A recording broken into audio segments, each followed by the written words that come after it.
Good morning, Misfits. It is Woke Wednesday on the Daily Breakdown. I am your host, Zach Bonfilio, aka The Misfit Patriot. Welcome, all LFA family members, new viewers, haters, all of you. All right, it's good to be here.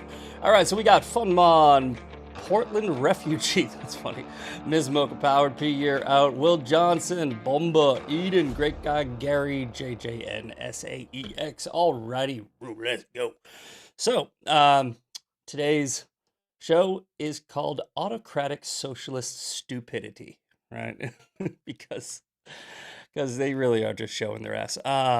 So what does democracy mean? Right, because I was under the impression, right, that it was the people, they choose things, right? Like that's basically what I thought. Like in a nutshell, right? People, they choose things, they vote on things, and then the people in power, they're supposed to do things. For instance, right, if you vote in like a womanizing Nazi sympathizer, like I mean, hey, that's a choice, but it was your choice. And for some reason, the Democrat Party doesn't like it when their voters choose things, right? So they just change them, right? That's more of an autocracy, right? So like for those of you that aren't aware, right, an autocracy, it is more centralized around like one person, but it basically takes choice away from people, right? It's like it's one ruler, but we'll just call the Democrat Party the autocrat, right? The collective establishment, right? They've done this so many times. I don't understand how their voters aren't like mad about it, right? And I think some of them are, but like for instance, right, Bernie Sanders, he's gotten screwed over a couple times. What was it? What was the guy's name in New York? Was it Cuomo or was it De Blasio? Was it De Blasio or Cuomo? I think it was Cuomo, right? They just did it to what the heck's his name? Well, they kind of did it to Spencer Pratt, who wasn't necessarily like a Democrat, but they kind of cheated in the California election. And I think that there's actually some good news here, right? Because if you think about it, when they've done this before, it actually hasn't worked. When they swapped out Joe Biden late in the game, it didn't work. It kind of like it disenfranchised a significant amount of their voters where they just sort of didn't show up. And it's one thing to do it in a primary, right, where it doesn't matter. Like, Kathy Hochul, yeah, that she's obviously it obviously worked in that situation. But when they do it in some type of like general election where both sides are voting, I think we're going to be surprised at the outcome in November. I mean, maybe I'm just being optimistic, but I think we're going to see a walkaway movement.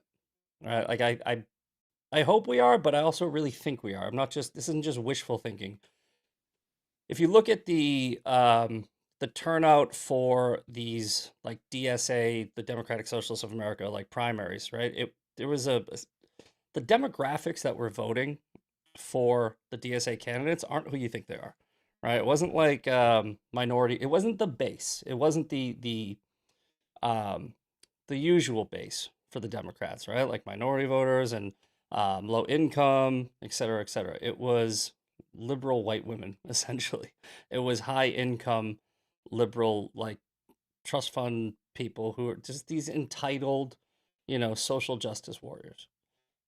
And while they are a significant portion of deep blue districts, they are not in the majority of the country.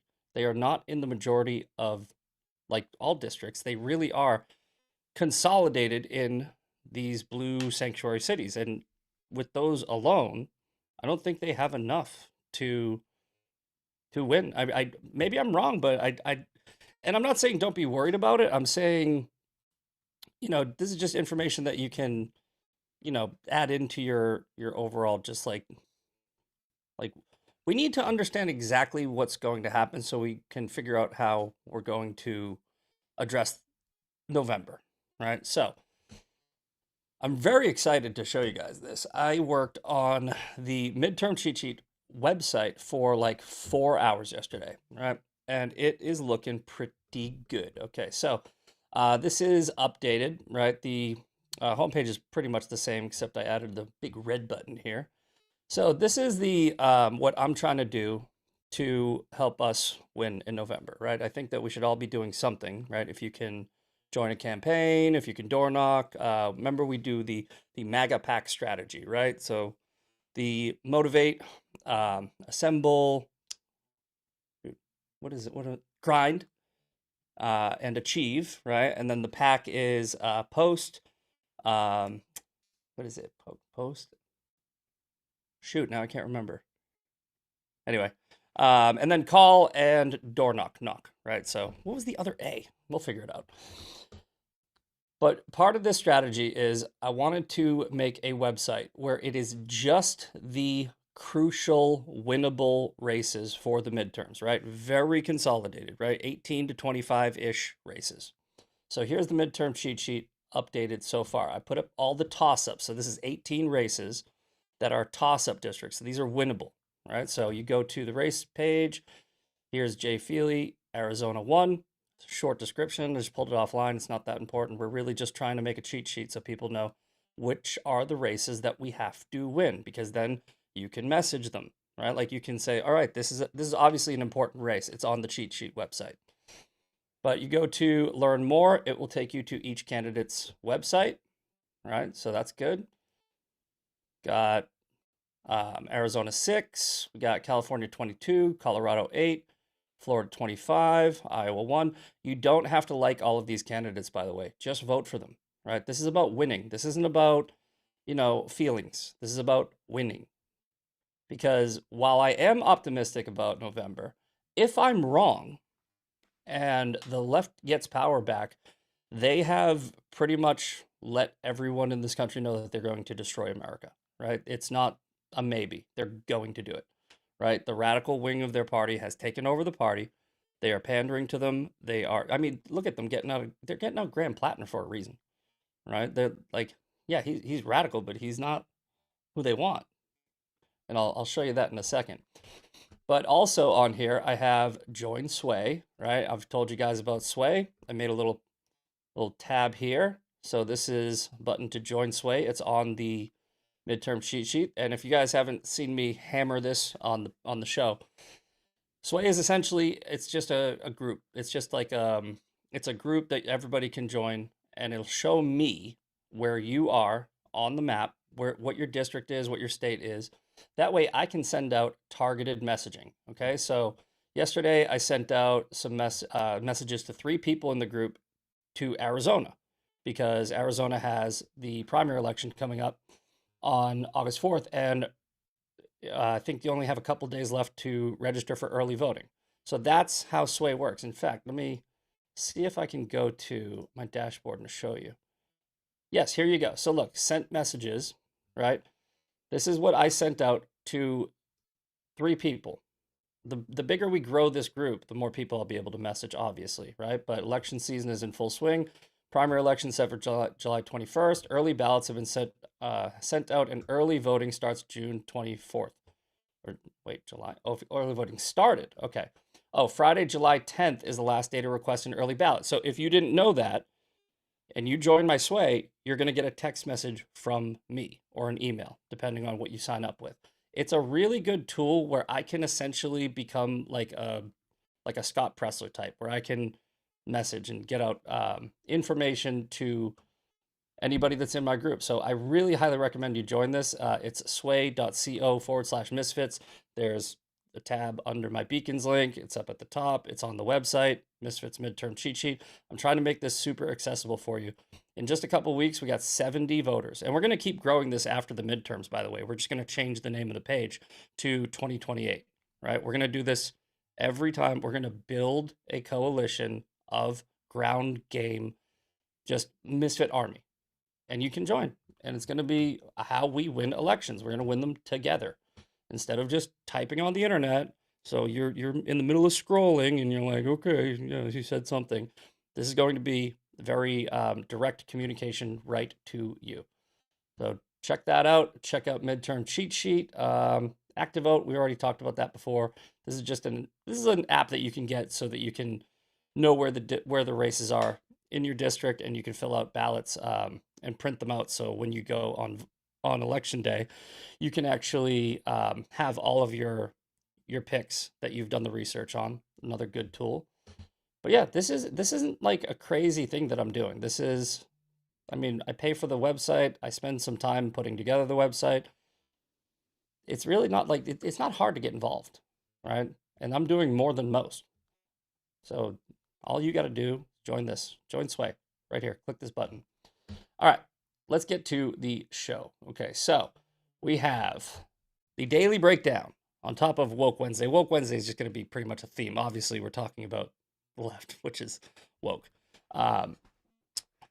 Zach, please post the link. The link, I told you, sway.co/misfits. I don't post it where? In the chat? Somebody else do that for me. All right. So there's some news about the Iran conflict, and this isn't going to be like an "I told you so" thing, but it's kind of leaning towards what I thought might be happening with the MOU, right? So Trump says the ceasefire is over after the U.S. and Iran trade strikes. President said peace talks can continue, but are a waste of time as the flare-up threatens to overshadow the NATO summit. Here's the clip. Sean Farish posted this. 2 minutes 28 seconds, but I think we should watch it because I think it's pretty breaking for news. Ceasefire over. Is the ceasefire done? Is the MOU dead? It's a very interesting question. To me, I think it's over. I don't want to deal with them anymore. They're scum. You know what scum is? They're scum. They're sick people. They're led by sick people. And they're vicious, violent people. And if they had a nuclear weapon, they'd use it. As far as I'm concerned, it's over. I'll speak to our negotiators. They want to negotiate. They're good people. Steve Witkoff, Jared Kushner. But they have to come back to me. As far as I'm concerned, it's just a waste of time dealing with them. They're liars. We make a deal. And if I make a deal with him, we have a deal. And he goes out, he talks. We make a deal. Everyone's agreed. No nuclear weapon. We make a deal. They go outside, talk to the press. They say, we never even talked about it. There's something wrong with them. They're cuckoo. As far as I'm concerned, it's over. All right, I'm pretty sure that's pretty much it. I mean, he keeps talking, but so I said this when everyone was freaking out about the MOU, right? Because Trump is trying to make a deal with them, right? I was saying, I think he's trying to make a deal, but I also said if they don't honor it, Trump is not the type of guy who's going to like stick by his end of the deal when they're not, right? I said he will just bomb them again. And that's what he did, right? I think he's exhausted all options. I think he's actually gone above and beyond past exhausting all options.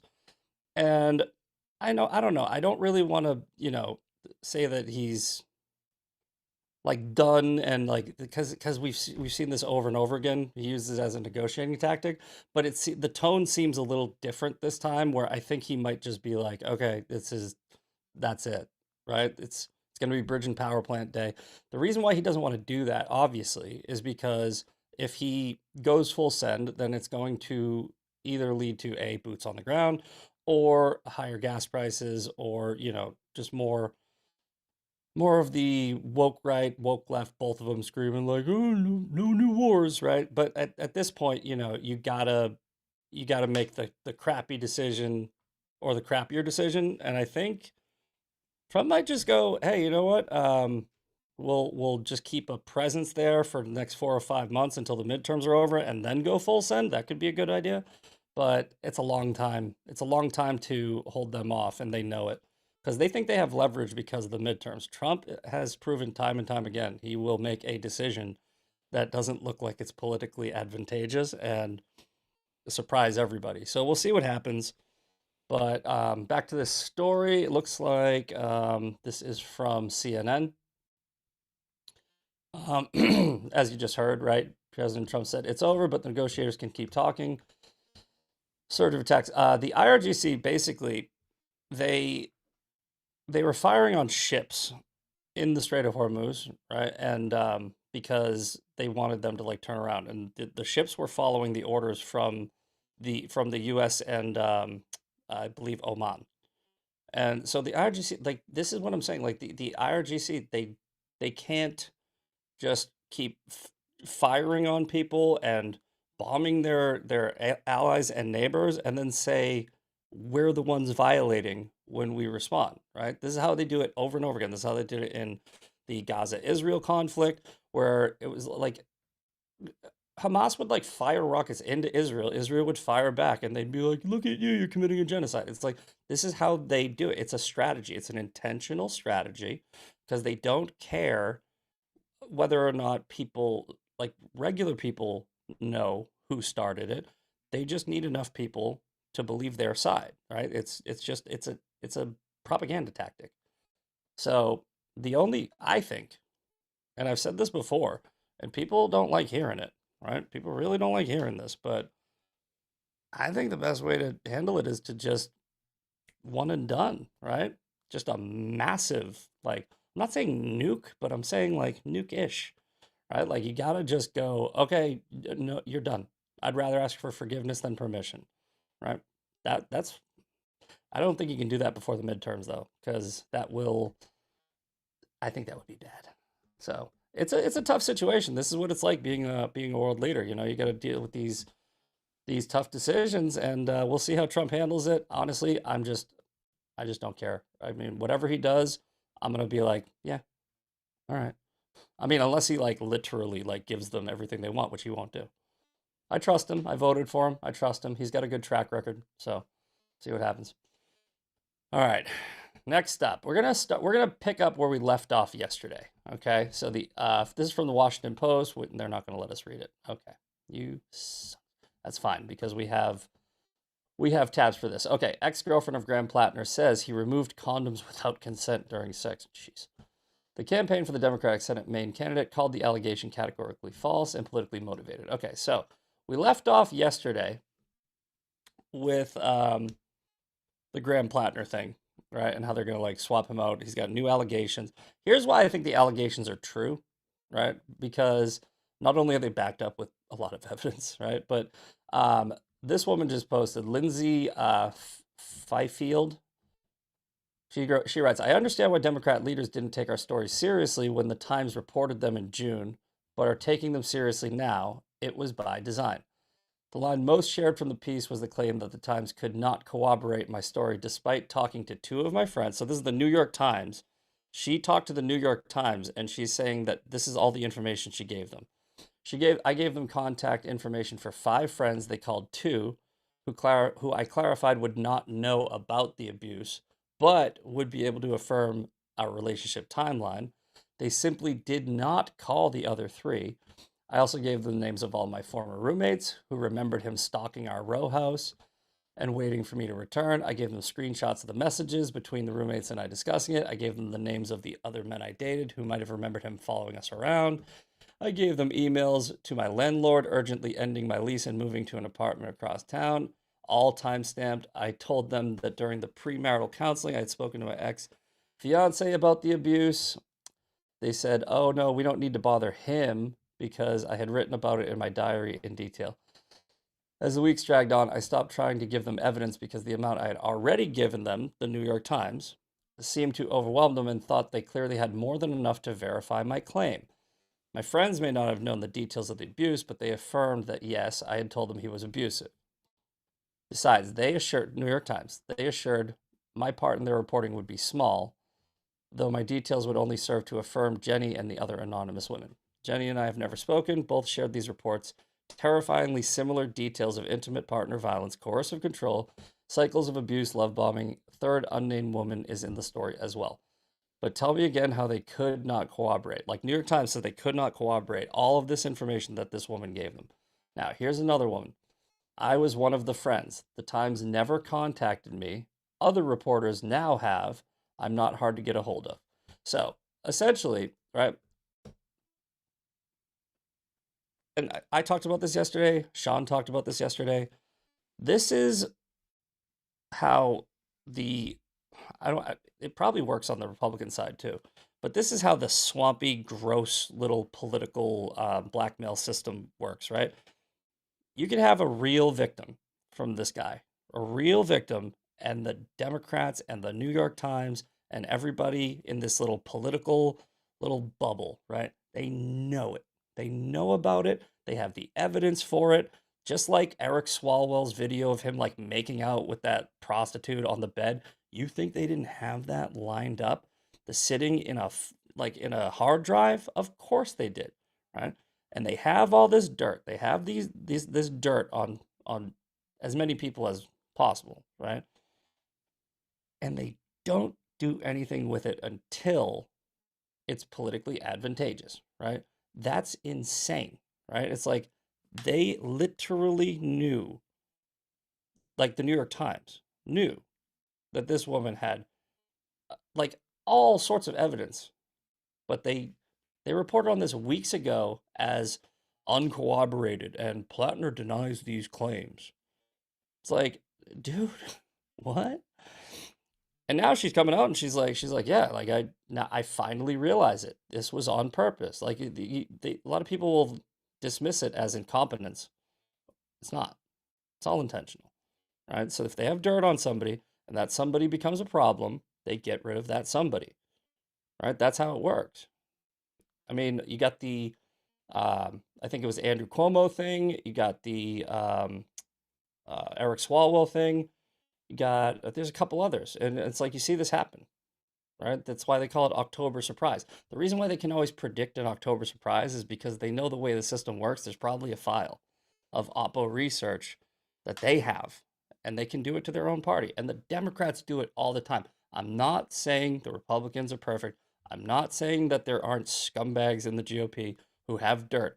I'm not saying that. What I'm saying is the Democrats seem to do this way more, right? Which means either A, there's way more dirt in that party or on that side, or Republicans are just like they're like, "Ah, I'm not gonna, friendly fire. I don't know. But either way, it's pretty clear that it happens, right? So, as I said yesterday, right? They have this new Senate poll that comes out like immediately after they railroad Plattner. Again, you can railroad somebody and have them be guilty of the thing that you're railroading them for. All right. So just to be clear, these are not mutually exclusive. Just because it's a hit job doesn't mean it's true. It's probably true and it's a hit job. Okay. But they got this guy, Troy Jackson, who's already filing to run in the Senate, right? You're already getting ready. He's already just warming up. He's just like, yeah, I'm going to come out. I'm going to come out. Right. And this, I would say, is something that probably didn't drop from the Democrats. This probably was actual Oppo research that maybe somebody on the right dropped, right? So this is from Breitbart. Leftist group. Actually, wait a minute. Maybe it was from the left. Okay. Leftist group reveals troubling allegation against potential Plattner replacement. The far left group Progressive Victory is a left. Jeez, I was wrong there. Okay, never mind. Never mind. I stand corrected. I should have probably read this, but the far left group Progressive Victory is unveiling a troubling allegation against a political candidate to replace Democrat Graham Plattner in Maine, alleging that this individual struck a female colleague with a bottle he threw at her during a disagreement, corroborated by several witnesses. So Plattner is facing more than an uphill battle after yet another controversy bubble up. This time, a woman alleges that Plattner broke into her home, sexually assaulted her. She alleges he came into her home. Okay, so basically, the Democrats' roster is just fantastic. Okay, it's like they're and look, I was talking to Sean about this when the when the Plattner thing dropped, right? Sean says, okay, they're gonna try to replace him and they're gonna do like a Kathy Hochul. And I told him, he's like, if they run a moderate, then that's good. And I go, oh no, they're not. That's actually not good. They're first of all, they're not gonna run a moderate, right? It wouldn't be good if they did run a moderate because that's how like the chick in Virginia just won, right? They pretend to be a moderate and then they come in and they just go full. full socialist. But no, I said it would be better if they're going to run a Democratic socialist backed candidate, and that's better. And so like, and me and Sean might disagree on this, but that's fine, right? But here's my thought process behind that. It's better if they run an awful candidate to replace the awful candidate, right? Because you're going to have the disenfranchised Graham Plattner voters who realize, like, okay, you guys took my choice away from me because while we agree that guy was bad and we just didn't know because you told us you told us to vote for him, you endorsed him, you pushed him in our face, and it backfired. Now you're going to replace him with another guy who's like, we don't trust you anymore, right? If they run a moderate, it would show their voters that they actually are trying to do the right thing, but they're not. They're not going to do that. This guy, Troy, I would bet is going to be the candidate, despite just beating up women, and I'm sure that there's going to be more that comes out. They do look, the left is not learning their lesson ever, right? Because they are all in, they are throwing Hail Marys only. They are not playing any type of strategy anymore. They are not trying to, come towards the center and win back the base. They are going we're going to win by putting in the most radical, and we're going to hope we can steal the election, and then we're going to fundamentally change the country. That's their plan. If it works, we are screwed. If it doesn't, they are screwed. That's why it's a Hail Mary. It's going to work out one way or the other, but either scenario, look, the Democrats are either going to successfully pull off this, right? Or we're going to stop them. We need to take it very seriously. But we also need to acknowledge that you only throw a Hail Mary when you're losing, right? By a lot. And they are throwing Hail Marys. They know they are losing. Their internal polling is telling them that they are losing. Otherwise, they wouldn't care. They wouldn't drop this, right? They wouldn't expose their own side. They like every time they've done this, right? In an important election, Hillary Clinton, she didn't beat Trump. Kamala Harris, she didn't beat Trump. It might work, but I'm optimistic at this point. But I mean, look at these people. Swapping out Graham Plattner is obviously the right move. It should probably be Troy Jackson. These people are not learning their lesson at all. DSA endorses Troy Jackson. This is not a moderate. This is who the radical left wants, which is why the Democrats are going to get in line and appease their radical base because, like I told you, their new plan is burn it all down. They're not trying to move back to the center at all. There's only there's a coalition of Democrats that just came out, and they're against this Democrat socialist. They're like, we're for capitalism and patriotism. You know how many there are? 13. Yeah, no, you heard that right. There's over 200 Democrats. 13 of them are moderate.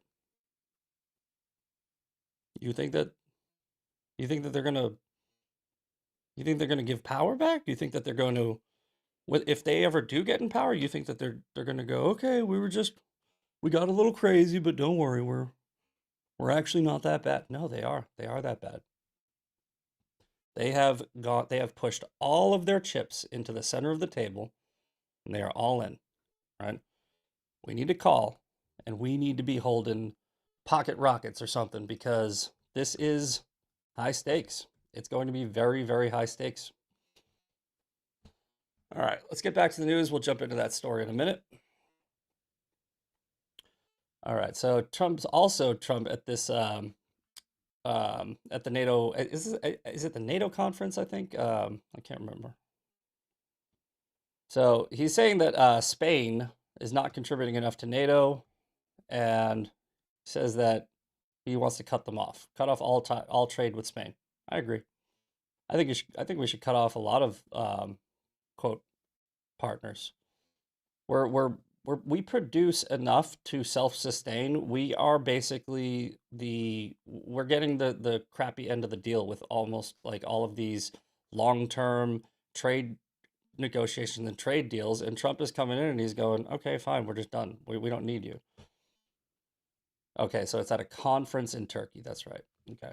So this is the article from CNBC. President Trump has slammed Spain for not contributing enough to NATO as the defense alliance battles mounting friction among allies. Quote, Spain is a terrible partner in NATO. They don't participate. They don't pay. I don't want anything to do with Spain. Cut off all trade with Spain, please, including visits, he said at a news conference with NATO Secretary General Mark Rutte. Quote, don't even talk to them. They're hopeless bad people.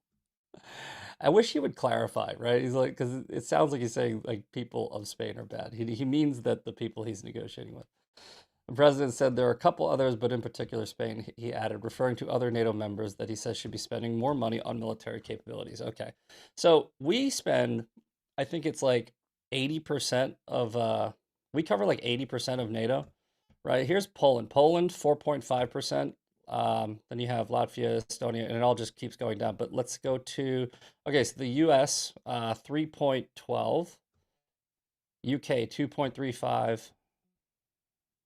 Let's see here. Canada, 1.6. And Canada is now starting to do this little decouple from the United States where they're like, partnering up with China and trying to create new trade alliances with China. I let me know how that works out. Because the U.S. basically props up the entire Canadian economy, right? We like without us, if we just literally, if we said, all right, fine, you're on your own, let's see how well you do with China. Okay, you guys are playing a dangerous game up there in snow Mexico. But yeah, so I don't understand why we even pay so much because it's not even our region, right? Like we literally cover most of NATO and it's not our region. It's over here. We got a big ocean in between us. So I mean, we're very generous, but generosity when you take advantage of that, eventually somebody might just say, "All right, screw you." So there's a lot going on right now with the with Trump. I think that people are just sort of fatigued with the overreaction to everything he says, and people aren't like losing their mind over it. Probably because also there's like the Charlie Kirk trial going on and all the crazy stuff that's going on online. People's attention are a little bit divided. Let's see. Recap support. I saw a story about this. This is from News 4 in New York. Support beams buckle in Manhattan high rise. The FDNY. Two structural beams on the 21st floor of a 37-story. Oh, it's under construction. Oh, great. Looks like they're building it properly. In Manhattan started buckling, triggering mass evacuations. Raw footage from inside taken by a construction worker shows an entire floor full of badly bent steel beams. I wonder if they're who knows what I'm gonna say. Who knows what I'm gonna say? Okay, let's see here. Let's see if anybody in the chat gets it. Okay, it's under construction. It's in New York. Um, and there's a lot of labor that might a lot of labor that might not be, let's say, I don't know, properly trained and illegals. They're using illegal labor to build it. That's why it's buckling. That's why it's buckling. They're using illegal labor. Like this. Look, I was a contractor. Well, I am a contractor, but I was also a contractor in Massachusetts when I started my business. Right, and in order to be a contractor in Massachusetts, because the heavy regulation, right, in order to get licensed, you have to get be a licensed contractor, right? They don't have that in Texas. That's way looser regulations down here. But in order to be a licensed contractor, right, you have to study the 500-page International Residential Code, International Building Code, the amendments book. It's like a 7-week course where they basically teach you how to go through all of the books, and it's just a ton of material.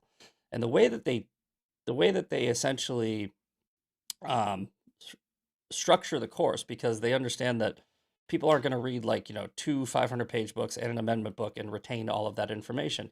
They basically just teach you how to tab the books, right? They teach you how to color code and tab the books so you can find the information because it's an open book test. What people would do is they would send what a lot of people do and still do. They would send their secretaries, their assistants, the people that work in their office to go and become the licensed contractor. So the guy that like owns the company, the guy that does all the work, right? The CEO, owner, operator, he wouldn't bother going and doing that. He would send like a 19-year-old female who works for the company to go and become the licensed contractor so they could pull the permits. They've never picked up a hammer in their life. They're not actually going to do any work. And when you have that like heavy regulation, it's like that's all they care about. They just care about whether or not you have the proper paperwork, whether or not you have the proper certifications, the red tape. But then these guys would hire like the worst people ever, and nobody would actually follow the actual building code. And there was always issues because the people who are actually supposed to be trained and licensed and know the information didn't, but the girl in the office did, or at least knew how to find it. And that's how it works in like in places like New York, Massachusetts, where there's all this regulation. All they want is their money. They just want the money that you paid for the license, the money you paid for the course, and they actually like it when you're not trained, because they come in and they impose fines, and they come in and they shut the project down, and then the city gets more money. It's such a messed up system. OSHA, yeah, OSHA. No, no OSHA here. So I would assume, and I don't know this for sure, I would assume that this building is being put together by Jose, Hose B, Hose C, and Hose D, and they didn't do it right, and that's why it's buckling and falling apart. Here's the video right here. Yeah, yeah, looks like, but I mean, we get all this labor, they contribute. Look, looks like they're contributing a lot. Dude, I would look and look before you're like, oh, that's a bold assumption. I've been in this business for over 20 years. It's not an assumption. It's the highest probability. Like I have been on all of these job sites, and these people, the guys that are working, they don't speak a word of English. None. All right. So, moving on, we have. Well, I just wanted to cover this really quick. Sean posted this. Today is the sentencing day for the disgusting judge who believes that she's above the law. The former Wisconsin judge who basically like let an illegal immigrant out of the back of the courtroom and like obstructed ICE. She's going to be apparently sentenced today, and I hope they give her the maximum. We need to start sending a message to these activist judges that they're not above the law, and I think this would be a good opportunity to use her as an example, make an example out of her. I mean, it's not like she didn't do anything wrong. She literally broke the law blatantly. So maximum sentence, hopefully, we'll see. All right, now let's get to the Charlie Kirk, Candace Owens, Tyler Robinson stuff. Right, it's been all over the internet. Candace and her little cult, they are spiraling because now all of the evidence is actually being made public, and it's proving that they're dirty, filthy liars. So they're just, they're doing what every, narcissistic sociopath, pathological liar does when they get caught in a lie. They're just lying more and they're moving the goalposts. But I did a lot of posting yesterday, right? Because I've ignored Candace for a while because it wasn't the right move to like keep highlighting her while nothing was really going on. But now it's like I've been watching them dig their own grave, and now we're just dumping dirt right on top of them. But this is from the BBC. Suspect ate at Chick-fil-A and interacted with Charlie Kirk's staff before the shooting. Court hears the man accused of shooting Charlie Kirk strolled around campus, ate a meal at Chick-fil-A, interacted with conservative activists. The court's heard. Tyler Robinson, 23, also returned close to the Utah Valley University crime scene afterwards and briefly interacted with an officer. Details of Robinson's alleged movements were shared on the second day of the trial. So if you listen to Candace, she was on Sean Ryan, and she said that Tyler Robinson was never even on the campus. She's like, he was never even there. That was her claim, her bold claim. Now that it's proven that he was there, Candace Owens is trying to say that it's not him, right? What is her evidence for this claim? Right? She's like, how tall is he? She, so this looks like legit, like it looks like she's talking to herself. Right? How tall is Tyler Robinson? Responding to herself. Tyler Robinson is just above 5'10". I don't think she knows how math works, but no, right? Like the 70, which would be 5'10", is lined up with basically the crown of his like hairline. So he's probably more like 5'11", right? Just above 5'10", right? So this is Candace's claim. I think it's down here. Yeah, here you go. See, this is a more accurate photo. It's like she cropped it off on purpose. I'm trying to find. All right, whatever. I'm not gonna. I thought this was the. So there was a girl that walks by Tyler in this clip right before this guy, and she looks like she's taller than Tyler Robinson. And so Candace Owens evidence that this person in this video is not Tyler Robinson is because she saw a girl who looked taller than him and said that that can't be Tyler Robinson because that girl is taller. Like there's no such thing as a tall girl. Like there's no woman has ever grown over 5'10" ever. But if you look here, this guy is standing on the exact same step as Tyler Robinson, and he is much taller than him as well.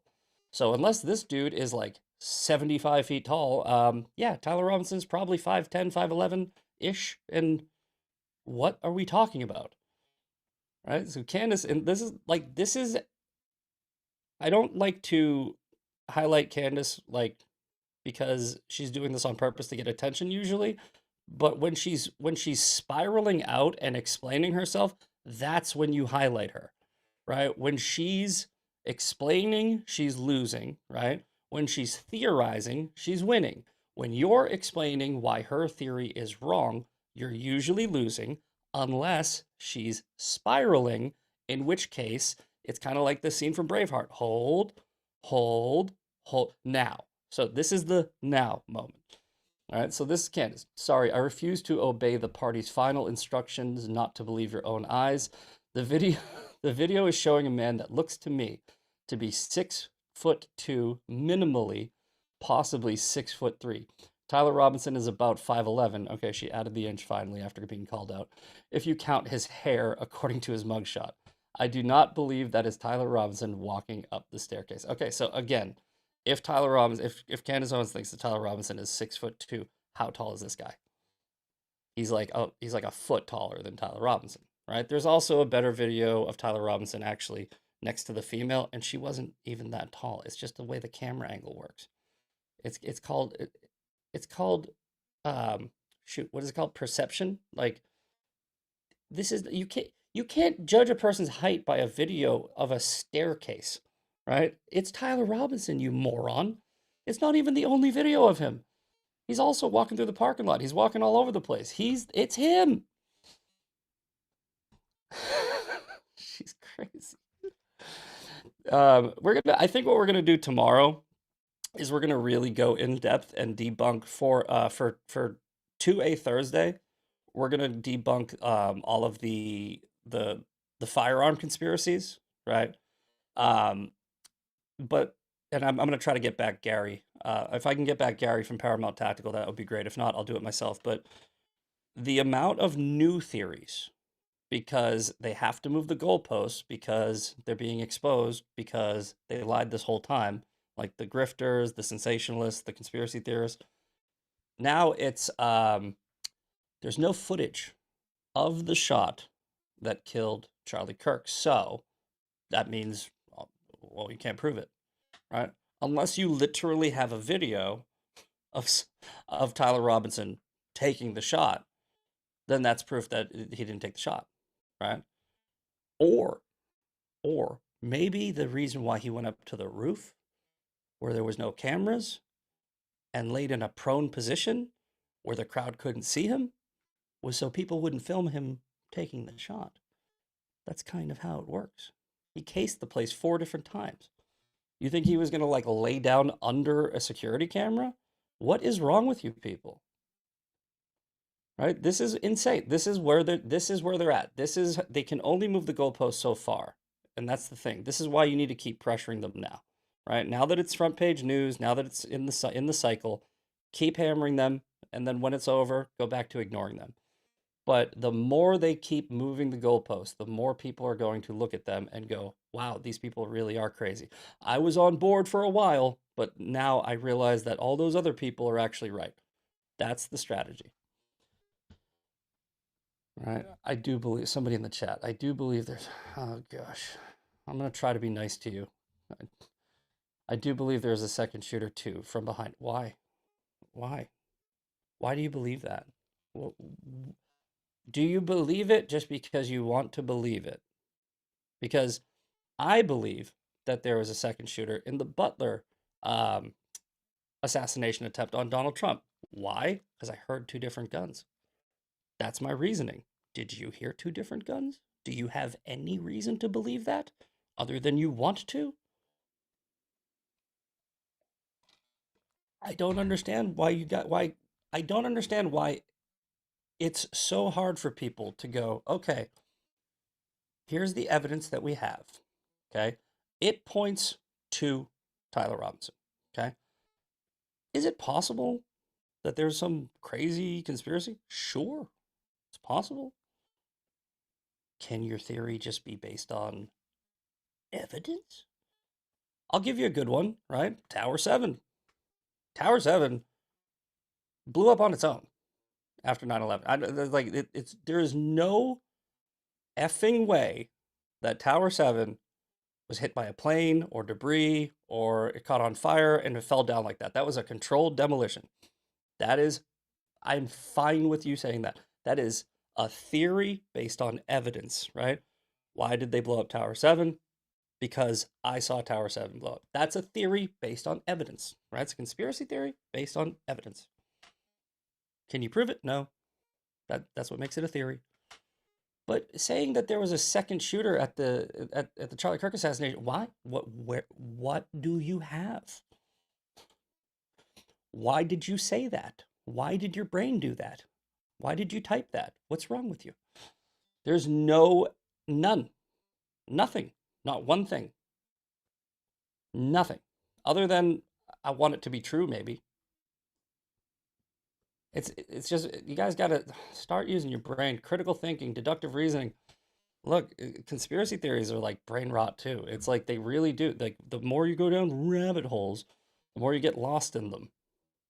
I have no problem with conspiracy realists who have some type of theory based on some type of evidence, right? Even if you can't prove it, as long as there's some type of foundation, I can get on board with it. But when you guys start talking about bee cults and exploding microphones and blah, blah, blah, you're just saying, I want this to be true, so I thought of a way that it possibly could be, even though it's highly unlikely and there's no evidence to support it. That's what you're doing. And it's gross. Stop doing that. All right, so Jeremy Boring wrote this op-ed. Candace Owens and operators like her, I believe, are knowingly and willfully lying to their audience because it pays. That's part of it. That's part of it. I also think that she's doing it because she's a sociopath who's trying to get Erica Kirk killed, but this is definitely true as well.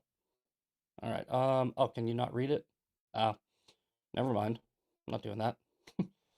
We're not subscribed. Sorry, Jeremy. I like you. You're great, but I'm not paying $2 a month to read that. But essentially, I mean, we don't need the whole article. It's pretty self-explanatory. Yes, she's 100% doing this for profit because sensationalism sells, and the more you can, grift your audience and confuse them and keep them engaged and keep them emotional, the more they will tune in, right? And speaking of, right, Ben Shapiro breaks this down very well, okay? This is watching Candace Owens at this point, like subscribing to her, going and giving her engagement and views and clicks and likes. I'm not talking about if you see a clip of her.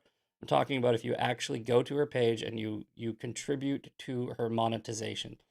That's like watching torture. That's like paying for torture porn. right? It's like you don't have to like it. It still makes you complicit, and it still incentivizes the people that are making it to keep making it, right? So at this point, if you are doing that, right, you are part of the problem. You should not be going to Candace's page and subscribing or clicking or giving her anything. That's a hard line for me. I did it once, or I literally watched her show one time, um, and I couldn't get through 20 minutes, right? Because I refuse to do that. I refuse to contribute to that. But here's Ben Shapiro, 30 seconds. So here's the thing. It's an actual sin to listen to Candace Owens spew this evil trash. If you do, you're giving her your time, which means that obviously she's making a lot of money off of this sort of stuff. But what's far more important than the money, because money is just money. But what's far more important, if you give her your brain cells to kill, you are harming yourself, you are harming the world.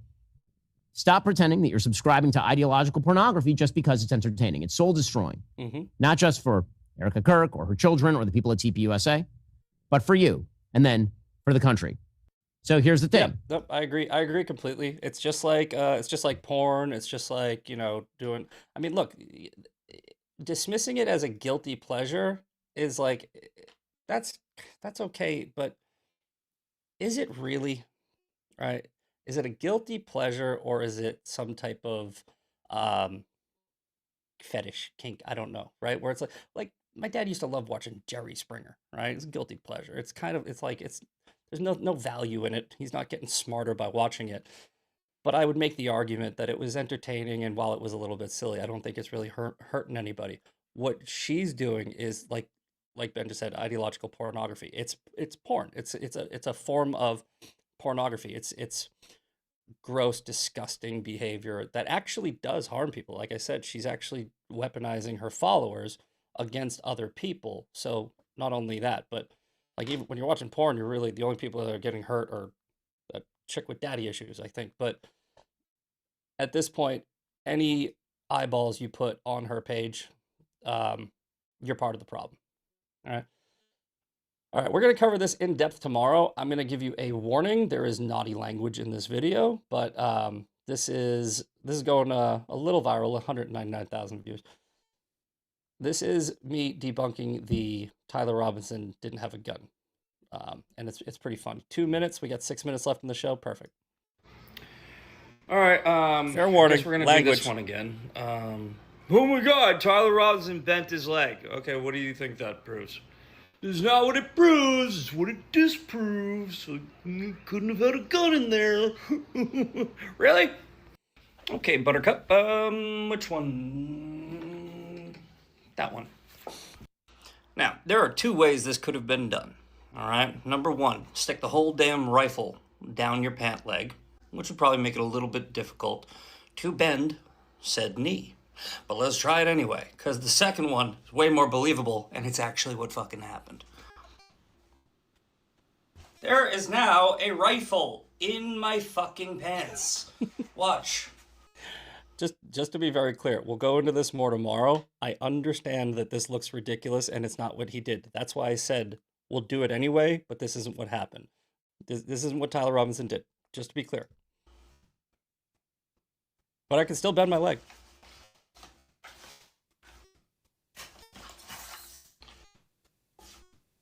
Full rifle. The other far more likely scenario, considering they found a fucking screwdriver on the roof, is they disassembled the rifle. It's 2 screws. I make myself laugh. Somebody has to. There you go. By the way, that's how pretty much like every hunting rifle breaks down, every modern hunting rifle. Now, there's a rifle on my persons.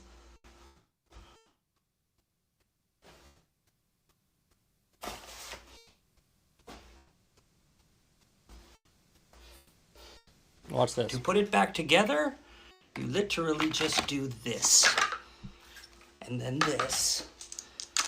And then screw. Takes about 20 seconds. Okay, go fuck yourself.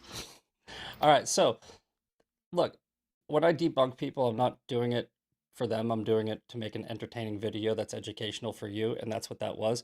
But look, here's a photo of the same rifle model that Tyler Robinson used, right? And yes, it's the same size as the one I use. That's a Ruger American Predator, has a 23-inch barrel. The Mauser Sportster has a 22 to 24-inch barrel. They're pretty much, it's very, very similar, right? And I'm 5'8", Tyler Robinson is 5'10", so he's a little skinnier than me. Either way, and that would actually make it easier for him.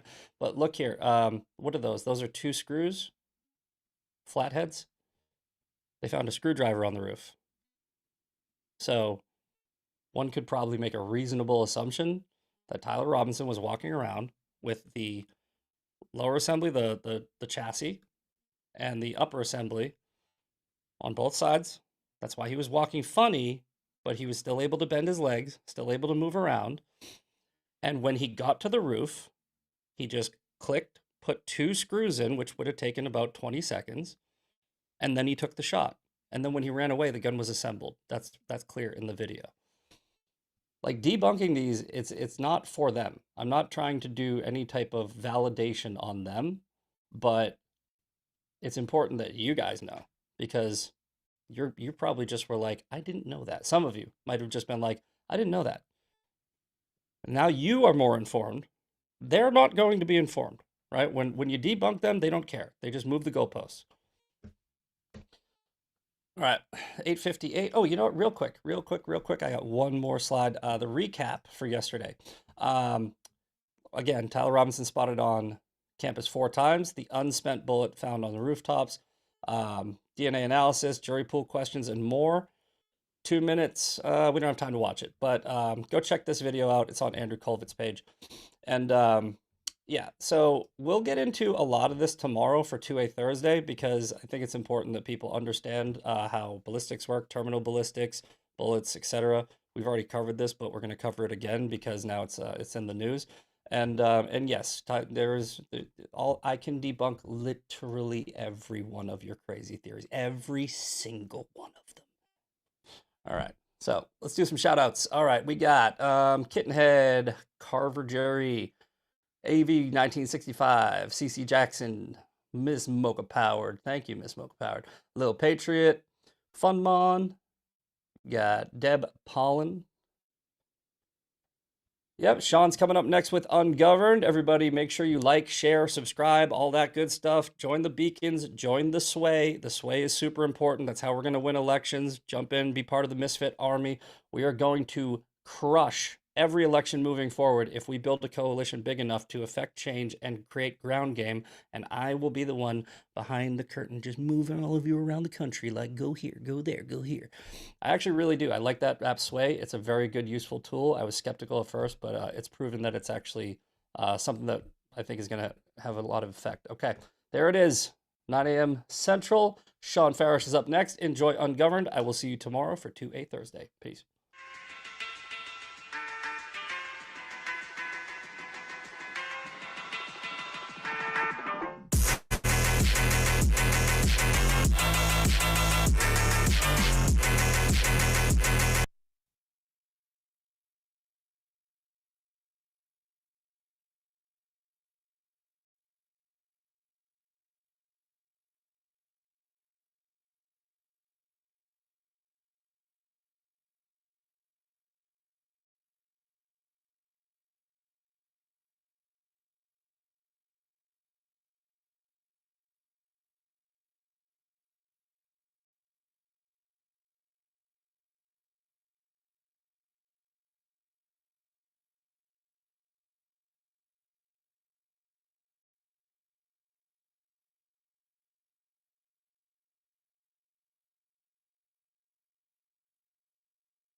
to the Ungovernables, the Captain's Crew, the LFA family, McGoy Nation, coming to you live from the deep red state of Tennessee on rumble.com/LFA TV. Also, anywhere you get your podcast. Welcome to Ungoverned. Happy Wednesday to you.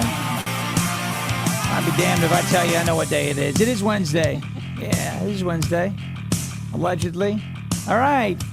It's going to be a good morning, folks. I am fascinated by this Graham Plattner story.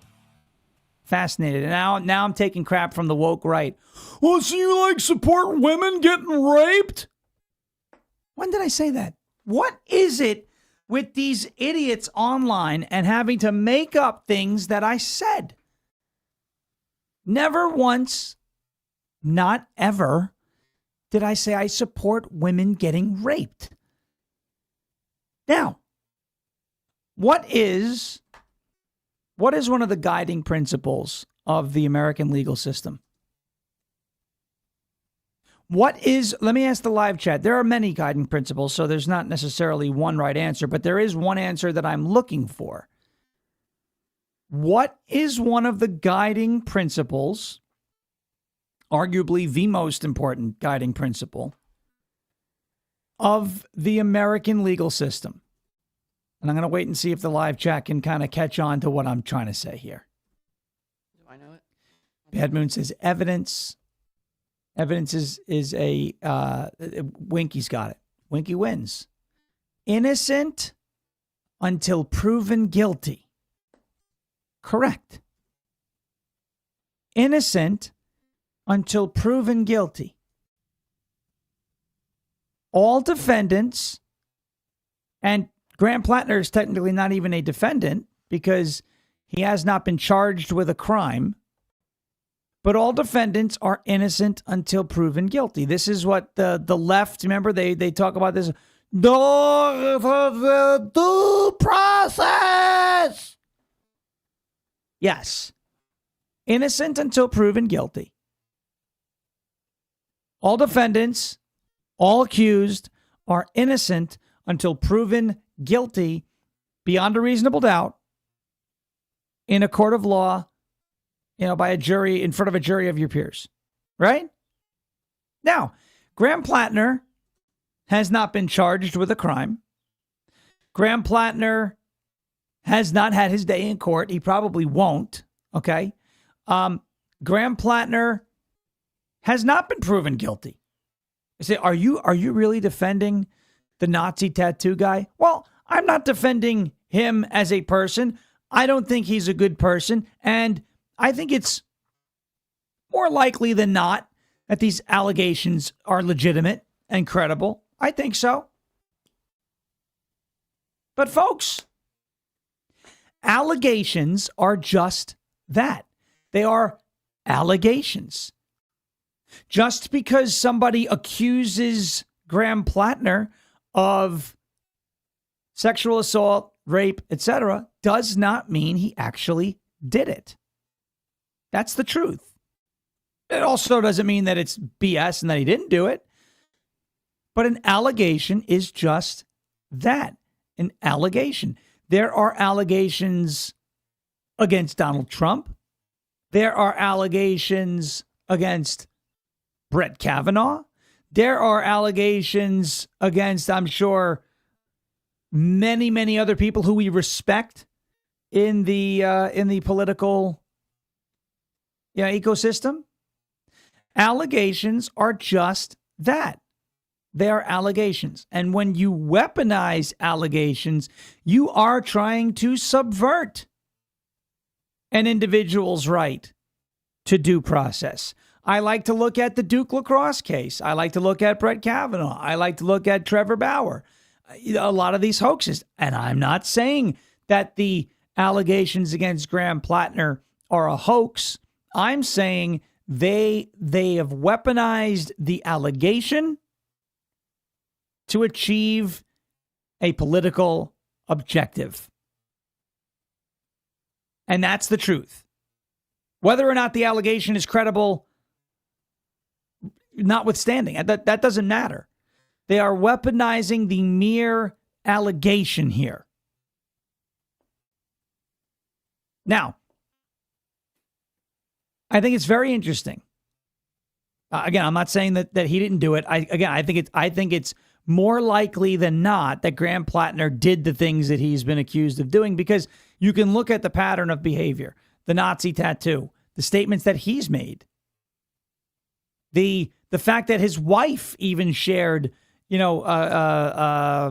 evidence of his messages on the Kick platform, talking to other women. Like, I don't think it's at all beyond, outside of the realm of possibilities that Graham Plattner did the things that he's been accused of doing. What I'm trying to do is prove a point here. And this is ultimately going to come back to the hypocrisy of the left. Remember Maryland Man? Oh, yeah, the due process. What happened to the due process for Plattner? Was he convicted in a court of law? Is he a rapist? He might be. But he also might not be. Are we going to set the precedent now? Are we going to set the precedent now that if somebody is merely accused of a heinous crime running for office, that they must resign? Because that looks to be the precedent that the Democrats are trying to set. They did it with Swalwell. They did it with Cuomo. They're doing it now with Plattner. And it's the precedent that I have a problem with. I don't care that they're dragging this guy and throwing him under the bus. I love the fact that you got a Democrat civil war going on right now. I'll tell you what, I think the dynamic at play here in this Democrat civil war is, as I said, fascinating. You have the DSA, the Democratic Socialists of America, winning all these primaries across the country, the Milat Kiros of the world, the DACs of the world, the Mamdanis of the world winning these races. Twinkle, twinkle, little star. How I wonder what you are. How I wonder what you are. Yeah. Up above the world so high, but we say, twinkle, twinkle, little star. How I wonder what you are. Taking down the patriarchy. Fighting hard against the oligarchy. Twinkle, twinkle, little star, how I wonder what you are. Well, Bernie Sanders. Winky will be very happy. I am really leaning into Bernie. I'm really leaning in. You know what I really want? I want a Bernie Sanders sex scandal to come out. I said this on 1210 WPHT. There's going to be bits. I'm going to start making Bernie bits. People think I just do Trump. No, I'm going to lean into Bernie. People like the Bernie. They feel the burn. Feel the burn. No. Oh, I got to calibrate. Hold on. Let me calibrate my Bernie, and then we'll do the Bernie Sanders sex scandal segment. Ready? Oligarchy. Oligarchy. Oligarchy. Oligarchy. Oligarchy. Oligarchy. Okay. I want you to show me your top 1%. And if you show me your top 1%, I will show you my bottom 99%. And what that means is I want you to show me your boobs. This crusty communist still works down there. Can you creedify Bernie? No. We're having requests. I can't creedify Bernie. I don't know. That's a tough one. Yeah. Bernie Sanders, top 1%, bottom 99%. Take off all of your articles of clothing and pay your fair share. All right. Winky's heading to Vermont with Fang Fang. She's going to take care of this for us. Ah, gotcha. Yeah. All right. There it is. Fang Fang? Yeah. Why? She said, I'm heading to Vermont with Fang Fang. Sex scandal incoming. But why Fang Fang? Fang Fang was Eric Swalwell. She was a sex scandal, though. Yeah. Yeah, so she can be multiple people's sex scandal. Oh, so you think Bernie Sanders? I ordered Chinese takeout, wonton soup. I showed her my egg roll. All right, that's enough. All right, we have a bunch of good stuff going on here.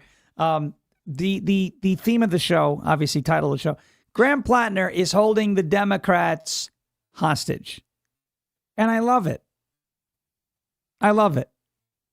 Because What I think happened is you saw the DSA, right, Democratic Socialists of America, win all these primaries across the country, a shot across the bow of the establishment, right, saying, hey, we run the party now. Look at me. I'm the captain now. That's what they're doing. That's what the DSA essentially is doing, right? And I think you're seeing a little bit of the Empire Strikes Back here, right? I think you're seeing the establishment fighting back, going, oh, you're gonna knock out some of our people? We're gonna knock out one of your people. And the only reason the establishment's doing that is because Graham Plattner can't win. But they're using a very traditional, tried and true method of getting candidates out of the race, which is the sexual assault or rape allegation. There's a reason why I started the show the way I did. This is a proven method that works in politics. If you accuse a guy of being a rapist or a sexual predator, it's usually enough to force them out of the race. The difference here is that Graham Plattner, clearly, Nazi tattoo, he's talked about, I go to a therapist. He's got issues, right? Like, we know he struggles upstairs between the ears, right? This guy, he talks about if somebody breaks into his house, he would rape them to prove that he's dominant. Like, this guy is a control freak. He is Mainz Fuhrer. That's what I call him. Mainz Fuhrer. This guy is not going to go down without a fight. And he might just be crazy enough to believe that he has to stay in the race. He might just be, because what does he have to lose? What does Graham Plattner have to lose? His political career is toast. It's done. He has nothing to lose. It's not like he's going to rebrand and run for office again. He's got a rape allegation against him. He's got, among many, many, many other scandals and stories, he's got no political future. So if I'm him, I might as well ride it out. He says he will not, he's saying he is not going to drop out of the race unless he gets to choose his successor. And boy, are the Democrats pissed off about it. Boy, are the Democrats pissed off. Now, is it possible that they make him an offer he can't refuse? A house, a lot of money, whatever it is, kind of like what they did with Bernie back in 2016. Is it possible? Yeah, it's possible. But they're playing with a different animal here. They're not playing with a guy like Bernie Sanders, who at the end of the day needs his political career to continue, right? Bernie Sanders, the only job he has, the way he's become so wealthy, the way he's become an oligarch. I am an oligarch. Well, I am one of the good oligarchs. The thing about Bernie is, without his office as a senator, he has nothing. Right? He has nothing. Graham Plattner's at least, he's an oyster farmer, right? At least Graham Plattner's got other stuff going on. Bernie Sanders needs his Senate position. So at the end of the day, Bernie Sanders needs to play ball with the establishment and needs to mend fences. Graham Plattner does not. He has no allegiance to the Democrat Party, the Democrat establishment, especially now after what they've done to him. You can say, well, Sean, Graham Plattner did it to himself. He didn't have to rape anybody. Well, number one, we don't know if he definitely raped somebody. I would say, okay, well, let's say that he probably did. Yeah, you're right. He didn't have to do that. He got out of control when it comes to alcohol and all of these things, his behavior. Sure, he's got to be accountable. I'm not telling you no. But really, this woman who accused him, this Rachel Rassicot, the reason why she didn't come out and report these allegations or the alleged rape or sexual assault is because she liked Graham Plattner's politics. So then you don't have principles. I don't want to report that this guy raped me because I like his politics. Something doesn't add up there. Something doesn't add up there. Again, I'm not saying it didn't happen. But this is a political hit. No doubt about it. No doubt about it. Now, I 1,000,000% support Graham Plattner staying in the race. Not because I like him. Not because I think he's a man of high character. Not because I think he would be a good senator. But because politically, and I'm attacking this from a political, strategic angle. Politically, he is a disaster for the Democrats. It's going to be a long 5 days. I hope he stays in this race. And if he's going to withdraw, I hope he withdraws one day after the deadline. Right? Oh, you want me out of the race? All right. I've come to my decision. July 14th, right? Imagine. I have come to my decision. I'm out. They would be so mad. That would be the way to twist the knife. Now, I have a suggestion. And I think we should keep this somewhat on the down low, although this would be, it's public now. I'm going to say it. You know, the great Rush Limbaugh used to coordinate these, like, I forgot what he used to call it, but someone help me with the way he used to brand this. If Matt Brown's in the chat, he might know the way Rush used to brand it. He used to get Republicans to vote in Democrat primaries, kind of like how Democrats vote in Republican primaries, to influence the outcomes of those elections, which is, by the way, totally legal. Totally legal. Okay?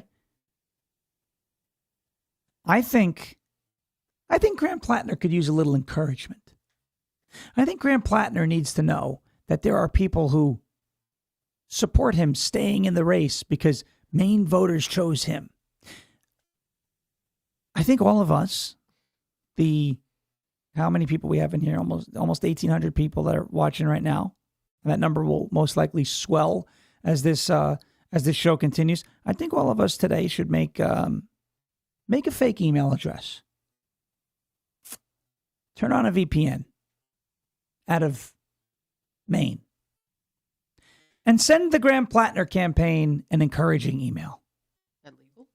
Of course. You can send him an email. I support you staying in the race. By the way, this is what I would say. This is what I would say to Graham Plattner, right? Here we go. Dear Graham, if they take you off the ballot, they take trans rights and a woman's right to choose off the ballot. Do not give in. Sincerely, Joe. They/them. What do you think? A couple of thousand, those emails that he'll read. Oh my gosh, guys, look at this. Look at all the support we have. We have to stay in the race. Why would we do that? Not because we like Graham Plattner, because he is a disaster for the Democrats, and I want them to live with him. I want them to have to deal with him. I want him, Operation Chaos. That's what Rush saying. used to call it. Yes, Operation Chaos. I want that whole Democrat Party burned down. And Graham Plattner might be the guy to burn it down. He's not our friend. But he is chaos. He is a liability. He is a disaster. Much like I said in the 2024 election cycle, you don't want Biden to drop out. I remember all these people, 25th Amendment, get him out. No, you don't want him out. You don't want him out. We'll get through the next 8 months. It's okay. We want to run against Joe Biden. We want to run against the weakest opponent, right? Well, don't you want to beat the best? No, I just want to win. I don't care who's playing. I don't care who's playing. You're in the championship game and the star player is hurt? No problem. Well, then they could say you didn't beat the best. I beat who they put on the field, and I won the championship. So I will be sending some anonymous emails to Graham Plattner's campaign today, encouraging him to stay in the race and wording it like a good little leftist. You can go on ChatGPT. You can put one email in and say, make 20 variations of the same email. And send them. This isn't like election anything. No. Interference. I'm just encouraging a candidate to stick to his guns. He won the nomination. I just don't want anybody to get in trouble. No one's getting in trouble for that. Send them emails. I don't need to get in trouble over graham cracker. Send them emails. Encourage him. Graham, you have support, Graham. We're all with you, Graham. Stay in the race. It's honest. I'm supporting him. Stay in the race. because he is such a dope. He's one of the people, he is such a dope that he would look at those messages of support and go, it's our duty to stay in the race. We're the chosen one, the chosen one. All right, we're going to get to all the dynamics here. I went on for a little too long. The beginning of this in the beginning of this show here, but here we go. I want to talk to you about our friends over at OFP Farms. OFPFarms.com, OFPFarms.com. I love sharing businesses that are built on faith, family, freedom, and hard work. And OFP Farms is one of those businesses. They are a small family farm making handcrafted skincare with goat milk, grass-fed tallow, magnesium, and simple ingredients that your skin can actually understand. Their products are made for the everyday person dealing with dry skin, sensitive skin, sore muscles, tired feet, cracked lips, or just wanting something cleaner and more nourishing than what you find on most store shelves. And right now, in celebration of America's 250th birthday, OFP Farms is offering 17.76% off your entire order. This is their way of honoring our heritage, celebrating the freedoms that we've been blessed with, and saying thank you to every freedom-loving customer who chooses to support small farms and family businesses. Go to OFPFarms.com. Use the code Sean for 17.76% off. That is OFPFarms.com. Promo code SHAWN for 17.76% off. OFPFarms.com. Promo code Sean. OFPFarms.com. Promo code SHAWN for 17.76% off. By the way, Brennan made a nice commercial, a little video for OFP Farms yesterday. Thank you. You can use the code Brennan as well. You can. At OFPFarms.com for a nice little discount. You made a good one. Annette Smith, by the way, says he needs to have his ego stroked. That's the kind of man he is. Mm-hmm. Yes. Annette gets it. Stroke the ego. Manipulate him into staying in the race. If he feels like he has the support, he will stay in the race. Where's Jackie? Where's Jackie? Remember Jackie, Lil Patriot? Remember what they called the 8%ers on Long Island? Remember that guy who ran in the New York 2nd Congressional District primary with Cornicelli and Garbarino? And he thought he was going to win because he had his own little pocket of support, and he surrounded himself with yes men, right? Remember the 8%ers? Why did he stay in the race? That candidate? Jackie says, I'm right Yeah, here. Jackie's right there. Why did he stay in the race? Because he thought he had all this support. It was the same 8 people that were telling him, you're the best, you're the best, you're the greatest, you're the best. If we do that for Graham Plattner, and he thinks he's got support, even if you don't want to lie and be like, I'm from Maine, and fine, say you're from Texas, say you're from Virginia, say you're from West Virginia, aka Best Virginia, say you're from Florida, say you're from Tennessee. We're all counting on you. Graham, you're the one guy that's standing in the way of the subversion of the democratic process. You can't let the party do this to you. You can't let the party disenfranchise hundreds and thousands of voters. Graham, you have to do it. You're the only hope. Help us, Graham. Graham Plattner Juan Kenobi. You're our only hope. If he feels like he's the guy who's like going to save democracy, Graham, you're going to save democracy, Graham. Don't drop out. Yes, that's what he needs to hear. Okay? That's what he needs to hear. All right. He is holding the Democrat Party hostage. And that is the most fascinating thing about this. When I first read that article yesterday, or the report that said Graham Plattner is not dropping out unless he gets to pick his successor, I made a quick little video about it on X, which I'm loving this video reaction feature. Now, it's on the X Lite app if you have Android, and it wasn't working yesterday, so I had to screen record the thing, but I still was able to put it out. So I want to show you kind of what I said and how I'm thinking, because I am looking like the Joker right now, from Batman. Oh, we need a little chaos. A little chaos. Why so serious? Right? So here, let me play for you this. I didn't actually save the video, but I'm going to play it for you over on X here and show you. Here you go. This is something I can get behind. That's something. Now that's something I can get behind. Burn it down, Graham. burn the whole thing down. Graham Plattner says he's not going to drop out of the race unless he gets to choose his successor. Going to be, but there's a delay. Do it. Play hardball. Screw them because they're screwing you. All the Democrats knew what was in this dude's file. They all knew about the allegations. They all knew about his, tendencies to honk his hedgehog in public restrooms. They all knew. They all knew. And they were willing to look past that whole thing as long as his poll numbers held up. Once they found out that he was no longer a viable candidate, that was it. They pulled the rug right out from underneath him and right out from underneath their voters. Of course, Democrat voters are used to that sort of thing. Biden in 24, Swalwell, they did this with Cuomo in 2022. They've done this a million times. Bernie got screwed in multiple presidential runs. Burn it down. I know Bernie Sanders just came out with his little statement urging Plattner to withdraw. Fight the oligarchy and withdraw from the race, Graham Plattner. Plattner says, no, not unless I get what I want. Good. Democrats created a monster with this guy. They thought he was going to coast into the Senate. Wrong. Now they got to deal with it. That's their problem. And I hope he makes it as big a problem as he can for the Democrat Party. Burn it down, Graham. Stop the steal. You won your primary fair and square. Your voters selected you. Stand up for yourself and stand up for them. Fight the oligarchy. The oligarchy is coming for you. Fight the oligarchy. I love this.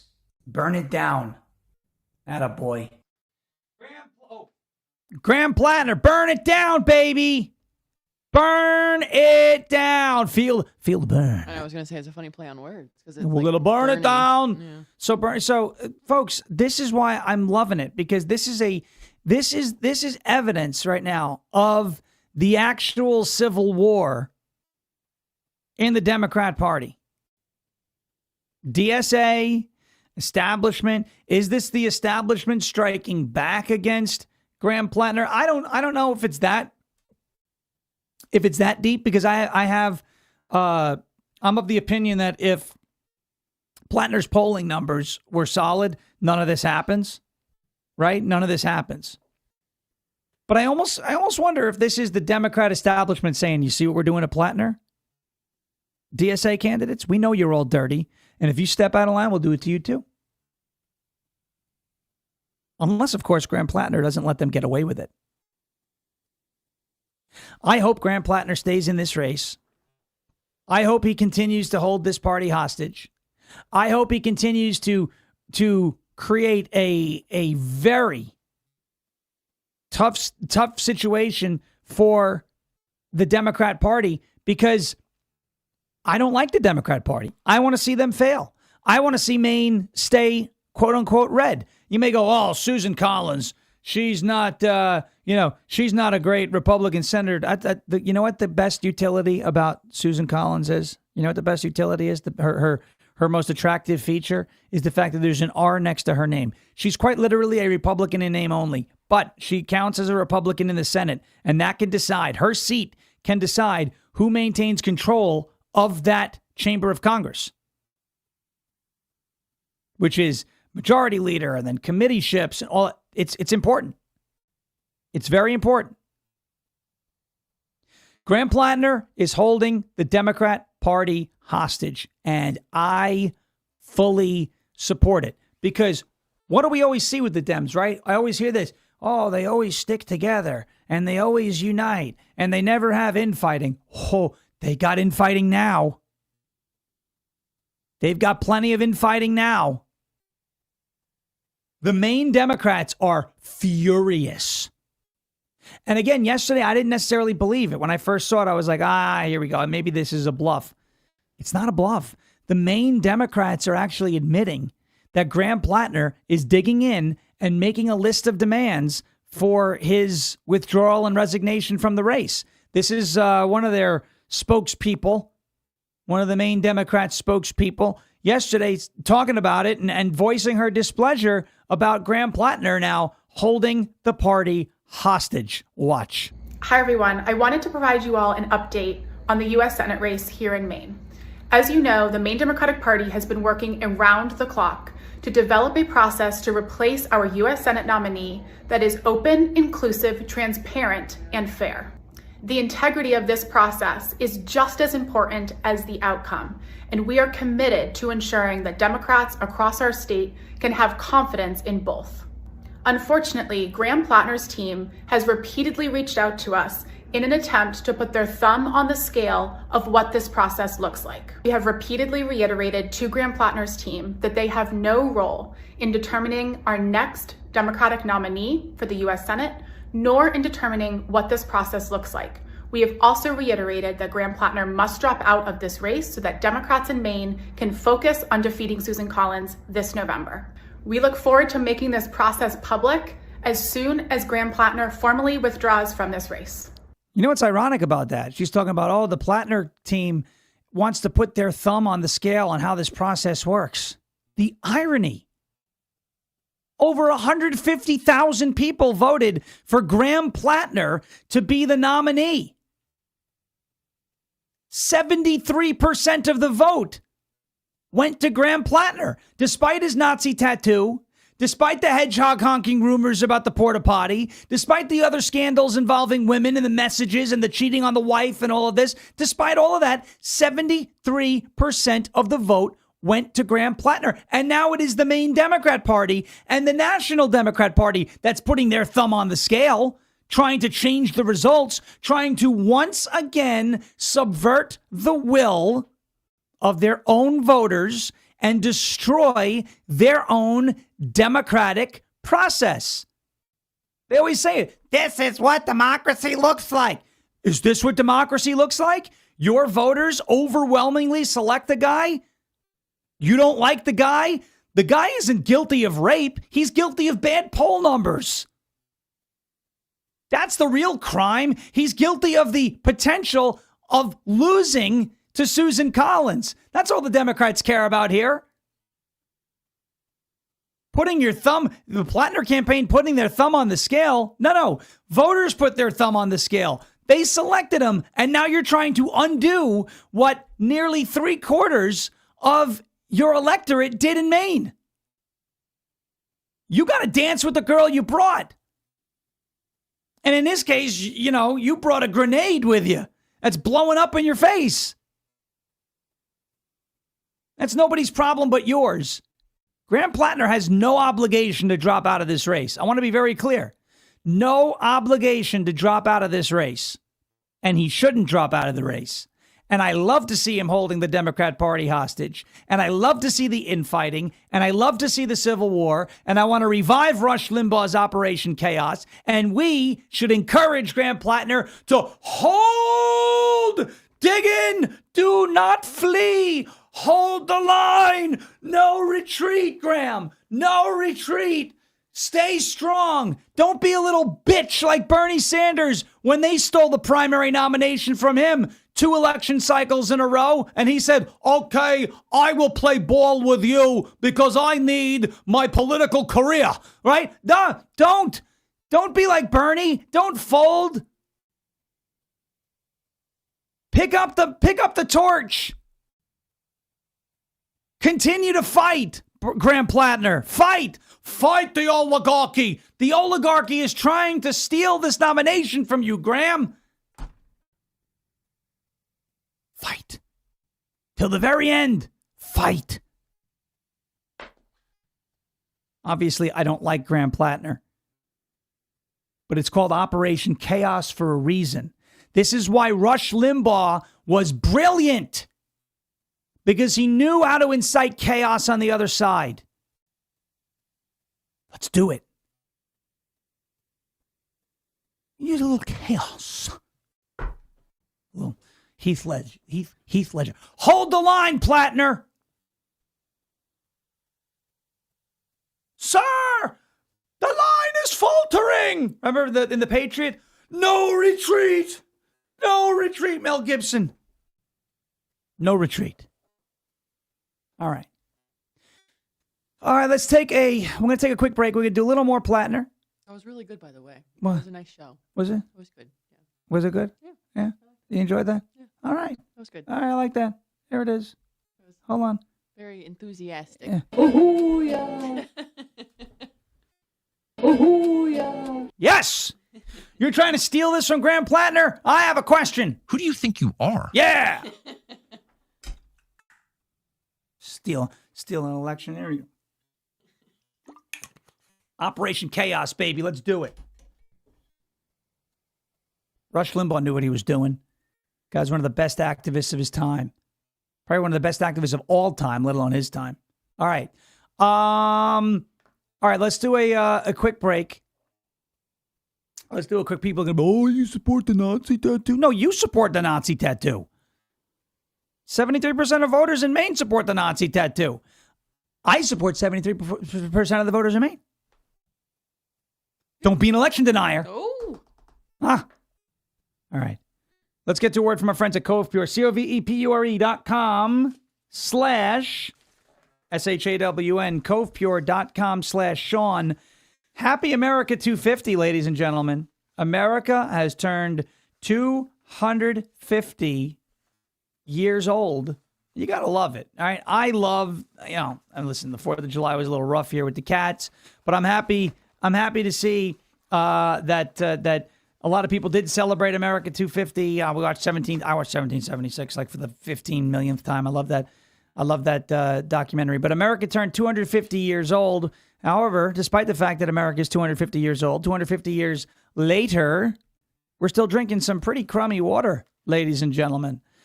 We are drinking whatever the government's deciding to put in our water. Fluoride for your teeth, chlorine to keep things clean. That is not a decision that I want someone else making for me or my family. That's why we purify every drop of water in this house with our Cove Pure CP16. Over 209 million Americans are on fluoridated water right now, and here's what the science actually shows.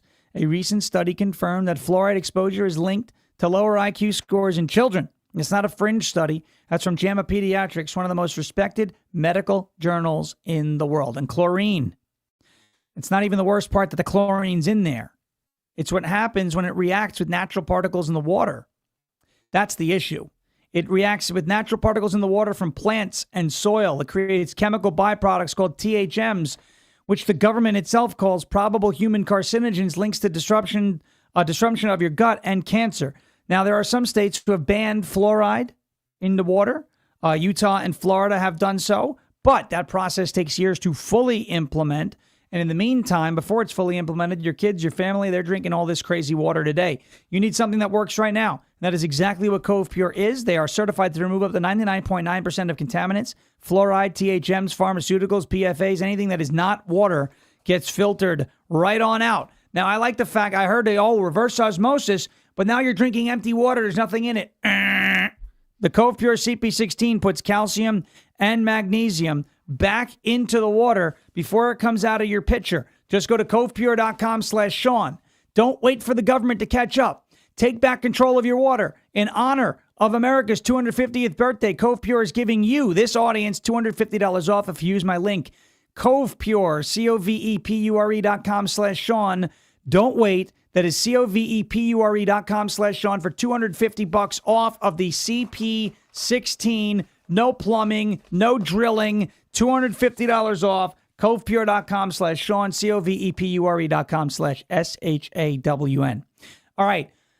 One of the other good things about this Graham Plattner stories is it is, I think, waking up some people to the hypocrisy of the left. Now, I look at people like John Fetterman, for example, and say, but they're still Democrats, right? He just common sense. He speaks, he kind of, I don't want to say panders, but because I think there's a level of him being genuine here. But he goes on Fox News and he sounds like a common sense guy, but 75% of the time in the Senate, he votes with the Democrats. Fine, whatever. He's a Democrat. Okay. Most Democrats vote 100% of the time against Republicans. So even his little 70 some odd percent is a stark departure from the norm when it comes to Democrat elected representatives. Why am I saying all this about quote unquote common sense Democrats? Well, because Yesterday on the Will Kane Show, we played this on Talk Radio 1210 WPHT this morning. Stephen A. Smith, who is a very successful sports talk host, very entertaining. He gets carried away and he yells and there's some histrionics and all this. But I think Stephen A. Smith is genuine in his political opinions. Now, is some of it to generate conversation? Is some of it to say, whoa, look what Stephen A. said? Yeah. And he's very good at that, and he's been very good at that his entire career. But he was on with Will Kane on Fox News yesterday, also a former sports talk guy. And Stephen A. is still a sports talk guy, first and foremost, but he's opined a lot on politics. Stephen A. Smith essentially says, look, this whole situation with Plattner, with the allegations and the election results and the Nazi tattoo and all this, it's not a good look for the Democrats. And it's hard to disagree with what Stephen A. is saying here. And by the way, he is somebody who has a lot to lose, right? He's a big basketball fan. He's a big football fan. You know which way those sports generally lean, right? And those audiences generally lean. He's also, I don't look at him this way, but he's a black guy, right? So there are people who, through the lens of identity politics, will assume that he is a liberal. Now, he's a Democrat. He's not a socialist, but he's a Democrat. But he has a lot to lose. The connections in the sports industry. He has a lot to lose by speaking like this. So I want you to watch this and listen, because if Stephen A. Smith is saying these things and he reaches a very, very large number of people, and he has a very loyal audience, a very loyal fan base that listen to a lot of what he says, this is kind of like a little slightly, it's like not a red pill, it's like a pink pill by proxy here, because of Stephen A. saying, look, kind of like what Bill Maher said the other day, like this is kind of hypocritical. Watch this. We've well litigated the issues one by one when it comes to President Donald Trump. The issue is the Democrats have told us now for years, Stephen A., that they are the moral high ground, that believe all women, that they are the ones holding us back to our oh so valued norms. And yet here now, they sold them all out in one candidate. With one candidate, they showed us that was nothing but a posture. It was fake. It was all embodied in one man with a Nazi tattoo on his chest.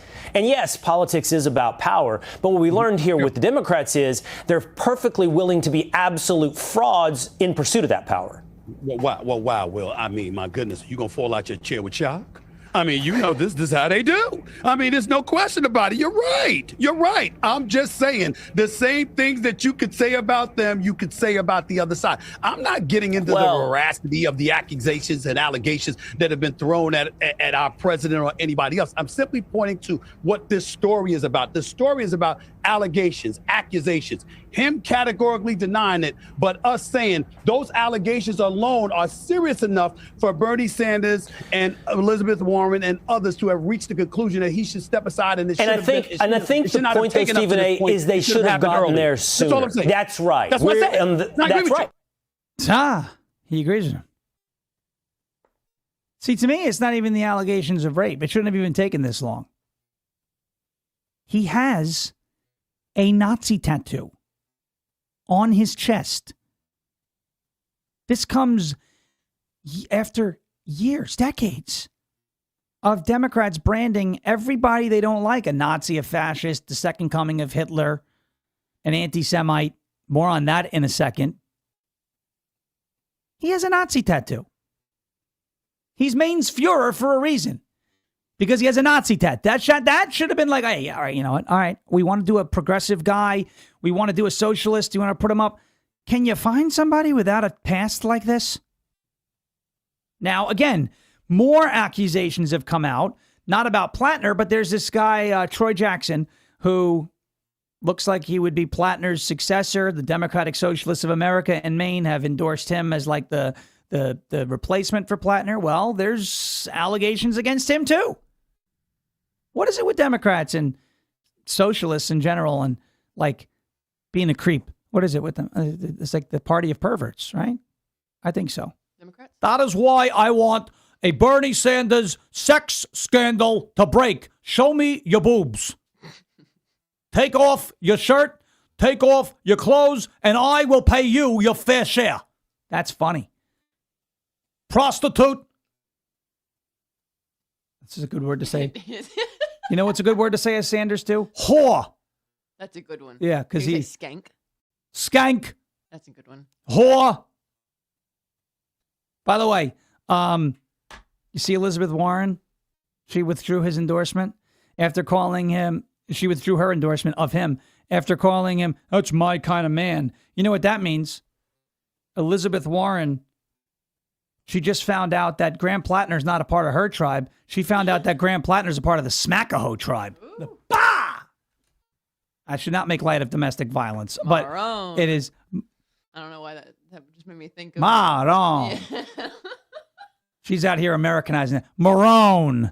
No, Maroon. I'm not, I don't do accents. Lil on Joe. words. We need Lil Joe. Lil Joe, Brennan needs some, I'm not throwing a fake she's like, Italian accent on Maroon. there. Oh, Maroon. Maroon. All right. No, What's it for you? I'm not playing that game. There you go.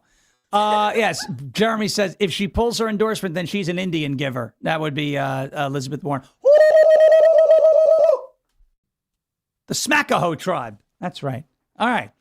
Yeah, I'm having one. This is one. I gotta say, we're in July. This is probably my favorite story of the year. This Plattner thing, because of the infighting and the opportunity that we have to create so much chaos on the other side. They do this stuff to us all the time. We have the opportunity now to revive Operation Chaos from Rush Limbaugh and stroke this guy's ego. He likes to stroke his own, well, not ego, but hedgehog in the porta potty. We could stroke his ego. Graham, you're the chosen one, Graham. Everyone thought Smackahoe was hilarious. You're the chosen one. You're the only thing standing between democracy falling on the Democrat side. Don't let them be election stealers. Smackahoe tribe. All right. Let's take a quick break, and then I have to get to this story. House Democrat from Vermont. You'll see it going by on your ticker. Clearly one of the most stereotypical things to say about Jews. It is hilarious. And she thinks she's scoring points. She's saying there's no anti-Semitism, or anti-Semitism doesn't matter. And then she says something that is arguably pretty anti-Semitic. All right, let's get to a word from our friends over at Silent. slnt.com/Sean. slnt.com/SHAWN. Let's face it, ladies and gentlemen, your phone is what? A tracking device between government agencies, big tech, corporate data brokers, even those pesky cyber criminals. They're all fighting for a piece of your digital footprint, and they don't ask. They just go on and take it. That is why Silent exists. Silent makes Faraday gear that blocks all wireless signals, including cellular, Wi-Fi, Bluetooth, GPS, RFID, and near-field communications. No signal means no tracking, no remote access, and no breadcrumbs. It's the same technology that's trusted by special operations teams around the world, used to block signals, avoid surveillance, and secure communications wherever the mission leads. And right now, it is available to you to protect your family, protect your freedom, and secure your digital footprint. All you got to do is drop your phone in a Silent Faraday sleeve, and it's off the grid, completely silent and invisible to the outside world. From their backpacks to their sleeves to their crossbodies, Silent's patented technology gives you total control of your privacy. Just visit slnt.com/Sean to get 15% off and free shipping on qualifying orders. That is slnt.com/Sean. Protect your rights, secure your data, and stay one step ahead. Silent.com, slnt.com/SHAWN. Silence the chaos. Go silent today. slnt.com/SHAWN. All right. Okay. I think that's all I had in terms of, that's all I had in terms of video. Let's get to, this is a bizarre story out of Vermont. Bernie's just all over. I'll tell you what. You know what's happening right now? I'm getting so into the Bernie voice that I am hearing, like, this is how it started with me and Trump. Mm-hmm. I would just hear him saying things, and then I want to say them, you know? So like when I'm reading through like the reads and stuff, I want to be like, your phone is a tracking device for the oligarchy, right? See, like This is what they mean when they say you're married to different versions of the same person. For like this is your new. This is the Sean Burney now. Yeah. I had Sean Trump for the last. She's gonna 4.5 hear Bernie. years. Now I'm gonna have the Sean Burney. We are going to go out and grill a pork chop. Give me what you got for a pork chop. Yeah. All right.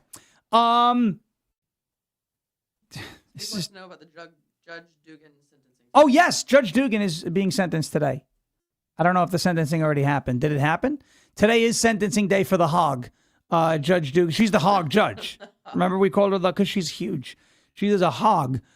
Judge Dugan. Let me see if I could look this up. We've been following that Judge Hannah Dugan was the one that allowed the illegal alien to escape out the back of the courthouse in Wisconsin. Dugan sentencing. There we go. Let's see if a sentence has been handed down. Faces sentencing today, 11:15 a.m. Central Time. So it's not up. The sentence has not been handed down yet. We'll give you that news tomorrow. All right, because we don't have it yet.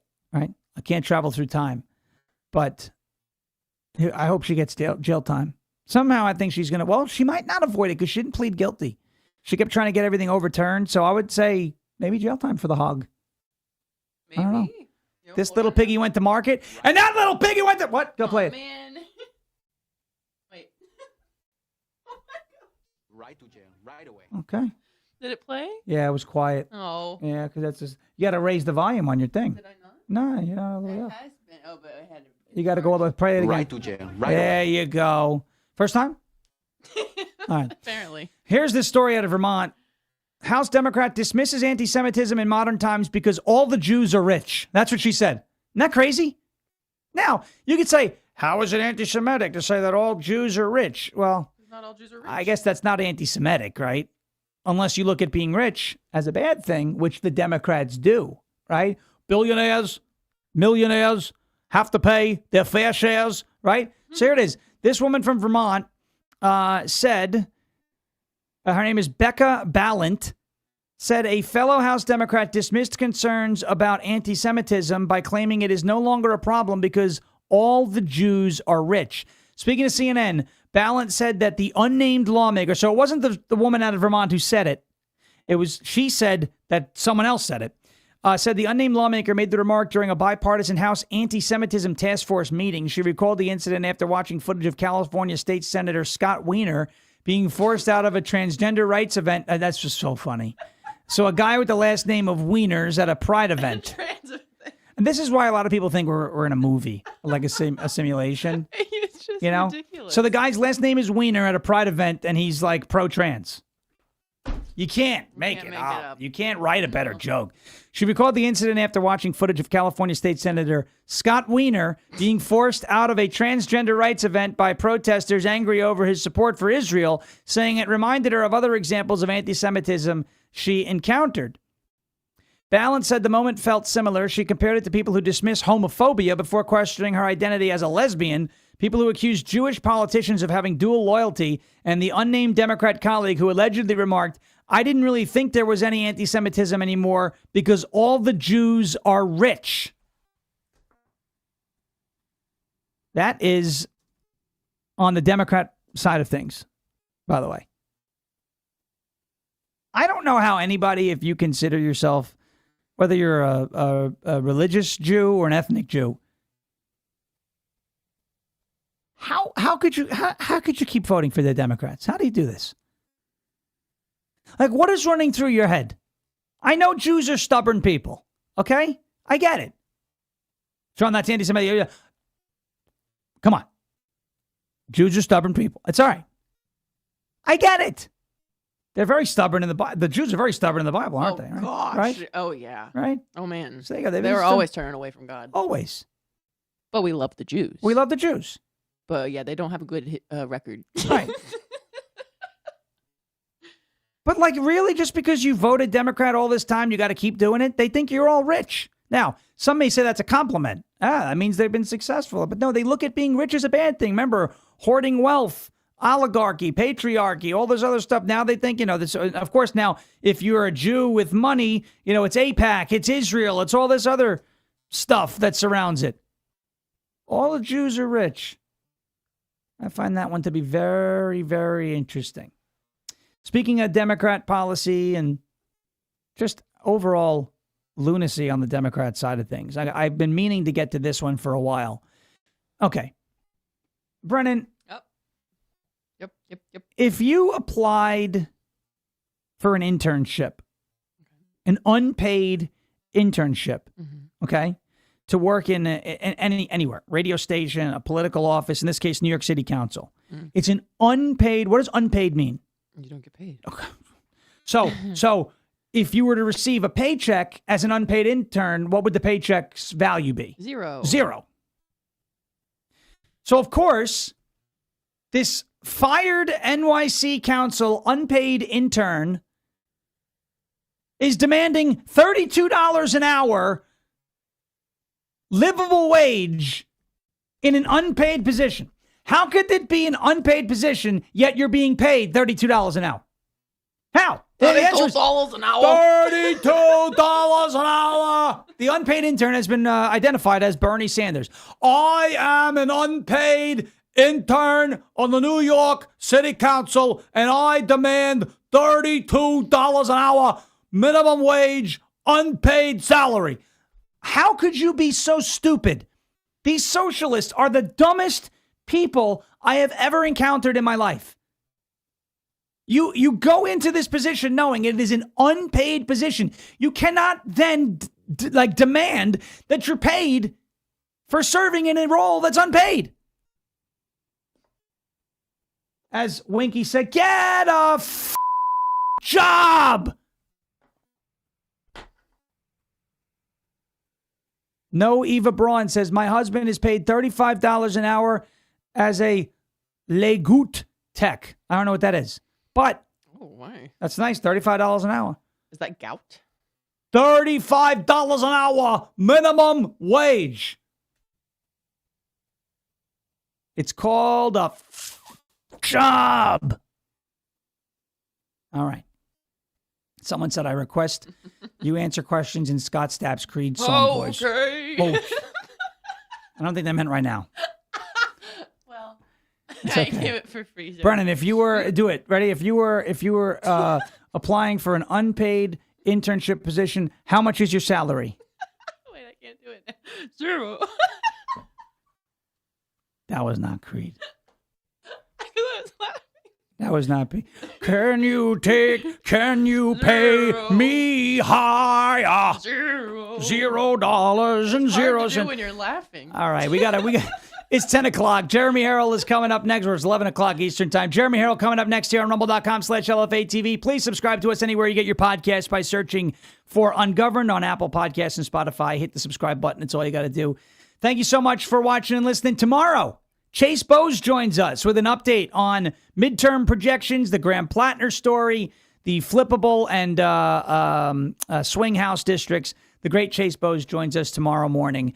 We are going to be recording that interview with him today, and that'll be on tomorrow morning during the show. Thank you so much for watching and listening. As President Trump says, we will never give up. We will never give in. We will never, ever surrender. And if all else fails, we'll just become ungovernable. Thank you. God bless you. God bless this one nation under God, indivisible, with liberty and justice for all. Have a great rest of your Wednesday. We'll see you tomorrow with a segment from Chase Bowes. The rest of the show will also be live. Jeremy Herrell up next. Thank you for your attention to this matter.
everybody. Welcome to Live from America here on LFA TV. You are locked and loaded on rumble.com/LFA TV, where our home is and where the majority of our audience resides every single day. We're also live on YouTube at LFA TV US.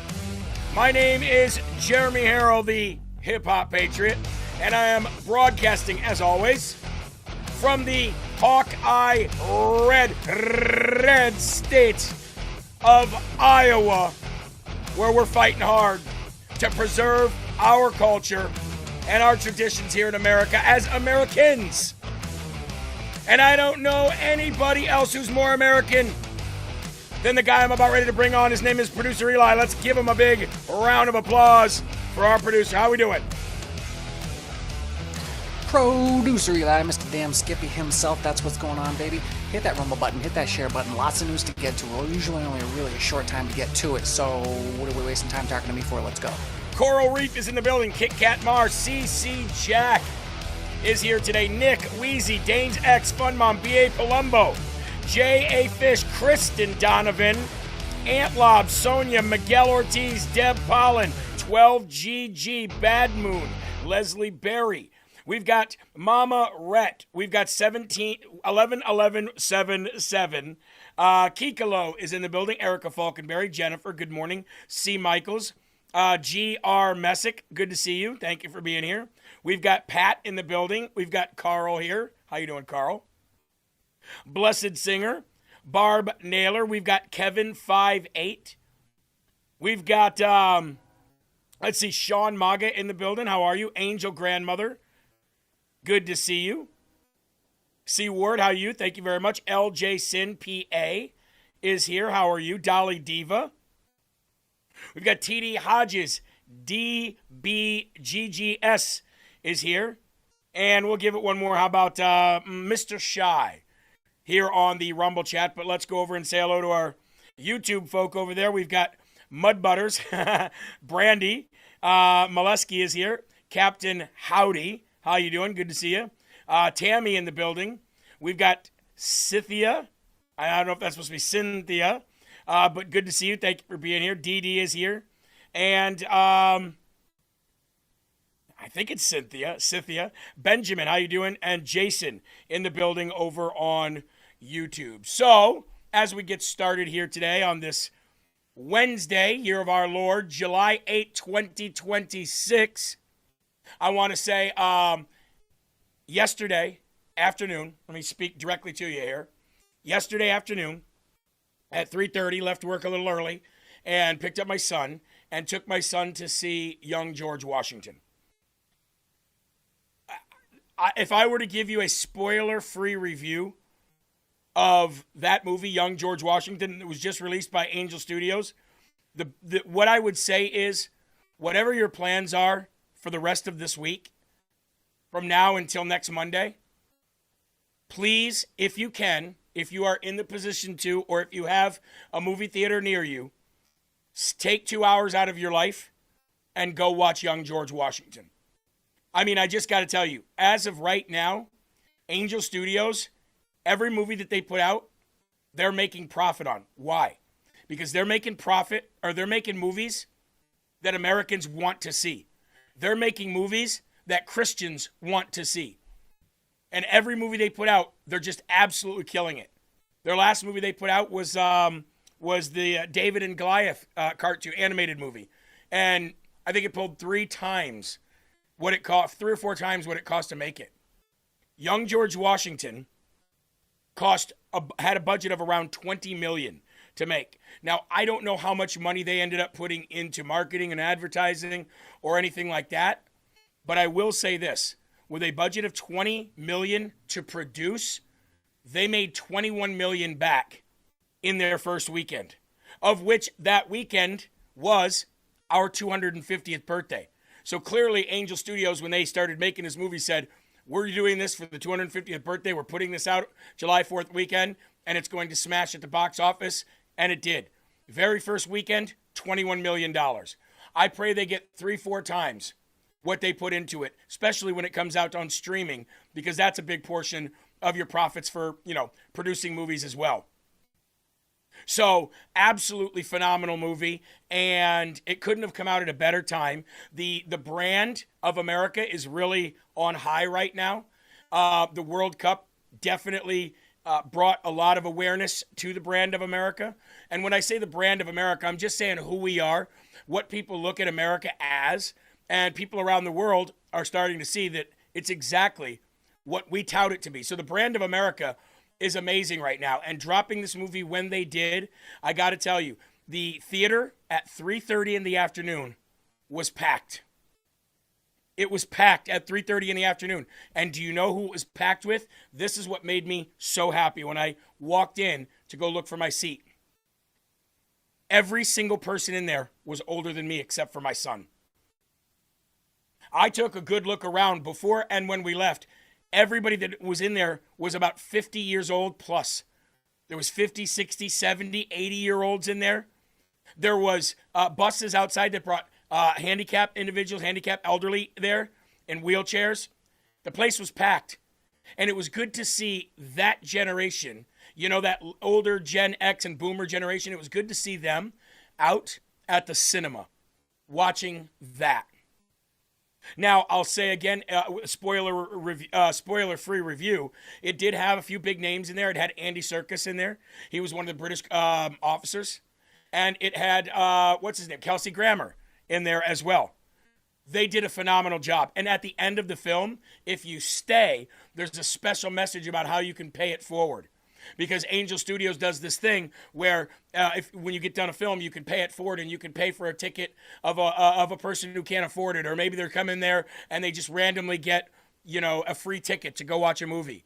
And they're doing this again to bring that American culture of going to the movies as a family, as friends, back. And I just think it's so amazing of Angel Studios. And I'll say this last thing about George Washington, young George Washington, other than go see it. And that's this. The message of the movie is even a pawn in America can take a king. And it's obviously a chess reference, but it's throughout the whole movie. Even a pawn can take a king. And George Washington was built different than the men of that time. Once you see that movie, you'll know exactly why he was the first president of our United States of America and exactly how he beat the biggest military on earth at that time. You'll understand exactly how he did it. And he definitely had the favor of God. That's all I'll say, other than go see it now. Producer Eli. Just kind of humorous point of order. It's not exactly the type of movie you have to say, here's my spoiler-free review. I mean, if you know history, then it's already spoiled. Oh, Eli, I'm curious. What history of George Washington do you know before he became the President of the United States of America when he was 20 years old? What? So there's somebody at the door, bro. Yeah, exactly. I didn't know a lot of this stuff about George Washington, and as the movie was going, my son with me, who's the fact checker, had his phone on dim, and he's looking up. That's true, Dad. That's actually true, Dad. 17-year-old kid loved it, and it really pumped some patriotism back into the country when you view it. It really is. Jeremy, is it acceptable to take a 12-year-old? Absolutely. Absolutely. And it was so popular, in fact, that they've already greenlit the second movie, which is him obviously going into more of his colonial general role, his colonial army general role, in which we created the United States out of. So absolutely take your kids, take your grandkids, take your friends, take your family, and go see young George Washington. I would imagine even the left-wing audience that watches this show would go see it and love it. Maybe they wouldn't. I don't know. I wanted to start the show out with that today, and then followed by this. This might have been the most honest, level-headed, respectful interview that I have ever seen anybody give President Trump. And I watched this interview, and for some reason, I don't know how I missed this part. But when I saw this on social media yesterday, I said, I've got to show the audience this video to start the day. Here we go. You're obviously a really good dad. Your children really like you, which is obvious. And Or love. all love you, but everybody loves their parents, but they don't all like their parents. That's true. When they're adults. And they clearly have so much respect and warmth towards you. And I often think, watching you, that actually being a good president is a bit like being a good father. Yeah. Tough love, clear boundaries, in the interests of the people that you're looking after. Does it ever occur to you how much the role is like being a father, being a president? I've never thought of it that way. I can't believe I'm getting a question I've never thought of or never been asked before. If you think about it, I love this country, I love the people of the country, but people do say, what do you recommend for growing your children? And I've seen so many children, I've seen so many brilliant children of brilliant people go bad and become tremendous failures. And I find that so much of it's caused by drugs, alcohol. I always would say to my kids, no drugs, no alcohol, no cigarettes. Ivanka said to me, she said, Dad, you're driving me crazy. Stop saying that. I'd say it all the time. Whenever I see him, no drugs, no alcohol, no cigarettes. So I think it worked, but who knows? Yeah. You know, you never know. What a great interview. What a great, respectful question. President, like you said, you know, I've done a lot of interviews. I've answered a lot of questions. I've never had that question. So, you know, very interesting way to put it. But, you know, you never see interviews like that for him. You'll see an interview like that for every other president, left or right, but not him. Now, the far left will say that's because he's a tyrant and the world rejects him. Well, the world actually voted him in twice, overwhelmingly the second time, actually. And when I'm saying the world, I mean the United States of America. So that's a false statement to make. No, the reason why the establishment of the world rejects him is because he's the first one to blow a hole, many holes, like Swiss cheese, through their entire establishment, through their entire agenda, through their entire narrative, and through their fake news system that clearly has been spread around the world. And we know that now because it's backed up by the people, the thousands, millions of people who have come to the United States and said, wow, we were lied to by our media too. So when he said fake news in 2016, it was the first time anybody ever used it in that way. We all knew that the media lied. It was weird because 15 years ago, all of us agreed that the media lied and that the government was corrupt. Nowadays, the left wants more government, thinks the media tells the truth, and hates this man for no reason other than what they're told to hate this man for. And it's a sad thing. It is a sad state of affairs. But I have faith in this country that someday, maybe when these crazy people on the right and the left fall off the earth, maybe when they're dead and gone, maybe it can pave the way for a new, breed of candidate to come in and actually be a servant for the people. Actually do what they're sent there to do instead of just go there to fight. And I mean, the movie definitely does encourage we're all born here. Let's fight for here and stop fighting for the people that are sitting there going, yeah, keep fighting. Everybody keep fighting while we're making hand over fist. And I think we all know which side is producing the assault, the assassinations, the attempted assassinations, the death threats, and the physical negative behavior. I think we all know. Anybody with an rationale of being able to think knows that. So, and you know what? In the spirit of young George Washington and those patriotic times, ladies and gentlemen, Rise Up Coffee.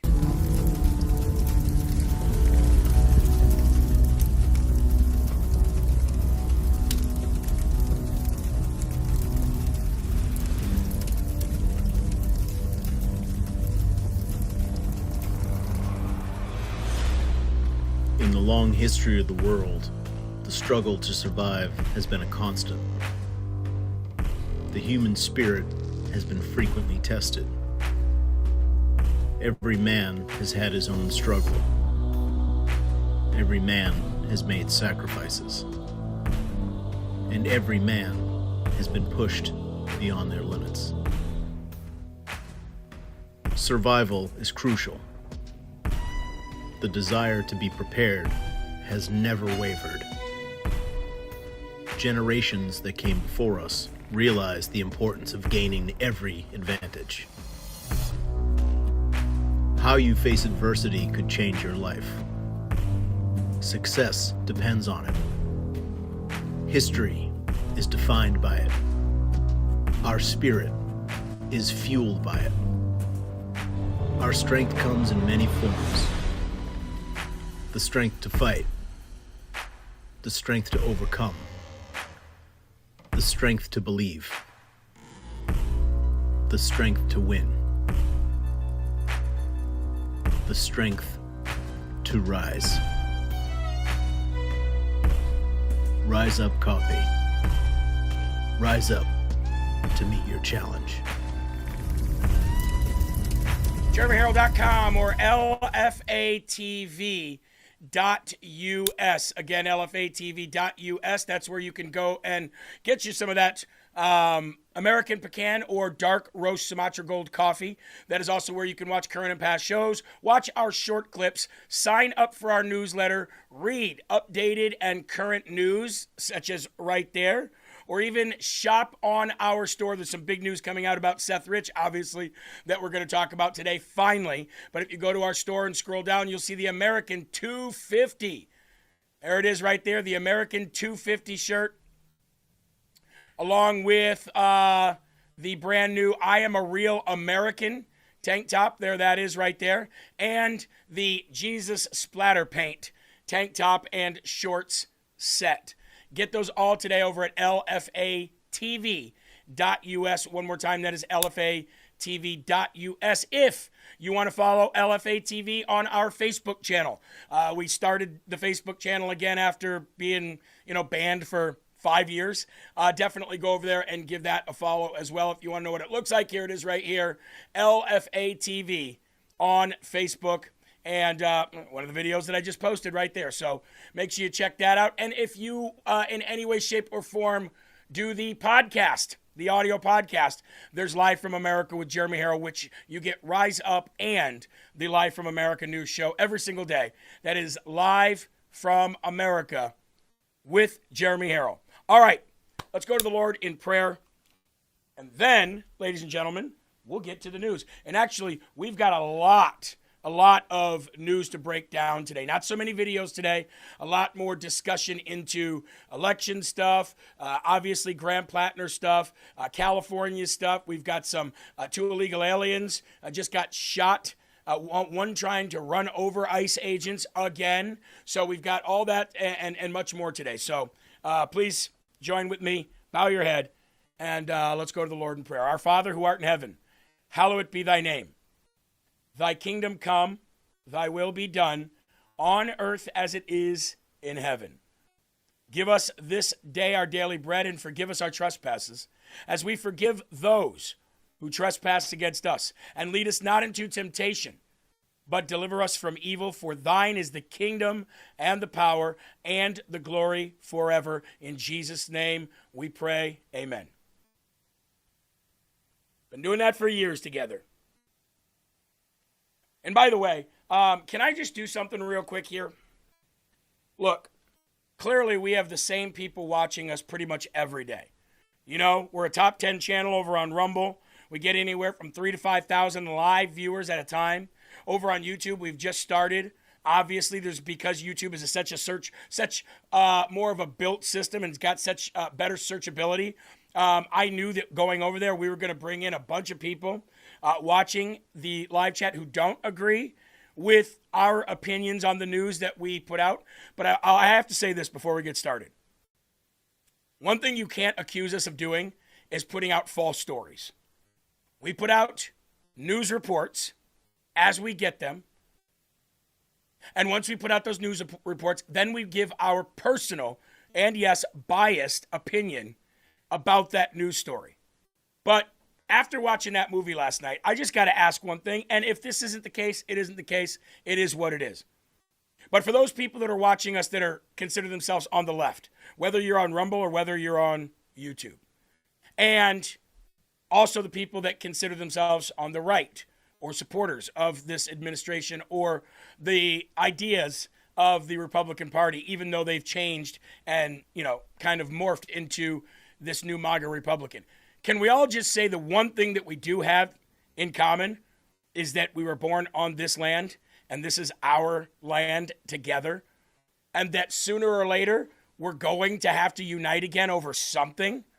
So why not unite over the love of the United States of America and have differences of opinions, but go our separate ways? And this includes me, without calling each other whatever you want to call it. MAGA racist, MAGA Republican, MAGA extremist, bigot, homophobe, this, that, and the other. Because we can say the same things about, you hate freedom, you hate the flag, your actions show it, you're retarded, blah, blah, blah, blah, blah. Especially after seeing that movie last night. And I'm challenging the left and the right to do this. I know the people on the right can do it. I know we can do it. We do it. We've done it in the past. We do it in when we go out into the world and do reporting. We do it. We have civil discussion with people. After watching that movie last night, now more than ever, I think we need to do that. Can we at least unite over the fact that this land is our land? From California to the New York Islands. Can we at least do that? If we can't, it is what it is. I get it. It is what it is. But try. You'd make the country even better than it is today. Now, top story of the day, first and foremost section, please lift up your cups. Iran violated the ceasefire and the MOU agreement. Once again, these people don't want peace. We didn't attack them during this ceasefire. We did not break the ceasefire. Israel did not violate our ceasefire agreement with Iran. Jordan hasn't been being hit. Turkey hasn't been being hit. Everybody has been fairly silent. And then Iran attacked a civilian vessel, which prompted, in the Strait, which prompted the United States, because of the fact they have control of both sides of the Strait of Hormuz, and they attacked Karg Island last night. You have to respond. Iran knows that we have to respond, and they're shooting anything they have left at anybody they can shoot them at. I don't think we should have gotten here. I think that they were always going to do this because they know that the only way they can hurt President Trump is to have this carry out until the midterms. So you either do one thing. You make it so they can't even shoot a bottle rocket. I know that they don't have planes. Clearly they don't have planes. If they had an Air Force, you would see it. You would know about it. Clearly they don't have ships. There are no ships of theirs in the Hormuz Strait. And that is backed up by NATO and by all these other countries that are belong to NATO and the UN. So there's no ships of theirs. So they're literally shooting off whatever they have from hidden targets on land and with any kind of, mines, water mines that they put explosive mines in the Strait of Hormuz. They're literally just attacking whatever they can. So when people come out and say Iran won again, no, Iran's not winning. Iran is a flea on the back that you can't get rid of for whatever reason. And they know that this is going to hurt Trump. Look, they've got a $100 million hit out on his head. They've tried to kill him multiple times. They don't have the intelligence, they don't have the resources, and they don't have the know-how to kill him. So the best way to do it, the best way to hurt him, is to continue whatever military operation that is going on over there, to drag that out through the midterms, because they know there are enough people here in the United States of America who will say, Iran keeps winning, this is a senseless war, blah, blah, blah, get out. But here's my question. If Iran had used a nuke on anybody after they got one, would you still be like, well, we shouldn't have done anything? No, you'd be like, Trump should have taken them out. If Iran had used a nuke, you would blame President Trump for not stopping the nuke. Now you can say they weren't close to having a nuke. Nobody on planet Earth says that but them. Nobody. The only people on planet Earth that say that are the black-pilled woke right and the hard left. Every country, including Gulf countries around them, say that they were. Every other country says that they were. Every intelligence agency from every major country says that they were. Their own allies said that they were. The only ones that say that they weren't were them. So now it brings us to now. How's it going to affect future gas prices?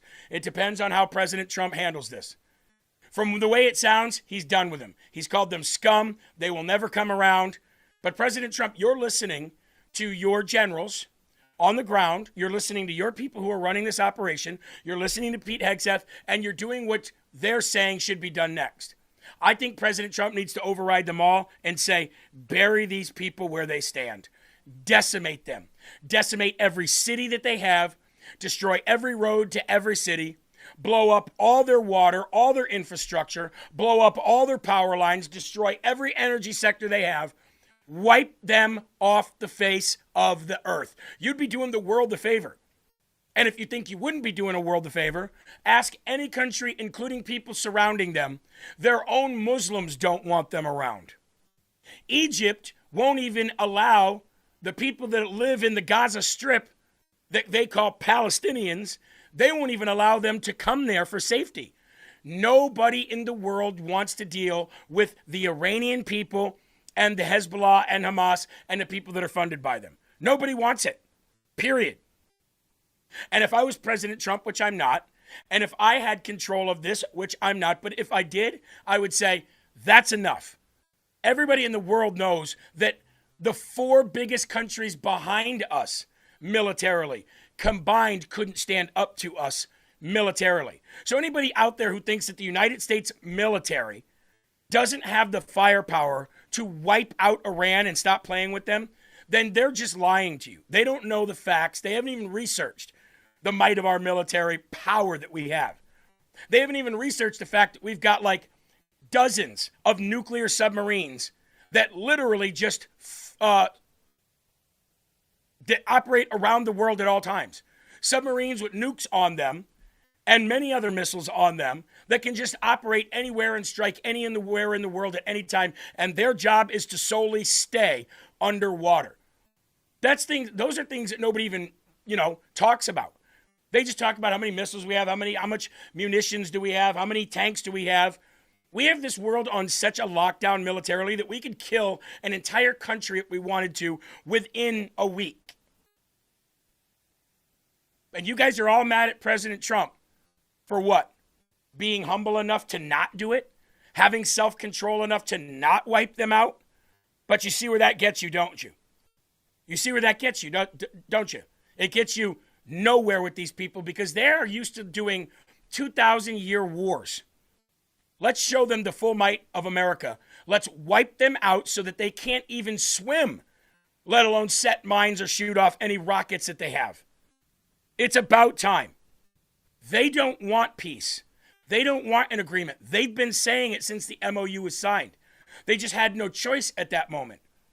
And now they're continuing their bullshit. Why? Because if you ask me, they just want to constantly be a thorn in the side of President Trump's. It's the first president they've ever had this kind of a bounty on. They want him dead for killing all their leaders. The United States told them, hey, we're going to hold off while you have your little, funeral for your leader. And while they're having their little mourning time, they did this. They violated the ceasefire. So stop playing with them. Stop playing with them. And if we're on the offense, don't let them drag this out to the midterms. Finish it. That's what I say. Finish it. And to be honest with you, I think a majority of Americans who voted for him also feel that way. Finish it. Sick of hearing about it. Sick of dealing with it. No American soldiers or troops have died since the beginning part of this. And you know why? Because they can't strike like they used to. That's why. You ever wonder why 13 soldiers died in the first month and a half of this, but we haven't had any really die since?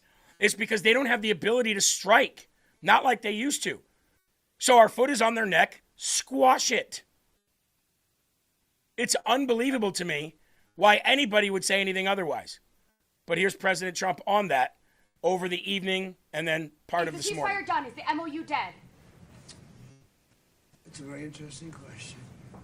To me, I think it's over. I don't want to deal with them anymore. They're scum. You know what scum is? They're scum. They're sick people. Scum. They're led by sick people. And they're vicious, violent people. Yep. And if they had a nuclear weapon, they'd use it. As far as I'm concerned, They it's say that. over. I'll speak to our negotiators. They want to negotiate. They're good people. Steve Witkoff, Jared Kushner. But they have to come back to me. As far as I'm concerned, it's just a waste of time dealing with them. They're liars. We make a deal. And if I make a deal with him, we have a deal. And he goes out, he talks. We make a deal. Everyone's agreed. No nuclear weapon. We make a deal. They go outside, talk to the press. They say, we never even talked about it. There's something wrong with them. They're cuckoo. They're Muslim. As far as I'm concerned, it's over. As far as I'm concerned, it's over. Well, what does over mean, Mr. President? Because over, to me, means no more Mr. Nice Guy. Iran's Revolutionary Guard said that they targeted U.S. military sites in Bahrain and Kuwait on Wednesday, which is today, but time difference there, after the U.S. launched a wave of military strikes on Iran in response to attacks on tankers and civilian ships in the Strait of Hormuz, or trying to go through the Strait of Hormuz. In the last blow to the fragile ceasefire agreement, the Islamic Revolutionary Guard Corps said it's carried out joint missiles and drone operations against key U.S. military sites in Bandar Salman, Bahrain's 5th Naval District, and Ali Al Saram Air Base in Kuwait, and shot down a U.S. MQ-9 drone attempting to interfere with their operation. Air raid sirens sounded in Bahrain and Kuwait. The Kuwait Army said air defenses were confronting hostile missiles and drone attacks. That was put out late last night or really early this morning. And this is a clip of Fox News talking about the cease is over. Or they were struck by unidentified projectiles. The U.S. has also revoked the license that allowed Iran to legally sell oil in the open market. So, that right there, that piece of news that you just heard reported right there, that Iran was upset, and this was in a retaliation for the United States stripping them of their license to sell oil on the open market. That is why they started attacking ships. Because President Trump said, hey, until this is official, until this stupid little funeral that you have of people that we killed is over and all that, until this is absolutely official, you're not selling oil to anyone. You're not profiting. We're the ones in charge. So then they started shooting off whatever missiles they have from wherever they have them. And this is why you've got to go into the interior and wipe them completely out. Because they did this in retaliation because Trump stopped them from being able to make any money at all whatsoever. It's not like they produce anything else for the world. They're not China. Sell oil in the open market. That's the first time Iran had been able to sell oil for U.S. dollars in years. Iran had been suspected of selling oil to China illegally for a long time. And it all happens during the 6-day funeral for the late Grand Ayatollah Ali Khamenei, a period of time in which even President Trump said he's giving Iran time off, even from negotiations. Guys, back to you. Mike, thank you. You know, I think it's really important. So there you go. There you go. They were pissed because they couldn't continue to illegally sell oil on the open market to China or anywhere else. President Trump is having a press conference very soon. Producer Eli just informed me of that. We've got the White House feed itself coming in, so we will make sure that we get that up for you. As soon as we're ready to go, Eli, let me know, and we'll go right to President Trump. I'm sure it'll be a press conference about this. Here is more in-depth talk from when President Trump was talking about how much scum they actually are. Things have been determined, and some things haven't, frankly. We attacked very powerfully last night the very dangerous people from Iran. They're sick. There's something wrong with them. We said, go and do your funeral stuff. And instead of that, they start shooting rockets at ships yesterday. And so we hit them very hard last night, very hard. I would say 20 to 1. 20 times tougher. And I told them every time you hit, we hit. And of course they're dirty players, so they go after everyone, probably including me. I've been number one on their list for years. And they're a bunch of scum, you want to know the truth. They're scum. And so we don't like them. I don't like them. And they're evil people, and it's the denuclearization of Iran. A lot of things have been determined. Then let's do something about it. Let's do something about it. Let's stop doing this, and let's start doing this. Because if the United States just one day decides to throw a few combinations with a few haymakers on the back end of those combinations, Iran would be on their knees begging Allah, please, President Trump. But they're okay with taking big hits like this. They took big hits like this from pretty much every president in the past, going all the way back to Jimmy Carter when they started this. They're okay with taking hits like this. They live in dirt, mud huts, tiny little 2x4 rickety shacks with some sheet metal on top. They still live by the benefits of having a goat, in more than one way, I might add.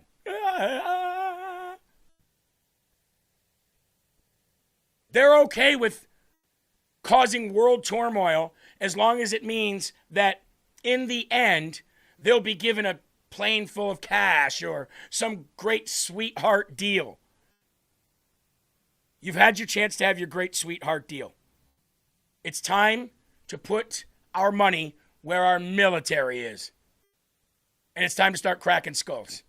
And I hope we hit them so hard. Now, here's President Trump talking about taking Karg Island, which, if you ask me, should have been taken a long time ago. Again, I'm really just a nobody trying to tell everybody about somebody who will save their souls. That's Jesus. So my name isn't a name to remember. But if you want my honest opinion, did anybody ever think that the Iranians were ever going to be, I don't know, trustworthy? And it's amazing how the left, because of their hatred of Trump, will accept actual Islamic terrorists as part of their belief system. The left will coddle actual self-proclaimed Islamic terrorists whose only goal is to wipe out the infidel. This comes from their own government, not from us, not from some media outlet, not from some right-wing liar. They say this. And the left, because they hate Trump so much, side with the Iranian Islamic terrorists, the ones that don't accept LGBTQ, the ones that do burn and boil gay people and throw them off buildings, the ones that would behead anybody that said they were trans, anybody that said that they were Christian, or they didn't believe in any God, or that they were Buddhist, or that they were monks, or that they were Native American spiritualists, or whatever they are. They would kill you. And I'm just so flabbergasted and so confused by the hatred of the president so much that they would side with Islamic terrorists. And that's exactly what they do every day. All you have to do is go into any live chat where they are, and they'll do that. I never, ever, in my wildest imagination, would ever thought that anybody in this country would side with Islamic terrorists. But their hatred, which they project all the time on the right, is so much for Trump that they just side with the Islamic terrorists. It's a crazy world we live in. Tried to rebuild their radar, and they had about 60% built. Now they have to start all over again. Look, we're not attacking at the highest level. The highest level are the bridges, which we can knock down. I would say in one day we knock down every single bridge in Iran. There's not a thing they can do about it. Their electric manufacturing facilities, right? Their electric plants where they make their electricity in there. We will, if we have to, we'll take them out. I don't want to do that, but if we have to, we'll take them out. they have desalinization plants. You do have to. If we have to. I hate to do that. No, That's probably it's the not one if we have to. You do have to right now. We attacked Cargill Island last night. We knocked out a piece. I said, don't touch the oil, because maybe we'll take over Cargill Island. You know, we may take over Cargill Island. Got about 30 billion. It's not a thing they can or do. a million barrels there. But I said, don't hit the pipes. Just hit everything else, and they hit it. They may hit it again tonight. So, you know, as for your question, normally I'm not that way, but they really deserve it, because they're saying they want to make a deal, but they don't. You know, they asked for a timeout. They wanted to go to the funeral of Khomeini, and I said, give it to them. And they start shooting missiles. I mean, it was a crazy thing. Now, we did kill him, you know, so I guess you have to look at it that way, but the funeral took place, and they wanted to have a period of time, and they also asked that we not kill them. And we said, we're not going to kill you. They were worried we'd kill them during the funeral. I mean, if you can believe it, what a crazy... Did you ever think I'd be doing this for a living, Marco? Did anybody ever think I'm doing... Maybe Pete, but this wasn't supposed to be for me. Pete loved this stuff from day one. I don't understand, and again, I don't know the ins and outs, just like none of you know the ins and the outs of this military process and these strategic, you know, strikes. But I think we've been long past the point, President Trump, of we may have to, I don't want to, but we may have to and we may do it. No.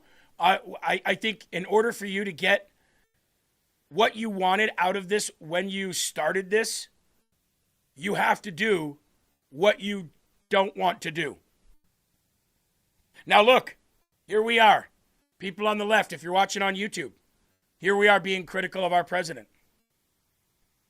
I thought we just follow everything he says. I thought that your claim that no matter what President Trump does, we just go along with it. That's not how we are. I'm pretty sure if all those people on YouTube came over to Rumble right now, you would see that most people are like pretty much saying the same thing that I'm saying. As a matter of fact, you don't have to come over. You could stay right where you are. I'll just put it up on the screen for you.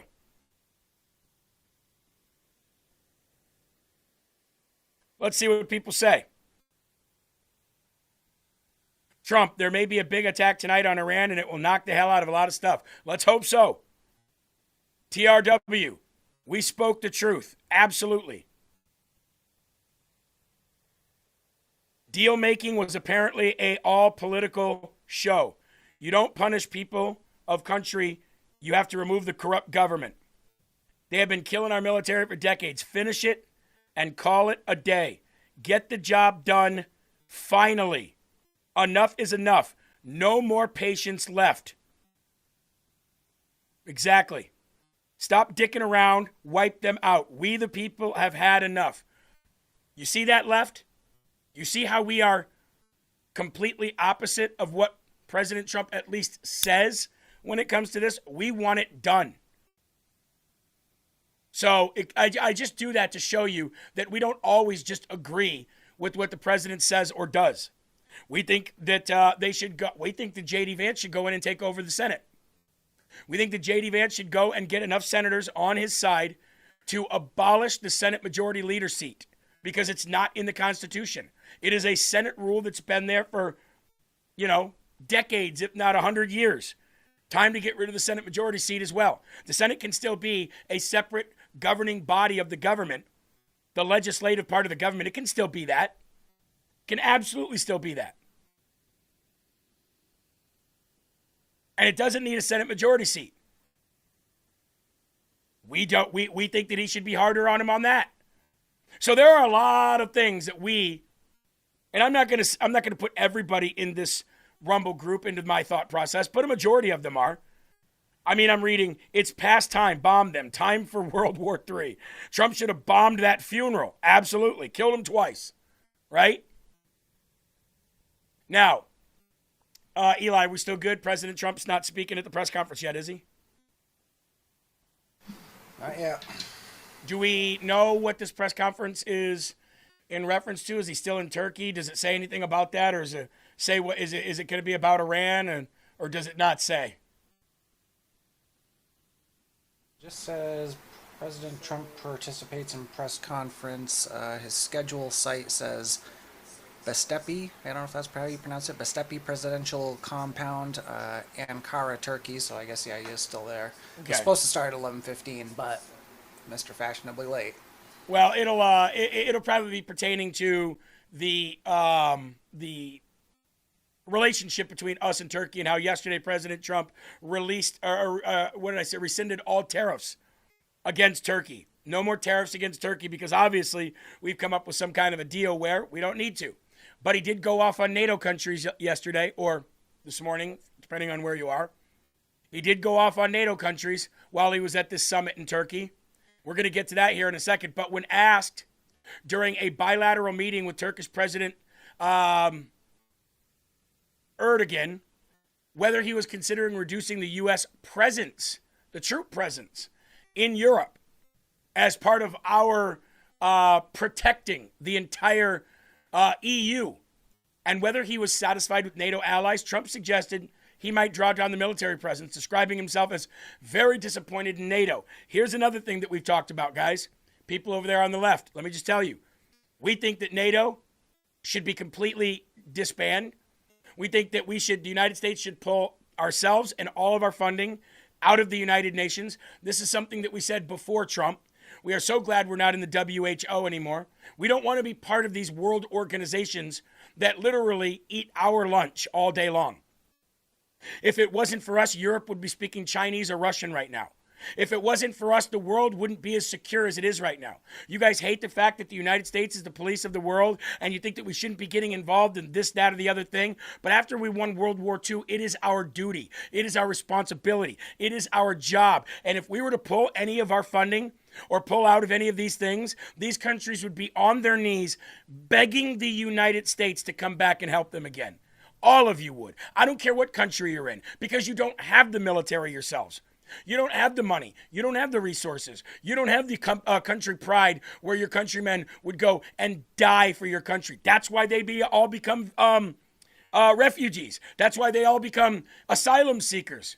You'd never see American citizens outside of the new generation or the entire left become refugees. We would die in our land. The rest of the world doesn't have that kind of pride for their country. Some people in the country might have that much pride, but not as a whole. That's what makes America so great. And you'll find that out, why we are the way we are, when you go watch young George Washington. Troop drawdowns in Europe likely? And are you satisfied with the progress that NATO allies have Well, made? we're going to see. I was very disappointed with NATO. And frankly, if it weren't held in Turkey, where my friend happens to be a very strong leader, a very strong person, it's possible that I wouldn't have attended. I felt I had to attend because of the fact that, I know he's gone all out. It was a big thing to have NATO come to Turkey or any place else. It's a big thing. But we weren't treated well because we did something in Iran. We don't need anybody's help. I didn't even want their help. But before I asked, they said they wouldn't be there. And we've invested trillions of dollars in NATO. Why?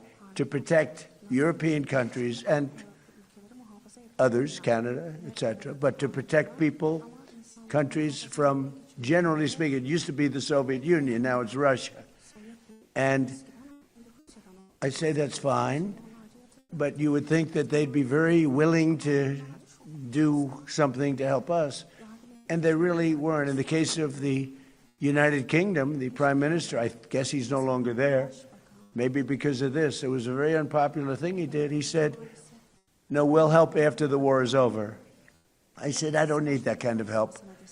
We didn't need any help at all. And in a way, I was testing people. I was testing to see whether or not they'd be there, because I've long said that we help them, but I'm not sure that they'd be there for us. And Italy turned us down, and Germany turned us down, and France turned us down.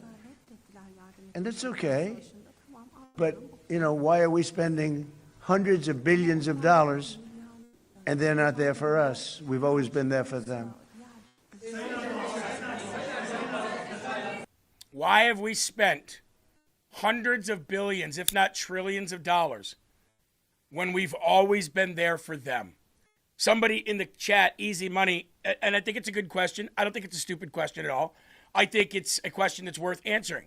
Easy Money in the Rumble chat said, why is it our job to be the police of the world? Why must we be involved in everything? Because when America farts, the world smells it. Because when America sneezes, the world gets a cold. We are the leaders of the free world. We won World War II. If we weren't the police of the world after winning World War II, then we would not have ended slavery like we did in our country, in dozens of countries around the world. Europe would be speaking Chinese or probably Russian, most likely Russian, if it wasn't for the United States of America. And if we don't continue to operate in that manner and in that responsibility with those duties, then somebody will. Do you want Xi Jinping and the CCP, the 12 families that make up the CCP, do you want them being the police of the world? Because if we retreat from that post, they will take it. Would you like Vladimir Putin to be the police of the world, telling the world what to do? Would you like the ruble, or would you like the yen to be the world's backup currency and reserve currency? The fact of the matter is, somebody's got to do the job. It's either us or it's one of the other three superpowers. Two, really. Who's it going to be? That's why it's our job. We may not like it, but we would have had to lose World War II in order to not have that role. And as for one, I'm very glad that we have that role. I'm very glad that we have our hand in everyone's cookie jar. Why? Because they've had their hands in ours for decades, and it's about time for some reciprocation. That's why. And I only say that with passion, not anger. Eli, make sure you got that feed refreshed. Usually those White House feeds kind of get stuck on that same, so just keep an eye on that. We want to make sure that we bring President Trump in as soon as he's ready. Now, check this out. I do not believe this report from the Western Journal. Now, Jonathan Jones is a reporter over at the Western Journal. He's not bad. He's not a bad reporter, or journalist, I should say. I'm a reporter. He's a journalist. But he put out a story that said Macron and France were prepared for war with America after the Maduro raid. Oh, suck up. Yeah. No, you don't say. France gives up in wars they're not even in. France waves white flags in wars they're not even involved in. That can't be true. I don't know what happened to France after we actually relied on them to help us take out the British and become the United States of America, because we absolutely did need the help of the French, or else it probably wouldn't have happened. But ever since then, they've become weak. They've become a joke. The French? Does anybody respect the French when it comes to a military point of view? Let's get into the story. French President Emmanuel Macron said that his country was willing to engage in a shooting war with the United States earlier this year. Oh, my Lanta. I'm going to ask our producer to get some facts for me. Eli, please, while I'm reading this story, will you please gather together the information of what our military looks like compared to France's military? Just ask any search engine to give you a comparison between our military and their military. This might be you might as well fight Boss Baby. The Wall Street Journal reported this week that Emmanuel Macron made the decision earlier this year after American forces carried out a precision strike in Venezuela that led to the arrest of former dictator Nicolas Maduro. The French president reportedly made comments about fighting Americans over Greenland, the desolate Danish island that could prove crucial to keeping non-NATO powers out of the North Atlantic. By the way, those shipping routes are larger than the Hormuz Strait, and they also lead to more places around the world than the Hormuz Strait, Those shipping routes are constantly filled with Chinese and Russian ships. Do you want that as a Democrat or a Republican? Do you want that? Do you want these two other superpowers that would love to see the United States of America burn to the ground that close to our country with their shipping, their ships and on those shipping routes? Do you want them to control it? Because if they control it, it'll be like another Hormuz Strait situation. It'll be like another Hormuz Strait situation where we don't have control of shipping routes that we should absolutely have control of in our Western Hemisphere. Do you want them running that? I don't. Eli, please tell me what we've come up with as a joke to this statement of Emmanuel Macron. All right, well, everything I'm about to give you is America first, and then France. Global ranking, number 1 compared to their number 8. Oops. Defense budget, $920 billion to their $66 billion. Oops. Active personnel, 1.4 million compared to their 304,000. Oops. Nuclear warheads, 5,042 compared to their 370. Isn't that Oops. cute? Total aircraft, 12,784 compared to their 988. Oops. Main battle tanks, 4,640 compared to their 215. Total naval vessels, 243 compared to their 133. And submarines, 71 compared to their 9. There you go. And it's not even talking about the dozens of nuclear submarines that we have that just live underwater. Those are not included. And any other thing that we don't know about. As a matter of fact, I bet if producer Eli were to pull up our military combined or compared to France, China, and Russia, we would still be bigger. Now, we wouldn't be bigger in terms of the amount of soldiers, and we wouldn't be bigger in the terms of most powerful nukes, because Russia has claim to the most powerful nuke, and I believe China has claim to the most soldiers. But I think even compared to both of them combined, along with France, we would still have more. With President Donald Trump expressing his desire to acquire the island as territory for the U.S., coupled with the success of the raid to capture Maduro for drug crimes, Macron reportedly was prepared to fight one of his country's oldest allies, an ally that twice saved it from German aggression in the last century alone. It was almost midnight in Brussels, and the leaders of Europe were locked in their 5th hour of emergency meetings with a single theme for discussion: how to manage a breakup with America. How are you going to do that? The EU is already economically crumbling. Right now, the UK is as broke as the state of Mississippi, which is our most broke state when it comes to economic value. They are dying over there financially. Ever since remember the what was it called? The Brexit. Ever since Brexit, their economy is just shit. Shit. What are they gonna do? Who are you gonna? The only way that France would break up, with America, is if they had a side piece named China, which is where Canada went. See, France probably looked at Canada and said, well, Canada's breaking up with America and they're getting backed by China. France probably said, we can do that too, because there's no way France could ever do it on their own. They would need China. And China's looking at this going, oh, this is perfect. Let's keep sowing discord in the United States of America, just the same way Iran is doing, sowing discord within the United States of America. Let's get half their country to root for anybody but them. Let's get half their country to root for Muslim extremists, self-proclaimed, who said that they would nuke the world. We didn't say that, they did. Let's get these countrymen to divide and side with China, who is asshole, and let's get them to break up from within. And as they pull away from these other countries, let's swoop in and save the day. That keeps happening, folks. China will take over as the world superpower. You're lucky Trump is here to prevent that from actually happening, because that was actually happening behind the scenes anyway. When a Democrat is in power, China gains power every single time. When a Democrat is in power, China's financial system always looks better. When a Democrat has the seat, there's always backdoor deals going on with our allies and each other, all in a way to get more money and more from the United States of America. The reason why the world leaders hate him so bad is because he came in and said, that's done. We're not doing that anymore. They hate him, so they sow discord in us because he's stopping their cash cow.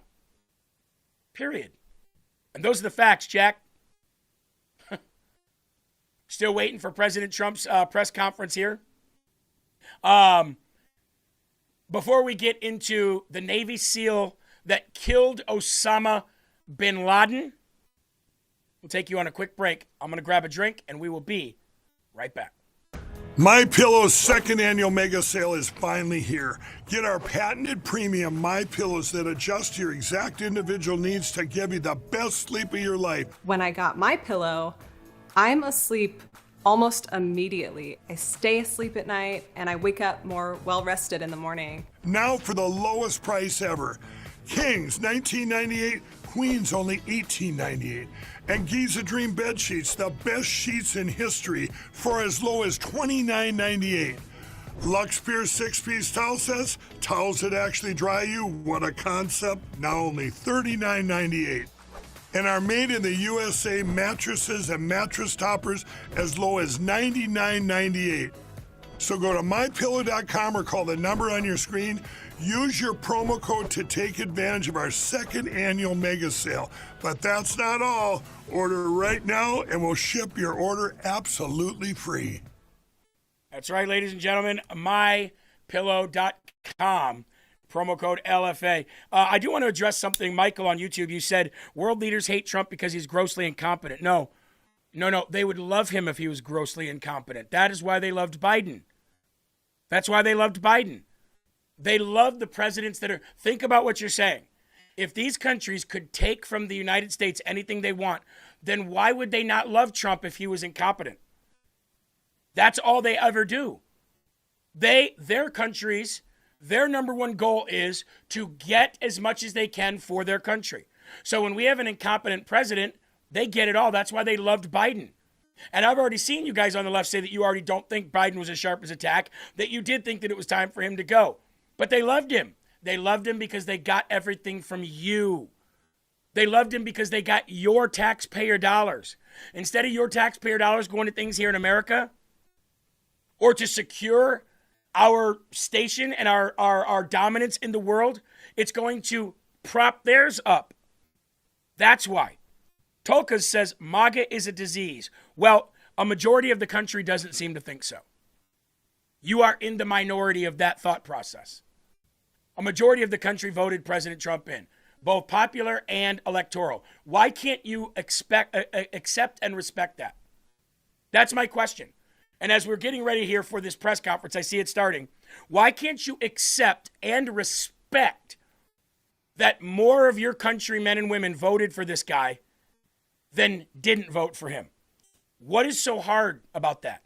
Do you hate your country that much that you can't even respect the will of the voter? Don't you guys always say, this is a democracy, respect the will of the voters? Did the Democrat Party respect the will of the voters when they implanted Kamala Harris in there and took the presidency away from Joe Biden? Is the Democrat Party respecting the voters now when they're making Graham Plattner drop out after he got such a whopping amount of votes in Maine so they can put somebody in there that they want? All right. President Trump is on now. We're going to go to President Trump at least to see what the press conference is all about. And if it's of anything of serious importance, then we'll stay with it. But as of right now, ladies and gentlemen, your president, Donald Trump. Mark is an extraordinary person, smart, great leader. It's not easy leading so many leaders like that. Got a lot of leaders, and they're strong personalities, every one of them. And Mark does an unbelievable job. Couldn't find anybody better. I just want to say there was tremendous love in that room. The press got to see the sitting, but they didn't get to see the speaking. And I actually said, it's too bad the press couldn't see this, because every one of them spoke for a little while, and I spoke for a little while. And it's a lot of speeches. We kept it short, but it's too bad the press couldn't have seen what we were doing in that room, because it was very smart people, and they have a lot of good in their heart, not evil, good. and they're doing a great job for their country. The world is doing well. We have, as you know, the oil is down. We'll see whether or not we keep it down. We should keep it down. We're doing things that should have been done 47 years ago with Iran. And I just want to say that throughout my first term and over the past 18 months, the United States has led a historic effort to dramatically increase the defense spending and to have equipment that no other country in the world has. When you look at Venezuela, when you look at Iran, essentially demolished their military in a couple of weeks. They had a good military, they had a good navy, they had 159 ships, everyone's at the bottom of the sea. They had hundreds of airplanes, they're all gone. They're all lying burned up on the runways. They were totally decimated, their radar's gone. Everything's gone, their leaders are gone, frankly. And their combat capability is pretty low. They have a small percentage of missiles left. They have some of the launchers, missile launchers left, call them launching pads, but most of that's been destroyed too. So we have the strongest military in the world by far, not even close. Everybody admits it. Last year's summit in the Netherlands was great also, and we achieved an unprecedented agreement to increase the annual defense spending, and it's the benchmark, raising it from 2% to 5% of GDP, which everybody said was impossible. And now they're all thanking me, and most of the countries have agreed to it. We have a couple of that didn't, but I have a feeling they're going to, and pretty quickly. In fact, today they were very positive. One of them in particular was, I didn't think, a good team player. Today was a great team player. As all of the leaders understand very well, the United States remains by far the largest contributor to NATO, monetarily and maybe otherwise. We were just talking about this. Anywhere in the world, and they respect us as a country. Again, they didn't respect us 2 years ago. They laughed at us. NATO laughed at us. Everybody laughed at us. They don't laugh anymore. There's no more laughing. This year we invested a record $1 trillion in our armed forces, and we're going to be asking for $1.5 trillion coming up. We have the money being spent on the best equipment anywhere in the world. In the working session this morning, we discussed the progress other members are making toward the 5% target, and they're making great progress. Many of these countries are very rich, by the way. We don't have to feel sorry for them. But it doesn't mean they're properly protected. There's a big difference. Some have truly answered the call, and others are making big changes and will be answering the call. I think I can say in all cases they're going to be answering the call. And we'll be taking in over $1 trillion a year toward defense. And that's a tremendous amount of money. It's a big up. They were at 2%. They were actually at 1%. I got them to 2%. Then I wanted to get them to 5%. And we got up to 5% the last time. And they're, just again, if you could have seen the respect and the love in the room, and it's love really for the country, for our country. I don't want to say me because you'll say, oh, he's so conceited. He's such a conceited person. But they do. I mean, they like the job I'm doing. They said, sir, we love you. These are grown people saying that. Isn't that nice? Maybe, I don't know, maybe they're trying to get to me. And in the way they did, because there was tremendous unity in that room. And I urge all nations to accelerate their plans to get the benchmark as quickly as possible. The benchmark is going to be that 5% number. That's the number it should have been for years. As a result of the commitment we achieved last year, defense spending of other NATO members surged by more than almost $150 billion in 2025, and much of that money is being spent on American-made equipment. They all want American-made equipment. We're pushing very hard to have the defense companies, and they're great. We make the best equipment, the Patriots and the Tomahawks, and everything we have is considered to be the best. Not by me, it's everybody wants it. I wish we made it faster because we could sell as much as we could make. And as you know, I had Lockheed and Every one of the companies, all of the companies who are Raytheon as an example, Boeing, so many of those great companies are now building plants. They had big plants, but they were using them 24/7. I said, that's not the way to do it. You have to build more plants. You don't have to just go overtime. I just want to say something real quick here. Shannon said President Trump just walked into a jam-packed NATO press conference flanked by Hegseth, Rubio, Bessent, Stephen Miller, and NATO Ambassador Whitaker. That's right. And everybody is paying attention. Even though they can't stand the way he speaks, even though they're probably like, come on, same old stuff, he commands their attention because he's the boss. They had a lot of great equipment. It wasn't ours, and it didn't work. Our equipment works, but we have to produce it faster for other countries. For everybody, including ourselves, we have to produce it faster. So we think within a year and a half max, we'll be, instead of waiting for a year or 2 years, we'll be having it on a 2-week wait, maybe a 1-week wait. That's what I want.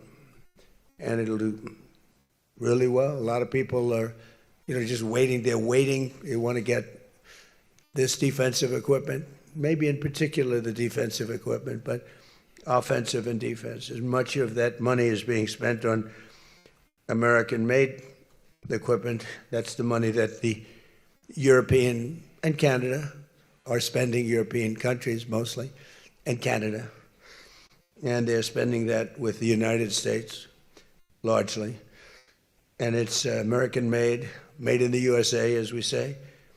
Weapons, munitions, supporting thousands of American jobs. This will increase. We have the highest number of jobs. Right now, we have the most people working in the United States that we've ever had in the history of our country. We have the biggest investment ever made, $19.2 trillion. That's 6 times more than we've ever had. Think of it, 6 times more. And what did that were tariffs. Without the tariffs, I think we would have done fine, like at about 2 or 3. The last administration had much less than $1 trillion invested for 4 years. We have $19.2 trillion invested in 1 year. We haven't gone into the extra almost a half a year, 1.5 years. Those numbers won't come out for a little while. So we have 19.2 trillion, not billion, not million, trillion with a T, invested in plants and equipment that's being built all over the country. Eli Lilly is building plants, big drug, Merck, all of them, the drug companies are building. Wow, that's manufacturing, jobs coming back to America, like the Toyota jobs, 2,000 of them. Beautiful. Thanks, Trump. It's leaving Mexico, and they're going to build one of the biggest car manufacturing plants in the world in Texas. That's because of the tariffs, because that's right. We don't mind if you build in Mexico, but if you build in Mexico, you have to pay 25% tariff. If you build in Japan, or if you build in any place, now China is a much higher tariff. It's 100% tariff because we don't want to lose our jobs.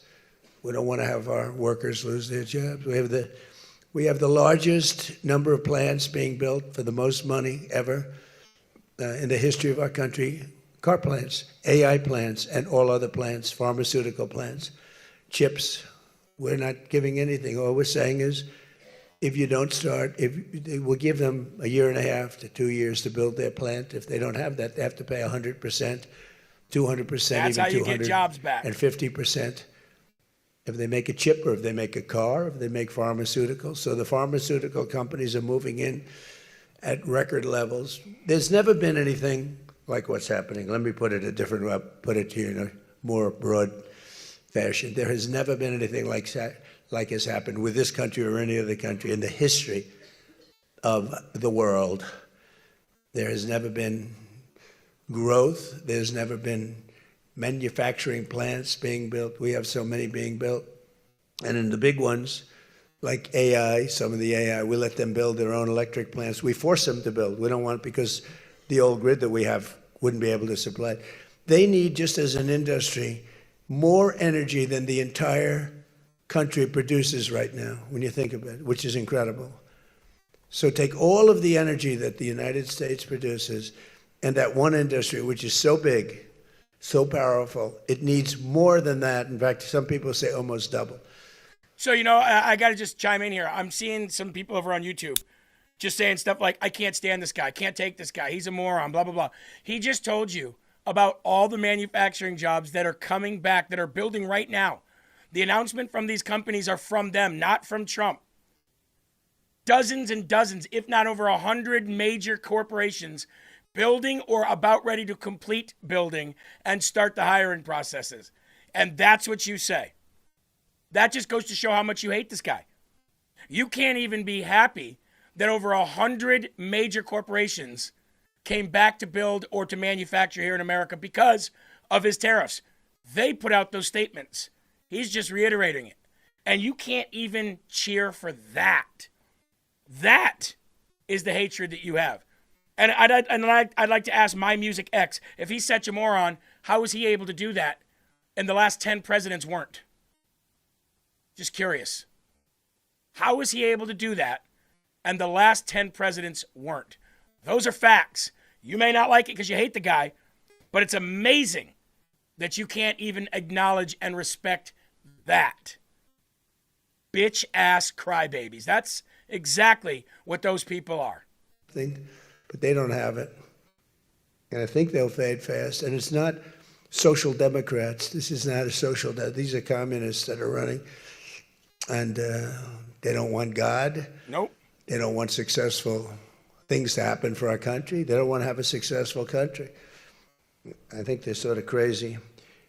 As European nations rebuild their militaries, American equipment will be the largest beneficiary. The defense companies are going to be making most of that equipment. They want the American equipment because it works better. It's not a question of anything else. We make the best equipment in the world.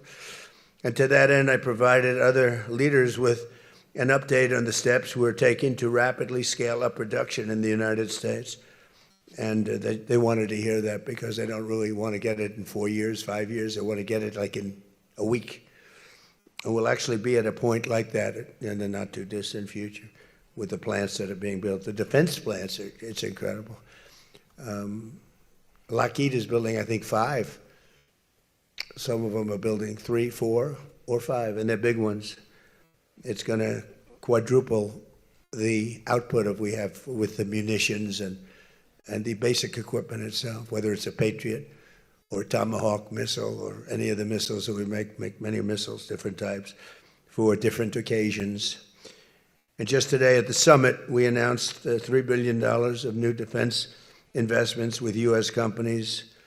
And Lockheed Martin will establish a world-class Patriot missile sustainment facility, a big deal in Europe.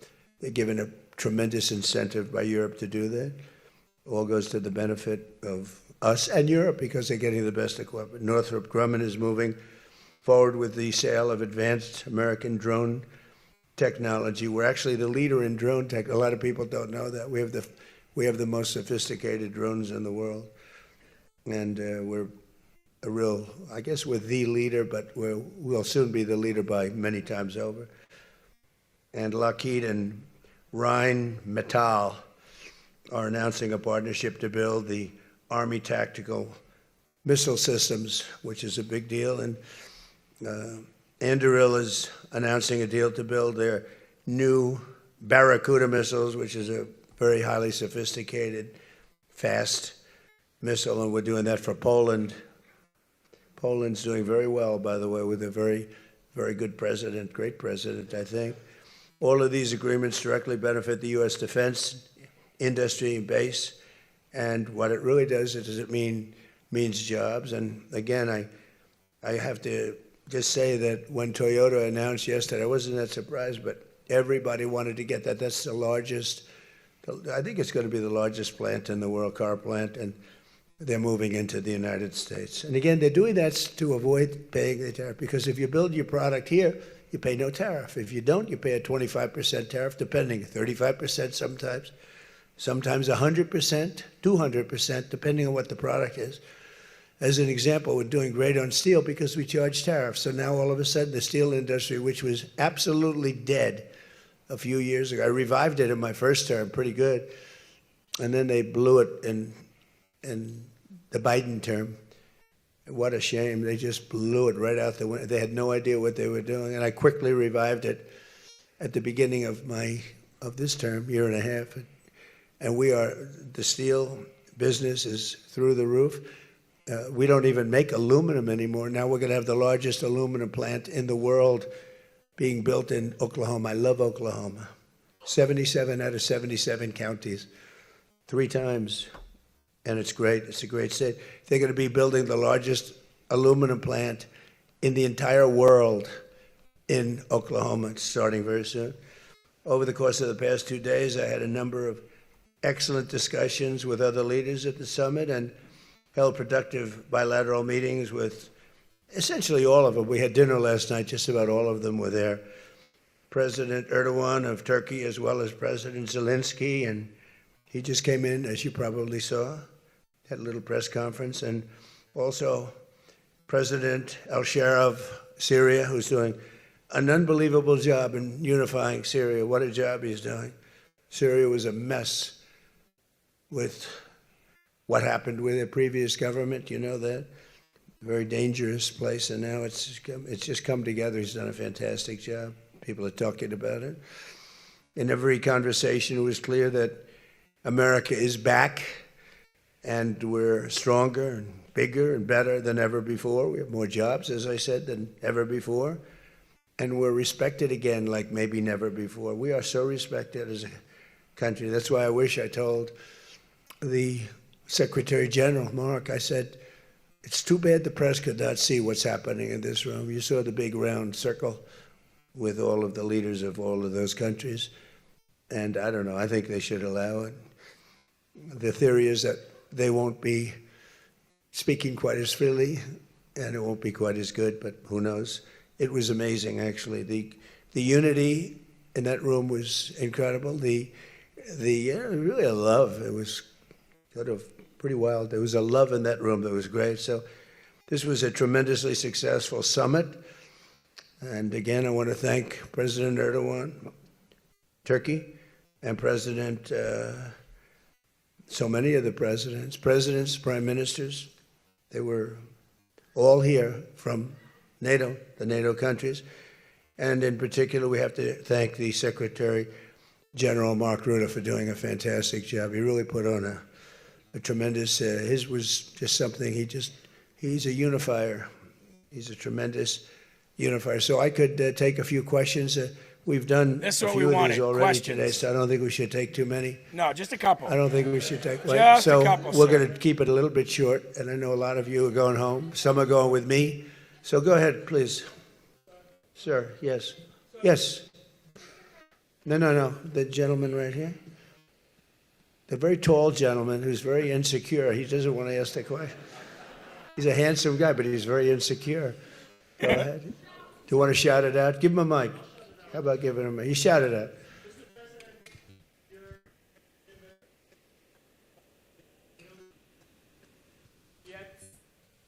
War seems to be a strategic dead end for you. Why are you apparently unable to end the Iran war? So I think we're doing just the Not opposite. a bad question. The Iran war has been a tremendous military success. And, you know, I can only answer the question by saying they're not going to have a nuclear weapon. I think I was there for one reason. Funny how people that keep Iran overlooking cannot that. have a nuclear weapon. I call it, we denuclearize Iran, and that's happened. They will never have a nuclear weapon. That stuff is so far down under a mountain. It's a granite mountain that collapsed on top of it. Take months to get it out. I think it's a tremendous success, Iran. And you see the oil prices are lower than they were when I started. And people like to say that, but look, they have no military left. Their Air Force is gone. As I said, their ships are gone. 159 ships are gone. They're at the bottom of the sea. Their radar is gone. Everything's gone. So when you say not a success, it's a tremendous success. The fake news likes to say how well they're doing. They're doing terribly. They have 350% inflation. When the war started, they had like 6%, 5%.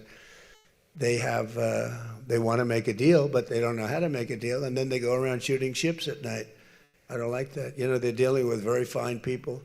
They're dealing with Steve Witkoff. They're dealing with Jared Kushner and J.D. Vance, and they're dealing with Marco and Scott. They're dealing with great people, but I don't know. I think they're a little loco. They're a little crazy. But they told us they'd like to go to the funeral. funeral of a very a person who was killed a lot of people. Khomeini killed a lot of people over the years, and there for a long time. Don't forget, what we did should have been done 47 years ago. It could have been done any time within 40. This has gone on for, they were the bully of the Middle East. So they're a much different country. Now, in one day, all of their anti-aircraft things are gone. That doesn't mean they're not going to get a plane at some point, but all of it's gone. Everything's gone. Their leaders are gone. They had leaders, they're gone, and they had another set of leaders, they're gone. Now they have another set of leaders, they may be gone. Who knows? And you know what? I may be gone too, because I'm their number one target. It's out all over the place. I'm their number one because they're scum. That's the way they act, and that's the way they've done it for 47 years. But I'm doing what's right for the country. I'm doing really what's right for the world. They have to be stopped. And they've killed thousands, hundreds of thousands of people. They killed 52,000 protesters over the last 3 months. So when you say we're not doing well, I think we're doing phenomenally well. Our military has been incredible. Plus, we had a blockade. Did we have a blockade? Did you ever see a blockade work that way? You know, for you that said we're not doing well there. We did great in Venezuela. That was a one-day war, and they're very good military. You know, it's a very military country. We took out one of the worst human beings in the world, Maduro, and he's in jail waiting for trial. But what he did to this country was incredible, including the fact not only the drugs, but he had people pour into the country from prisons. They opened up their prisons. They allowed them to come in. We're getting them out. We're getting them all out. But we have, with the Biden open border policy, with Kamala as your border czar, remember? She was a border czar, but she never called Border Patrol, never once, and she never went to the border. The border was a disaster. Now it's fixed. It's fixed where we have nobody, and I don't do these numbers. 0 people come in through our border, through our southern border. 0. And that's been announced now every month for the last 12 months, 0. We had millions of people come in, under 25 million people, I think more than that under Biden.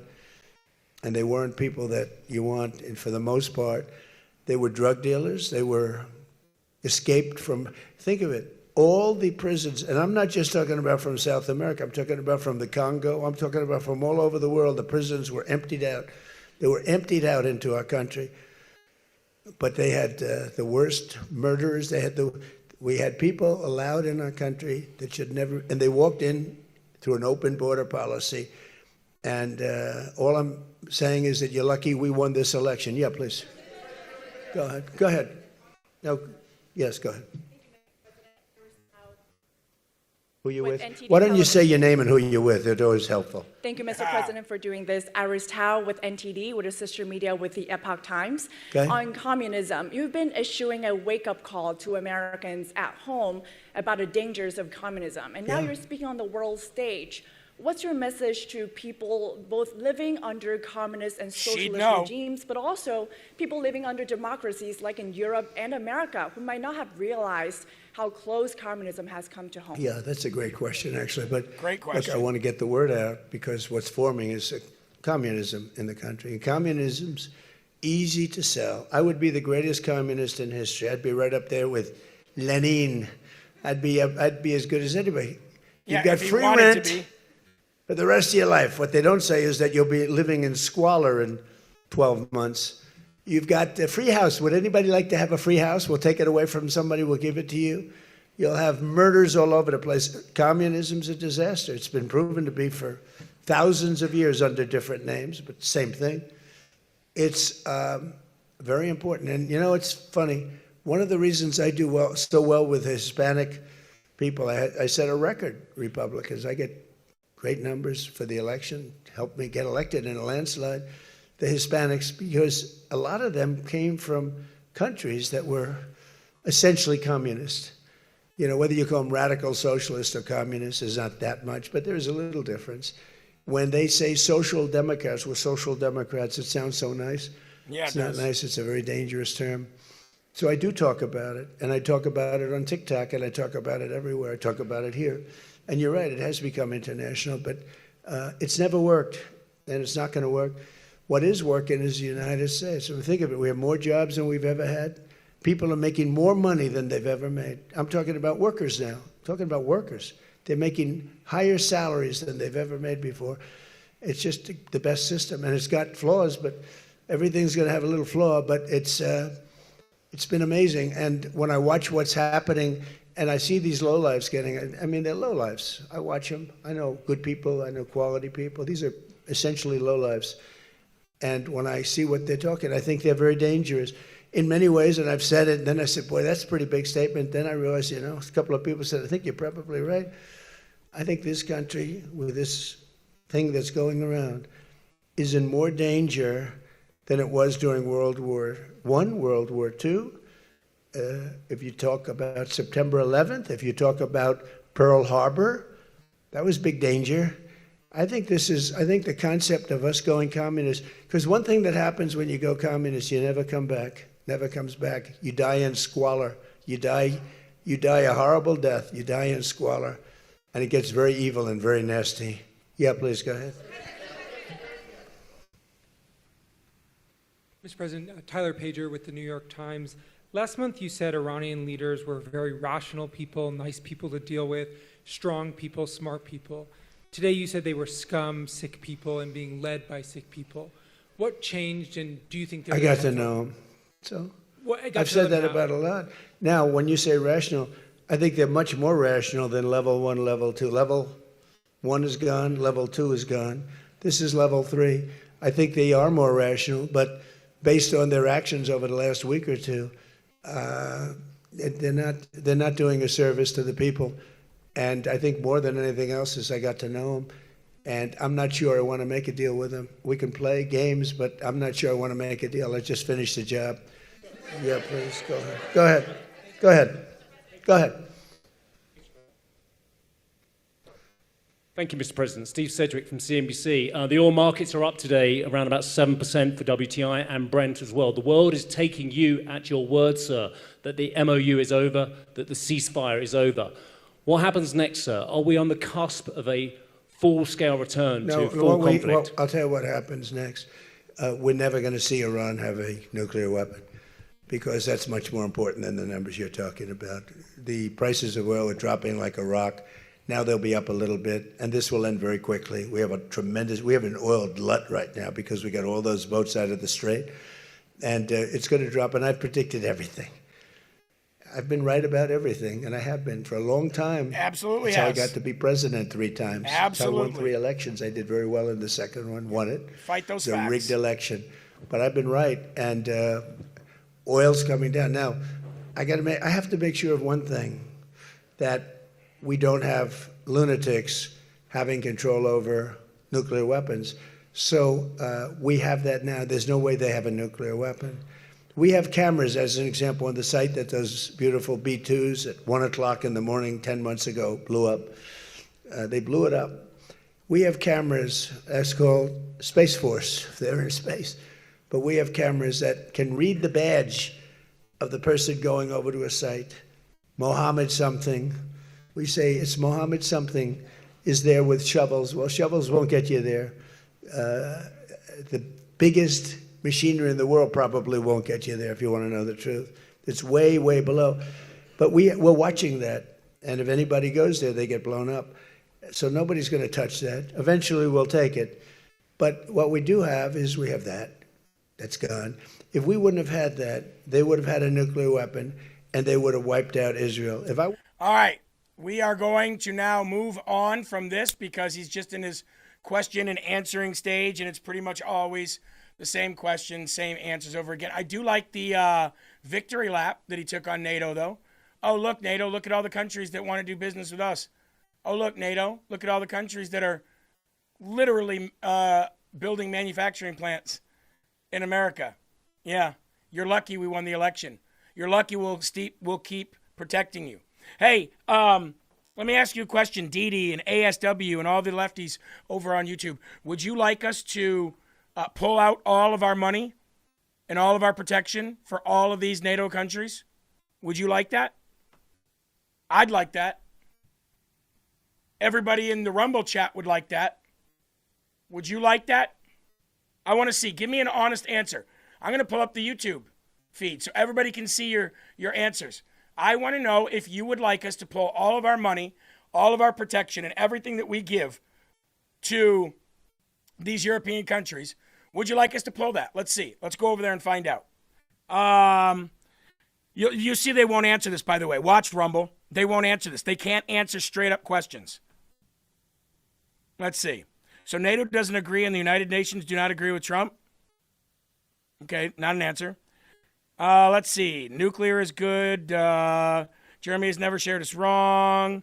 There are some patriots over there, but I'm waiting for the lefties. Would you like us to take our money that protects the rest of the world, including NATO, all of them? Would you like us to take? Travis says yes. Thank you for the actual answer, Travis.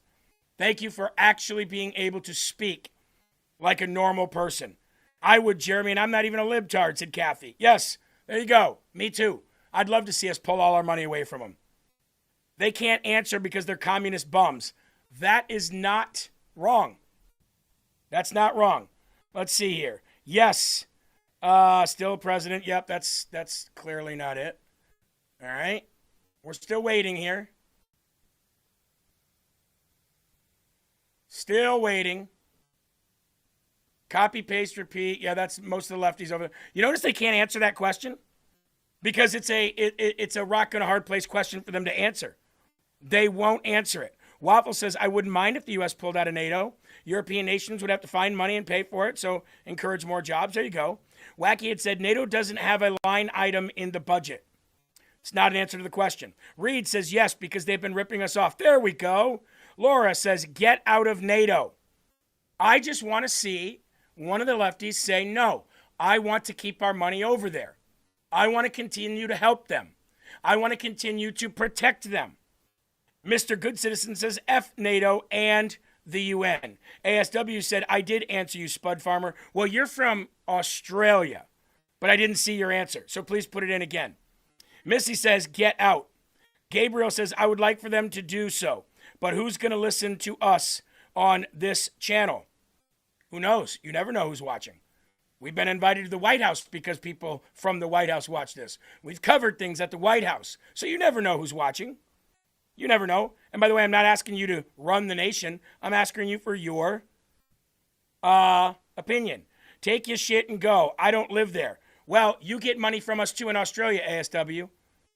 Eli, can you find out how much money we give Australia a year for aid? Any kind of aid, how much we give them? Democrats want to replace our billionaires with Islamic billionaires. That's true. So you see, folks, over here on Rumble, they can't answer very simple questions. Because if they say, no, I want you to keep your money over here or over there, that's saying that the rest of the world does rely on America to keep their asses safe. If they say, yes, pull out, well, then they agree with us. That's why they can't answer it normally. That's why they can't answer it just with a straight answer, because they know whichever way they answer that, they're screwed. Because it actually makes them get on a side of something rather than being on whatever side the wind blows. Eli, do we have any word on how much we give Australia a year for aid yet? When we do, let me know. I'd like to know how much money they get from us, whether it's for financial aid for food or for energy or for anything. I know that 90% of their stuff comes from China, which... think about that, folks. If 90% of the stuff that Australia lives on comes from China, would you ever, ever, ever respect anything that, or trust anything that an Australian said? I wouldn't. I wouldn't. See, when you actually face these people with actual questions that holds them accountable, they can't answer it. They don't know how. They just don't know how. Now we're going to get into Islam. You guys have heard of, and you guys have heard of that. You guys have heard of that content creator called Sneeko, right? He's an idiot. He's a loser. He's dumb as a box of rocks. So stupid, so stupid. But anyway, Sneeko said that the other day on a live stream that the country is about to be Islamified. which is exactly what I said their entire goal is, which is why I said kick them out of every country they're in. I think this was the video. This is the Islamic Republic of New Yorkistan. Islam will be in every household. Inshallah, the whole world is Muslim. Welcome to Mamdani's New York. You see this city? You see how it looks? Inshallah, your city looks just like this too. Told you that's their plan. And he's an American. He's an American who has been radicalized. The guy who killed Osama bin Laden reposted it on his X and said, these guys sound way different when you wake them up at 2 a.m. Shh. With an American flag. Show it to you. Robert J. O'Neill said, these guys look way different when you wake them up at 2 a.m. Shh. That's the guy who killed Osama bin Laden. Maybe we need to start treating these Muslims like that. Maybe we need to start making them get on their knees and bow down and beg for protection. I wonder what the left thinks of this. I wonder what you guys actually think of this. Because you guys aren't saying really anything about this. You would rather, the left wants this country dead so bad that they probably welcome this. Yes. Oh, yes. Yes. Eli, do we have anything from Australia? Do we give them anything? They benefit from us in any way, shape, or form? Or is it all from China? Yeah, I got a little bit of information here for you. While traditional foreign aid does not exist between us, the U.S. government does direct money into Australia via federal contracts, research grants, and military agency allocations. According to the data tracked on open spending, total U.S. government federal spending directed toward Australia reached around $802.6 million. Trade surplus under the U.S.-Australia Free Trade Agreement. The U.S. consistently runs a massive trade surplus with Australia amounting to $18.48 billion. Foreign investment, the U.S. is Australia's largest foreign investor with two-way foreign direct investment, FDI, cumulatively totaling hundreds of billions of dollars. Yeah.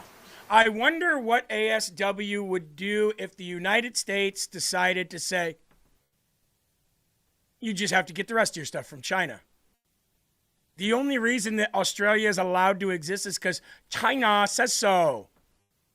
Imagine being that non-self-sufficient, self-insufficient. Imagine that, right? Imagine being that self-sufficient, that where you have to have another country in order for you to survive. And I would love to take all the hundreds of billions of dollars that we give to you and take it right away from you because we don't need anything you have. What are you going to give us, kangaroos for our zoo? Shrimp on a bobby? You know what's funny is we don't rely on anything that you do. We give you contracts that we could clearly just give to somebody else. Clearly make them right here if we wanted. It's amazing. You think you're the only one in the world that can make submarines? We could just have somebody else make them. You should be thanking the United States of America, ASW. You should be thanking us for investing so much money so that you guys can work in the only little area that you have of your entire country that's populated. You should be begging us on your hands and knees, groveling like a sobbing little child, saying, thank you. Thank you. Thank you. Without you, we'd be completely under the thumb of China.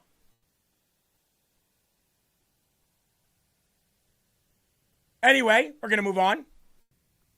How many of you guys believe the GOP leaders, the rhinos, that Mitch McConnell is recovering and fully alive? I have a completely new outlook on Scott Jennings today. I don't think Scott Jennings is telling the truth. And as a matter of fact, had I known that Scott Jennings was a protege of Mitch McConnell, I might not have become such a Scott Jennings fan. You see, anybody can do this in order to get this. But when you really look back in somebody's history and you find out that Mitch McConnell took Scott Jennings under his wing, and the reason why Scott Jennings is where he is today is because of Mitch McConnell. Did y'all know that? Yeah, that's absolutely true. Top leaders in the GOP, including John Thune, say they've spoken with Mitch McConnell amid rumors that he's brain dead. Really? Then how come we don't get to see it? Oh, because he's on a hospital bed and he deserves privacy. Nope. He is a United States senator. And not just a United States senator. One of the most prominent and long-tenured U.S. senators in the history of the United States of America. Patriot, I'm not talking about his tweet. I'm talking about his words, which I'm going to show you here in a minute. Mitch McConnell took Scott Jennings under his wing, and now Scott Jennings, John Thune, and a few other Republicans are saying, he's fine. He's just fine. McConnell was rushed to the hospital on June 14th. Of course, we all have heard the rumors from Laura Loomer and others that he's probably brain dead, in which the last time I saw him, he looked brain dead to me. The last time I heard him speak, he didn't speak. He can't walk without somebody holding him. He can't even answer questions because he gets so flustered when people come up to him that his aides circle him. And I might be of the same opinion on the left here. There's no reason why we shouldn't be able to see if he's alive or if he's dead, especially if he's speaking with other GOP leaders and speaking with members of the press. That's where the line is drawn, folks. You spoke with members of the press. That means Scott Jennings. That means you should easily be able to show your constituents whether or not you are alive or whether you are dead. I want you to see John Thune with Brett Baer, and you tell me what you think, okay? John Thune is the biggest liar that there is, one of. Told he was hospitalized. Have you heard any word on him? I have. I spoke to him yesterday, and he was in good spirits. I mean, he was paying very dialed in, paying attention to what's going on, and indicated that he would be back soon. Why the fuck you lying? Why you always lying? Oh my God, stop fucking lying. That's the face that John Thune makes when he's lying right there. He does it with Trump too. But yet we're still wondering why his wife, Miss Chow, went to visit the CCP and have a meeting with the vice president of the country. We're still not hearing any of that. Now, I know some people think that Scott Jennings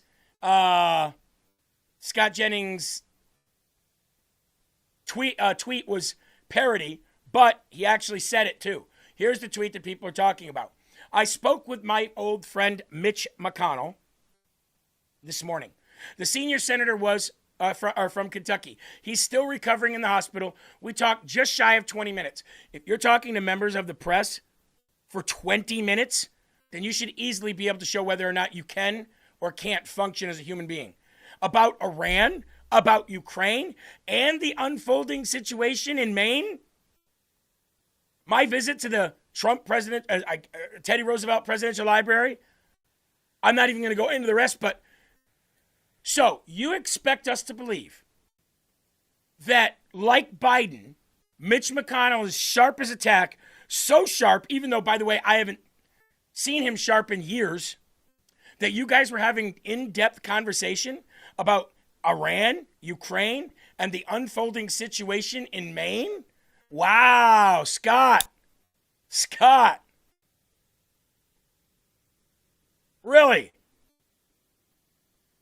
And I got to give it to the host on CNN that says, well, if that's the case, can we get him on? Can you at least get him on the phone? We don't have to see him. Let's just get him on the phone even. I'd like to see him. He's a United States senator. He doesn't get the right to privacy when it comes to are you dead or are you alive?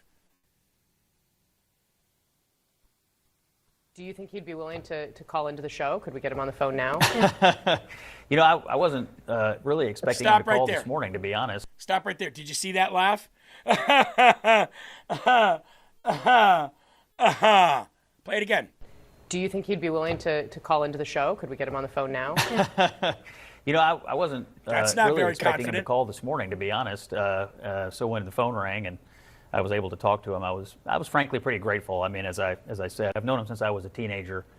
If it hadn't been for Mitch McConnell and the McConnell Center at the University of Louisville, I would never have been able to go to college. He's been my mentor, and he changed the trajectory of my life. So, when things happen to him and happen to people in your life that you really care about, you just sort of naturally feel extremely worried. So when I heard his voice today, and he was clearly keeping up with stuff, that made me happy to hear from him. Because like everybody else, I've been, somewhat in the dark about it.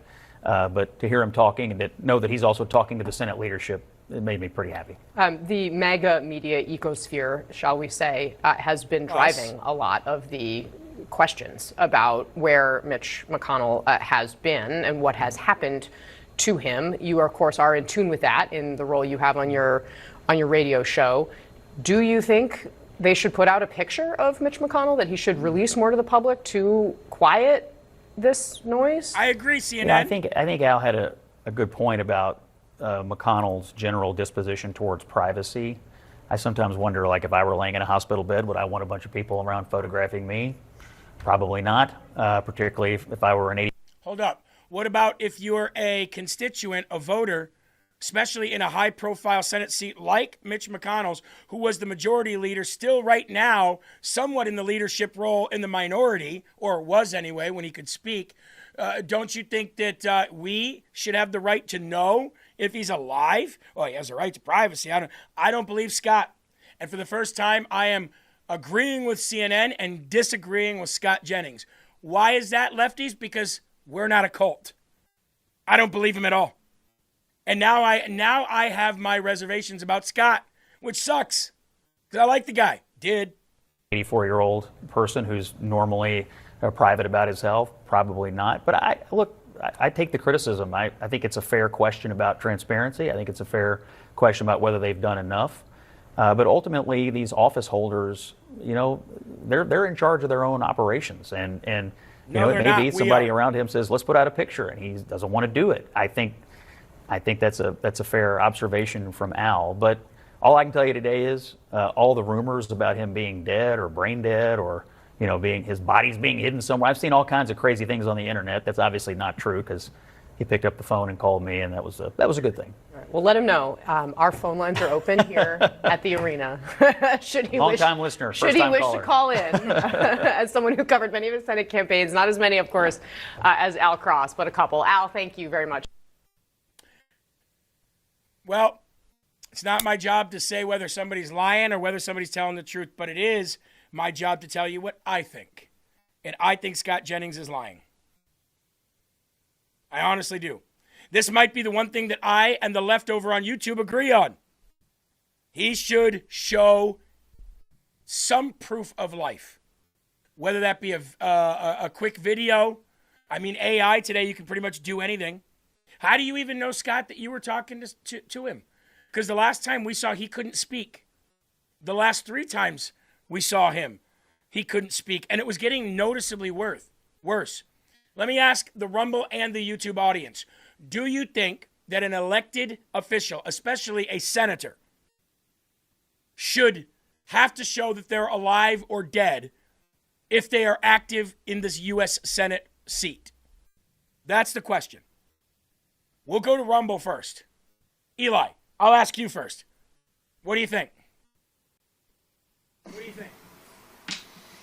That shouldn't even need to be something that needs to be done anyway. They should just clearly always be alive, visually, audibly. They got the job. They need to have a pulse. Yeah, let's see. Yes, absolutely. Yes. It must be public. Absolutely. Yes, absolutely. Yes. Definitely. Yes, frickin' retire already. No call, no show. Fired. Absolutely. Yes. I mean, it's overwhelming here. It's overwhelming.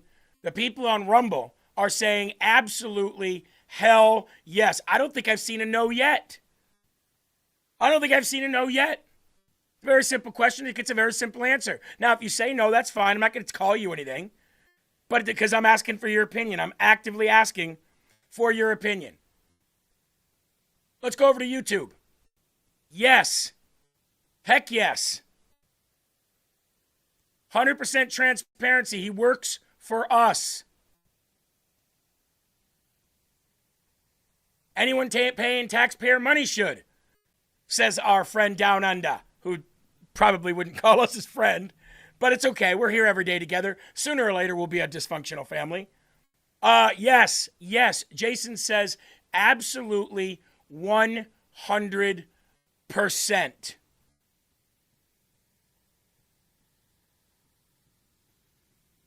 Not sure what all that means. Missy says yes. Mr. says Biden was in government for 50 years and the working class have lost the ground the entire time Biden served. Okay, that must be to something. Doesn't matter your party either. Yeah, I agree. It doesn't matter what party you belong to. I 100% agree with that. Anthony Lawler says 1,000%. And then somebody said, do you guys like water? Do you guys think that people should be able to should have to show whether they're dead or alive? Do you guys like water? Eli. Do you guys like the sun? You think people should have to like breathe air and stuff? Yeah. So I don't know how I feel about Scott anymore. I really don't. And then Benny Johnson put this out, which was basically talking about, I believe her name's Porter McConnell. I believe that's Mitch McConnell's daughter. Porter's her name. But anyway, Benny Johnson put this out. Tell me what you think. Sign for what's to happen next with Mitch McConnell. Mitch McConnell's daughter has deactivated her X account as health questions swirl when your daughter goes dark and she is a public figure and you are a public figure and nobody can reach out to her. You've closed down all access. You're lying to the American public about the condition of Mitch McConnell. Something has gone horribly wrong. Why would Mitch McConnell's daughter deactivate her X account? Well, we all know why. Something bad is about to happen. The daughter of Mitch McConnell has deleted her account. Porter McConnell, the eldest daughter and longtime senator, has deleted her prominent X account. She had a lot of followers. Porter's account had once been active on the platform. She was openly critical of her father's conservative politics and the Republican Party. Porter, 48, is a former campaign director. She worked for a left-leaning advocacy coalition. So Mitch McConnell's wife is the heiress to a Chinese shipping billion-dollar magnate, and his daughter is a far left-wing activist. All right, stop right there. Now, we've known that his wife is, and I told you guys that 4 years ago, almost 5 years ago, that his wife, Elaine Chao, who worked for the Trump administration under the first administration, not now though, I wonder why, is the heiress of the largest shipping company that belongs to the CCP in China. His daughter is an avid left-wing political activist, but yet he's supposed to be this knight in shining armor Republican who's got conservative values. Yeah. Sell me a bridge, too, in New York, right? Like, come on. We are purging these rhinos out, and if we aren't, then God is. One way or another, we are getting this party back. Why the hell did we ever give this guy power? What an obscenity to our party. Mitch McConnell is a leftist. This is why Democrats don't run against Mitch McConnell. That's right. Because he is a Democrat. That's why he stays in such office. Such a humiliation for our Best party. of both Such a worlds. humiliation practice for our movement that we allowed Mitch McConnell to have this much power. It must never happen again. She's one of the three eldest daughters McConnell had with his first wife, and she became a feminist scholar. Oh, okay, got it. After her marriage to McConnell ended. So Mitch McConnell just batting 1,000 here with left-wing red flags. So his first wife became a feminist scholar. The timing of her appearing to delete her account comes as McConnell, who's not been seen in public for weeks, is found unconscious, receiving CPR. And there's more, ladies and gentlemen. So here's her deleted account.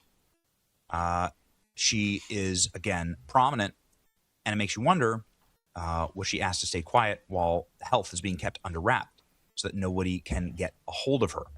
Is this an inheritance thing? Is it just coincidence? Like Elaine Chao flying to China. He's brain dead. They're keeping the body technically alive and hiding it to block a special election and to either split the GOP vote or win outright, exactly as the decrepit old turtle would have wanted. Whoa. I really don't understand why the family hasn't answered any questions. It's like they're holding on for more paychecks that they can't get. Senator McConnell was reportedly found unconscious in his home. We all know this, but Mitch McConnell's daughter, Porter McConnell, no longer appears to be on X. Her account is gone. She's been known to criticize her father and Republicans, but also, you know, what you could get there is an access point to the McConnell family. They've clammed up, they've turtle shelled up, for lack of a better term. Mitch McConnell's daughter is going quiet on X. The suspicious thing about the family. So more suspicious things that have happened with this family. Mitch McConnell, who can be caught every, the last couple of weeks, Mitch McConnell could be found falling, just collapsing under his own weight in the Senate. A eulogy to Mitch McConnell was just published in one of the most respected reporting outlets in Washington, D.C. A look back on Mitch McConnell's time in the Senate. They published this in error. See this? Do not use. A look back. See that? And now even mainstream media publications are saying it's been a month since Mitch McConnell was sent to the hospital. Now we have reports that he's brain dead. And the reason why this is critical is that there is a special election mechanism in Kentucky that if you are within 3 months of an election, a general election, you don't have to have a special election. So they're trying to run out the clock on Mitch McConnell brain dead in the hospital. Yep. We have sources inside of the White House that tell us this. We have sources inside of the White House that effectively are saying... So they're trying to run out the clock. That's exactly what the Republicans are trying to do here. Now, I know this might be spinning the heads of the lefties that are watching over on YouTube, but we hate this system just as much as you do. We hate both sides that do terrible, terrible things. And the Republicans are trying to run this out. The establishment Republicans, not the MAGA Republicans, the establishment Republicans. They're trying to run this out so they don't have to have a special election for his seat. Because they know if they did have a special election for his seat, then somebody other than a Thomas Massie, somebody other than a Mitch McConnell, somebody other than a Rand Paul would come out of Kentucky and they would probably be more aligned with Trump. That's what they're doing. Now, I have exclusive footage of Mitch McConnell that has not been seen on TV yet. Exclusive footage of Mitch McConnell that nobody has seen.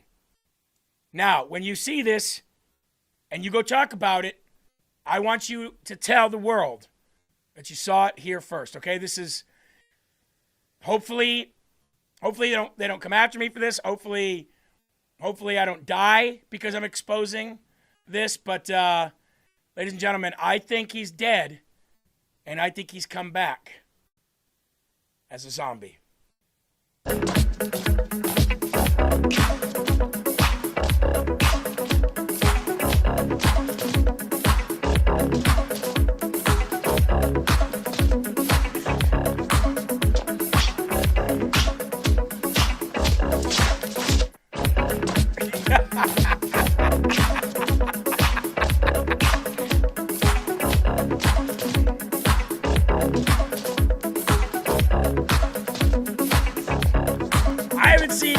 I haven't seen Glitch McConnell that animated, Eli, in years.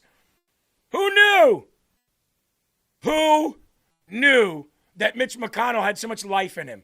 If you ask Scott Jennings and you ask John Thune, this is currently Mitch McConnell. He's fine. Folks, he's fine. He's okay. I just spoke to him. I just talked to him for 20 minutes. We were talking in depth about Iran, Ukraine, the main election. We were talking about Chicago. We were talking about ICE. We were in depth having serious academic conversation about the political system and the spectrum that is going on in our country right now. He was sharp as a tack. I just got off the phone with him. He's good. Look at him. He's doing the Michael Jackson Thriller dance. What are you talking about?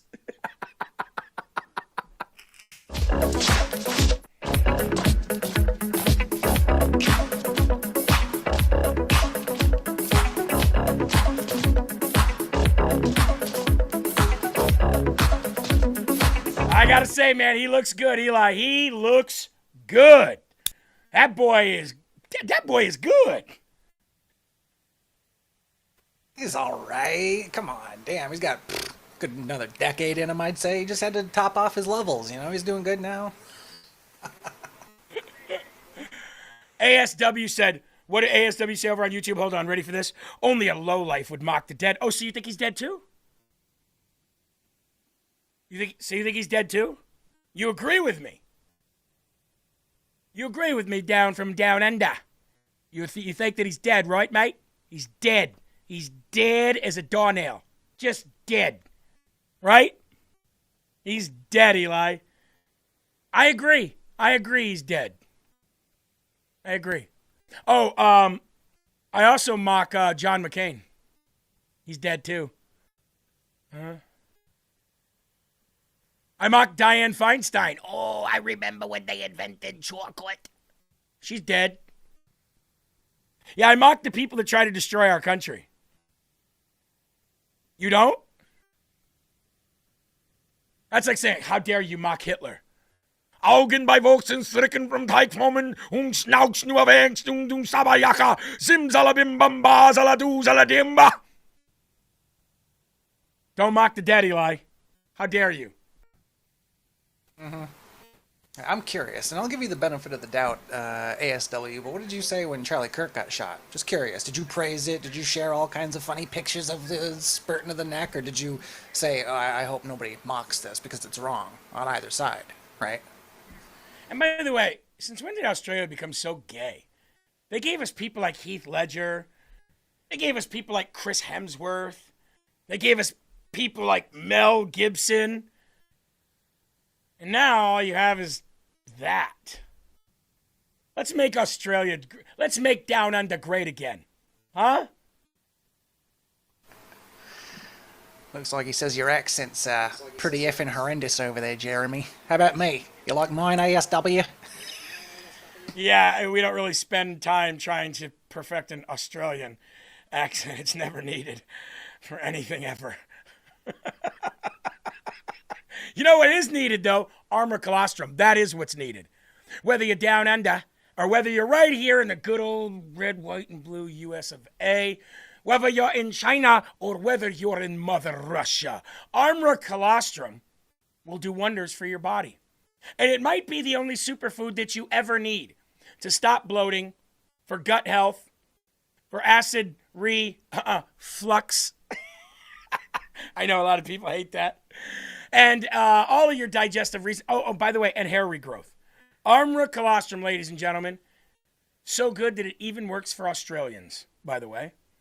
Armor colostrum, you can get your Armor colostrum today with a huge discount. And by the way, if you don't know what colostrum is, it's the nutrients that we get when we're first born and we get mother's milk. You know, for those of us who had mothers who breastfed or wives who breastfeed their kids.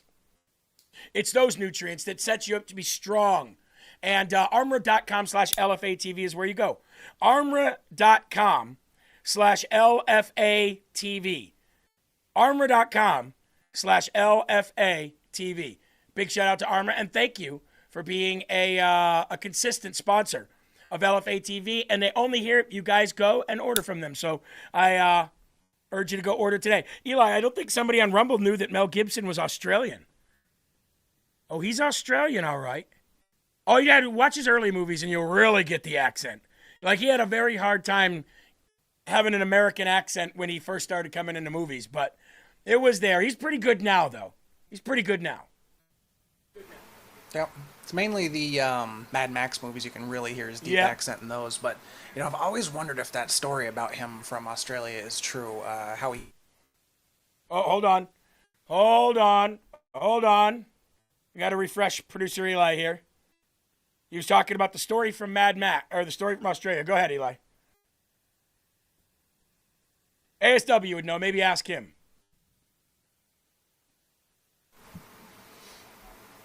Good point. ASW, have you heard of the story of Mel Gibson's coming to age in Australia? Big story, yeah? Let us know. Can you frickin' tell us the story, Eli? So we know what you're talking about? Sorry about that. I thought everybody knew. Anyway, so apparently when he was very young, he was walking down a road one night, I guess, and a truck full of a-holes pulled up and just beat the hell out of him and left him for dead, like face all scarred up and this, that, and the other. And he was kind of down and out at that point, obviously, but he found his way to a church from what I read, and he was sitting there praying. And this, I think it was a Catholic church, and the priest, father, whatever it is, came over and sat with him and started talking with him. And basically the guy said, if you can promise me you'll be the best Catholic or best Christian you can possibly be, then I'll do whatever I can in my power to try and help you, get your face fixed and this, that, and the other. And he apparently just happened to know and be friends with this, I don't know if it was world-renowned, but a very good reconstructive facial surgeon. And I guess the guy did his work for free, and he's the Mel Gibson that we know today, and that's why he made Passion of the Christ, because he found faith again, and from what I heard anyway. Face? Oh. Surprised he wasn't the star of that movie, Eli, with that kind of story, right? Instead of Nicolas Cage, put in Mel Gibson. That would have been good. I mean, Nicolas Cage did a great job in that movie. He's Castor Troy. Because I'm Castor Troy! Oh, I missed that movie. I think I'll watch it again. You guys never seen Face Off with John Travolta and Nicolas Cage? Definitely watch it. Now, ASW got in the chat. Oh, did not know that. Interesting. He got in the chat and said he was born in America. Apparently he was. Mel Gibson was born in Peekskill, New York City, U.S. He was born in 1956, 12 years old. His family relocated to Sydney, Australia. Interesting. Yeah, so he just grew up Australian, citizen of Australia, made his fame while he was an Australian, but born in America. One of those birthright babies. Uh-huh. Sounds like it. And ASW, did you hear anything about that story I told you about? Any truth to that? Let us know. Look at that. See how we're talking? See how we're talking to the people who hate us so badly? LFA TV. So good that if you're here long enough, we'll become friends. All right. Graham Plattner is refusing to step down. Graham Plattner says, no. I'm going to pull the Rob Blagojevich thing here. This thing is effing gold. I've got the power now. I got the rock now, Democrat Party. Right? The Democrats are like, you need to drop out. Bro, you need to drop out. We're going to put somebody else in. Graham Plattner says, it puts the lotion on the skin and says no. And they say, yeah, but Graham Plattner, we got to have you out. Buffalo Bill. Eli, I need you to make a meme with Graham Plattner as Buffalo Bill saying, it stays in the Senate seat it stays in the campaign as long as it wants. It puts the lotion on the skin. He reminds me of Buffalo Bill. That's his new name. Graham Buffalo Bill Plattner. That's his new name. Anyway, he's refusing to step down. He says, I'm not going anywhere. And which really made Michelle Obama mad because she thought she had the deepest voice in the Democrat Party. She thought she was the manliest man in the Democrat Party. Now, Bernie Sanders has even pulled his endorsement, ladies and gentlemen. Mr. Democrat Socialist himself, Bernie Sanders, ladies and gentlemen, I have now pulled my endorsement of Mr. Graham Plattner. Although his policies are great, although his agenda is great with the Democrat Socialist agenda, I, for the third time now, have to say, after 3 accusations, that he must step down. But as Sean said, fight the oligarchy. Fight the oligarchy. Fight it whenever way you can. Fight the oligarchy. Come on, Graham. But it is true if you think about it. Who has all the power here? Who has the say-so here? Graham Plattner or the Democrat Party? Graham Plattner does. He has all the power. He won the primary for his party. He's got all of these people in Maine, these maniacs, behind him. By the way, Maine, after living in New England for 30 years, I can tell you, Maine Eli is the retarded, redheaded stepchild brother of the rest of New England. I think we can all agree with that, right? Eli lives in New England right now. He has his whole life born and raised in those beautiful states up there in the corner of the country. And again, I was there for 30 years, so I do think I have a right to say that Maine is the retarded little stepbrother or half-brother of the rest of New England. Absolutely. Vermont is the druggie of the family. Vermont is the hippie heroin addict who hacky sacks while shooting up maple syrup into their arm, hoping to get high. That's absolutely right. New Hampshire used to be the live free or die state. They were kind of their own thing. Now it's just northern Massachusetts. If you live in New Hampshire, you're welcome. You live in northern Massachusetts. Rhode Island is the dingleberry of New England. That's right. Rhode Island is the little piece of turd hanging off the hair of the butt of New England. Connecticut is New York wannabe. Connecticut has issues. Connecticut thinks that they're actually New York, but claims New England, but New England doesn't claim Connecticut. Have I broke them all down, by the way? Have I broke them all down? And Boston is just the bearded, flannel-wearing city folk. They're city folk that wear flannels and beards. And shorts in the winter with hoodies. That's all. New England's a pretty cool place, but anybody who knows New England, do you agree with my assessment? Now, here's the thing. Graham Allen says, I'm not leaving unless you allow me to appoint my replacement.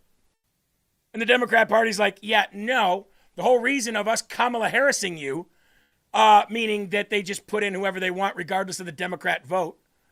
The reason for us doing this is so we can put in the person that we want in there. But Graham says, hold up. I already won. Bernie Sanders had already won. Joe Biden had already won the party's go-ahead. But the Democratic Party, since they did this to Bernie Sanders, thinks that they can just subvert the will of their people and put in whoever they want, whenever they want. And like Sean said, there is no way that the Democrat Party did not vet this guy. Okay? There's absolutely no way that the Democrat Party did not vet this guy. They were just hoping they could cruise through because they already put in an attorney general down in Virginia who said, I fantasize about watching Republicans die in front of their kids. No biggie. He survived the Nazi tattoo stuff. But here's my thing. All of these people that pulled their endorsements, the Bernie Sanders, the Chief Hiawatha, Pocahontas, Elizabeth Warrens, the Ruben Gallegos, all of these people that pulled their endorsement from Graham Plattner said that it's now time to pull the endorsement after this last allegation. Why after this last allegation? There were two prior to this. Whatever happened to believing all women and all women's stories should be heard? Right?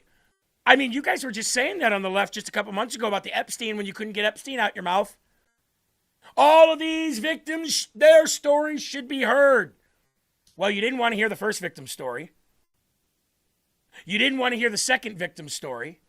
But now the third victim, this one we'll take.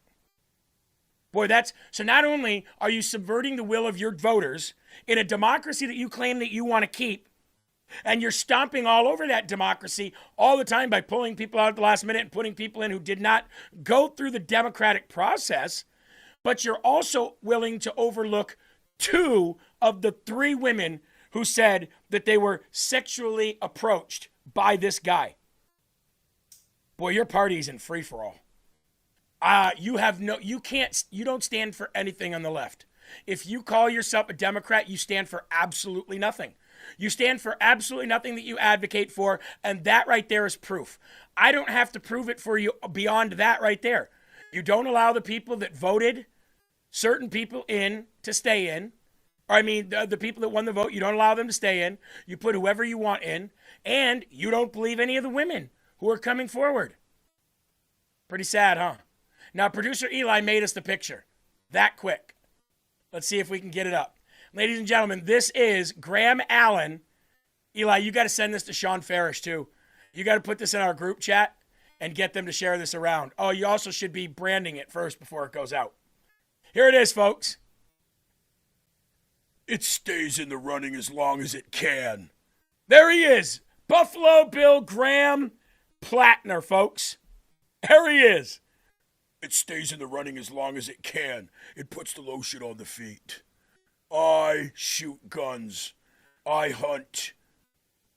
I am everything that the Democratic Party's been looking for. Now, they did ask, by the way, the Democratic Party has been asking when they were going to find their masculinity on the left, because that is a voting base that they have not been able to touch. They've not been able to tap into that masculine male vote. All the men vote Republican. They were hoping Graham Plattner would be that. We know that because that's what Elizabeth Warren said. That's what The View said. This is the masculinity we've been looking for, not the toxic kind. Pretty freaking toxic, folks. It's pretty freaking toxic when it makes it put the lotion on the skin. It's pretty freaking toxic when it busts in the doors and forces themselves sexually on multiple women. It's pretty freaking toxic when you wear a Nazi tattoo for 20 years and only cover it up because you're running for Senate. I'd say that's pretty freaking toxic. It stays in the running as long as it can. Eli, you should have put the big Nazi tattoo on his chest too. Like the big old fat, huge Nazi tattoo. Like actually make it the swastika too, because it's what it stood for. It does this as long as it's told. Now, his replacement, his possible replacement, already has allegations himself. You can't make this up. With the latest allegations against Graham Plattner, Democrats in Maine are scrambling to find a candidate to replace him on the ballot this fall and subvert the will of their voters. One name that has been floated is Troy Jackson.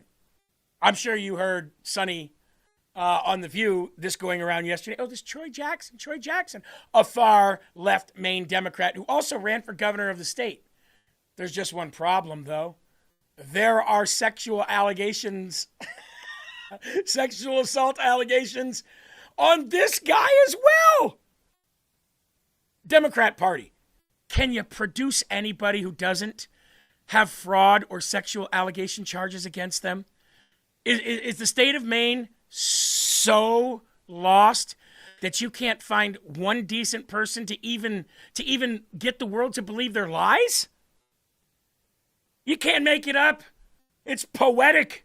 The left can't even find a candidate who doesn't have sexual allegation charges against them. It's mind-blowing. Amazingly, the allegations against Troy Jackson were uncovered and published by a leftist group who doesn't want the Democrats to make the same mistake they did with Plattner. The far-left group called Progressive Victory is unveiling a troubling allegation against a potential candidate to replace Graham Plattner in Maine's U.S. Senate race, alleging that this individual struck a female colleague with a bottle that he threw at her. Ugh. And there's sexual assault allegations as well. Not as prominent as Graham Plattner's. I wouldn't say sexual advancements, I should say, not assaults. Graham Plattner actually has sexual assault. Why this man isn't charged right now by the sheriff is beyond me. It's beyond me. How does this guy not have charges against him at this point? He's so in control that he says, not only do I not have charges against me, not only am I not going to jail, but I'm not stopping this race either until you give me what I want. Now, given this is a far left group that is uncovering all these secrets about Troy Jackson, it must be true. They even tweeted out last night, in the wake of the news about Graham Plattner, our public endorsement of him and our sense of alarm, we felt watching everything go down. We made a mistake. We received the information about Troy Jackson. Our fear was the left was about to accidentally rally around the same type of person that they already had. You see, ladies and gentlemen, the Democrat Party is no longer in charge of the Democrat Party. They've been taken over by the progressive and socialist left of the party, so much so that they're between a rock and a hard place right now. Listen to this. This is one of the Democrats trying to tell him to step down. Hi, everyone. I wanted to provide you all an update on the U.S. Senate race here in Maine. As you know, the Maine Democratic Party has been working around the clock to develop a process to replace our U.S. Senate nominee that is open, inclusive, transparent, and fair. The integrity of this process is just as important as the outcome, and we are committed to ensuring that Democrats across our state can have confidence in both.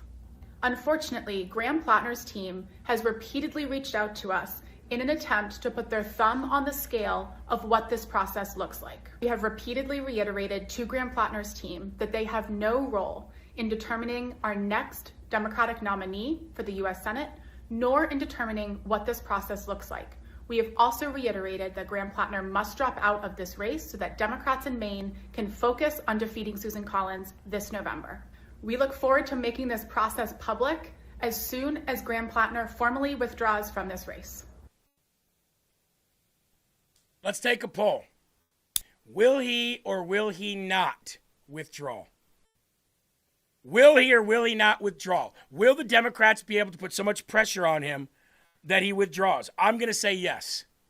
I'm going to say sooner or later they will put enough pressure on him to where he withdraws. Or they will say, yeah, okay, fine, you can pick the person, and then they'll renege on that deal.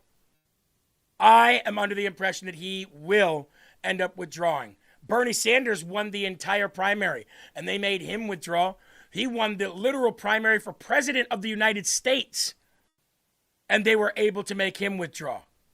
I say he does. I see a lot of people say he won't. I see a lot of people saying he's too arrogant to.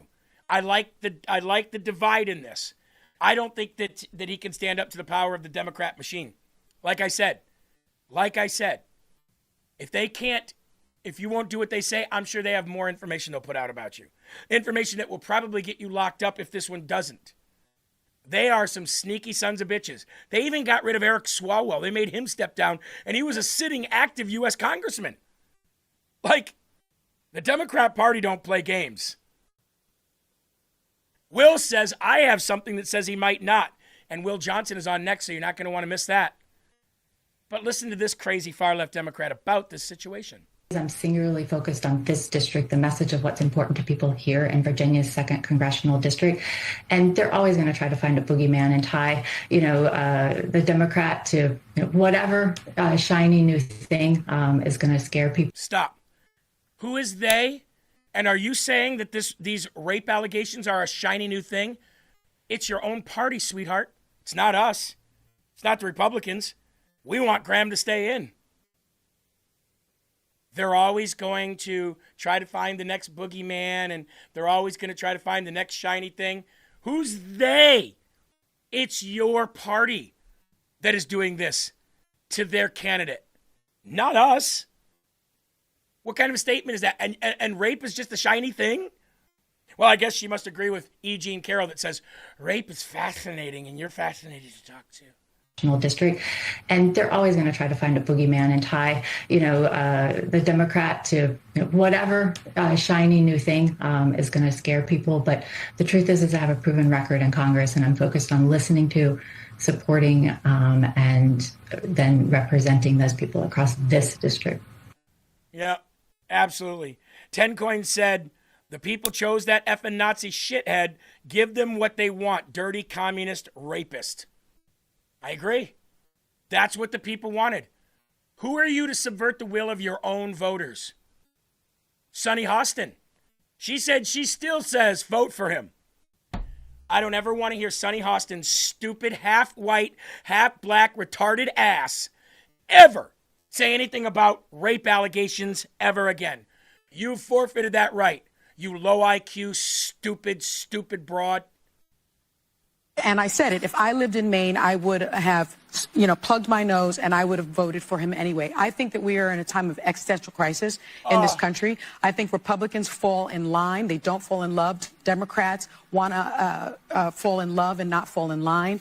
The Republican Party, the bar is so very low. I cannot believe that they want to try to assume the moral high ground on the Republican Party. Right. I mean, you can miss me with all that, especially when you have Pete Hegseth, who was confirmed by the Senate in 2025 as the head, as a cabinet member, as the defense secretary, when he had drinking allegations. His sister-in-law submitted a sworn affidavit describing his drinking problem, and in order to get confirmed, he pledged that he wouldn't drink on the job. Number 2, he had a tattoo controversy, not 1, but 2 tattoo controversies. One was a Deus Vult tattoo, which is used by white nationalist groups. Two, he has a Jerusalem. Stop.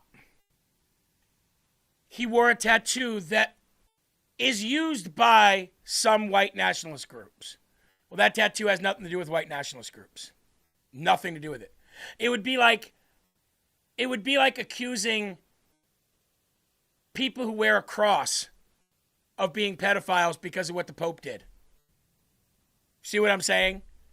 Your guy actually had a real Nazi tattoo. A real one. He has one right now. He just got it covered up.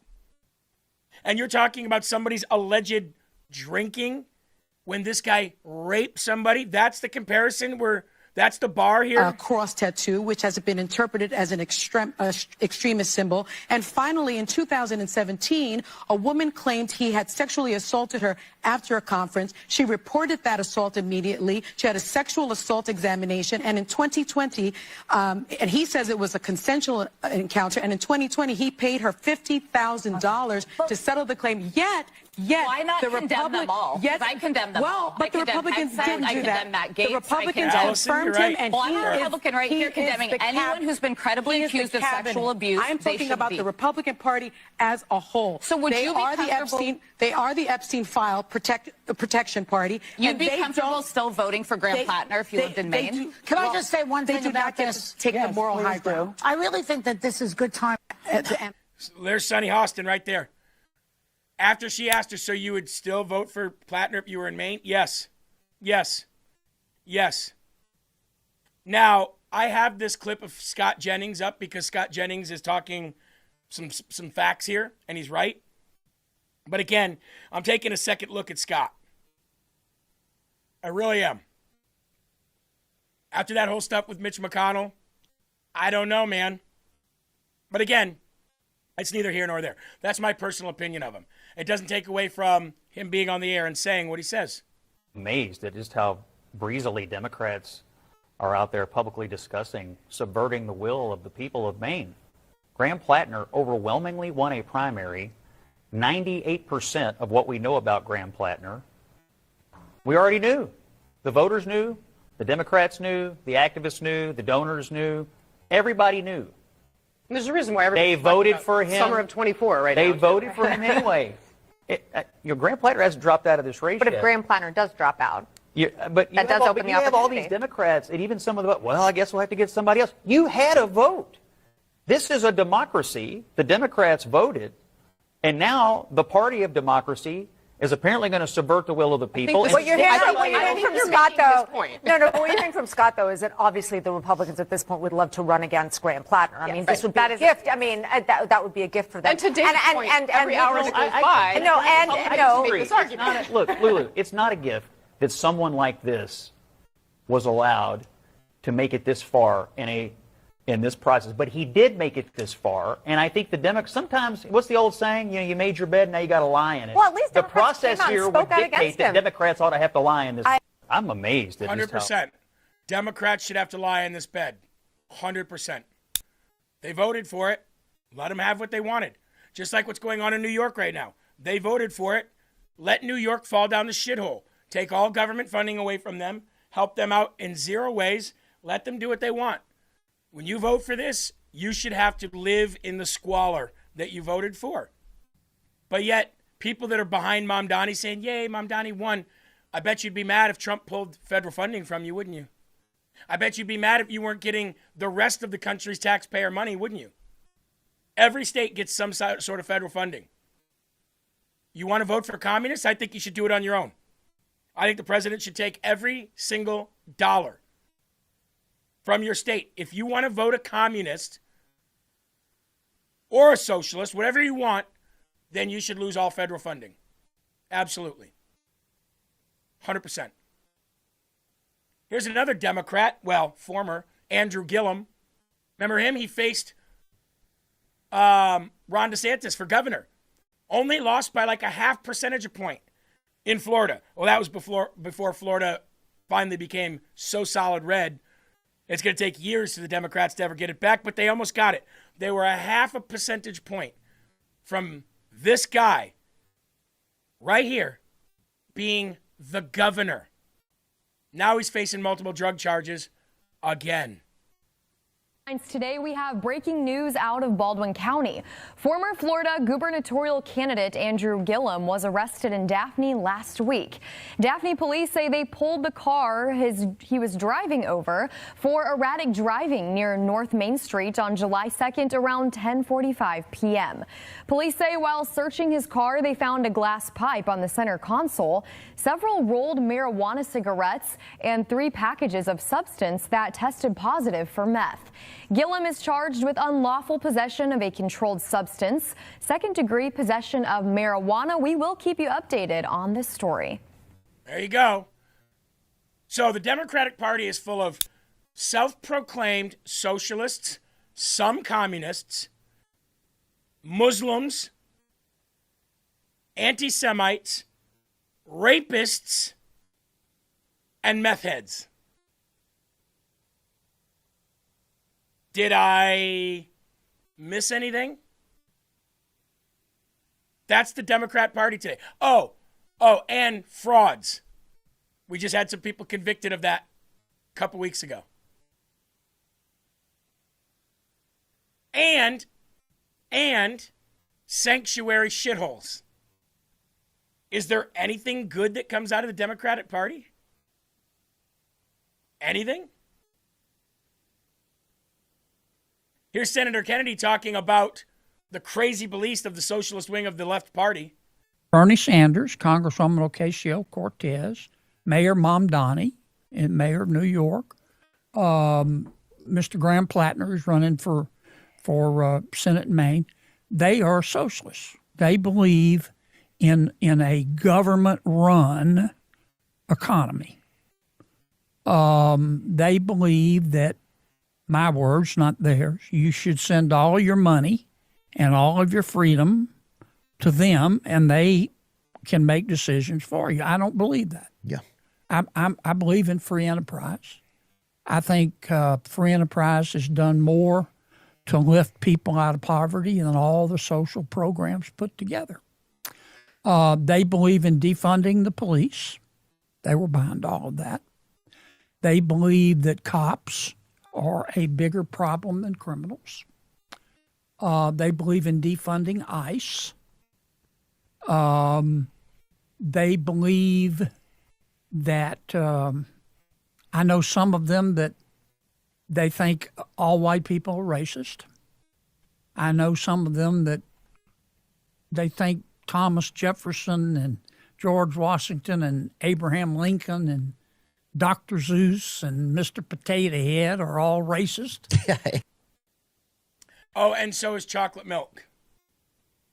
So is chocolate milk. That's racist too, if you didn't know. Now, you ready for some good news? Michigan. The Department of Justice is deploying federal election monitors to 3 major cities in Michigan.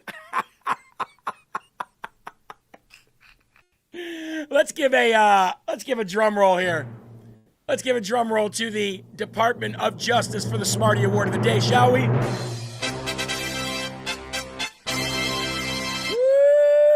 Woo! Wow. You gotta love it. Oh, hey, Brian, that's because it's New York City, shithead. It's not the rest of the country. New York City's always blue. They're always blue. You think New York City is a telltale of what's going to happen to the rest of the country? Brian's saying, the world has rejected you, the country has rejected you, you'll find out in November. We'll find out in November then. You can stop flapping your cock holster for 5 seconds and just wait for November, okay? And in November, we'll see who's right and who's wrong. Because you're watching me, not the other way around. The Department of Justice to send election monitors into 3 Democrat-run Michigan cities. In a letter obtained by Detroit News, Timothy Mellett, deputy chief of the DOJ's voting section, informed Lansing City Clerk Chris Swope of their plans. As part of our assessment of your administration of the federal primary election, we plan to have election monitors at your 2026 primary election, he wrote. We will contact you in a week to make prior to election monitoring to discuss the particulars of our monitoring effort. Oh, come on. Gotta love it. We got to do this in California, too. While they do not administer elections or handle ballots, the monitoring election procedures, documented potential irregularities, and report their findings to the Department of Justice will be their job. This move marks the latest step in the Trump administration's scrutiny of election administrations in Michigan after the DOJ also sought copies of the state's voter registration list and the voting records of Wayne County. So that's good news. Maybe we'll see just some fair elections up there in Michigan, right? I said you'll find out in 2028. Oh, okay, Brian, sorry. I don't pay attention to half the shit you say. I just like the fact that you're giving me views every single fucking day of your life. You love this show. You have to. And I'm glad you love it. Thank you very much. The DOJ also says that any state election official that tries to stop them from monitoring in any state, or any state election official who tries to stop them from getting the information that they seek, will face criminal charges over non-citizens voting. If a non-citizen votes in any of these states that they are monitoring, these state election officials will be charged criminally. Feels good, doesn't it? Doesn't that feel good to know? Now, Gavin Newsom threatened the Trump administration. Ooh, I bet we're shaking in our boots now. Let me speak directly to anyone considering helping President Trump interfere with our election or our count. If you violate California's laws, if you interfere with our voters, tamper with our ballots, or meddle in our election, you will be prosecuted. Doesn't matter who gave the order. That's why I'm moving forward with new legislation that would make it a felony to seize ballots before the vote has been certified by state and county officials. We will be the wall he cannot get past, because we believe that once an election is decided, the winner governs for everyone. That's the architecture of American liberty. Donald Trump, he doesn't believe in that architecture. Doesn't believe in that architecture. 10 coins on Rumble says, Jeremy, I love how you say, whatever just comes, whatever you think. Like me, it gets me into a lot of trouble, but who cares? After all, the only thing that lasts forever is truth, right? Oh, yeah, absolutely. It gets me into a lot of trouble too, but I don't care. It got George Washington into a lot of trouble too, but he didn't care, right? Even a pawn can take a king. We do what we want in America. And the rest of the world loves it. The rest of the world would love to be us, but they can't. So what do? They hate us because they ain't us. That's all. That's all.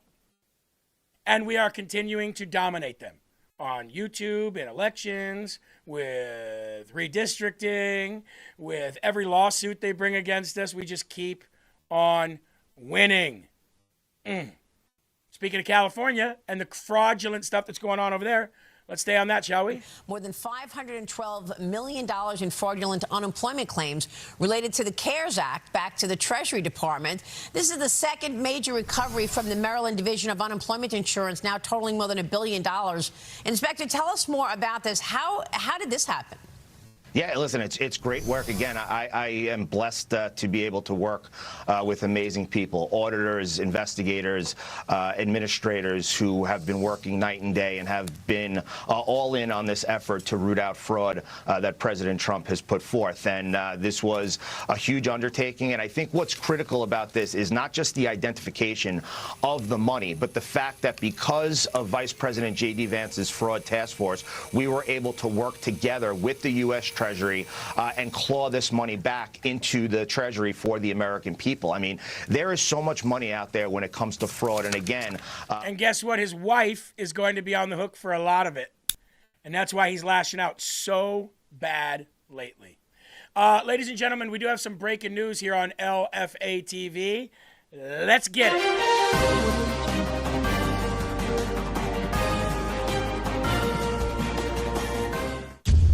Ladies and gentlemen, remember Judge Hannah Dugan, who let the illegal alien out of the back of her court? She will face 0 jail time, but will be hit with a $5,000 fine, and I believe she does not get her job back either. I believe she's done being a judge. Now, that last part, I'm not sure if they're going to suspend her, suspend that license or that ability to be and to preside over rulings as a judge, or if that's going to be something permanently taken from them, or taken from her. But No jail time, but a $5,000 fine, which means she was found guilty of trying to sneak an illegal alien out the back door. I think that the crime fit much, the punishment should have been far worse. I think she should have gone to jail. But for the left, at least for you, you have to understand that she was guilty of what she tried to do. And a $5,000 fine and not having her job, to me, isn't enough.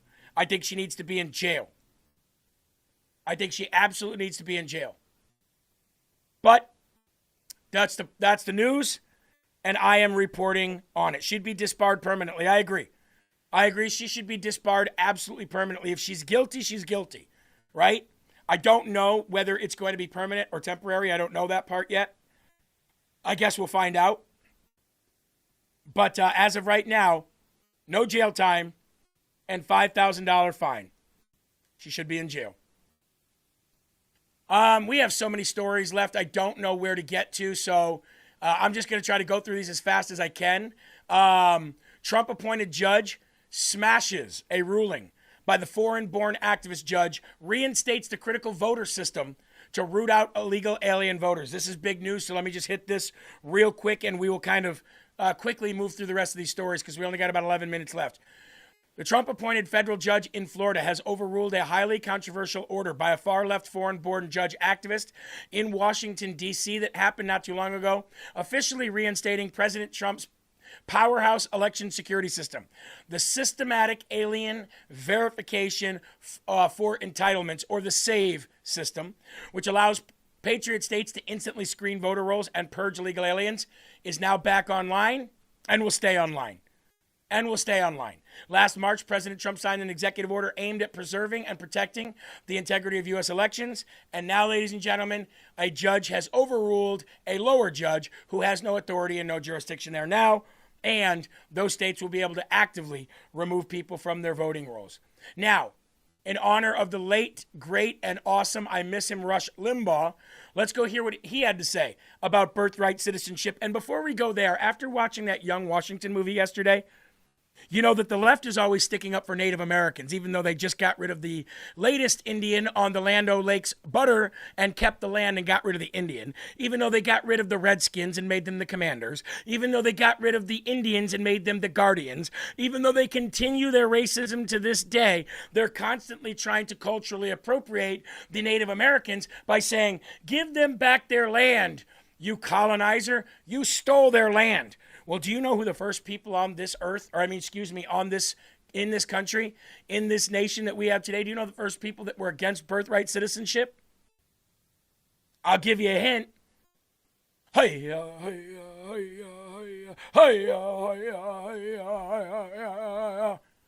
Yeah, they believed even if you were born on this land, but you were a colonizer, then you don't have rights to this land. So, again, the left completely out of touch with the people they pretend to protect. Because they were the first. I don't believe birthright citizenship. They wanted everyone gone that wasn't native. So, how do you calculate that one? Here was the late, great Rush Limbaugh on birthright citizenship in the 14th Amendment. All persons. Now, the 14th Amendment goes back to I think it was ratified by Congress in 1866. No, it was passed by Congress, ratified by the states 2 years later. So 1866, it was passed by Congress and ratified by the states in 1868. And its original intent was to grant citizenship to slaves and their descendants. And it was part and parcel of post-Civil War era of America fixing itself. It was a good thing. Our Constitution was written so that mistakes at the founding could be corrected. The vast majority of people knew slavery at the founding was untenable, but they needed the Union in order to fight the Revolutionary War. They needed the southern states. They needed unity to do that, so they had to accept slavery, but they built in safeguards to wipe it out, and it happened. In 1868, the 14th Amendment, it begins this way: all persons born or naturalized in the United States and subject to the jurisdiction thereof are citizens of the U.S. and of the state wherein they reside. It was clearly intended to be referring to slaves and their descendants. The parts that birthright citizenship freaks have to delete are naturalized and subject to the jurisdiction thereof. You are not naturalized and you are not subject to the U.S. jurisdiction if you're here illegally. You cannot be. You're under some other country's jurisdiction. If you're here illegally, you cannot possibly be naturalized. Well, the birthright citizenship crowd, which wants to water down American culture and destroy Western civilization, conveniently leaves out naturalized and subject to the jurisdiction thereof. So your born here child absolutely is not a citizen. This is what Trump is saying. Trump is finally pushing back against an assumption that has been made because it was the least path of resistance, if you will. But now it's make or break time. As my friend McCarthy says, you need somebody to break the furniture. Sometimes you're going to remodel a house. Okay, a little bit more background on the... So let's just break that down. That is the part that the Supreme Court just completely overlooked, I guess. That subject to the jurisdiction thereof. Very different. These people coming today than those people they were talking about then. Very different. Now, I don't have a lot of time left, and I really want to touch on this because I didn't get to touch on it yesterday. So I'm just going to say this, and you guys are going to have to do your own research on this one, okay?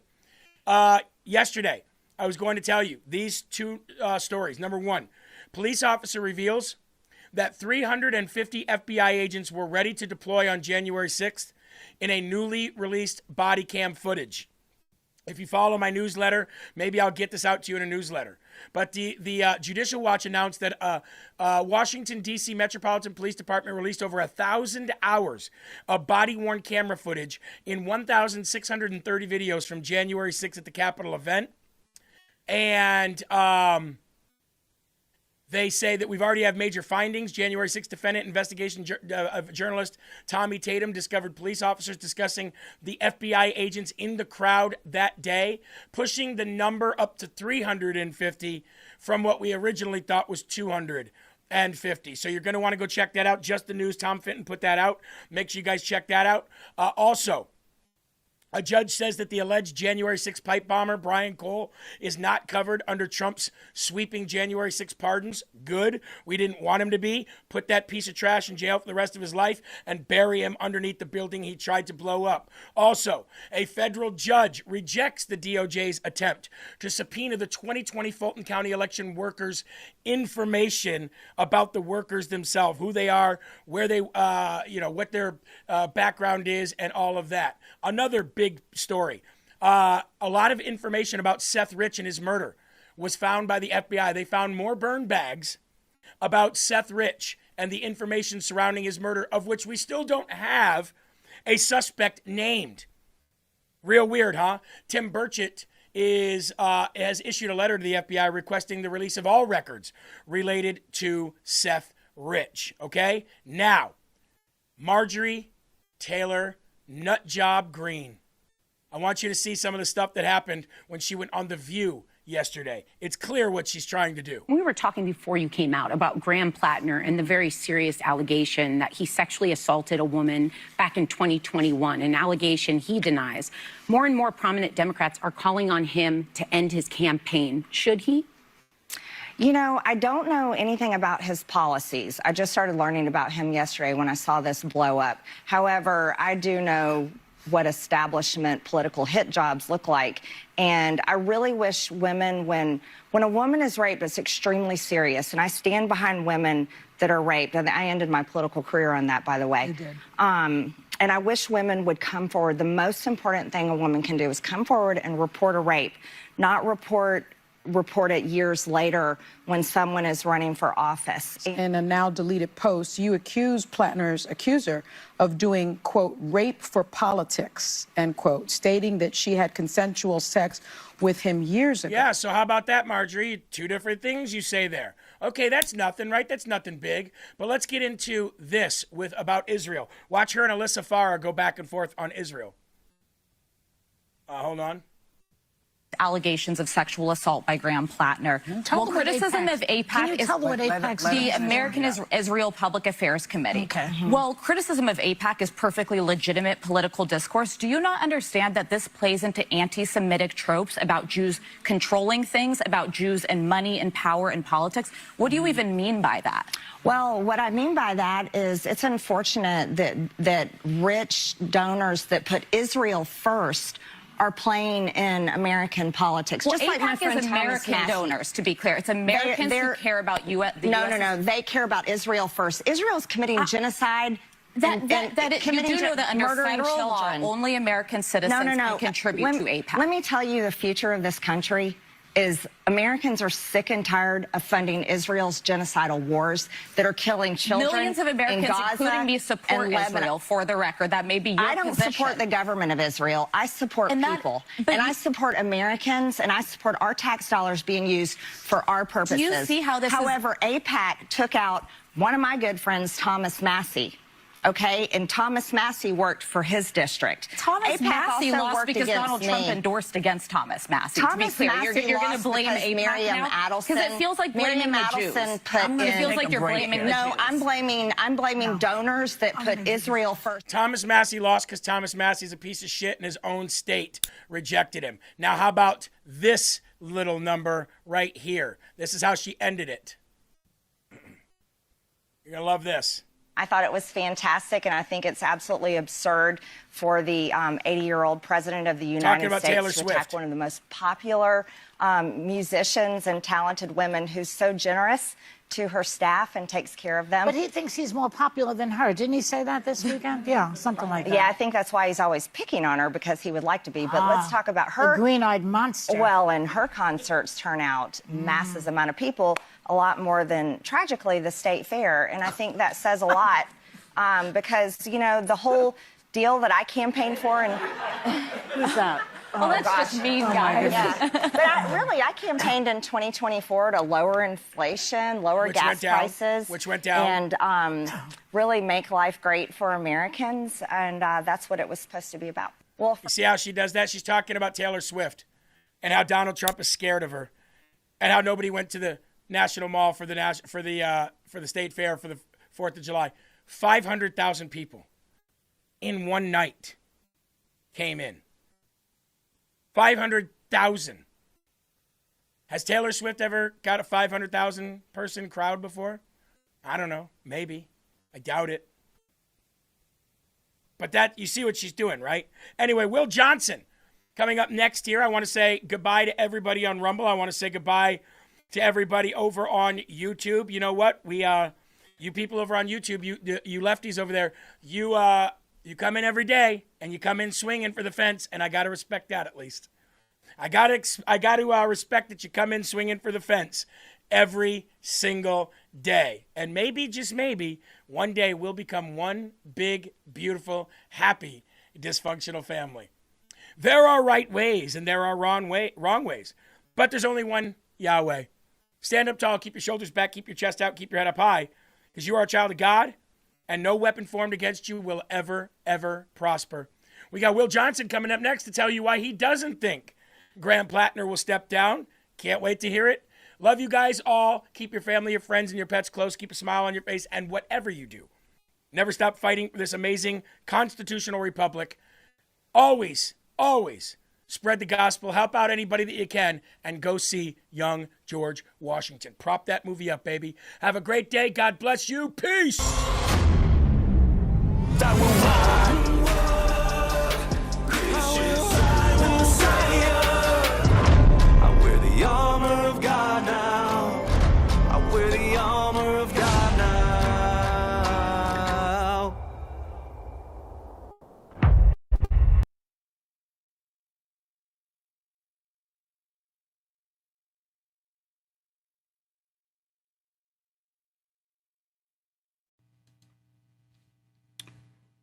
What's up?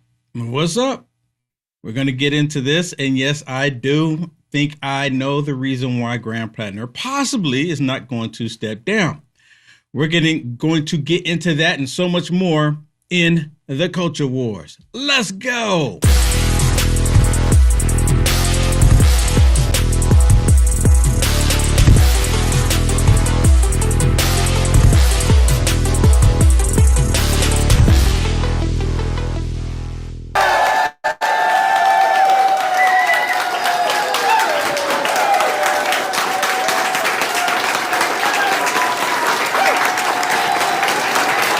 Look at him. I want y'all to pay attention to something in this, because when I first saw this, I'm like, what is this? He's out there. He walks out there and they're all cheering. Yeah, yeah, yeah. And what do you notice? I don't know. You tell me. Maybe was I looking for it? Maybe this is something I was looking forward to. Let me play it again. I'm gonna bring the audio down on it. What do y'all see? Look, what do you see? There's Graham Plattner coming into the room. They're all cheering. Look at it. They got these soy boys. Oh yeah, Plattner. Oh. Right? They're all cheering him on. But what do you see? Okay, so now they're gonna pan across the room. They're all cheering on a Nazi. These are all Democrats cheering on a Nazi. I guess let me go ahead and just point it out. There's not a single black person in the crowd. Do y'all see any? I don't see any. There's not a single black person in the crowd. Nowhere. Nowhere. We most definitely got radical liberals. They got a mask on. She has a mask on, sitting down. This is who they supported. And they've known that he's a Nazi. You know what? One of the biggest things right now that everyone is saying that the Democrat Party, they knew who he was. Jeremy was just talking about it too. They knew who he was. And they were hoping they're going to be able to slide it through, let them get away with it. This is not going to come up because the woman that was a Democrat that he sexually assaulted, she's a Democrat. So she's going to be on his side because they hate Trump more. That's what it came down to. She hates Trump more, so she's going to give him a pass. But she ran over on the Communist News Network and boop, popped. But Graham Plattner and our great producer Eli created this beautiful thumbnail. I kind of look at this that he might be doing a hostile takeover. When it's not just him. It's the socialist, communist Democrats all together doing a hostile takeover. Now, of course, Graham here is tipping the scales. Instead of having his thumb on the scale, he has his butt on the scale. And of course, Bernie Sanders, Hakeem Jeffries, now they're trying to get him off the scale. Because look at the donkey. The donkey is getting booted off. It's not looking good for him. Eli has mad skills. I don't care what you say. He has phenomenal skills. So, as Jeremy mentioned, I do have something to why I think that Graham Plattner possibly might not step down. Okay, because we don't know. They might come to him and say, "Look, we'll give you."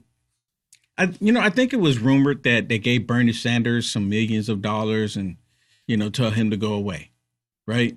And Bernie Sanders, being the socialist that he is, he understands a hostile takeover. Or he understands that if you win, that if the Democrat Party, because I've always looked at the Democrat Party as a socialist entity from the very beginning. I've always looked at them that way.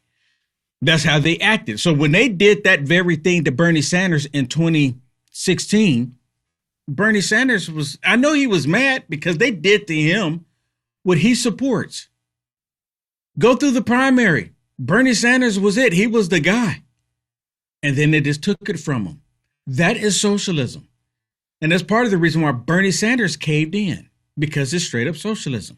Now, I know Jeremy, I'm gonna play a video for you to show you the reason why I believe that Graham Plattner is not going to go anywhere, but it's not this one. Now, many of you were already tuned in, but for those of you who were not tuned in to see this video, this is a Democrat out of Maine. They've been trying to get Plattner to step down. because Plattner is putting a monkey wrench in their whole program. He's throwing a monkey wrench in their whole thing. He has them all butthurt right now because we decided that we don't need you anymore, Graham Plattner. So we decided that we're going to just replace you. They made this bed and now they don't want to lie in it. They knew about the tattoo on his chest. They knew about his assault about women. They knew about his hatred for white people in Maine. It's been no secret. But they hate President Trump more, is what it comes down to. Now, listen to her. Hi, everyone. I wanted to provide you all an update on the U.S. Senate race here in Maine. As you know, the Maine Democratic Party has been working around the clock to develop a process to replace our U.S. Senate nominee that is open, inclusive, transparent, and fair. The integrity of this process is just as important as the outcome, and we are committed to ensuring that Democrats across our state can have confidence in both. Unfortunately, Graham Plattner's team has repeatedly reached out to us in an attempt to put their thumb on the scale of what this process looks like. We have repeatedly reiterated to Graham Plattner's team that they have no role in determining our next Democratic nominee for the U.S. Senate, nor in determining what this process looks like. We have also reiterated that Graham Plattner must drop out of this race so that Democrats in Maine can focus on defeating Susan Collins this November. We look forward to making this process public as soon as Graham Plattner formally withdraws from this race. Step out. Step out. You know what this makes me think about? The whole thing with them taking the life of the innocent ones in the womb. How's the connection? See, the left, these communists, they believe that if you, a woman, and a man come together and produce a child, if the woman decides, well, you know what, it was a mistake, I want to undo the mistake. I don't want to take responsibility for my actions. I did it in the heat of the moment, in the passion, but now I don't want to be responsible for what I've done. Same thing here. They went through this whole process of what you call a primary, and now they get to the other end of the primary, and they're thinking to themselves, we need to undo this mistake. They're constantly trying to hit Command Z, Command Z, Command Z. Undo, undo, undo. You understand? That's what they're attempting to do, because now they're not happy.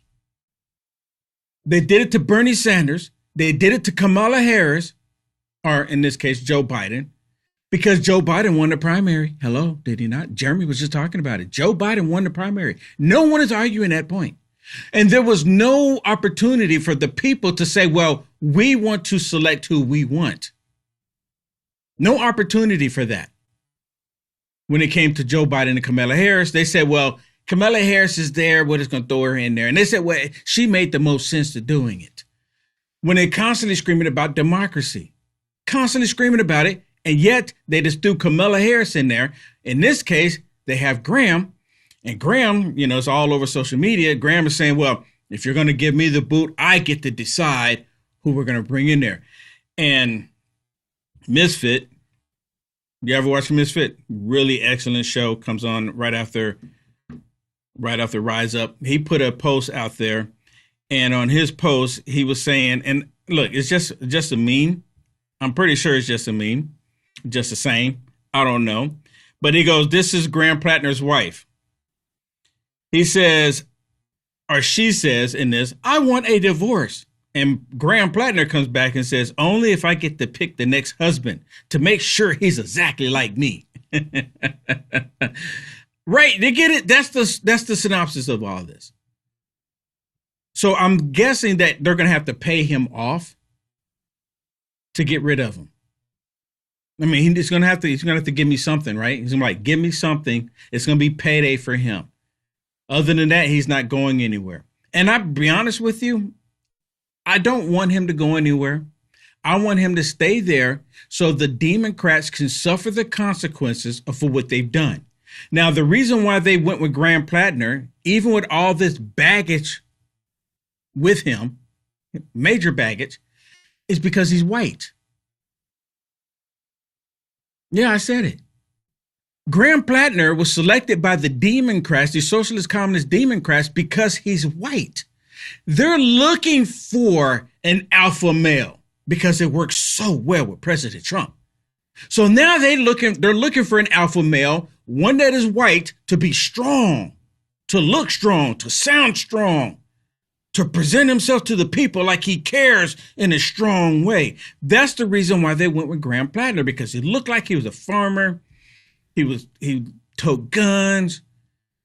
He's white. He's straight. That's what they're looking for. Because they can't go with somebody like Tim Walz. Tim Walz, I mean, come on. Tim Walz, hey, dude. That's part of the reason why they went with him. And I saw Jeremy talking about Scott Jennings, and I completely agree with Jeremy.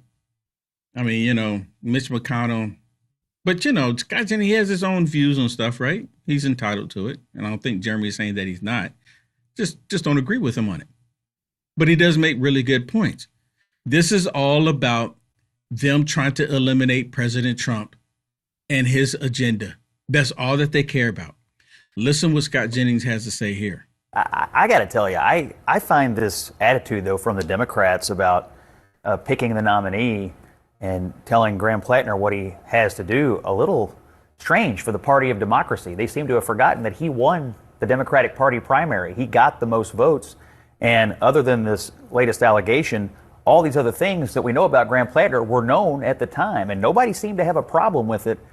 I don't actually. They had problems with it. There was a lot of critique. What percentage of the vote criticism. did he get? There was. You said they had no problem with. There was I understand your point, but there was criticism about the tattoo. Criticism about the. Very, very few. John Fetterman. Speaking of one, John Fetterman.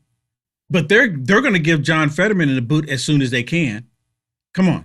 I mean, I think we all know this. John Fetterman knows it as well.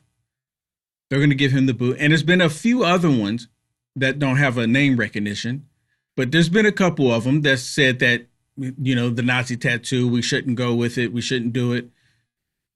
Very few. Very few. I think just one other person other than John Fetterman. But for the most part, they came out with the socialism against that. But they've defended the Nazi tattoo all of this time, even up until now. It's still the tattoo is still not an issue for them. It's not an issue. The only thing that's an issue is that they're possibly going to lose this Senate seat, but they don't think that they are either. Let me finish this. People in the party didn't even endorse Bernie them overall. Sanders, Elizabeth That's Warren, two senators. Ro Khanna. And they are representative of a faction of the Democratic all Party. These people coming forward and defending every single thing until now, which leads me to believe they don't actually care about this rape victim. They just care that his poll numbers have fallen to the point where they don't believe he's viable any longer. He won a primary. He has chosen not to drop out yet. Maybe he will drop out. If he had any shame or decency, he wouldn't have run in the first place. But this is where we are, not because of anything Susan Collins has done or anything anybody else has done. This is what the Democrats did to themselves. They did it to themselves. And now they're saying, well, we want to undo. We want to change it. And to my understanding, I saw a report where they spent $43 million on his campaign. And now the DNC said it's not going to pour another single dime into him unless into Maine, rather. They're not going to spend another dime in Maine. So which got me to thinking, if the DNC is not going to pour any money into Maine, then how is it that they think that they're going to win? I mean, really? Because they keep selecting candidates that are tainted. Now, we all have issues. By all means, we all have issues. But they've taken it to the extreme. Here's another one where they're trying to, the Democrats, they've known about this. They've gave it a pass. And they're trying to act like, well, maybe we should just overlook it or not. Democrats had warnings from the very beginning. Lindsay's not the only person that knew about this tattoo. There were people within the campaign that understood. His political director, Genevieve McDonald, resigned in about October, I believe, when she figured out that this was all going on. And Democrats have completely attacked her. Attacked her completely unfairly for something that she's basically being vindicated right now, right? Yeah. She warned them that this was going to blow up and be a bigger deal, and it has. But Democrats right now, who finally have said this is the final straw, well, you've had warnings since October, and I don't think there's an excuse for that. They've had warnings since October. They've known about it all of this time. It's been no secret. They rather take an actual tattooed Nazi if it means they gain power. They're just showing who they are. And Elizabeth Warren, one of the main ones, right? Elizabeth Warren, she was for the hashtag Me Too. She's women's rights, the oligarchs, all of these billionaire bankers, et cetera, et cetera. She was all against that until it came to Graham Plattner. She gave Graham Plattner a pass to where no one else would ever receive a pass. But he received the pass from Elizabeth Warren, of all people. Now, listen to this. They're asking Elizabeth Warren about the tattoo and everything, and she was giving it a pass. Well, he did apologize. What? They're saying that President Trump is a Nazi. He's a Hitler figure. No tattoos on President Trump. President Trump never endorsed any of these Nazis, never even alluded to it, but they keep labeling President Trump one, and you got the guy with an actual one on his chest. But he said he was sorry. And they like him because he hates Trump. Which is you campaigned with Graham Plattner, who is ahead of that state's very pivotal Democratic primary. And I wanted to ask you about something you said. You said he's your kind of man. And I've interviewed you for a long time and watched your hearings and listened to your questions. You care about character. This is a guy that had a chest tattoo with a Nazi symbol. Okay, he apologized for it. It's a guy that reportedly wrote that people concerned about rape should take some responsibility for themselves and not get so effed up that they wind up having sex with someone they don't mean to. He praised military tactics used by Hamas, reportedly, in comments online and Reddit when they were murdering Israeli soldiers. So I'm just curious why you think he's your kind of man. So, as you rightly point out, he has apologized. He's out meeting with the people of Maine every single day so they can evaluate not who Graham Plattner was, but who Graham Plattner is today. And I said, that's my kind of man. Okay, well, I dig it next to a video of a bunch of terrorists killing 5 soldiers. I don't know. I mean, you guys want to be the party of inclusivity, right? I want to be the party that stands up for hardworking people. I want to be the party that is transformative of an economy that right now is hip deep in corruption. No, she doesn't. The entire Democrat Party is full of corruption. All of the fraud, $18 billion in Somali, well, how do I want to say it? The Somalians, right? $18 billion with Tim Walz. Act like it's not even happening. Then California, hundreds of billions of dollars of fraud. Gavin Newsom, his wife, fraud. Nancy Pelosi, the insider trading, fraud. They're all full of fraud. Not to say that some that consider themselves Republicans didn't do any fraud. Marjorie Taylor Greene, maybe, possibly, I don't know, insider trading. She's $30 million richer. But there's a lot of fraud in the Democrat Party. Their whole thing is about fraud. USAID getting shut down because of all the fraud that was taking place. And who was screaming about it? You had politicians go to the building of the USAID to protest against President Trump for eliminating the fraud. So she's not trying to stop the fraud. They don't want the fraud to be eliminated. Their whole thing is about fraud. Now, someone who surprised me, again, now this person is not going to change who they are. And I'm talking about Abby Phillips. Abby Phillips on the Communist News Network, my personal opinion about her, she's another socialist, total socialist. But she's even talking about how the Democrats knew about Graham Plattner and how some Democrats were coming out speaking against him, and they still went with it. I mean, you know, it would be awesome if her light bulb came on and she came out and said, I was wrong this entire time. The Democrats, they're the party of the Klan. They're the party against women. They're a party that wants to keep America down. If it was up to the Democrats, she wouldn't even be sitting in that chair. The only reason why she's sitting in the chair, because she's speaking for them. She's saying the hateful stuff that they want to hear. Let me show you what I'm talking about. They can't anoint a candidate here right now. Anyway, hubris was mentioned earlier at the table. Like, think about the hubris of him running, knowing that he had done these things and then continuing to lie about that. But the hubris to also say, I get to pick my replacement. I get to influence the process. Like, that's ridiculous. He has a little bit of leverage here because he's the one who needs to make the decision to step down. But he does not get to determine the future of that. Maine Democrats should. And so what they should do is put together a transparent process, maybe a caucus, maybe a convention. I don't know what the right way to put that together is. But the mistake that was made for the Harris campaign in 2024 was the anointing of her as the candidate, which was probably the only thing we could do at the circumstance where Joe Biden had decided to drop out, made it look very undemocratic, made it very hard for her to seem like a legitimate candidate, which hurt her. And that wasn't her fault. It was just the circumstance. Create a process here that allows 3, 4, 5 candidates to get in, make their pitch to Maine Democrats, let at least party activists make that choice in an open, accountable convention. That would be a better place to go. And then let's get to work to beat Susan Collins. So that's not the clip I was referring to, but it's up right here. It's up next that I have it for you.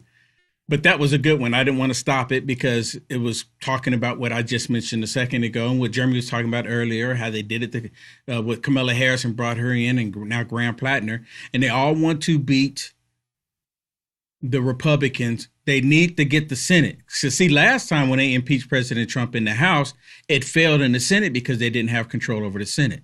It failed. They don't want to repeat that. They need to try to get both the House and the Senate. That's their only goal here. Now, here's the one where Abby, where I was just referring to. People who dragged this woman who was in the Lindsay Fiffield, who was in the New York Times story, they called it uncorroborated claims. Another person basically said that she was essentially a plant of the Republican Party. And now those people have changed their tune. But I also think, like, is there an apology that needs to be had here? Yes. And some soul searching Absolutely. that needs to be had here? Is it enough to just say, well, this woman, I believe, I didn't believe the last one. And Lindsay Fiffield pointed out to Ruben Gallego, mine weren't sufficiently troubling or serious for you.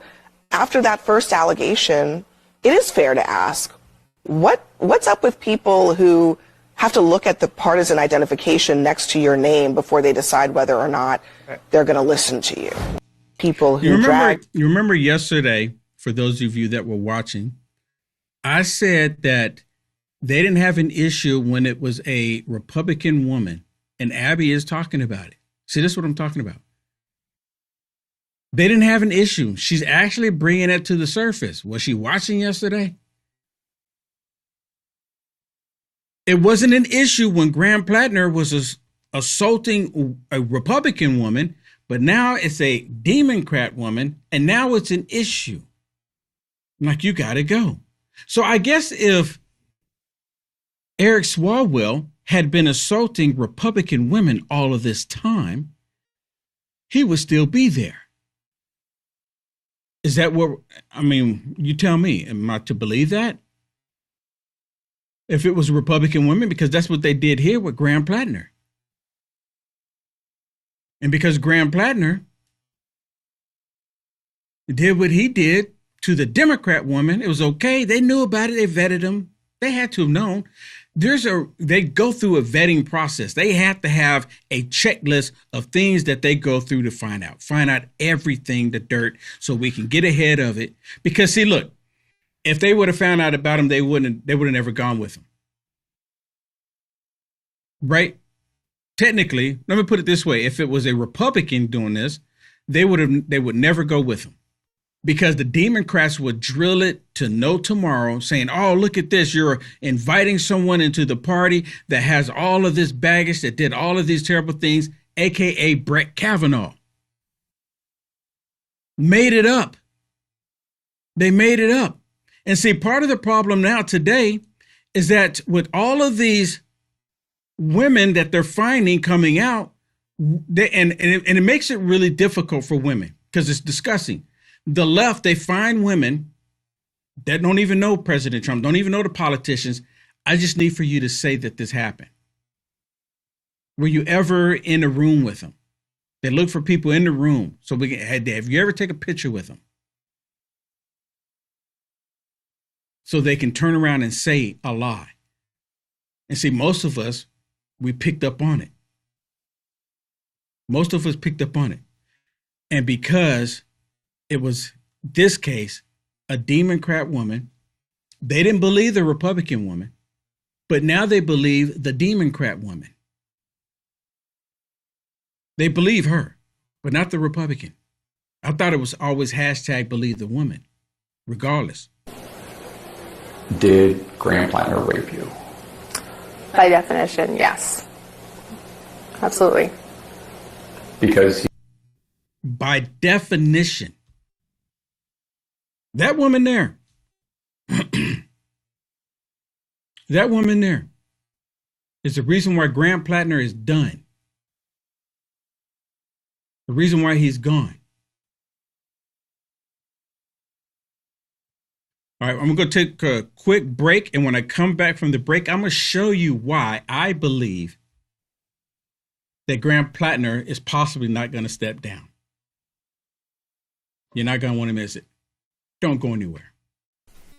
Remember when you were younger and you used to hear stories, whether it be in Greek mythology or whatever, about the fountain of youth, people constantly looking for something out there that would help them live forever or live longer? Well, kind of got something like that with Fatty 15, and it's not mythological. No, Fatty 15, this is an empty jar right here, but that's your size that you get. That's a 1 month supply. You get a 3 month supply on this deal. Fatty 15 contains something called C15. If you don't know what that is, it's an essential fatty acid that is necessary for your body's cellular generation, meaning that if you have any damaged cells, it will repair them. It'll also change the way your cells age and you will live longer. C15 does exactly that. Again, if you don't know what C15 is, definitely do some research, but it's Fatty 15, and in each and every one of these capsules that you get in Fatty 15, you're going to elevate your cells, you are going to repair your cells,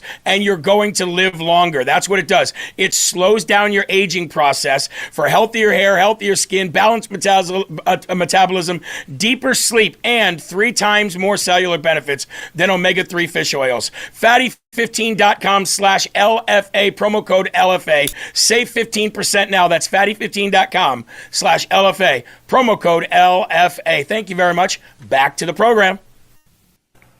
I think Trump changed the way we see these things now, right? Because he confronted so many scandals that would have taken out any normal mortal candidate, and he just rode them out. So I think he has affected the way people think about writing scandals out. We all grew up at a time. Are you hearing this? You hearing this? President Trump is not mortal, according to Anna Navarro. He's not mortal. Because they threw all of this crap at him. No one could ever survive the political lies and crap that they've thrown at President Trump, but yet he survived. So now here she is saying that Graham Plattner should do the same thing. Graham Plattner should take it and say that, you know what, I'm not going to drop out. I'm going to continue going because they allowed President Trump to go. I can go. Are you hearing it? Did you hear? Time when there was a scandal, there was a mistress, there was, a rape allegation, anything like this, and the person would be having a press conference the next day and getting out. I think Trump changed the dynamics of that. But you know what? It doesn't work in the Democratic Party. This guy is not going to get support. He's not going to get donations. He's not going to win. He's going to drag the entire thing down. And so he better get out and get out now. I do. See, she's saying that Graham Plattner is going to use President Trump's playbook.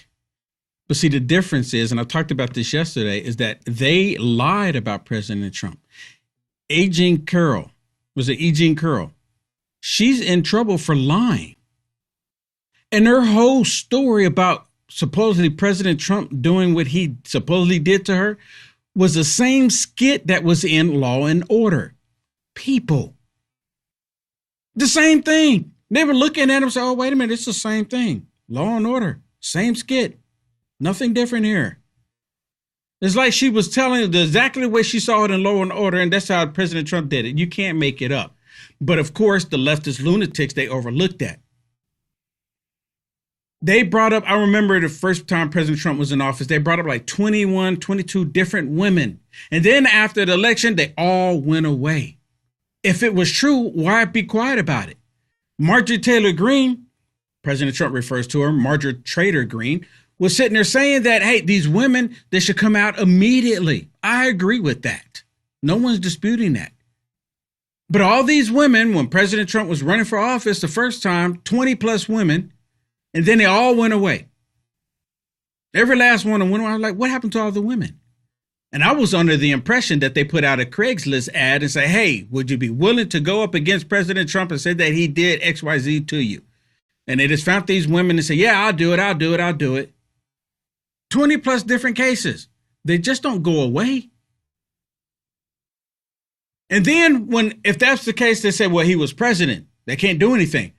He wasn't in the White House for 4 years. Why didn't they come up then? The only one that came up is E. Jean Carroll because they had a loophole. And they're like, let's do it right here. And then she's on there talking about, oh, I'm going to take you on a shopping spree. And she blatantly lied. It was a multi-billionaire that funded her whole thing against President Trump to get him. I think it was like $7 million. $7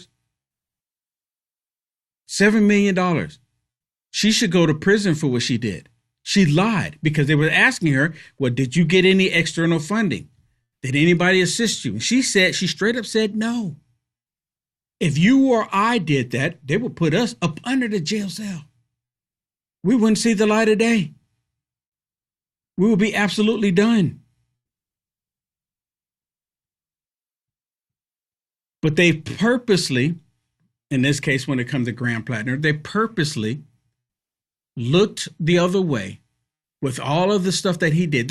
And Alan Navarro said, well, the Democrat Party is not going to do that. We're not going to look where he is. We're going to hold him responsible. If they were going to hold him responsible, he would have never been there in the first place.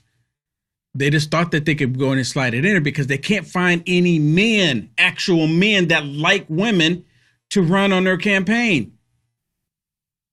No actual men that talk about, maybe going hunting.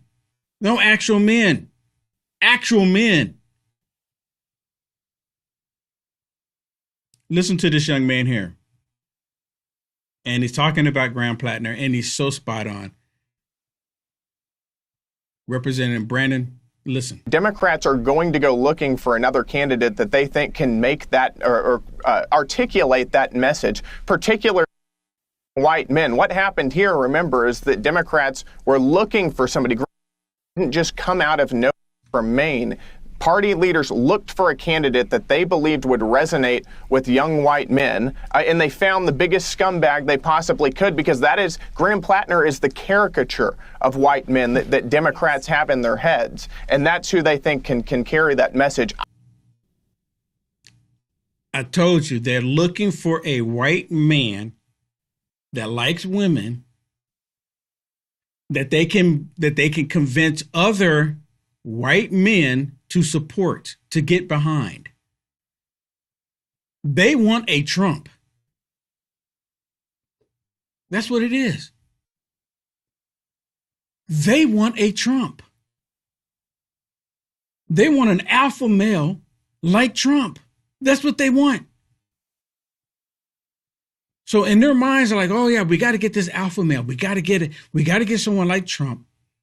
that can stand up to him. Another white man standing up to another white man. That's their thinking. But yet, when you listen to the Democrat Party, they're constantly saying that they need to get somebody black for black voices. Well, in Maine, what's in Maine? What's the population of Maine? How many white people in the population of Maine? Apparently, there's a lot of white people in Maine. These same white people in Maine, Graham Plattner called them all racist.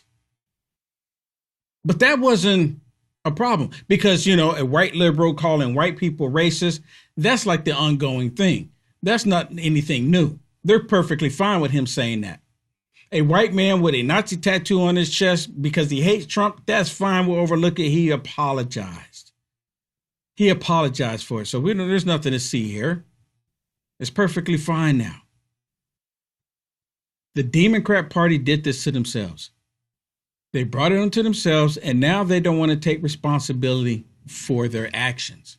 Now, I mentioned to you earlier, there's one Democrat that has been speaking out against Graham Plattner and even the socialists, and that's been John Fetterman.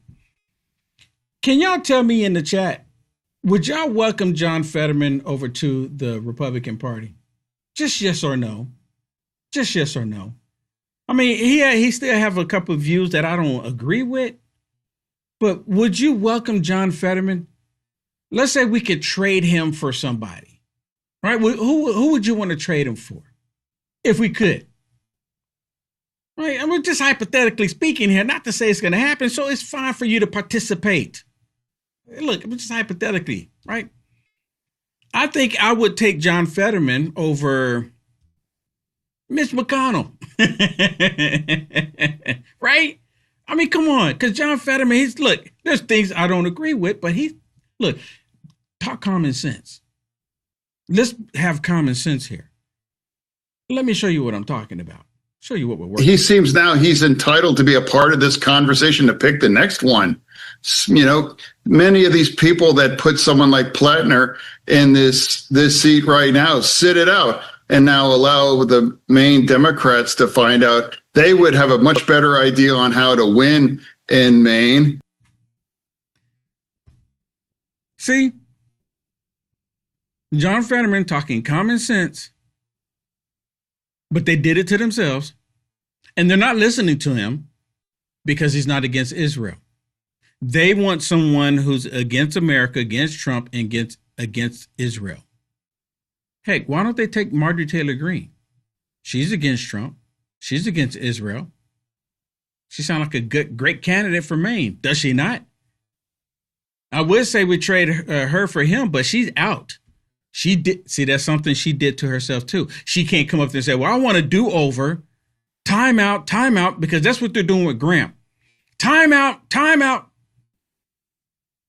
We want to do over. Can you imagine? It's just like little kids. And this is how I was thinking about it earlier.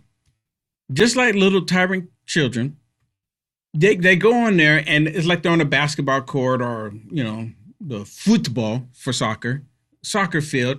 And they're not getting what they want. They're not scoring. They're not getting the ball, but yet it's their ball. And then once they finally get the ball, they put the ball in their hand and said, I'm walking away. I want to do over because of losing. I want to do over. They're acting like little tyrant children, never, ever want to take responsibility for their actions.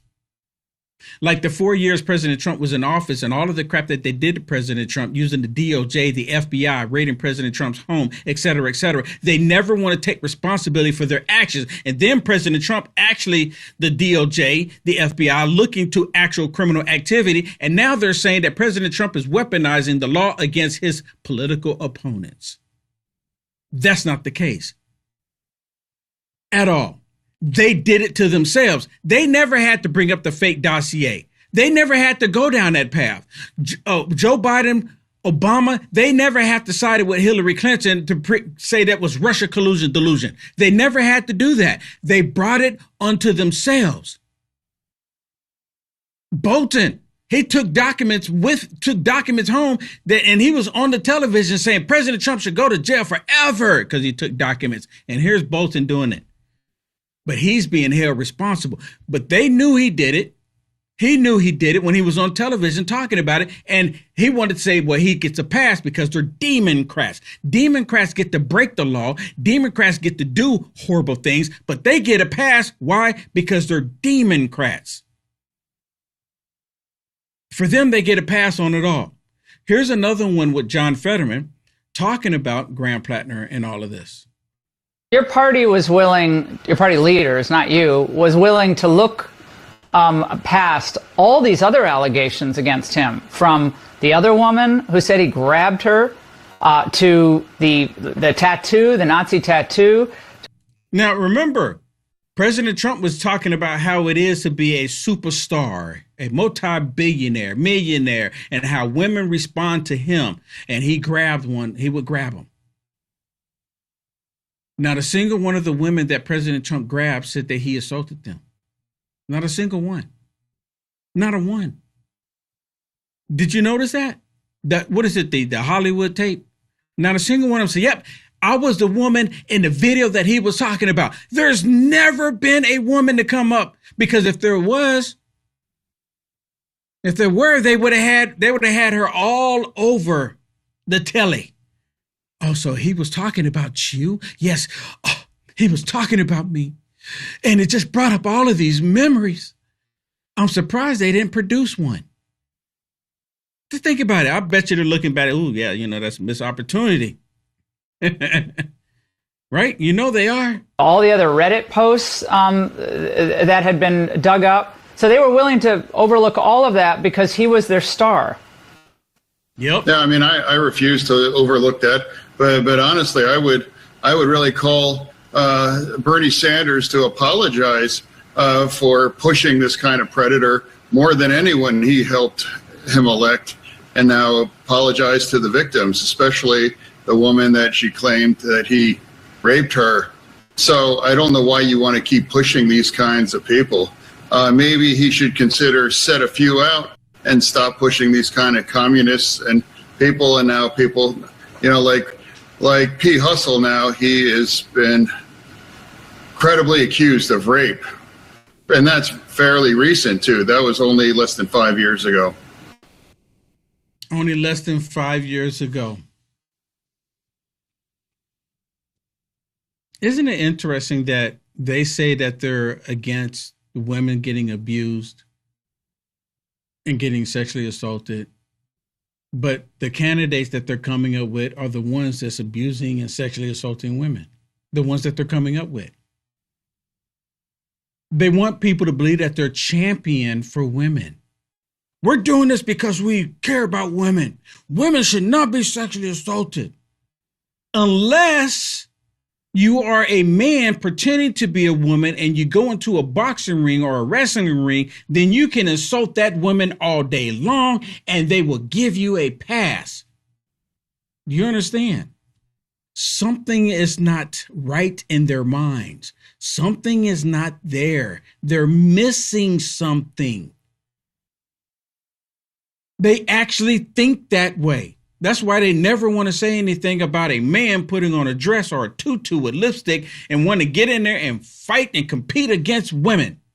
Little girls, they never want to speak out against that. They advocate for it, but yet they want everyone to believe that they're champion for women. Something is not right up there at all. These people are sick in the head. Absolutely sick in the head. Now, I want to show you another one, and this one is with Stephen A. Smith. Y'all know who Stephen A. Smith is? Stephen A. Smith is a capitalist. He says he likes Mamdani. He's only saying that because he wants Mamdani to, give him a pass and leave him alone. I think that's the only reason why he's saying it, because he got $100 million deal with ESPN. Like, oh, leave me alone. Leave me alone. I'll help you. I'll support you. Leave me alone. Don't take my money. But socialists, they're not going to care. They're like, oh, you got all that money. You don't need it. We decide what we're going to do with your money. That's socialism. I'm going to show you Stephen A. Smith right when we come back. It's finally here, our second annual mega sale. This sale only comes around once a year, so take advantage of the best offers ever while you can. For example, save 50% on our Giza Dream bed sheets as low as $29.98. And for the first time ever on TV, My Pillow mattresses and My Pillow mattress toppers as low as $99.98. And you save 50% on our Lux Pure 6-piece towel sets. Regular $69.98, now only $39.98. And our best-selling standard My Pillows, regular $49.98, on sale for $17.98. Wait on it, mega sale, only $14.98. So go to mypillow.com or call the number on your screen. Use this promo code to take advantage of our second annual mega sale. But wait, there's more. To make the mega sale even more special, when you order right now, your order's going to ship absolutely free. Him categorically denying it, but us saying those allegations alone are serious enough for Bernie Sanders and Elizabeth Warren and others to have reached the conclusion that he should step aside. And I think the point, though, Stephen A, is they should have gotten there sooner. That's all I'm saying. That's right. That's what I'm saying. That's right. By the way, can we agree? Let's just continue this good spirit agreement. Sure. When it was exposed that he had a Nazi tattoo, that should have been enough for Bernie Sanders. For me, right there. For me, right there, it should have been enough right there. It should have been, especially the way that they were policing us as a society under the Biden administration. You damn right it should have been enough, without question. Right. So there's some inconsistency and hypocrisy on that on that point. No question. I'm not here to defend that. Now listen to what he says, because he's going to go to the point they're trying to say it's like this on both sides. No, it's not. There's no Republicans walking around with a Nazi tattoo on their chest. There aren't any. They try to say, well, Pete Hegseth, that's not even a Nazi tattoo. It's a Christian symbol. It's not. So when you say it's happening on both sides, where?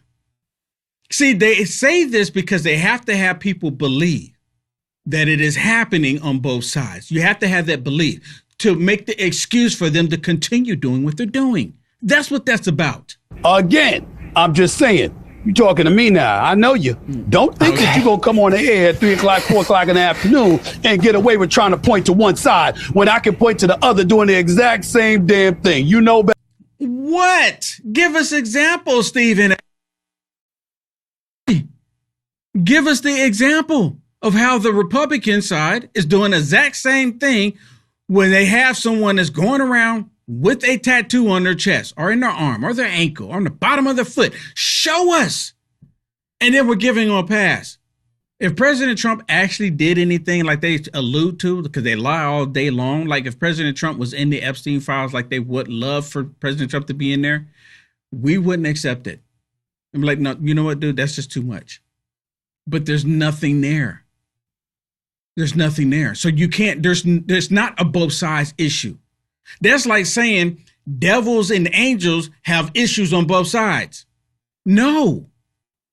And of course, I'm not saying that the Republicans are angels, but I am saying that the Democrats are devils. I'm just saying.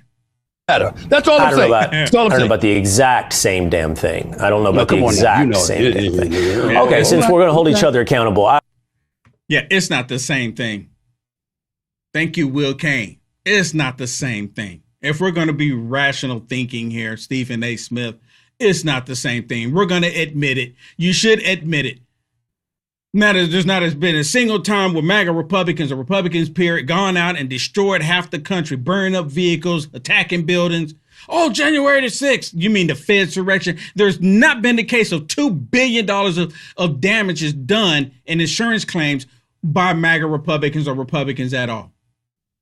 Every time that I've looked throughout the history of this country, all of the riots and all of the vandalism that has taken place in this country has been by the left. The only time you've had those on the right actually standing up and the violence was kicking strong was the Civil War. That's it. Other than that, Republicans, I got to go to work. I don't have time to go out there and do all of this or do all of that. But the left, they find these people that go out and they vandalize stuff. They tear up stuff. They break stuff. It happens all the time. And they see nothing wrong with it. So there is a difference. There's only one side that's trying to do stuff to children and shouldn't be doing it. Only one side. Just one. Really quick, before we run out of time here, I want to talk about something else. The $250 bill. I don't know if they're actually going to do the $250 bill. I wish they would and put President Trump on it for the 250th year of the United States of America. This is just my personal preference here. I want a $250 bill. I can't afford one. And I'm pretty sure once they put them out of circulation, that when they put them out there to make X amount, and they'll get them, someone buy them all up. But I would like the opportunity to get one. I think they should do it personally. Okay, they should put one on there. Maybe they do it and make it where you can order one. But they should do it. I get and put in a little, the bill glass box, kind of like I have my hat, my Trump hat, the one that says vote them out, and he signed it. But I want y'all to listen to this, because they're actually having a conversation about Harriet Tubman being on a bill. They want her on the bill, not because of her achievements, not because of what she's done in the past. They want her on it because she was black. That's the only reason. Now, when you listen to Abby talk about her, she's not going to bring up her color is the reason why she wants it under. But if you listen closely, that's the reason, because the Republicans on the panel saying, look, she's achieved some things that we can't deny, and she should be recognized. No one is disputing that. But she wants her under because she's black. Just listen. I told you, Abby, she's a total socialist. Well, I don't think it's fair to say that they delayed it. Look, you put faces on money to commemorate American icons. And I think that there are only a limited number of bills, 1, 2, 5, 10, 20, 150. So there has to be a very selective process. And Harriet Tubman absolutely deserves recognition, which she has recognition already. But I do think that the burden is put on Democrats to explain why Harriet Tubman, first of all, out of every option, hold on, let me finish, please. Okay, all right. Out of every option, especially someone like Andrew Jackson. Andrew Jackson is a man who nonetheless, he saved the Union during the nullification crisis. He was a war hero in 1815. He actually vetoed the second charter of the bank, which was seen at the time as a way to take power away from the rich and elites. This is a man who... What's the argument against Harriet Tubman? What's the argument for Harriet Tubman? What's the argument for Harriet Tubman? Do we have to do a history lesson? But why over anyone else? Why over Andrew Jackson? I mean, because I think she represents the importance of regular people in this country taking justice and history in their own hands and doing the right thing. But the purpose of commemorative faces on money is not just for great women Americans. Like her, if you're a conservative, you should love Harriet Tubman. She was a gun-toting abolitionist. It's not that she's not an argument. You see, that's what comes. Oh, she was a gun-toting abolitionist. You should want her on there. Abby's reasoning for wanting her on there is she's black. Is anybody else seen her, or is it just me? Am I just reading into it? How about we put Charlie Kirk on there? Let's bring that up. How about we put Charlie Kirk on the bill? Scratch the rest. Let's put Charlie Kirk on there. Imagine how they would react with Charlie Kirk on the bill. I think every bill that they would get, because they're talking about the $20 bill. Let's say they put Charlie Kirk on the $20 bill, which I wouldn't oppose, to be honest with you. I'm going to be straight up with you. But they would burn every $20 bill that they get. Everyone they get their hands on. They would lose their minds. And Charlie Kirk was not racist at all. Zero. Now, I have some more that I want to share with you before we get out of here. Oh, Pritzker. Let me share this one with you. Pritzker. He's doing the same thing with the idiot mayor or the idiot governor. I can't recall which one it was in the state of Washington, where she was saying all the millionaires and billionaires leaving the state because of all the taxes and the policies that they're putting on people that's making money and that have people that's working, that's hiring people. Well, listen, he has the same message. I'm sorry that people want to make a spectacle of themselves by claiming that they're going to leave the state. Look, if you want to leave the state, I would like you to stay. I'd like you to get involved and make it a better place by working together with us. But if you want to leave, then get up and move. And there's no chance that you're going to pick up a county and have it join another state. Oh, so he's saying, get up and move. Get out. There's no chance you're going to pick up a county and leave the state. Hello, if you have a business like Tesla, etc., and you say that, hey, we're closing down shop here, we're moving to Texas. The people, if you want to keep your job, I mean, we're going to make it where you can move to Texas, because a lot of companies will do that. We'll pay for you to move. We'll have the movers come in and everything. Find you a home in Texas. They will move if they want to keep the job at that location. If not, they move the business to another location. The people that come with them, they set up shop and they hire people in the new location. Did you know the New York Stock Exchange is no longer pretty much the New York Stock Exchange? Did you hear that they just opened up this week? And I've been meaning to talk about it day before yesterday. They just opened up the Dallas Stock Exchange, and they're telling JP Morgan, even BlackRock, all of these big banks, they're actually going to start doing their trading in Texas, in Dallas. You know why?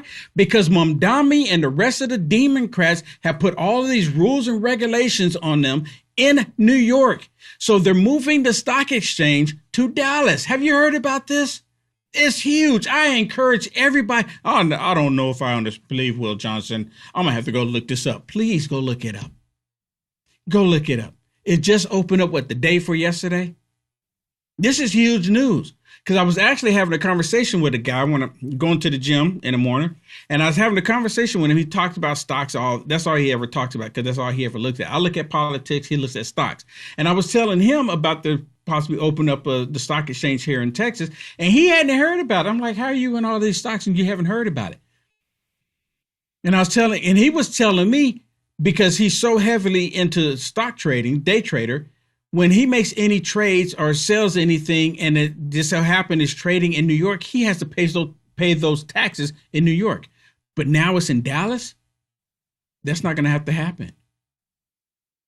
They're actually giving companies incentives to do their trading in Dallas and not New York. And I'm surprised that it hadn't hit the mainstream media as of yet.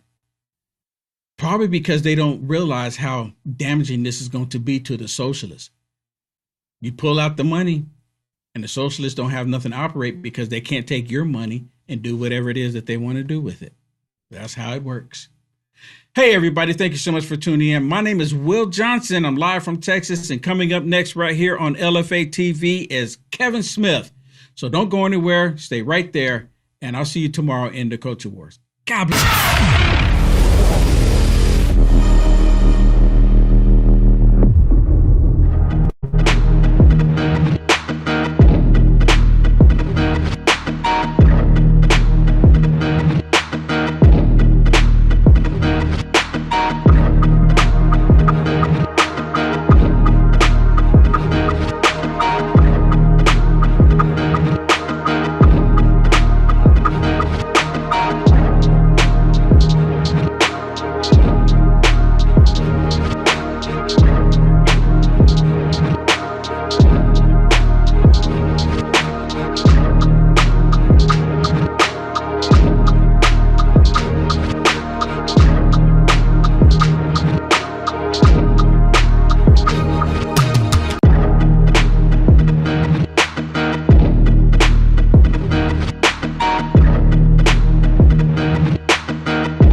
everybody? What is happening, everybody? Wednesday, July 8th, 2026. My name is Kevin Smith. Thank you all so much for tuning in to Loud Majority Live. We got a jam-packed show for you guys today. The war begins again. The war begins again. I know all of us were sitting here. We were like, hey, war, we're just not that into you. But war came back yet again as the United States has continued a bombing campaign on Iran following strikes in the Strait of Hormuz. Wait a minute, you mean the Iranians weren't going to hold up their end of the bargain? Who could have predicted that? Who could have predicted that one? Except everybody. This comes as tensions flare following the NATO summit. Apparently, Israel is very upset that we are selling F-35s to Turkey, which is a NATO ally. We'll get into that one. Very conflicting here. I'm curious where the neocons will go with this one. Do we support our ally Israel, or do we support a NATO ally? Let's see where they end up going with this. Also, more fallout coming from the Tyler Robinson case as the day 3 of the preliminary hearing has actually just begun a couple of minutes ago. Seems as though they've laid out clear, concise, and overwhelming evidence to every question that anyone has had. Naturally, idiots who have made their entire careers at this point over questioning exactly what happened in the death of Charlie Kirk, they're now moving on to other things. It turns out, and I can't believe it, I can't believe it. It turns out it wasn't the French Foreign Legion. I mean, God. It wasn't the maroon shirts. I'm sorry if you're still listening to Candace Owens. There is no hope for you whatsoever. And more fallout from the Graham Plattner story, where apparently Politico and CNN left out some details, and even though they did, he's still not going anywhere. He's not going anywhere because it turns out he wants to pick his successor, which is very odd. Which is very odd indeed. Before we get started, guys, do me a favor and hit that thumbs up button. Share the video out all over the place. We are rocking. We are rolling. Let's get the live chat up on the screen. Want to say hello to everybody. Want to say hello to everybody. I hope everybody's doing good today. Make sure you guys tune in tomorrow. I'm going to have a fun guest on the show. Taylor Ferber's coming on. We're going to be talking about movies and culture and how it sort of blends in with politics. I love Taylor. You're going to love her too. She's got a great personality. It's going to be a good time. It's going to be a very good time. Taylor says, Kev, you're cool. Thank you. Thank you. I try to be. Don't always succeed, but hey, what the hell are you going to do? What the hell are you going to do? So, turns out, like we said, war, hey, we're just not that into you. Markets are rallying. Things are starting to look up. Gas prices are going down. Nope. Turns out we're going right back to where we started. With Trump saying that the Iran ceasefire is basically over. So, fill up your gas tanks today while the prices remain relatively low compared to what they will end up being relatively soon, with crude oil prices being up some 7% since the market opened this morning. The Dow Jones down 1% as many people are moving over into oil and the energy sector following strikes on the Strait of Hormuz. This from the Epoch Times. President Trump said on Wednesday that the ceasefire with Iran was effectively over, but that he will allow negotiations between Washington and Tehran to continue. Doesn't seem like they have any intention whatsoever of continuing any sort of negotiative talks, because why would they? Why would they? He said, for me, I think it's over. Trump responded when asked by reporters about the status of the ceasefire, which was extended when the two sides signed the Memorandum of Understanding last month to give a window for talks on the broader U.S.-Iran peace deal. He said, I think it's a waste of time dealing with them, as he spoke at the two-day NATO summit in Turkey just hours after U.S. forces struck Iranian targets in what the U.S. described as retaliation for attacks on tankers in the Strait of Hormuz. His comments follow an announcement by U.S. CENTCOM late July 7th that it had launched a series of precision strikes against Iranian targets after Tehran attacked 3 commercial vessels transiting the Strait of Hormuz, the key maritime choke point. In response, Iran's Revolutionary Guard said it's targeting 85 key U.S. military sites in Bahrain and Kuwait today, while Iran's state-run news agency stated that Tehran would continue to maintain restrictions on navigations. This brought crude oil up 5% at the open. It's up 7% now to over $78 a barrel. Lovely. Very good. Very good. So while the negotiations are going on, things are blowing up in Hormuz, things are blowing up in Tehran, oil prices are headed up. This is good.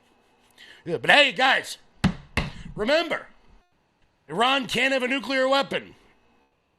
I just have to make sure I say that because it turns out everyone who is right of center has to say that when they go on television or when they go on anything. You have to make sure Iran cannot. You can't say can't. Iran cannot have a nuclear weapon. You got to make sure you say it correctly. Check notes. Did I say it? Iran can't have a nuclear. Oh, hold on. They can't have a nuclear weapon. Just one more time so that Mark Levin doesn't get upset with me. Iran can't have a nuclear weapon. I'll just say it randomly throughout times in the show because somehow that'll make everybody's lives a lot better. I thought we eliminated their nuclear material and their nuclear program months ago, but apparently they can't have a nuclear weapon. So now that, just in case we're unsure, they can't have a nuclear weapon. But in case they ever did get a nuclear weapon, which they can't get, which we have to make sure they don't get, we're bombing them again. I don't know why. We started this to stop the nuclear program. We did that. Then we moved on to regime change. We did that. Now we're doing it. Someone tell me the ending. 92 million people there. You can't kill everybody. So we've restarted this war, and I don't know how it ends, which is usually a very good way to have a war that doesn't end. See 15 years in Vietnam. See 17 years in Afghanistan. We've had troops in Korea since 1953. So somebody can tell me how this ends. That'd be great. Apparently that makes me a bad person because I'm not upset about the hostage crisis in 1979, 10 years before I was born.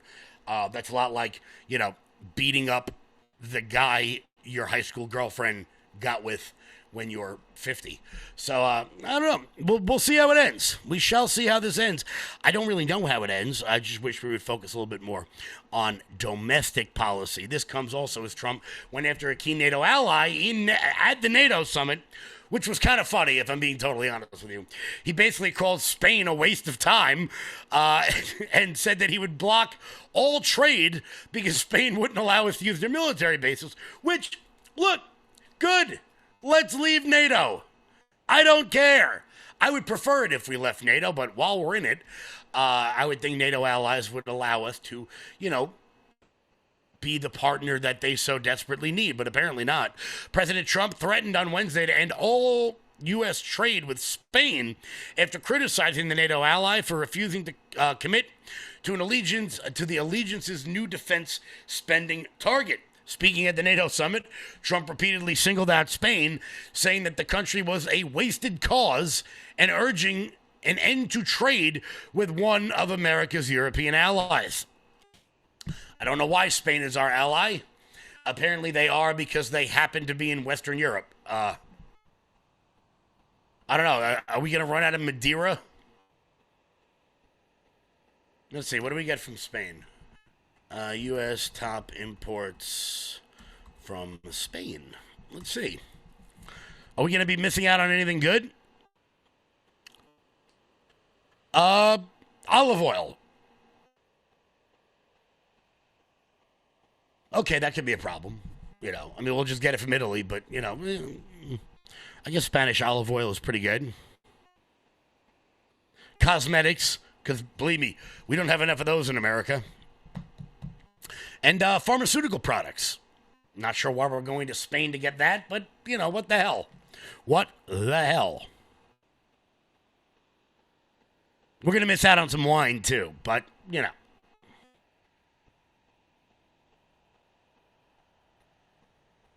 That'll suck. I'm from Long Island. Drink our wine. It's probably not as good, but, you know, whatever. I don't like wine, so I'm not going to miss it. So while Trump is selling F-35s to Turkey, a country run by the Muslim Brotherhood, pissing off our olive oil importers and bombing Iran, we've upset the country of Israel. Also, with Benjamin Netanyahu taking to American airwaves to criticize President Trump for selling F-35s to Turkey. Now, I don't like Turkey. I don't want to do any business with Turkey. Erdogan is an absolute dictator for sure. But I'm really not sure why a foreign country would be telling our president who we can sell weapons to on Fox News and on CNN, which is a little odd to me. A little odd to me. Not odd at all if you've been living for the last several years. But, you know, so the NATO summit's going very good. The NATO summit's going great right now. We shall see what happens with that. But, you know, let's head back to the homeland, you know, where you and I live. Let's head back to the homeland because it turns out, finally, we are getting some kind of reform in the H-1B process. And that's something that has been abused in our country for quite some time. And nothing has really been done about it. Nothing has really been done about it. And I'm very happy to see that the Trump administration is beginning to take this sort of thing seriously. The Trump admin launches its first major H-1B fraud investigation. The Department of Labor Inspector General said that the Trump administration is escalating its crackdown on immigration-related fraud, launching from the first major investigation to allege H-1B and PERM visas, abuse, labor trafficking, and displacement of American workers. Labor Department Inspector General Anthony D'Esposito said on Fox Business on Wednesday. D'Esposito announced, Long Island guy, hey, how you doing? We're going to get Anthony on the show. He announced it on Mornings with Maria. Here he was. Without a doubt, and we are going to take an aggressive action, what we believe is probably the most aggressive action against foreign labor fraud by an inspector general of this administration. We've already started to issue dozens of subpoenas. We are going to make sure that we track down every lead. We have whistleblowers talking about some of the biggest companies like Cognizant who have been in chatter of issues with PERM and H-1B visas, and we are going to work side by side with the president and vice president's fraud task force to exhaust every lead. I'm going to take this exactly like I did when I was an NYPD detective, and I'm going to give and make sure my investigators and auditors have every resource necessary in order to conduct this investigation for the American people. And quite frankly, the fraud task force has been very clear. Vice President Vance has said there's no fraud too small, there's no fraud too large. And this is another example where fraud is fueling violent crime. Much of the visa and the human trafficking that we see when it comes to this foreign labor is tied to cartels, is tied to transnational gangs. And this is the work that we should be doing, not only to make America safe again, but to make America more affordable again. Wow, that's just incredible. I mean, you know what? This has to happen because and look, a lot of the H-1B visas that get issued in this country end up being in places like the tech industry. And look, a lot of those workers are going to be replaced by AI relatively soon anyway. So until they are, it would be nice that some college grads who graduated with degrees in computer science and coding would actually end up getting a job in the field that they studied, instead of us importing foreign labor. The H-1B process is one of those things that, you know, there was probably a time and a place where it was necessary or beneficial But we're just not there anymore. There's going to be a major shakeup, not only in the American tech industry, but in tech industries around the world. We're seeing Facebook and Microsoft laying off thousands of employees because, quite frankly, they just don't need to do it anymore. The irony of the entire thing is that there used to be like a joke with people in tech that they would end up training their replacements. Young guys in Palo Alto would end up training somebody in Mumbai how to do their job for many of these big tech firms, many of these big tech industries. Now, they literally got hired to create computers to replace them. But instead of that, what they're doing is they're hiring H-1B visas. They're getting H-1B visa holders to do those jobs for them. So they're not even getting in to be able to teach the computer how to replace them. Now we're importing those people from around the globe. But apparently, if I say that America is closed, that makes me a bad person. That makes me a bad guy. That makes me some kind of a radical. No. Do you know what American immigration should be? 0. It should be like think about like 1 and then just -1. That's how many people we should be importing into this country. We should be exporting a lot more. And they are. With reports that the Trump administration are beginning to ramp up deportations over the course of the next several weeks. Obviously, as I said, the scene in Minnesota with Alex Preddy and Renee Nicole Good. Look, they weren't great for PR. You don't want to see American citizens getting shot in the street by any law enforcement officer. Whether they stepped out of line, they were innocent, they were guilty, whatever the hell it may be, you don't want to see those sorts of things happening. I would almost rather it happen in the shadows, the deportations, rather than a giant spectacle that they were making of it in Minnesota. This way it can just go on unimpeded.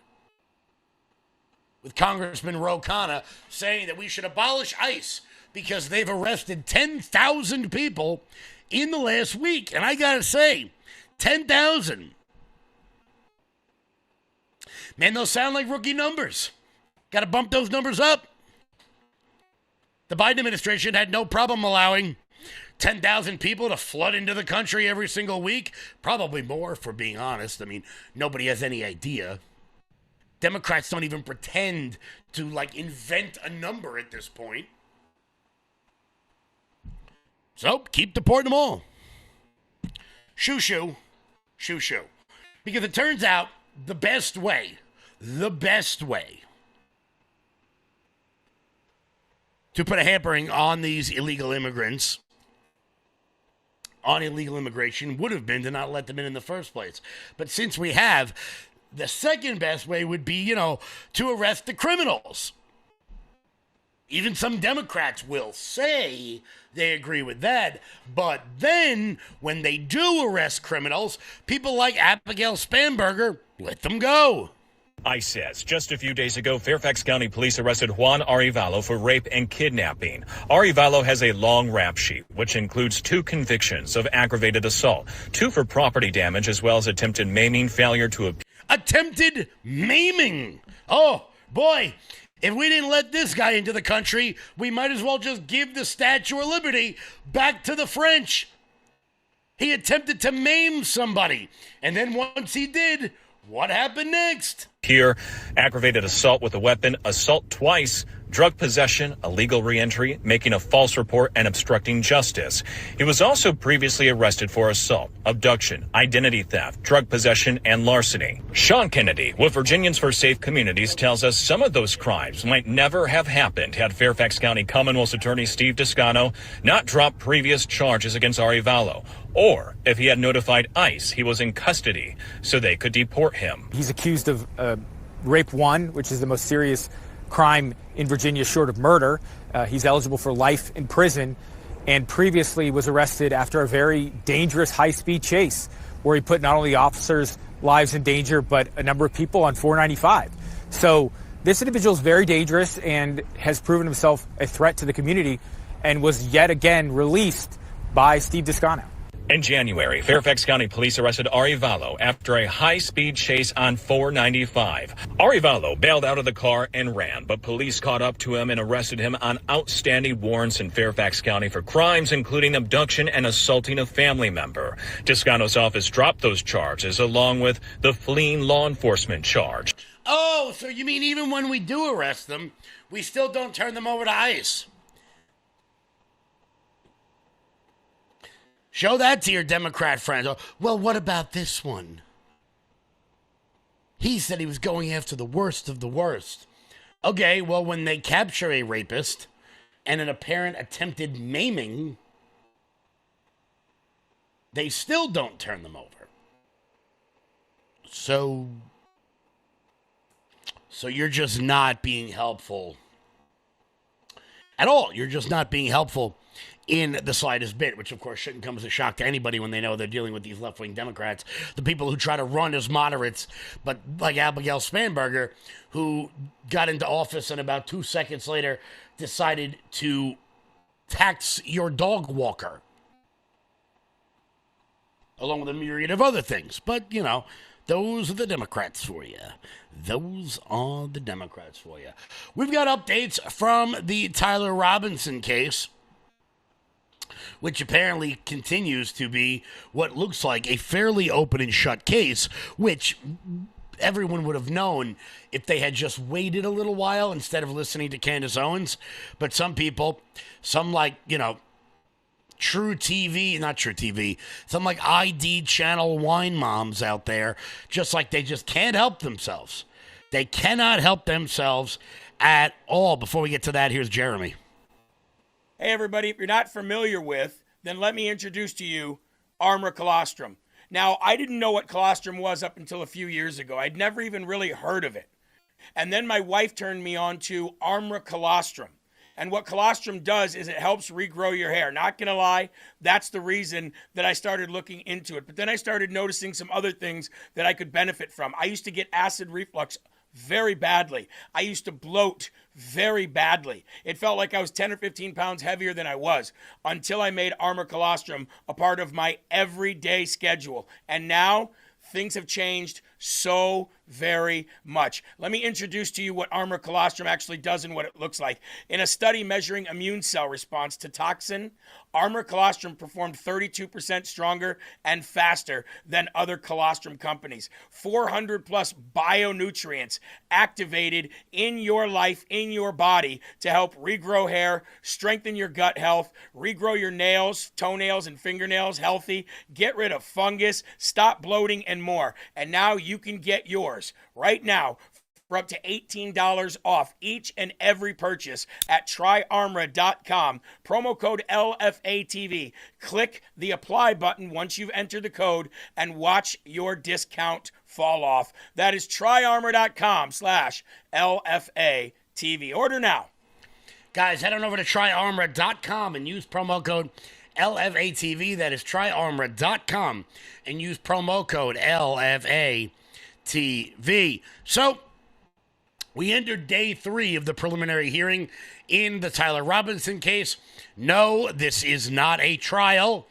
Idiots online don't know the difference between a preliminary hearing and a trial, but don't worry, guys. They've got a YouTube channel, so they are top-notch investigators with deep ties into foreign sources. Or maybe they're just morons who are very good at video production. Number 2, by the way, many of the questions, the overwhelming number of the questions would have been answered if people had just waited for the trial. As I said on yesterday's show, the American justice system does not move quickly. It was not meant to move quickly. And in a time where our worlds move faster than anyone could have ever possibly imagined, there is no way the justice system could ever keep up with the flow of information in the way it's going now. But according to all reports, according to all the evidence, it seems like a pretty open and shut case. Here was Fox reporting on it. FBI Supervisor Special Agent James Galliano and Fox News contributor and criminal defense attorney Donald Rotuna join us now. All right, I want to split this up. James, let's lean into your law enforcement background, and then we'll go to the legal analysis with Donna. So let's talk about some of the evidence presented in court yesterday, James, because it tells a story. The DNA allegedly linking Robinson to the rifle was presented in court. Ballistic evidence was presented, and then surveillance video that shows him before, during the crime, and then after the crime. The autopsy report was presented in the court, and then the former roommate and lover and partner, that handwritten confession that was left, as well as the text messages. What did we learn? Yeah, LJ, the state has done a masterful job of laying out the circumstantial evidence. Look, they already have, unfortunately, the body, they have the weapon, and they have a motive. Now, this is a mini trial, right? It's a preliminary hearing. What they're laying out right now is just enough to get this bound for trial. But you pointed out two things. You know, the two pieces that the defense is working on right now is the ballistic piece. They're trying to tie in the fact that the Bureau of Alcohol, Tobacco, and Firearms was not able to be conclusive in determining that the bullet fragment was actually attached to the Mauser Model 98 bolt-action rifle that was secured once Tyler Robinson shot Charlie Kirk. And the second piece to your point about the DNA. Look, DNA is a nascent technology. The first time that this was ever used in an American case to prove somebody guilty was in 1987. It deals with statistics and theory of probability and things like that. But they are laying this out, the defense, and they're showing their hand, and I think this is going to blow up because there is a mountain of evidence in this case. Not just a little bit, a mountain of evidence. So the defense attorneys continue to grasp at straws, which would seem to be what the... Look, because Megyn Kelly went over it the other day on a show. I don't know the attorney's name off the top of my head, but she recently took another high-profile case. And then following that, it was some... I forgot the name of it. I wish I had it pulled up. Some wife tried to poison her husband with fentanyl. Well, did poison her husband with like fentanyl in his drink, and then she became kind of like a star on true crime channels like HLN. She's an attention seeker. It wouldn't shock me if this one was the same lawyer that represented Amber Heard against Johnny Depp. This attorney is not doing this case to prove Tyler Robinson's innocence, because let's be honest, he's not innocent, in my opinion. She's doing it to make herself more famous, which is why she's trying to grasp at straws, saying, the DNA doesn't prove it's him. There's a 0.01% chance it's not him. Well, yeah, like every DNA case. Don Jr. later went on Fox News and basically in not legalese or not police terms, if any of you have ever spoken to a police officer about a case, you never know what the hell they're talking about. Don Jr. laid the case out pretty clear.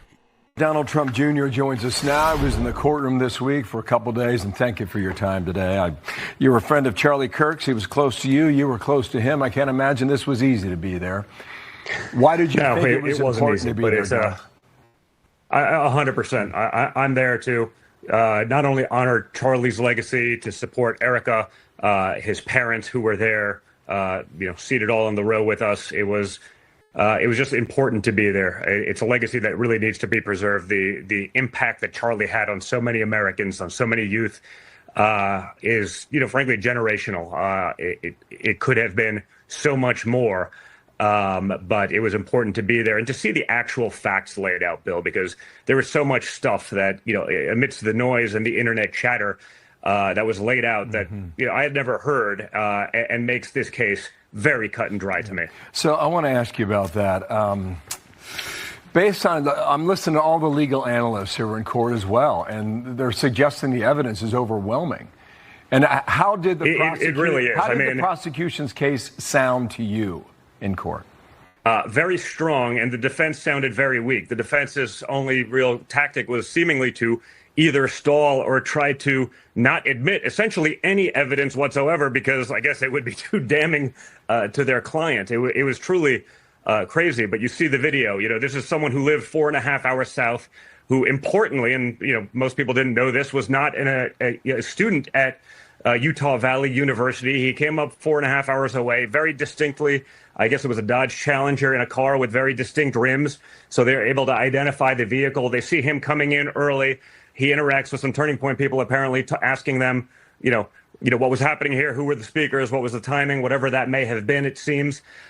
He then leaves, but he's wearing shorts and a T-shirt. He comes back wearing long pants with a limp that magically somehow developed, is seen on video going up to this rooftop, which was the perfect vantage point to make, this shot.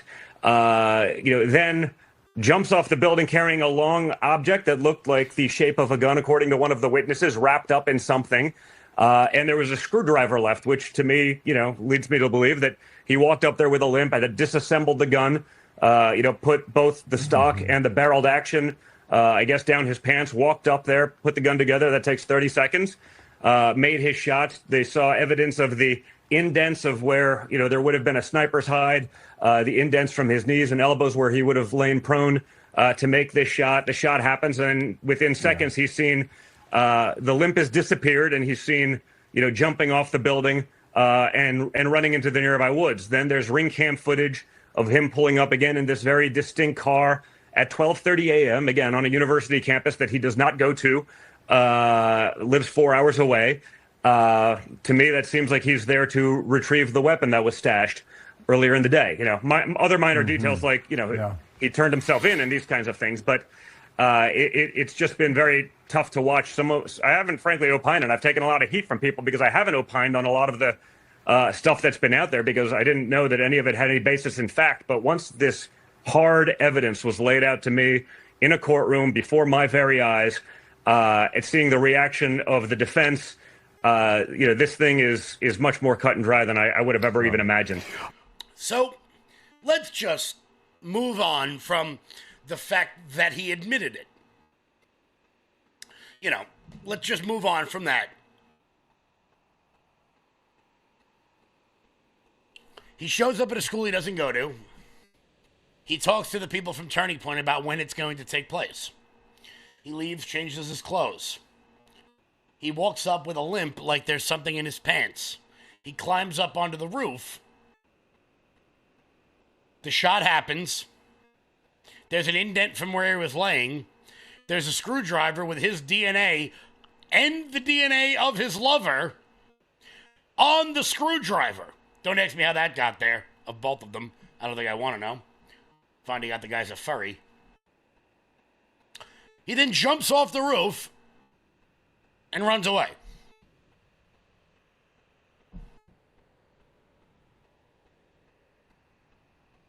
I'm sorry, I don't know. Maybe I'm leaving out the part about the tunnels and the French Foreign Legion and the Egyptian planes and the fact that Candace Owens is... Had to make sure I lowered the volume there for the censors on all the platforms. I'm sure you guys could work out my language that I'm not too thrilled with that person. I don't know, maybe I left out the maroon shirts and the exploding microphone and, of course, the Jews. Because everything has to come back to Israel for some reason. Except for the things that actually do, which is odd.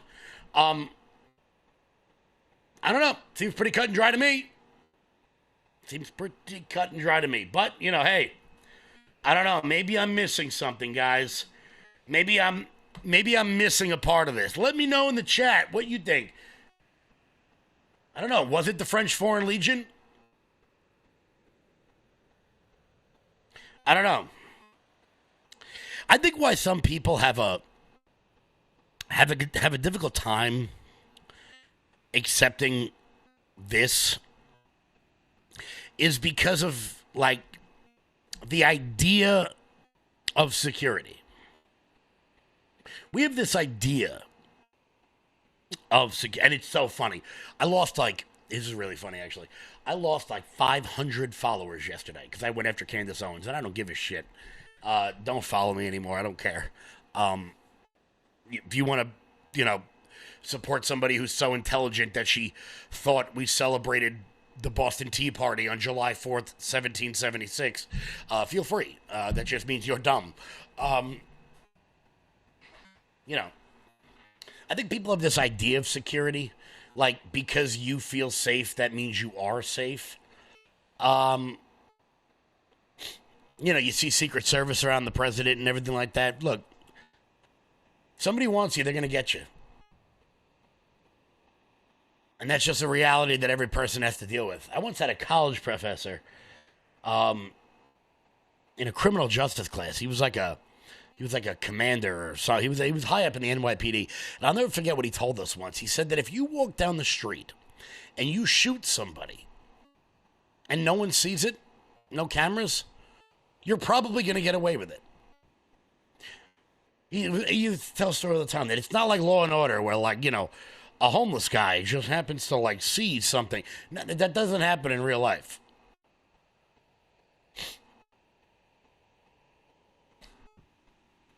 Which is, you know, kind of terrifying.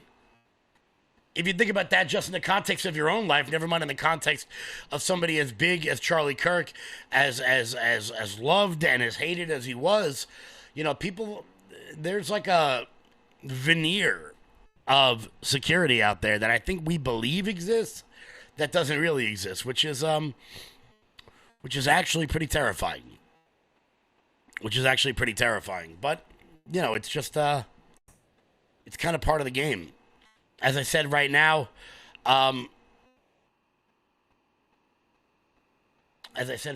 the hearing is still going on. We're going to throw it over there in just a second. Let me see who's is Brian Davis still testifying right now?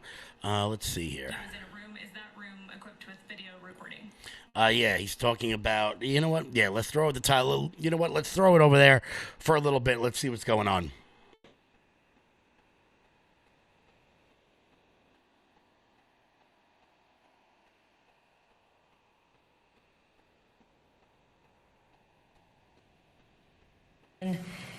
You stated that he was in a room. Is that room equipped with video recording? Yes, it is.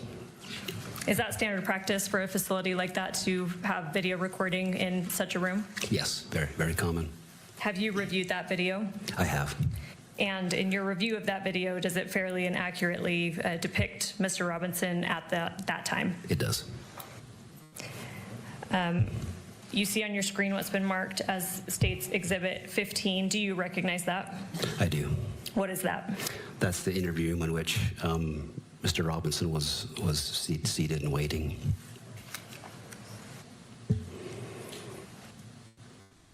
State moves to admit Exhibit 15. Ms. Hunt, and the other two steps, what's your request? We would ask to admit it into evidence. We have, defense counsel and I have agreed upon, I guess, redaction of the video, and I would ask to publish it both to the courtroom and to the media. Mr. Novak? It's silent, correct? Ms. Hunt? Yes. Yes, Your Honor, Ms. Hunt is correct. The state had originally proposed a longer image with audio, and we've agreed to a shorter image without audio. And so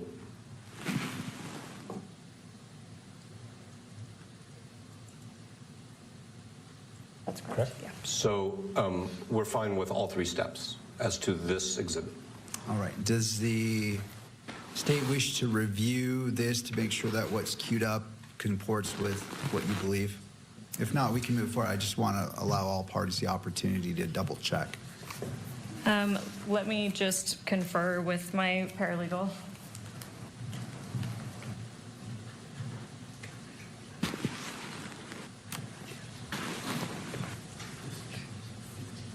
Oh, that's probably right. And this is what's important here. What people don't really seem to understand is that trials, particularly preliminary hearings of trials, are like aggressively boring. Unbelievably boring.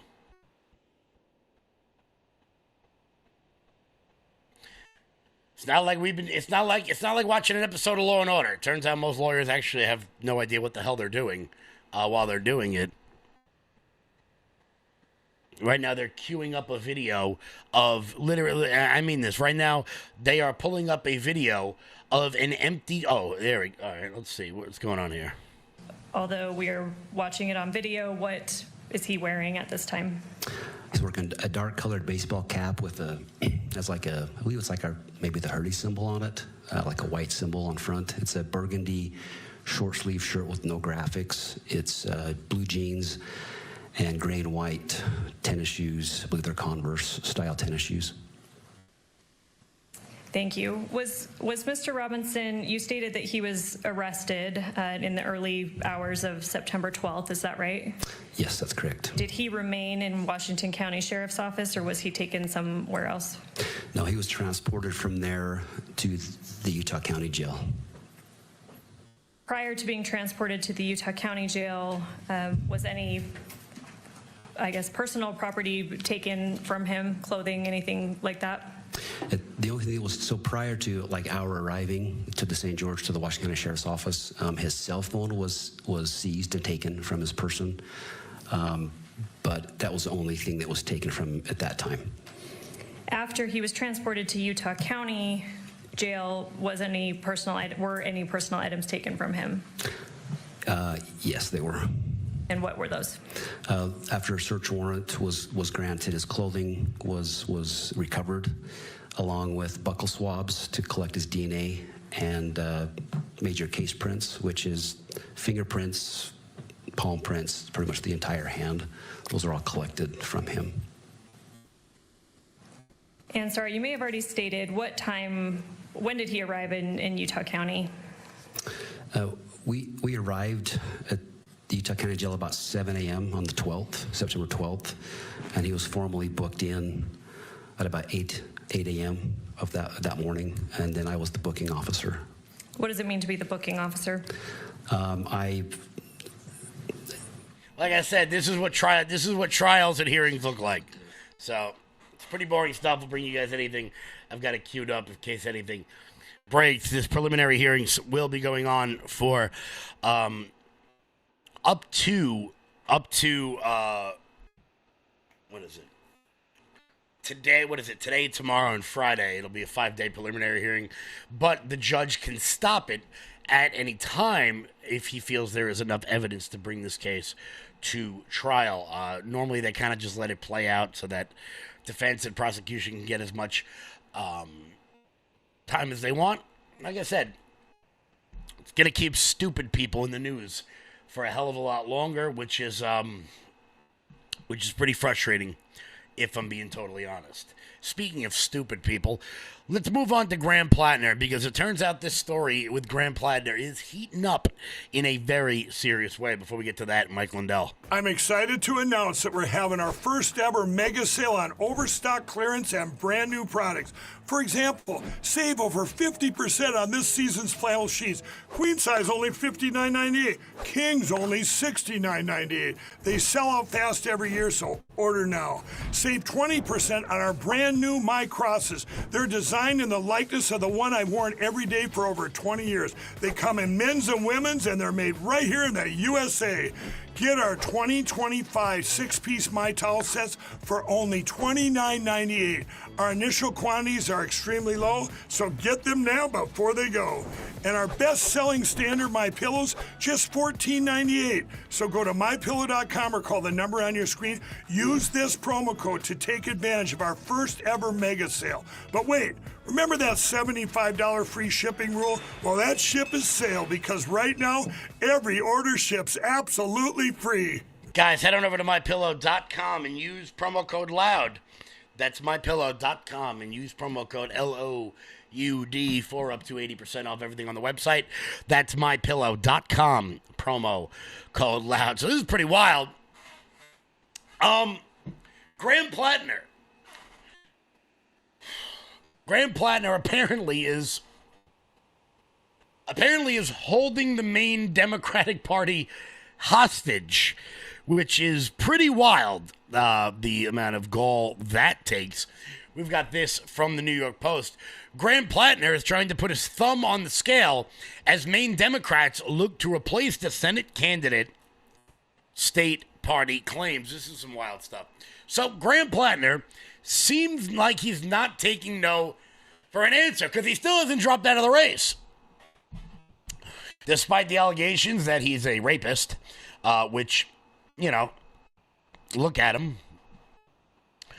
The head of the Maine Democratic Party accused the embattled state senator, an alleged rapist, late Tuesday of trying to put his thumb on the scale as the party scrambles to find a replacement ahead of the November election. Quote, the Maine Democratic Party has been working around the clock to develop a process to replace our U.S. Senate nominee that is open, inclusive, transparent, and fair. The integrity of this process is is just as important as the outcome.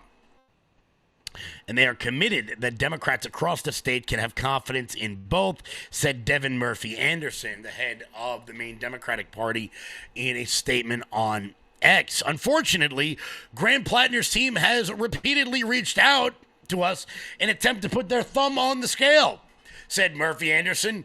We have repeatedly reiterated to Graham Plattner's team that they have no role in determining our next Democratic nominee for Senate, nor in determining the process or what this process looks like. We have also reiterated that Graham Plattner must drop out of the race so the Democrats in Maine can focus on defeating Susan Collins.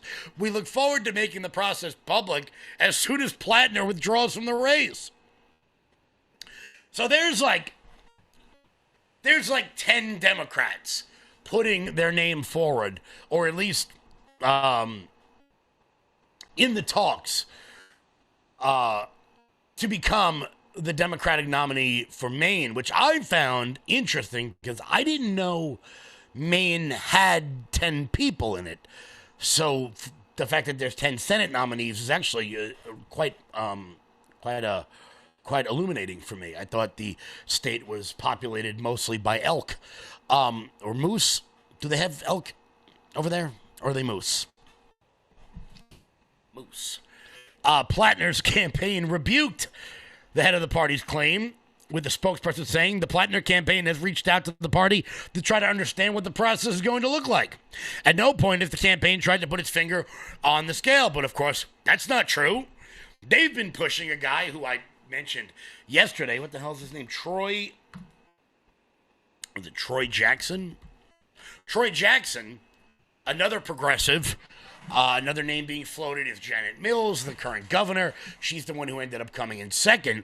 She would certainly be the sort of neoliberal party establishment pick. Plattner, of course, is trying to push for Troy Jackson, who's far more progressive, and in my opinion, far more dangerous for Susan Collins.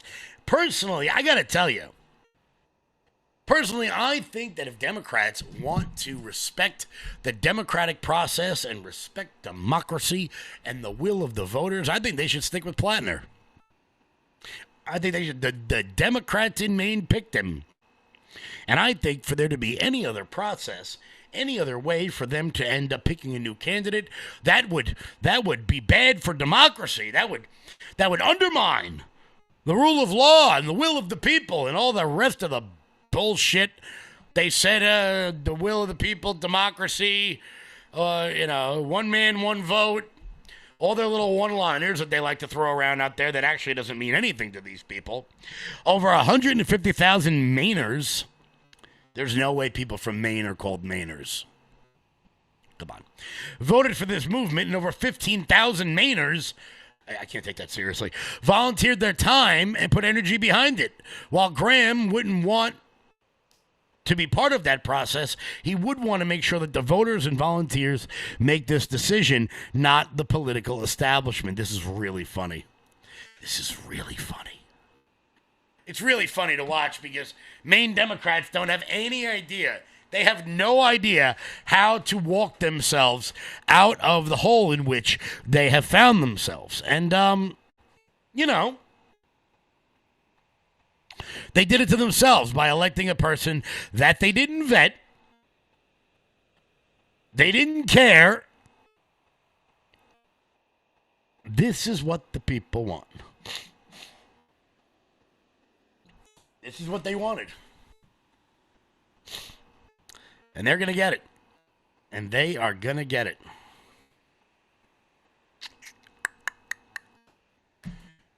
Oh, boy. I can't wait to sit back and watch this process play out all on its own. Guys, we got a couple more stories that I want to make sure I get to today before we keep going. Head on over to loudmajorityusa.com. That's loudmajorityusa.com. Sign up for the newsletter. Check out our shop. That is the best way to support this show and everything we've got going on over here. You guys can use promo code RUMBLE to get 20% off everything on the website. That is promo code RUMBLE to get 20% off everything on the website. Before we keep going, there is a really funny clip. There's a really funny clip of the Democrat running for governor of Colorado. This, I got to tell you, it's John Hickenlooper. Is this John Hickenlooper? It's really funny. You got to see the Democrat double standard when it comes to Graham Plattner. Here's the Democrat running in Colorado for governor when it's about Graham Plattner. Just check this out. I think that it's really important for us to have a standard of public behavior for our elected officials. I know there are a lot of elected officials that don't meet that standard. I mean, you obviously don't think the president meets that high standard that you're talking about. Does Graham Plattner meet that high standard in your view? Well, I definitely don't think the president meets that standard. He But what about doesn't Graham meet Plattner? that standard. I think I think that's a fair question. That is what the election in Maine is going to partly be about. What's your view? I'm busy running for governor of Colorado. Remember, guys, if it wasn't for double standards, these people would have no standards at all. Would have no standards at all. But before we wrap up today, I want to head on down to Barrackville, West Virginia, in a bananas story, in an absolutely wild story that I had to make sure that I got to. A West Virginia mayor fires the entire police force after town leaders interfered with multiple investigations. This is wild. How long do I got? 3.5. Yeah. Barrackville, West Virginia Police Department announced on Tuesday in a Facebook post that the town of 1,200 people, led by Mayor Tom Strait, has fired every police officer employed by the city, saying effective immediately, the entire Barrackville Police Department has been relieved of their duty by the mayor and the city council. Fired Police Sergeant Hunt explained to 12 WBOY that upon arriving at police headquarters, he discovered that the evidence room had been broken into. Hunt then met with the town's mayor and the town council, where he noted that the town council had expressed a desire to inventory the department without any officers present. The sergeant also relayed that council members confessed to taking a set of police keys. Hunt told 12 WBOY that he then suggested it was members of the Barrackville government who broke into the evidence room. He and the only other officer placed on leave, Hunt relayed that the police clerk quit and that the city leadership would seek whistleblower status. This is wild. So apparently the city council members broke in to an evidence room in this little nowhere town in West Virginia. It seems as though this police sergeant is claiming that the town council broke in, stole evidence, then when they got questioned about did they do this, they fired every one of the police officers.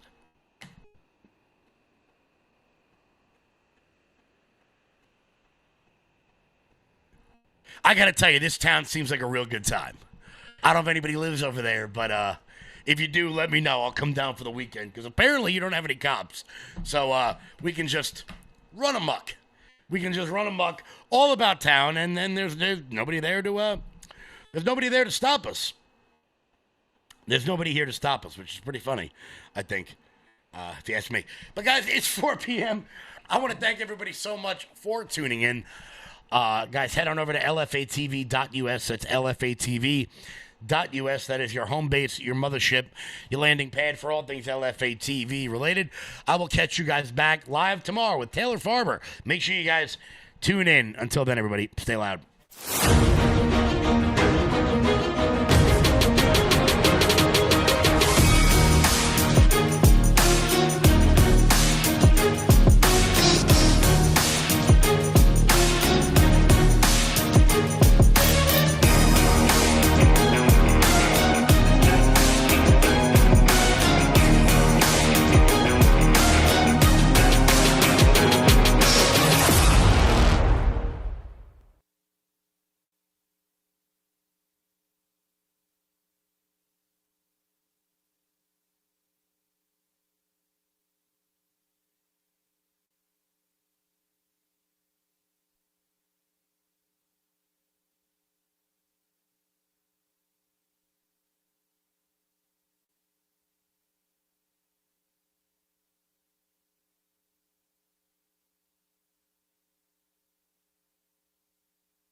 Welcome to the show, everybody. Thanks so much for being with us. So, reciprocity. Is it a good idea for us to continue this CDL reciprocity with states like California and New York, who are obviously giving these credentials to illegal aliens who can't even read road signs and putting all of Americans in danger? There is a fantastic account that you need to follow over on X, and it's called American Truckers United. And they recently were in West Memphis, Arkansas, at the way station there right as you come through Memphis and across the Mississippi River. And they just posted up there, and it was incredible to see how many people weren't stopped that don't even have markings. In some cases, no license plates. In some cases, just a paper in their window. And you really get to think, we have a lot of problems in this country, and they could all be solved if we had the will to do so. And we just have a lot of laws out there that are not being enforced, and we're going to cover it. We're going to talk about it. I don't really know of anybody else that's talking about this except for organizations like American Truckers United. We've got that on the show. We've got Rob in a Facebook spat with something he said about transgenders. From a clip that we posted the other day. So we're going to get to that, as well as we'll talk a little bit about the Middle East, I'm sure, because it seems like the war in Iran is back on now, which is something we all anticipated. The show starts right now. Excuse me, right now.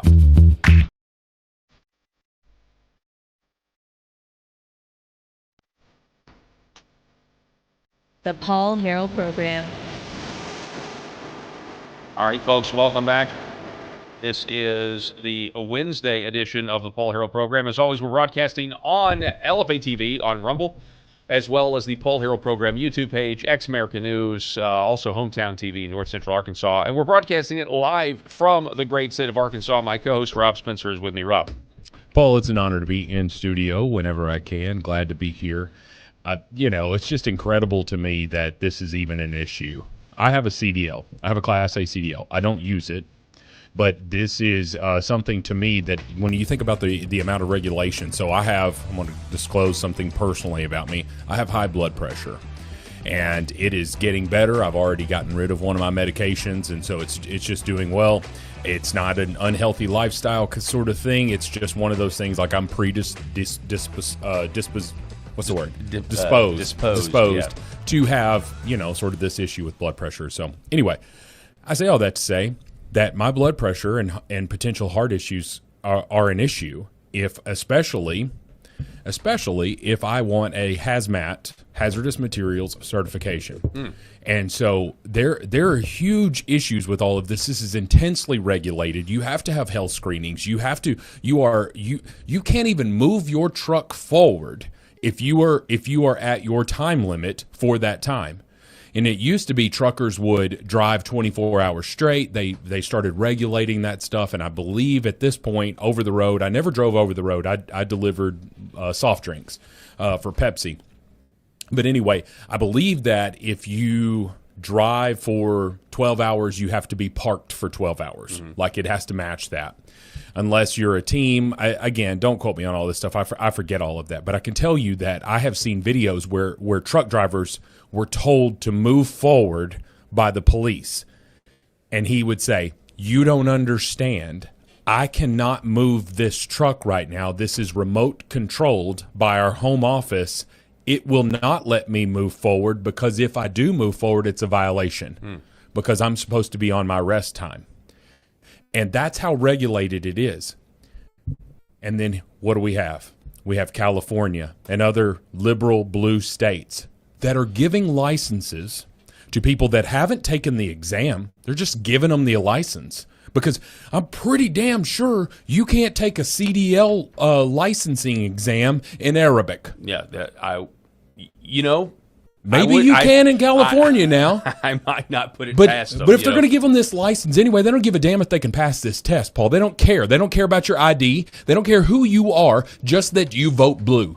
That's all they care about. And if I'm living in the state of California and my name is Habib and I want to drive this over-the-road truck so that I can make about $100,000 and $120,000 a year, the state of California is going to give me a license to do so. Well, yes, I would vote for you. That's more sounded like Indian. I don't know. My accent's terrible, but you get the point. They're going to vote for whoever they want. Like if you'll give me a license, especially a CDL license, so that I can drive this several-ton vehicle around, potentially killing people, why the hell not? Yeah. At that point, it's lunacy. At that point, voting is actually, it's just, why wouldn't you figure out a way to vote as well? But yeah, we've talked about this before, the idea of trying to give third worlders businesses or these business opportunities or generational wealth while Native Americans are here, people that are born here are struggling. But this is one of those things where it's not just fleecing the taxpayer. This is now putting us in danger. And I would just suggest that, wars have been fought over much less than you've got one state that is essentially terrorizing the other states by putting these drivers on the road. That's what's of issue here. But we also have a really great opportunity. I think this is what American Truckers United is exposing.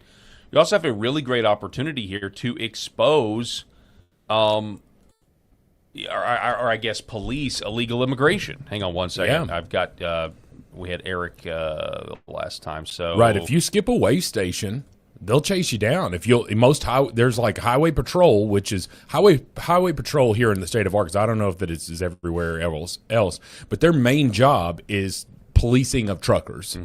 And if there's almost always a highway patrolman parked at a way station. If they see somebody screaming on by that way station that should have weighed in. Yeah. They're chasing after them. Well, they asked the question, American Truckers United, why aren't we stopping potential illegal alien truckers at every way station?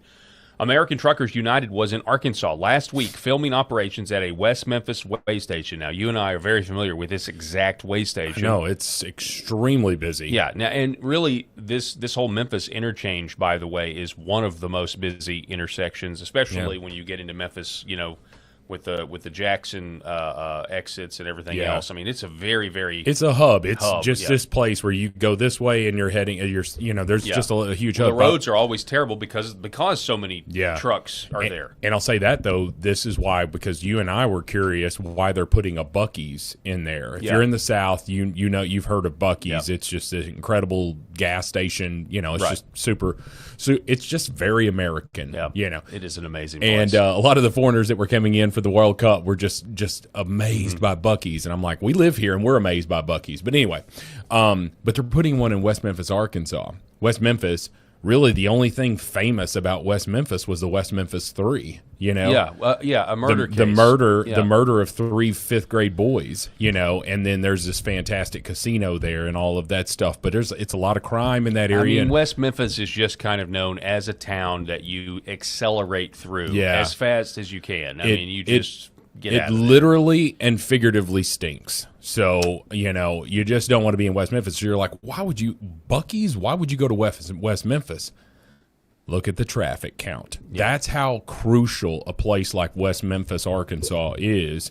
If you don't know, that's a little bit of backstory on it. The amount of if you're going from where we are to Memphis, say you're going over there for something, to the Orpheum to go watch a Broadway musical, which we'll talk about in a minute. But if you're doing that, you've got to cross through the cesspool known as West Memphis with the terrible roads and all of that jazz. There should have been, because of this hub, there should have been an amazing amount of arrests if we were using that.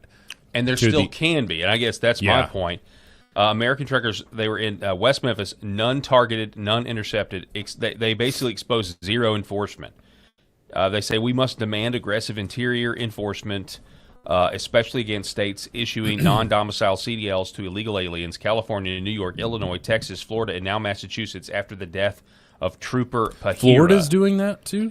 That's got to be blue areas in Florida. Enough is enough. And Texas? The purpose of this video is to assert that trucks from these states should be inspected. The legal status of all trucks and drivers in the video are unknown. So we don't. I just want to play a little bit of this video. Well, hold up. Far be it for me to argue with them when they say trucks from these states, but you got to understand a lot of times these trucking companies are based in another company. They just have a hub, or in another state, but they have a hub in these blue states, which is where they're essentially working. It's like a branch office. And so you just say, well, if a trucking company like JB Hunt, which is one of the major ones, which is located its headquarters here in Arkansas, do they have a hub in California? I don't know. But do they have a hub in California that is hiring these illegals because they have these CDLs that are issued by the state of California, when Arkansas has very strict guidelines for those CDLs. A much higher bar. Yeah. We're going to watch the whole 8 minutes of this, but we're going to watch a little bit of it. I just want you to see this video. There's a California plate up there. You got the green light. This is West Memphis. West Memphis. Even though California is known for issuing non-domicile CDLs to illegal aliens, they get the green lights in the scale houses, boys. It's missing a door. California carrier, green light.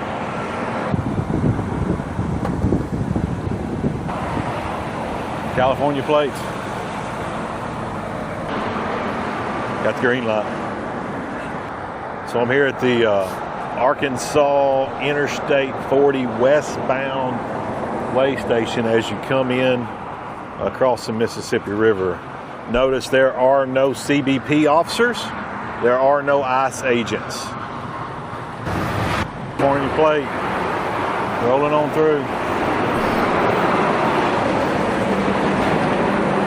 Just a Florida plate. Rolling on through. Another California plate. Right here. Texas plates. So if you look up here, So this is educational for me because anytime I pass any of these weigh stations and you see the trucks pull off, I just have always assumed, They get weighed. They're getting weighed. They're this is just part of being a trucker. I had no idea that sometimes I know sometimes they're closed. I had no idea though that sometimes not every car that pulls off actually gets inspected or weighed or looked at and that sort of thing. I didn't know that. I didn't know that either. But again, I never drove over the road. Right. I was same day driving. But it just dawned on me. I mean, what an incredible opportunity that you have to actually make the American people safer, make our roads safer by treating every one of these weigh stations as a potential place to arrest illegals who are driving on our roads. Calpurnia 61 in our comment says, "Don't forget the state of Washington. They give illegal CDLs here too," which is not shocking whatsoever. Yeah. When you think about the state of Washington, I can't imagine being a conservative living in the state of Washington. That's got to be one of the most frustrating things. We're so extremely fortunate that we are in a conservative Christian state, and even if you're not a Christian, life is better in a conservative state. It may be beautiful in California on the coast and all of this stuff. There may be advantages there, but when you deal with a government that has no regard for your values or your beliefs or really your personal property in any way, they don't care about you. And that is evident by the fact that they are putting dangerous individuals on the road, people that cannot read road signs, people that really don't even understand how the truck works other than they were told to put this in gear and this is how you go. They don't understand the danger that they're causing. If you can't read a road sign, if you can't anticipate what is happening. I talk about this all the time with my 15-year-old son who's about to be driving age in January. And I say, experience in driving is all about anticipation. Mm-hmm. It's awareness, of course. But whether you're new to driving or not, you have to be constantly aware. But it's anticipation. It is knowing what to do rather than panicking in the flight, or freeze standpoint. Right. Don't freeze in a vehicle.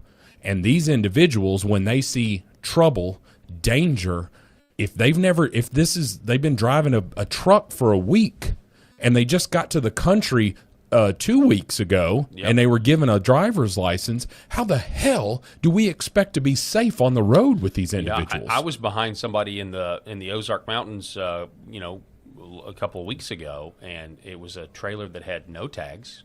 It had no markings on the trailer itself anywhere on the left or right, and I wouldn't have noticed it had this person been crossing the yellow and white lines. I mean, probably 15 times. It was very dangerous, and those roads. Those are 2-lane roads, and single lane on each side, and you're in the hills. You're literally in the hills. It's a lot of curves, a lot of turning, and so I called the authorities because I thought this is odd. You don't have any markings, and I called the authorities. I said, this guy's literally all over the road. I mean, he was a danger. Whoever it was is a danger. But also, no markings, no license plate, no trailer number, no trailer logo, and it was a big, full-sized, semi trailer. For all we knew, that there were the bed was full of illegal migrants. Yeah, exactly. In that exactly hot box right. that Tom Homan talks about, which was, he said it was the most horrific thing that he saw in 40 years of working when he opened that up and just saw all of these dead bodies. Yeah, you brought up good point bringing up the trafficking, because that's one of the things as this video was playing and you just keep seeing all of these trucks going on. Yeah. That's one of the things I thought, wow, that is so many trucks, and how many people, not just drugs, how many people are being smuggled in trucks like this across the country. I'm told that they have some X-ray machines there, very similar to the airport, where they can look inside these. But I don't know. I don't know about all of that. I've not sat in that station there. But what an excellent opportunity, though, for ICE to be at these places. Absolutely. And to coordinate with state authorities. And so that's what needs to happen. And you want to talk about profiling? Okay. If you're profiling, you don't need to be pulling over grandma, this white woman who's lived in America her entire life, if you are looking for a serial rapist. This is true. Yep. So it's not profiling It's not profiling to only pull over men. It's not profiling to only pull over sexually aged men. Like, again, I'm not pulling over an 85-year-old grandpa unless he's got the strongest Viagra that we've ever seen this side of the Mississippi. He's probably not out there being a serial rapist, especially with his lack of strength that he's had. I'm just saying, I'm not trying to be vulgar here, but I'm just trying to say, like, there are some clues. Yeah, yeah. You know, there are some clues. It's a way to solve crime, to what to look for and prevent crime. And if you've got these states that are giving these out like candy, then I'm sure as hell pulling them over first. Yeah. So another post, he says 10 states are largely responsible for the illegal alien truck driver epidemic and should be held accountable. The top 5 states: California, Illinois, New York, Texas, and Florida. Let's watch this. This infographic is what we used to warn that a handful of states were licensing and enabling illegal alien truck drivers, while most states were not participating in this activity. Only about 10 states were responsible for the majority of all of these non-domicile licenses that had been handed out and issued to these illegal alien truck drivers. Today, we now have hard data that backs up these findings. 77% of all of the English proficiency violations in commercial motor vehicles are coming from almost these exact same 10 states: Texas, California, Florida, Illinois, Ohio, Pennsylvania, New Jersey, New York, Washington, and Colorado. Texas alone accounts for over 29% of all of the English proficiency out-of-service violations. California, 13%. Florida, 10%, and Illinois, 7%. This data matters because the intent is to educate everyone on which states are supporting these operators. But make no mistake, these out-of-service orders don't have any real teeth to them. No arrests were required, nor any impound of the vehicles. Many of these drivers are right back on the road. We have examples where one driver will receive a violation in one state, be put out of service, and then he'll turn around the next day or 2 days later, he'll receive an out-of-service violation in another state, proving that these truck drivers aren't really feeling the teeth of enforcement in these out-of-service orders. Now let's look at the fatalities caused by illegal alien CMV operators operating from these exact statistic. This is, again, the statistic is like wars throughout history. Wars have been fought over less than what's being done by these other states to the rest of the country. States. All right. This data shows that across these crashes that are listed here, you can see we have the truck driver name. You can see that the national media has alleged that these are illegal aliens. We have both truck and bus accidents listed here. These are chronologically listed by date. And you can see we have both injuries and fatalities in these accidents. The far right column, though, lists the domicile for the U.S. DOT number. What state is this carrier or bus operating from?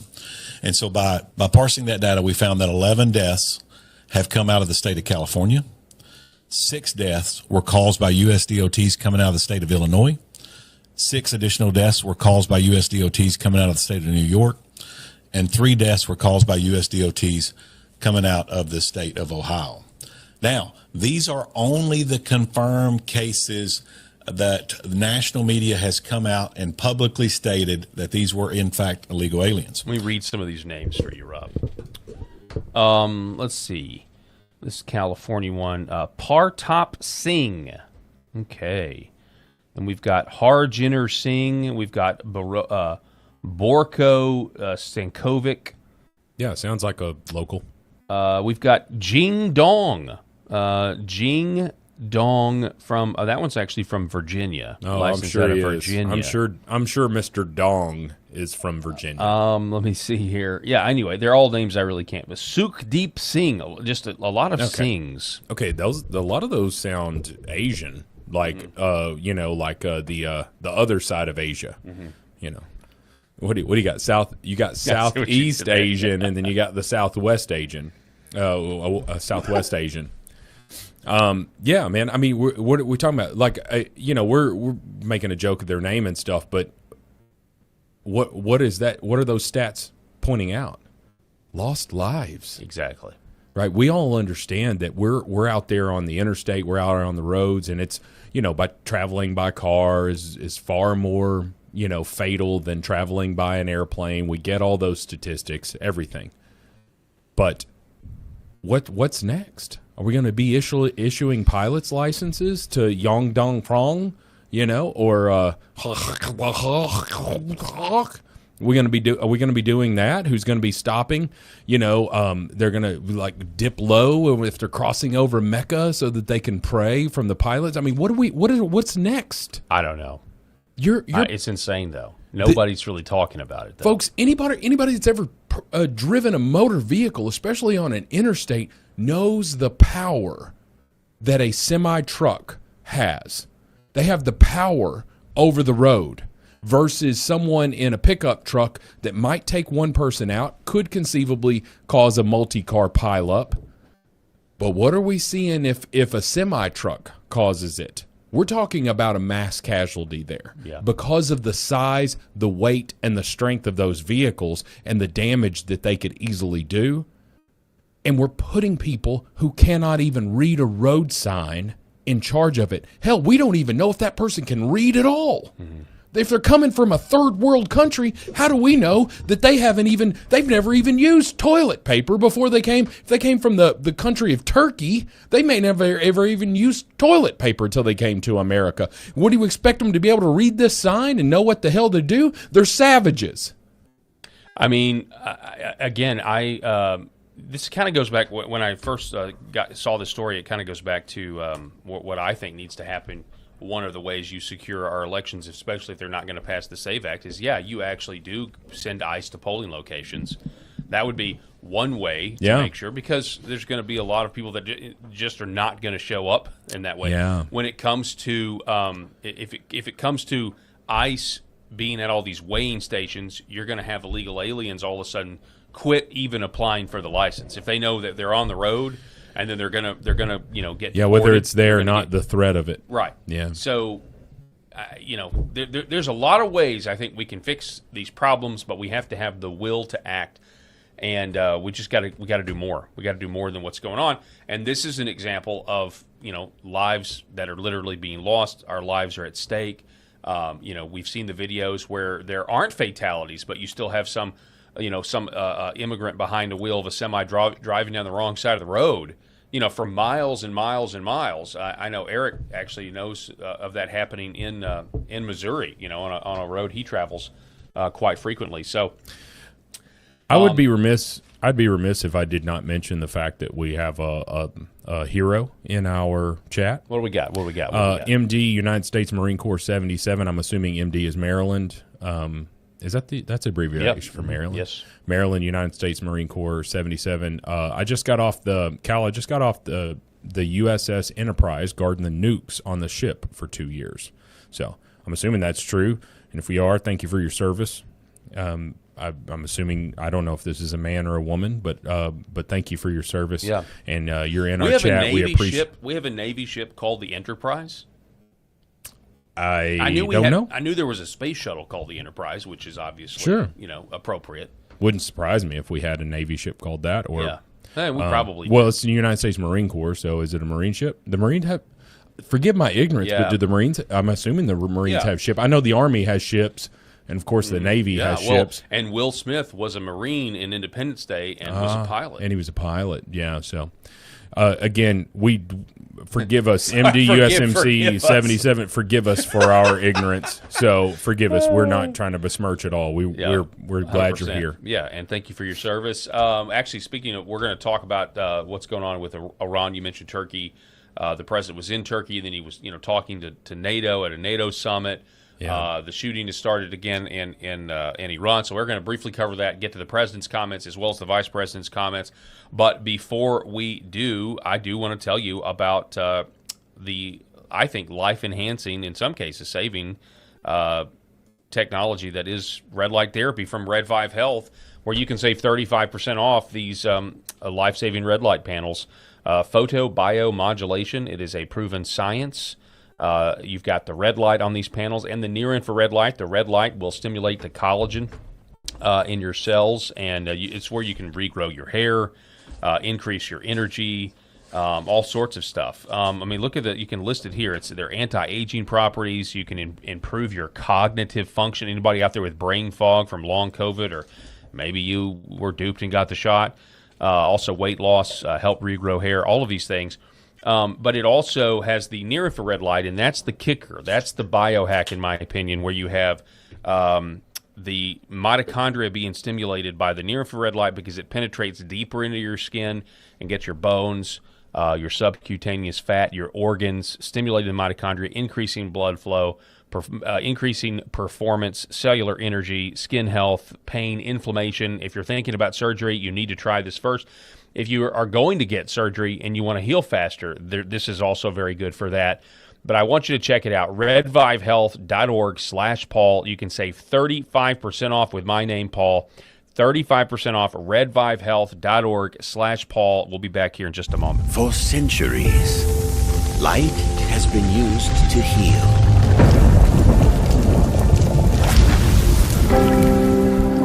Awaken the body with Red Vive.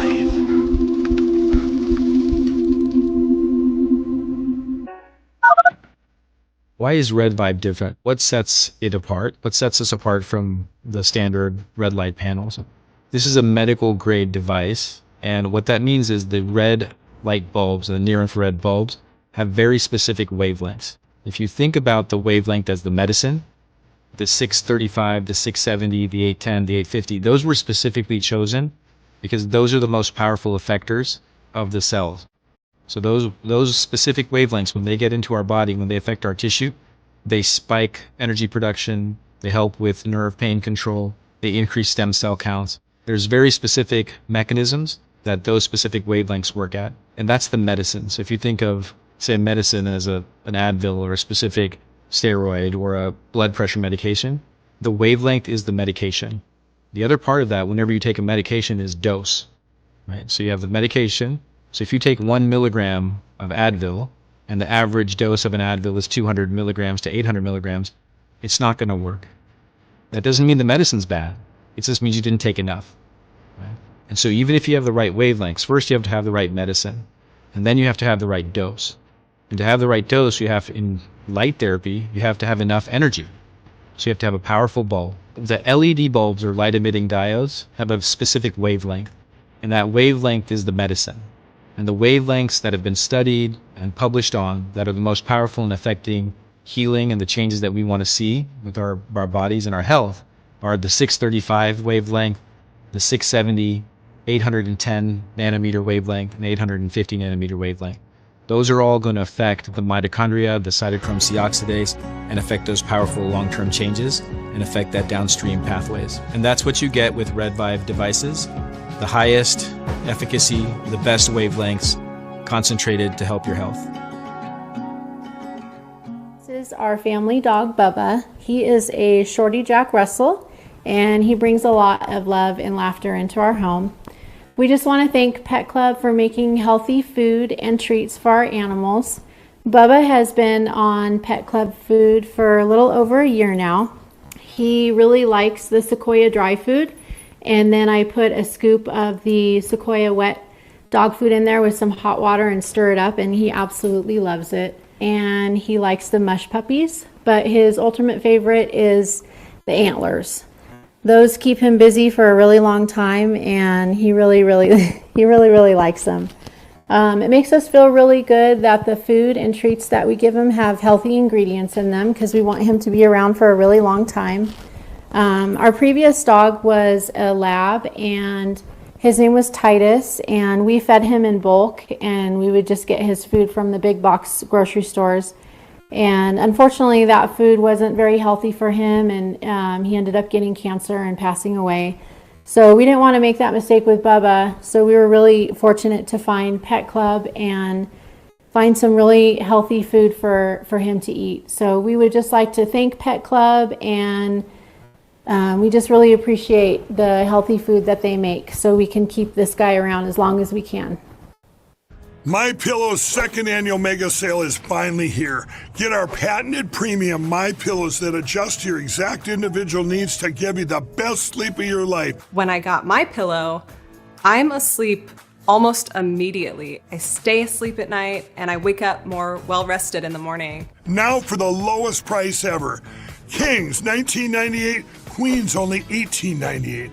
And Giza Dream bed sheets, the best sheets in history, for as low as $29.98. Lux Pure 6-piece towel sets, towels that actually dry you. What a concept. Now only $39.98. And our made in the USA mattresses and mattress toppers as low as $99.98. So go to mypillow.com or call the number on your screen. Use your promo code to take advantage of our second annual mega sale. But that's not all. Order right now and we'll ship your order absolutely free.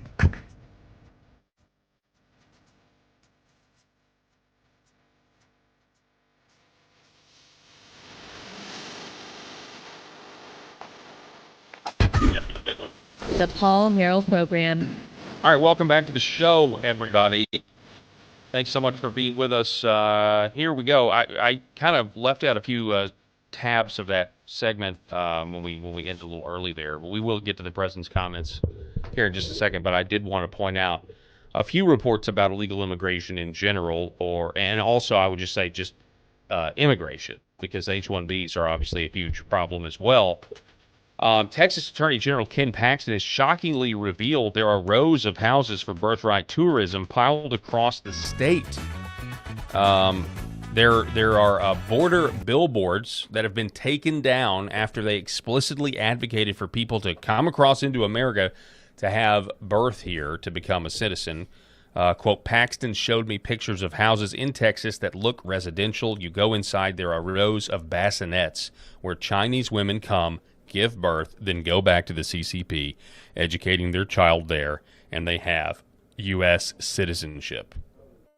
Insanity. But we know this is going on. But the Supreme Court said basically you've got to suicide. I'm told this is not a problem. Mm-hmm. Yeah, I'm told this is not a problem. But I also have half a brain. I'm going to go with that. I got half a brain. And that half tells me that something's a little fishy. Mm-hmm. Something's a little fishy about this. Just and a little bit. And subject to the jurisdiction thereof falls flat on its face when you're talking about someone who is also a Chinese national. Mm-hmm. Okay? You do not have jurisdiction over them unless they are on American soil. And I believe that if someone walks into this country or flies into this country, sails into this country, pops out a baby. Sails? They sailed in. They sailed in here. What is this? You know, they came in. I mean, maybe once was a man but not from sailing. Nantucket. I mean, they're on a diesel engine, boat perhaps. So they're not sailing into our country. No, they're sailing in, sailing man. in. They're sailing in, on this sailboat. Whatever, however they got here. Hell, I don't know. Paragliding in. They're paragliding in. If that happens and this person's 9 months pregnant, eight and a half, already dilated 3 or 4 here. Water's broken. Everybody's on alert. And they're just like, I made it. I'm in America. Pop this kid out. American citizen. As soon as I'm safe to travel, the next day if I'm a bad A, or more likely a couple of days from now, as soon as I'm safe to travel, I'm flying back to China because that's where my allegiance is. And I was sent here in the first place. Yeah, your future American president, American senator. I mean, you name it. Yeah. So they do that. They pop this kid out. You've got a birth certificate. You are an American citizen, and then they fly back to the old Chinese communist country, and they're raised and indoctrinated with the Chinese propaganda from the communism, and but they're an American citizen. They can fly over here for votes. Can't imagine how China could have any influence over our elections. Yeah. If that's the case, I think you need to look at you don't even have to fly over here. Mm-hmm. Absentee ballot. I'm an American citizen. I'm a citizen of whatever country, whatever state, the United States, but whatever state I am a registered voter in that country now, and I just do an absentee ballot. Are they even filling this ballot out? No, they're not. You've got millions. Like, You want to tell me that it's not strategic that you have a Chinese national that flies into the state of Arkansas, which is a conservative red state, and that's where they give birth, and now they're a citizen of the United States with residency in Arkansas, and then they fly back to the to the country of I mean, China? it's a multi-year strategy in very much. They're playing the slow game. Yeah, I mean, like the 100-year strategy, really. Like they're planning things out according to centuries. You're naive if you don't think that's happening. Yeah, I mean, think about it. I mean, I don't know how long it's been going on in mass, but it's probably been going on, 20 years? At least. You've got some people that are voting age now, right? I'm sure. I guarantee you, there's a lot more people than you realize that this has probably been going on for a very long time. I mean, even in Arkansas, there was this guy who was from Maricopa County and had a law office in Fayetteville, and he was also an elected official in Arizona, but he had a law office in Northwest Arkansas, and he was busted in like a human trafficking ring where he was taking women from an island nation. Now I can't remember where it's from, but anyway, there's this influx of this type of adoptive adoptions that take place. Mm-hmm. And from this one, now I've got to find it. Let me see if I can't just Google this real quick, because now I actually have to find this before I go any. See, I can't remember. Let's see. It was Arizona, Arkansas lawyer. Trafficking pregnant. Here it is. Yeah, Arizona adoption attorney sentenced to over 6 years in prison for alien smuggling for financial gain. The guy's name was Paul Peterson. That's right. Okay. First assistant United States Attorney David Clay. Okay. So it was from Mesa, Arizona. Mesa, Arizona. And basically, let's see, what was the island? Marshallese. So it's from the Marshall Islands. So there's a lot of Marshallese children in Arkansas now because this is what was going on. The defendant in this case violated the laws of 3 states and 2 countries during the course of his criminal scheme. He exploited a legal loophole and used it to run an international adoption business outside the necessary oversight from the United States or the Republic of the Marshall Islands. During the scheme, the defendant lied to state court judges, falsified records, encouraged others to lie during court proceedings, and manipulated birth mothers into consenting to adoptions they did not fully understand. This unique case merited the strong sentence ordered by the court today in our sincere, blah, blah, blah. Anyway, it's a crazy story. He had, homes where these moms from the Marshall Islands would come, and it was just a house in a residential neighborhood, nice house that was just filled with pregnant women, and then he was running an adoption agency for parents that want to adopt kids, and was making, you're a human trafficker. I mean, that's what you are. You're a smuggler. That's the very definition of what you are. Yeah, I mean, can you imagine, in what world? Sometimes I just think to myself, how does somebody get to even? Who teaches you? Who gives you the idea to think, hey, you know what I'm going to do? I'm going to go to the Marshall Islands and start striking deals with their pregnant women and convince them to come over here and to give their babies up for adoption. And that's your profession? You're going to buy children. That's essentially what it is. Who in the world ever gets to that point? I mean, you've got to be a pretty dark person, I'm sorry, to get to that point. Well, I've just never understood it because, you can just open a private adoption agency and there are plenty of people who give up their children for adoption. Not plenty. There's a number of people that do it, but there's, that's why one of the main arguments against, abortion is that there are so many people who are on the adoption waiting list right now. And, I've shared with you that all 3 of our children are adopted. And our second child, she was 1 year old, almost 2, but she was 1 year old when we when we were trying to adopt her, and we were one of 195 families here in the state of Arkansas who wanted her.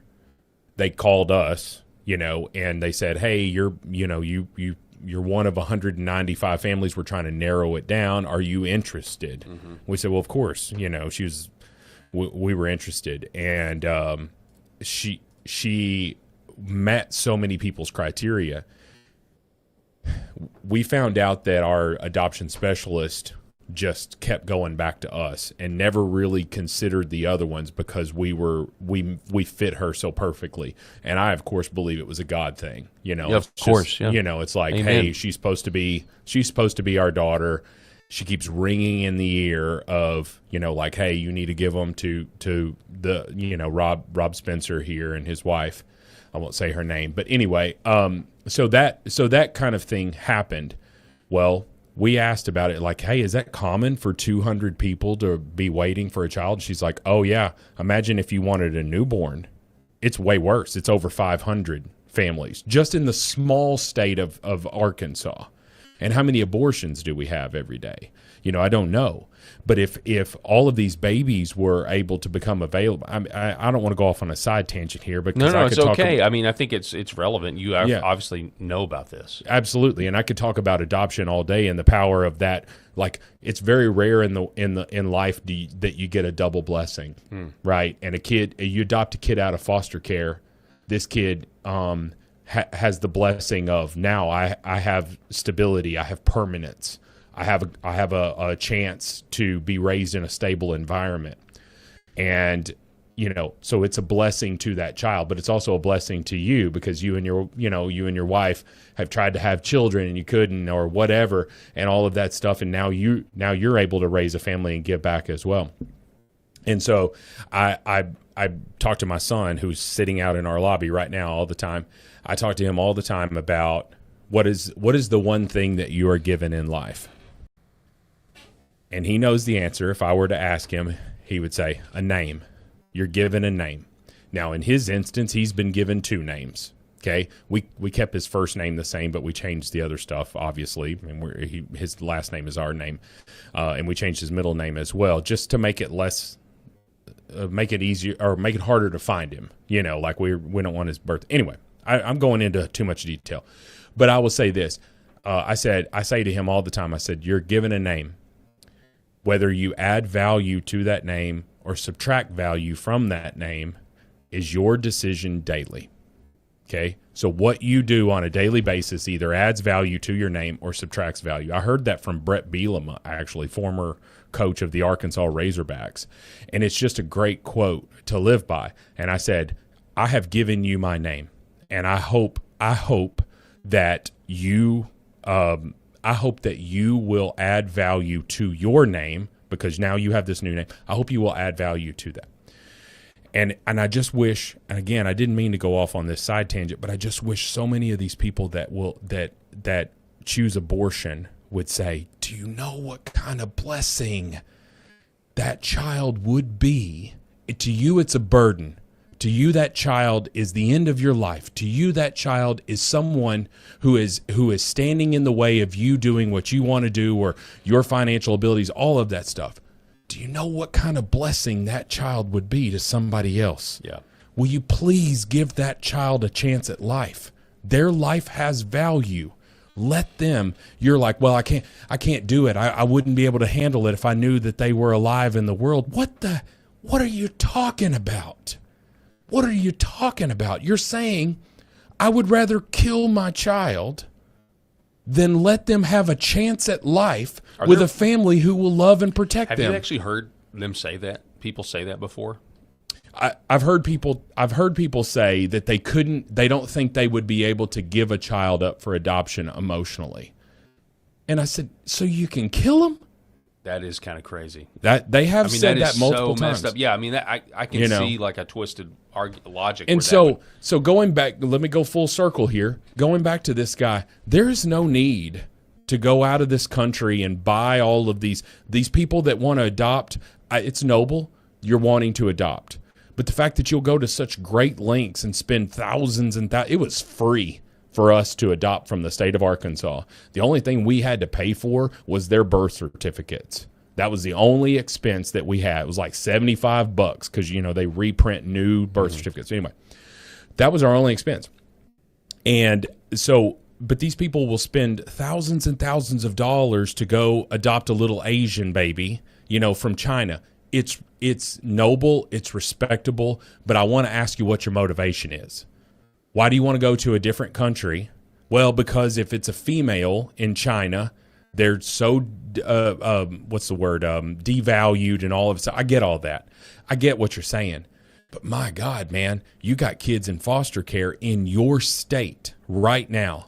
There is a cute little 2-year-old girl or boy who just needs a stable home right now in your state. Go adopt. You're sitting out there farming these people that will also, go around like, well, I got to make sure the mother was not a drug addict. I got to make sure such and such. My middle child, her mother was on crystal meth. My middle child was born addicted to crystal meth, had to go to Arkansas Children's Hospital, had to be weaned off of it. She had to be weaned off of it. The fact that that kid makes straight A's. She is gorgeous. She's 12 years old now. She is gorgeous. She is a daddy's girl. I absolutely love her. I am dreading when she gets to dating age because she's got blonde hair and blue eyes and she's gorgeous. And she's a daddy's girl and I'm just going to protect her and all of that stuff. But that kid has no issues. But based off of the fact that you want to shop around and make sure that this child is perfect, I'm going to tell you a secret, folks. There are no perfect children. And whether they're biological or whether you adopted them, there are no perfect children. You're sitting there, you've got this perfect life. You want to know what color. You want to know what color the mom's hair is. You want to know, was the dad tall? You want to know all of this stuff because you want to farm this specific child. I'm so thankful that you're willing to adopt. Call your local DHS office. Call your DHS office and say, what kids do you have that are coming available that need a home, that their parental rights are going to be terminated? And then you look at their situation and say, can I handle this? Well, this kid's got asthma. This kid has got some kind of chronic illness, but they're going to be fine. They're going to be able to go to school. They're not going to require 24-hour care and all that stuff. Well, guess what? You might have a birth child that has that issue, and then you're not going to choose. Guys, I am so sorry.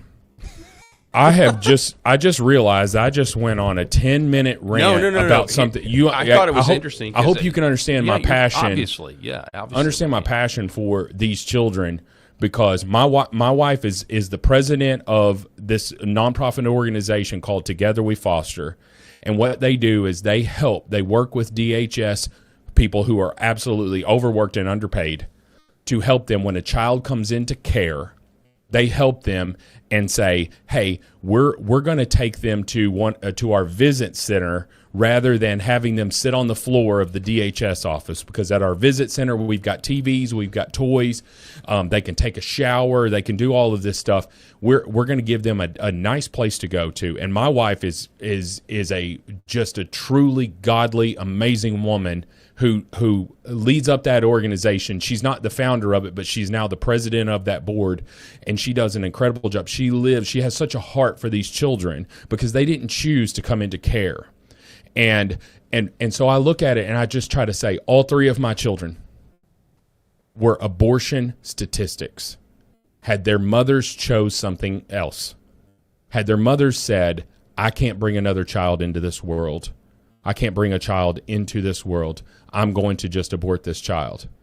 And I look at my children and every day, and my 15-year-old son, where I want to just wring his neck, but if you have a 15-year-old son in your house, you know what I'm feeling. You know what I'm feeling. Dealing with teenagers is a totally different. But whether they're biological or whether they're adopted, it's the same thing. And I look at these people, and that's why I'm so staunchly pro-life, because give these dang kids a chance instead of killing them. And we talked about that absolutely evil person here recently, where him and his wife killed their child in the womb because the baby was going to have Down syndrome. I remember that, yeah. You know? Dude, you're evil, and you deserve every fiery pit of hell unless you repent. And I look at it and I say, just give these kids a chance, man. Because they can do amazing things. My son can take anything apart and put it back together again. I don't know if he's going to go into the military. He's talked about he wants to join the Army. He talked about wanting to be a car mechanic, and I'm like, go be a mechanic in the Army, man. You know, you can. There's that's a great living and all of this stuff. This is totally off topic, guys. I'm going to keep it so on topic. Sorry, I'm going to keep it on topic. No, I appreciate your passion, and I thought it was really good. But I'm glad we went there because I'm now going to link to a recent post that was made by. Let's see. Oh man, our Sola chat, Chad. Yeah, our chat was just really blowing up. We've got a lot of adoption stuff here. Cool. But you know, mentioned abortion, so I'm going to tie it to abortion because I had this video queued up yesterday and we didn't have time to watch it. But this is a guy by the name of Anthony Levatino, and he's shattering some myths about abortion. He actually is a repentant abortionist. Is he the guy that testified in front of Congress? He has. That talked about ripping the babies apart, the most horrific video you'll ever watch. I know he has testified, but this is him putting to rest the myth that, rape, incest, and, that sort of thing, because he says out of the 1,200 abortions he did, only 1 was for rape, 2 were for incest, and 9 to 10 were for genetic defects. Yeah. The rest were all just healthy moms and healthy babies. But this is the absolute truth. I did 1,200 abortions, first and second trimester. 1 was for rape, 2 were for incest, about 9 or 10 were for genetic defects like trisomy 21, and all the rest of them were healthy moms and healthy kids. People believe what they want to believe, and they don't want to believe that, but that is the truth. I killed 1,200 kids. How can you make up for even one of them? I can't. No. So now I do everything I can to save as many as I can. You can't change the evil that you've done. Yep. To your but you point can about stop your name, doing it. To your point about the name that you've been given. This Anthony Levantino. Yeah, Levantino. Levantino, thank you. Levantino. He did a lot of devaluing of his name. Yeah. And he made a lot of money doing it. And he chose a different path. Yep. He chose to add value to his name. And my gosh, what a perfect person to do it. What a redemption story. Because when someone like that can change, it's like if you're a biblical, you want to talk about Paul, Saul, and that if you want to talk about a person who killed Christians, becoming one of the leading advocates for the Lord, this guy is the perfect person, a person who turned away from evil and said, not only did I turn away from the evil, I'm going to do everything I can to stop further evil from going on. Yep. Yeah, some of the most effective warriors in God's kingdom were deep inside the enemy's camp at one time. And I actually see this a lot from, I think you're seeing this a lot from new Christians, by the way, who were deep into the New Age, spiritual, occult. There are those people, a lot of them have come out of that and have put their faith in Christ and realized the error.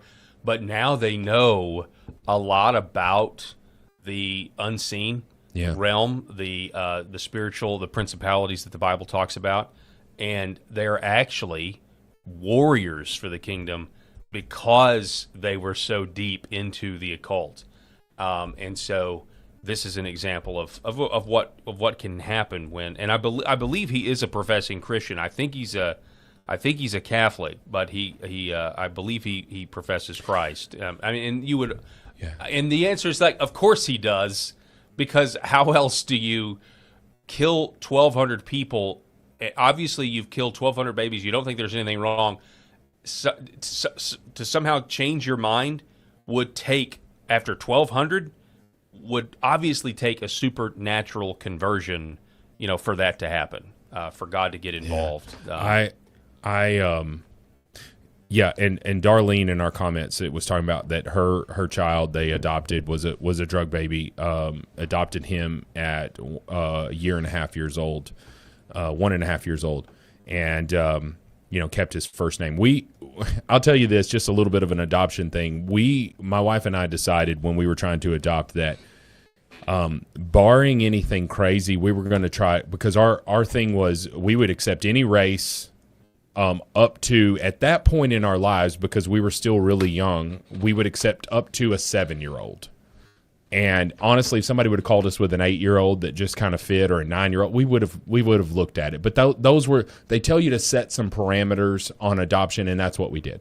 So any age, all of that stuff. And we said any health condition, as long as they didn't require 24-hour care, just simply for the fact that we were young adults and both of us worked at the time. And we're like, that child, if they require 24-hour care, probably needs to go to maybe somebody who's retired or a stay-at-home mom or something like that's. We knew what our abilities were. All right. So we realized that we might get a black child, with a really funky, hard to spell name, all of that stuff. I'm not trying to be insensitive, but because that kid didn't choose his name, he was given that name. We realized that we might get it, or Hispanic name, and we joked with friends at work and stuff, and one of my wife's friends was like, I really hope that you get a Spanish child named Jesus. And I was like, Shonda, I sure can't have no kid named Jesus Spencer. Like, I don't know what I'm going to do. But I say this to say that we only changed their middles or last name except for our youngest. And the reason is because her birth parents were in our hometown. And we needed to completely change her name. We knew that was not going to work. But all the rest of them were far enough away that we kept their first name. Why? Because they knew their name. They knew what their name was, and I look at it and I just try to say, I'm not trying to erase your past. I'm just trying to give you a better future. Okay. I can't fix your past, but I can sure as heck give you a better future here. And I think there are so many, adoptive parents out there that are just waiting on the call, man, waiting on the call. And right now, children that could be given a chance at life are ending up on doctors' tables like this former doctor, Anthony Levitio. I'm so sorry. It's gone off the screen now, so I can't remember. But anyway, that doctor, they're ending up on his table, and their life is gone before it started. I just, Hey, man, I really appreciate your passion and your expertise about this. It's really fascinating. I mean, I've never picked your brain about this before, so I'm glad that's where the conversation went. We've got an announcement on the H-1B situation that is plaguing the country. President Trump has launched a massive H-1B visa fraud investigation within the Labor Department. According to Eric Daugherty, dozens of subpoenas going out, whistleblowers reportedly coming forward. There's reportedly a fraud and human trafficking within the H-1B program. And he says, shut it all down. We have whistleblowers talking about some of the biggest companies. We're going to work with the president and VP's task force to exhaust every lead. When in one of our earliest shows together, Rob, we talked to our friend Jacob Holloway. Yeah. And he did that whole thing on H-1B about the what's going on specifically with the Indians and how they're technology. There's kind of an opportunity for human trafficking in a way. If you have he described these dowry scams where once you get to America, you go to an Indian family back in India and you say, hey, how much are you going to pay me to give me your daughter?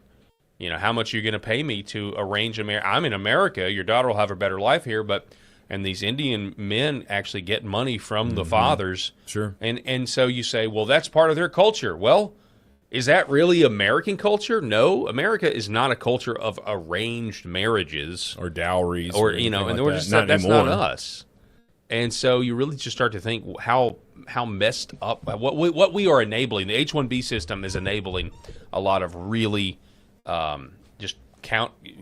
culture that's completely counter to America. H-1B visas, and this is an understated problem. In addition to all of that, cultural wars and stuff, it's creating a problem in the state of Texas that if they do not get a handle on, the state of Texas is going to be a shadow of its former self very soon. Yes, I completely agree with that. And I completely agree with we that. have entire cities that are taken over by Indians, and I'm talking about from the nation of India, the country of India. We've got entire countries that are cities in Texas that are being taken over by this.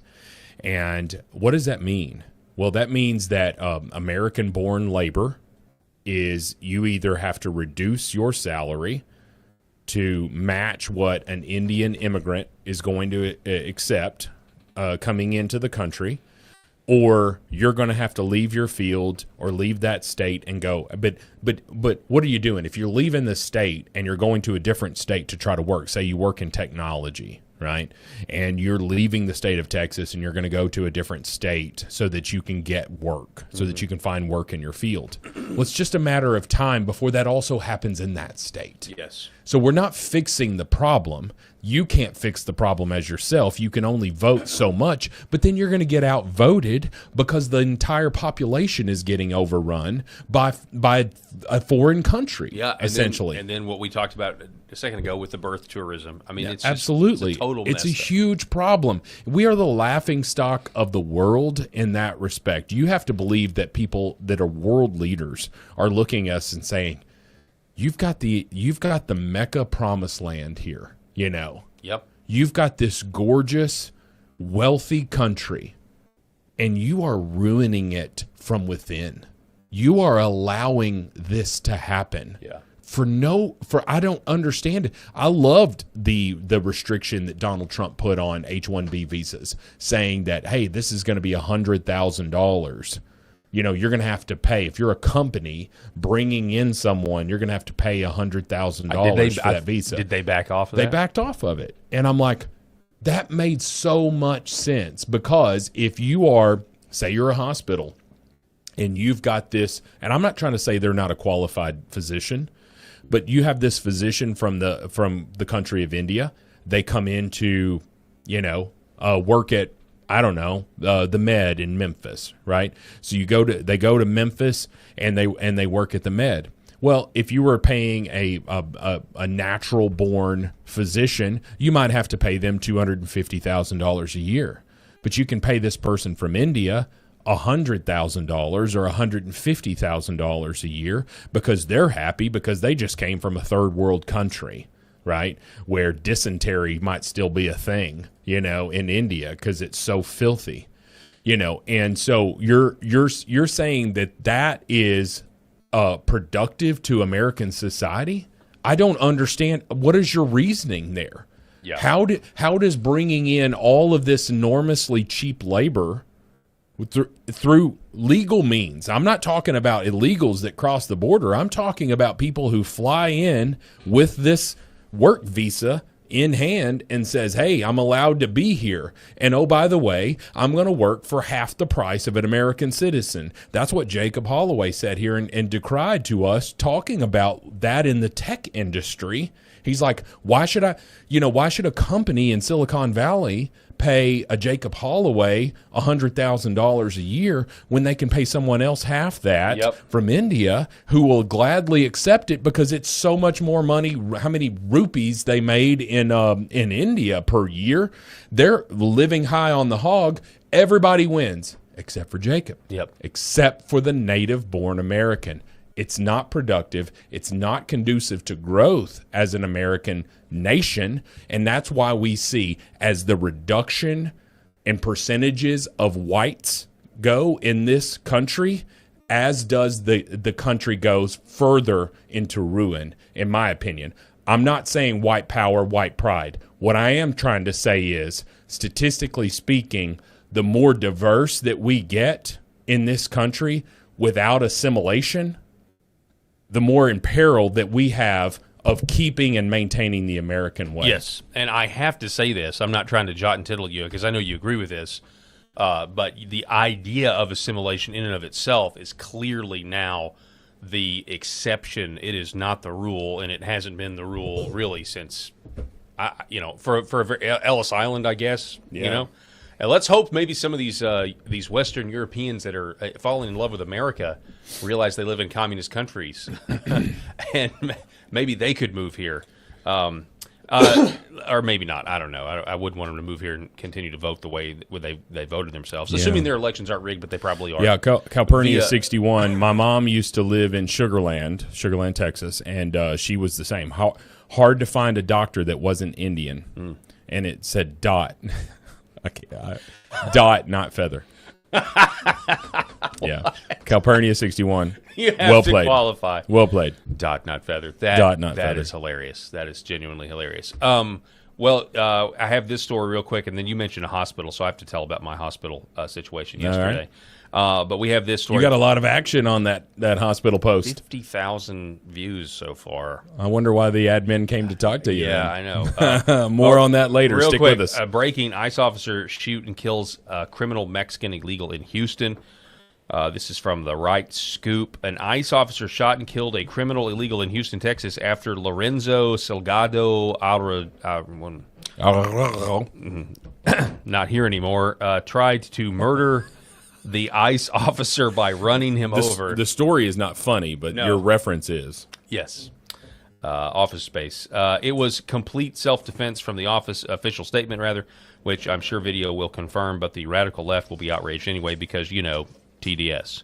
And then they've got the Fox News story. So that's certainly something that we want to keep, they're going to say it's another, Renee Good or Alex Preddy or whatever is what they're going to say. But mass deportations. Come on, let's. I don't even want to play President Trump's comments about Iran because I'm just, again, so full of Middle East fatigue. And yet it looks like we're going to be, bombing them again. The strait's going to get closed again. And it's just like, okay. But I don't know what you do. And it kind of, from what as I'm listening to President Trump, it kind of feels like, honestly, he's over it all. And I actually think, at any point we can just pack this up and go home, We can, but at the same time, it's like, can you end a war humanely? And it's very hard to do that. I mean, let's go all the way back to Vietnam. America could have won Vietnam in a heartbeat had, we allowed ground troops to go into North Vietnam. I was speaking with my best friend's father. We call him the Godfather. And I was speaking with him, and he was the Phu Bai Phantom. Phu Bai, Vietnam. Okay. Very interesting story about him. That's an actually... Oh yeah. Okay, that's his name. He was known as the Phu Bai Phantom. We got some shirts printed up. I'm going to tell you a story about the Phu Bai Phantom real quick because this is relevant. I mean, good grief. He's 78 years old at this point. I can't imagine. He's going to be. But he had a few drinks one night, and he told us what he would do as the Phu Bai Phantom. He actually shortened his time in Vietnam by doing night operative missions when he was in the Army. And he would, there's no other way to put this. He would sneak into enemy camps sometimes and slit the throats of the officers in charge while they were asleep. And he did that several times. And every time that he did it, he got a certain percentage of time off of his tour in Vietnam. And I remember that very vividly because we were like 20 years old. My buddy Jimmy and I are just sitting there listening to this story, and we're like, is he telling us the truth? Is he making this stuff up? I've never known this man to lie. I've known him all my life. I've never known him to tell even a slightest single solitary lie. So it was really hard. And every time we would bring up Vietnam and sir, how did, what was it or whatever, he would always tell us a funny story about Vietnam. He never told us stories about, the horrors of it unless he had a few drinks. And then he would tell us all of that. And he told us one night after a few drinks, he just said, all we had to do, all they had to do, was it Nixon, I guess? Johnson, Nixon, I can't remember. Whoever the president was there, if they would have let us go into North Vietnam, we were there basically staying mostly in South Vietnam to protect them. But if they would have let us go and go on the attack and bombed North Vietnam, it'd have been over. It would have been over. And I don't know if we have any Vietnam veterans in our chat here or people that grew up with them, but anyway, it was really eye opening to me how the government can restrict our abilities during war because they don't want to be inhumane. Do you blow North Vietnam off the face of the country? Do you blow Iran off of the face of the country or the continent or the world at this point? And I think most people who are decent people would say, no, don't do that. They're innocent people in the nation of Iran, and I agree with that. Was it 91 million people? You have 7 million Christians. Yeah, so 91 million people, 7 million Christians in that country. And if I'm a Christian in that country, I'm getting the hell out of there at this point. That's just my opinion. But if you don't have anywhere to go, so it's going to be interesting to see how much restraint Donald Trump has here. But I can tell you this: he knows politically carrying this Iranian conflict into the midterms does him no good. Yeah, it is. I believe it is the end of his presidency 2.0, and here's why: because they're going to retake one of the chambers, and there is nothing Donald Trump is going to be able to accomplish in the last 2 years of his presidency outside of executive orders that are going to be challenged in the court anyway. There's nothing he's going to be able to do in his last 2 years in terms of legislation getting signed into law if he doesn't have all three chambers. And then you've got the impeachment aspect of it all. There's as well. that too, and the countless investigations, and it'll be a nightmare if that does happen. Here's President Trump speaking about this very thing. We've already got the nuclear material because it's so far underground. Nobody's going to be able to get it except us because we have the equipment that can get it. But I call it the nuclear dust. The nuclear material is so far down underneath a mountain, and now that's been determined, that it would take massive machinery that we have that no other country has. They can't get it. Now, why say that? So I think I am, I'm not a fortune teller, but essentially, it's okay. The nuclear dust is gone. I mean, this is a potential laying the groundwork for, we're going to hit them, but we're not going to do this thing long term, whether we have a memorandum of understanding or not. But what is clear is that the memorandum of understanding is, from what we can tell, kind of over. Listen to this clip. It's a very interesting question. To me, I think it's over.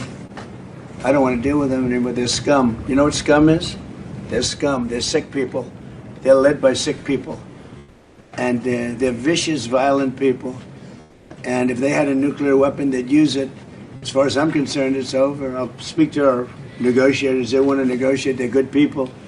Steve Witkoff, Jared Kushner. But they have to come back to me.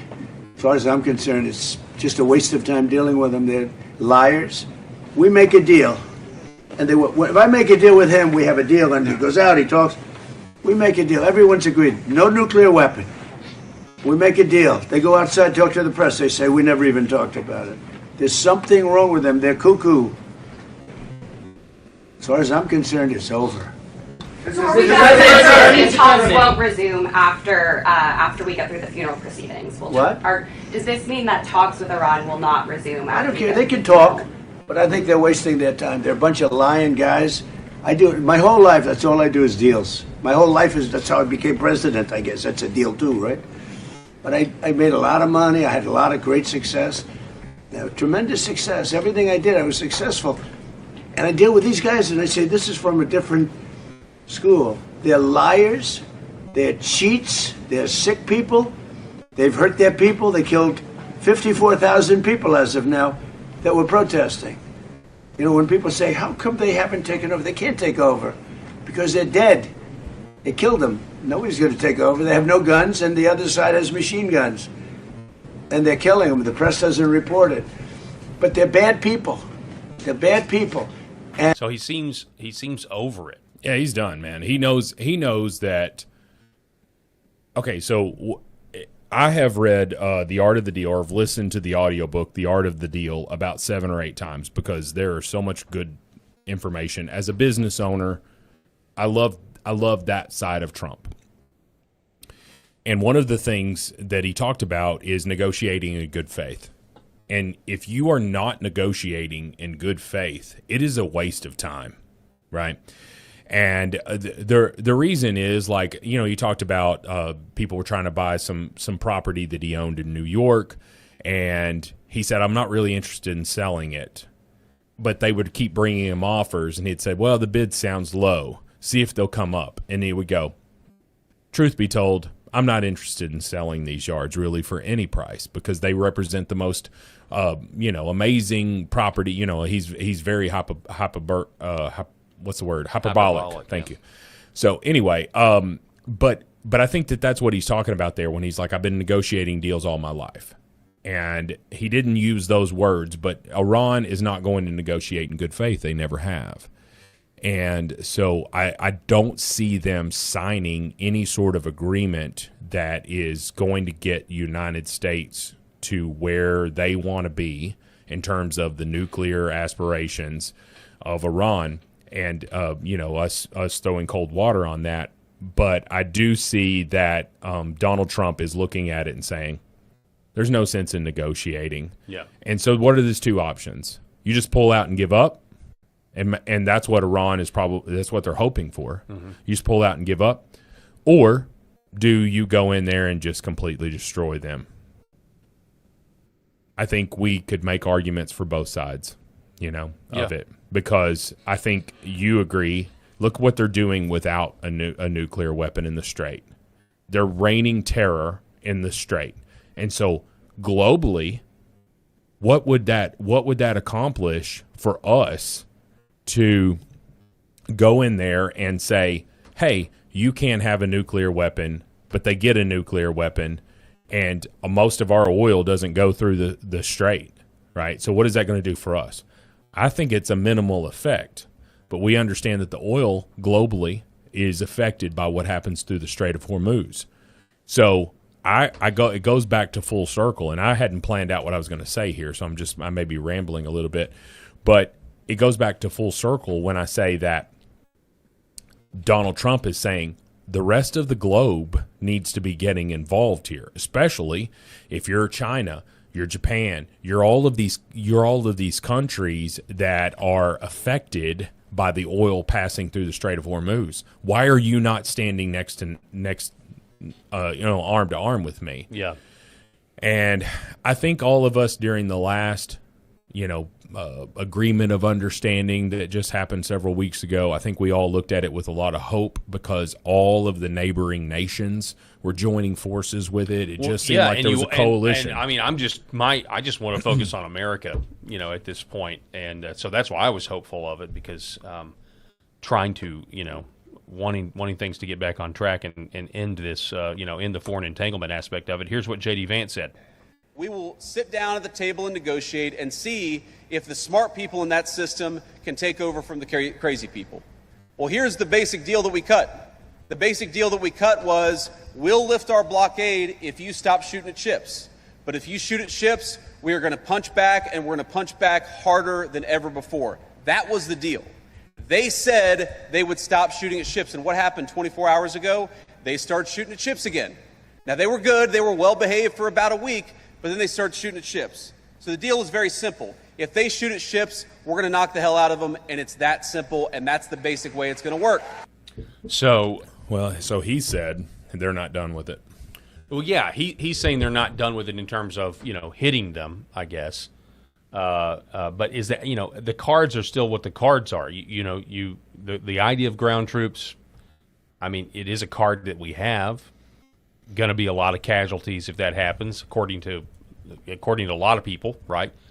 I don't see that the cards are still what they are. The cards are the cards for both sides. So to me, it just seems like a stalemate. Maybe you hit them hard enough and then they come back to the table. But what he's saying is they've got this chaotic government where there are different factions. And, this has been the danger all along, where, we've killed a lot of their leaders.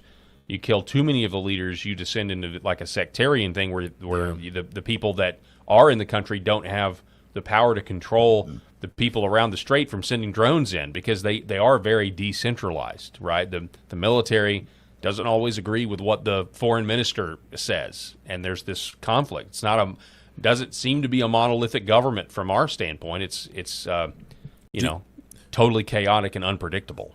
And I agree with you, Paul. And I think, what do you think the logical sort of end game, I guess, is a better way to put it. That's the only way I can put it. What do you think the logical end game is with this? Do you think... I have no idea. I think I just go back to what I said a few minutes ago, that there are two options. Either you pull out completely or you obliterate them. And I'm like, I don't know. Because if the United States would just pull out of OPEC and just be like, I don't even know if that's an option. I've never really gone through the things of it. But if they would just pull out of OPEC and say, hey, we're going to service, our American oil is going to service Americans. And that that way we would have the cheapest. Yeah, the oil prices would go through the roof for the rest of the correct. World. Yeah, it would rest. But you raise an interesting point. The end game of this could just be a total reshuffling of the energy markets in a way that means higher oil prices. But what if then again you're going to have a lot of people upset come November. Yeah. What if you send in special forces? What if you send in SEAL Team 6? What if you sent in them and just said every leader, because they know the names, they know who they are. Yeah, well, they are waiting on that, and so I mean, again, those are our tier 1 operators. I have no idea the capability of these Iranians. Like I have no idea what. I know that they've been geared up training for this their whole lives, though. Here's what I would do if I'm Donald Trump. It's far be it for me to give Donald Trump advice, but here's what I would do. I would find General Raisin Kane. I would find J.D. Vance, and I'd find Marco Rubio. The four of those people, those four individuals, sit in a room and say, and Donald Trump says, guys, tell me what to do. What do you think we should do? And whatever those three people, because you've got three very different personalities there, three very different experience levels. J.D. Vance served. I don't believe Marco Rubio, is a veteran, but if obviously General Kane is just a badass, right? So, but whatever those three individuals said we should do, like make them agree. You have to agree. You have to agree. Y'all work it out. I'm going to sit here and listen as the commander in chief. I'm going to sit here and listen. And ultimately, the decision is going to be mine. But y'all come to an agreement, recommend it to me, and we're going to do it. And I think honestly, if that was the case, I'd feel at peace with it. Yeah. Well, whatever that is. Middle East fatigue is real, though. That's for sure. All right. Well, Sherry Welsh brings it up. She brings it up perfectly. We're all sick of the BS. Just blow them up. I wish there weren't so many innocent civilians there. Yeah, and that's like you can't blow up 91 million people. Right. Certainly you don't want to blow up 7 million Christians who do not buy. Obviously, if you're a Christian living in Iran, you're not buying into the ideology of terror. Of course not. If you're a true Christian, you're not buying into it. So I don't know. And then there's a part that is like, hey, I am a Christian. So why am I sitting here stressing about this? Just let God handle it. Yeah, amen. Yeah, there will be. Yeah, that's what my wife would say. Yeah, that's great. That's a great advice. All right, so I want to thank the LFA audience for offering prayers for my dad. He had a back surgery yesterday, and you guys are great, and the surgery went well. He's still recovering. He's recovering well from the latest update that I got. Your father is 80 years old, correct? 80 years old, yeah. Just turned 80 last month. And so any surgery is a big deal. It's a big deal. We were worried, obviously. I mean, I was not. He's in great health. I was not for it. Well, he's a super nice guy, super with it. Like, it's not like he's not a Joe Biden 80. Well, I was not for this just because, I don't know, back surgery. Yeah, but you don't live with that pain, I don't live with that pain, exactly. And so we supported him, right? And amazingly enough, I mean, I'm shocked by this. Maybe I shouldn't be, but I'm shocked by this. But like the radiating pain, I mean, his back hurts from the surgery, but he says the radiating pain is gone. So whatever they did, mission accomplished, was great. So thank you for your prayers little thing happened though. My dad. Ooh, Paul, you stirred up a hornet's nest. A little bit, but I mean, I was just mad. I got mad. I mean, it was just frustrating. You can go check out the Facebook post that I made. And follow me on Facebook if you don't. It's been kind of a popular post around our local community. And so basically my dad went in for the surgery at 4:45 Central Time, and it was about an hour and a half procedure. So he was done by 6. We got the call from the OR. He's done. He's in recovery. By 6 p.m. yesterday? 6 p.m. yesterday. Yeah. Give us about an hour. Okay. We'll have his room ready because this has been scheduled that he's going to stay overnight, because he's 80. A lot of people could do the surgery and leave the same day, but no, he was going to stay overnight. We've had this scheduled. And we get a call about an hour later, and they say, sorry, we don't have a room for him yet. Yeah. We're waiting on somebody to clean his room. Yeah.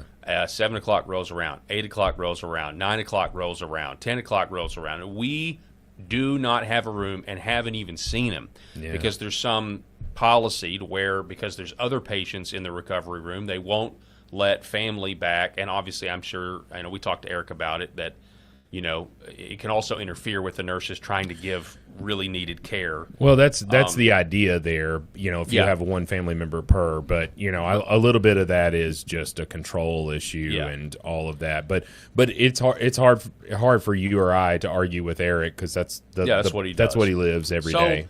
So I decide I'm just have had it. I guess about I don't know what time it was. Let me throw the post up here because what time did I even make? 18 hours ago is when I made this post. I basically said this. I'll throw it up on the screen. I was just so angry. I said someone at St. Bernard's Healthcare forgot to show up to work today. That's our local hospital. My father had back surgery at 4:45 p.m. I tell you everything. We finally, I basically say, though, my family's been here since 1 p.m. My dad's currently separated from us. He's 80 years old. This isn't healthcare. This is total breakdown and dehumanizing. So I made that post. And then about 11 o'clock or 10:30, 11 o'clock, we got a room. We got a room not too long after I made the post. Thank goodness. Yeah. And then eventually, I don't know, about an hour goes by, and some admin people come in, and they're my like, wife shared your post. I saw that. My wife shared your post and said, "Hey, because my wife worked. That's where my wife and I met. We both worked at that hospital, and we met there. And she worked there for 5 years. She did discharge planning as a social worker. Just a great connection. She knows all of these people."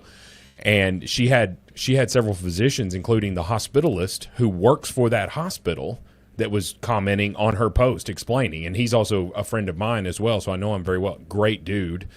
He would have fixed the problem if he could, know. But there were several comments on my wife's post just about, well, have them, do this, and that, or whatever. And an hour later, after your post, we get two nurses that come in that say they got a phone call from their boss and they're so sorry, and they filed a complaint for us, and they took down all of the details, and they wanted to know.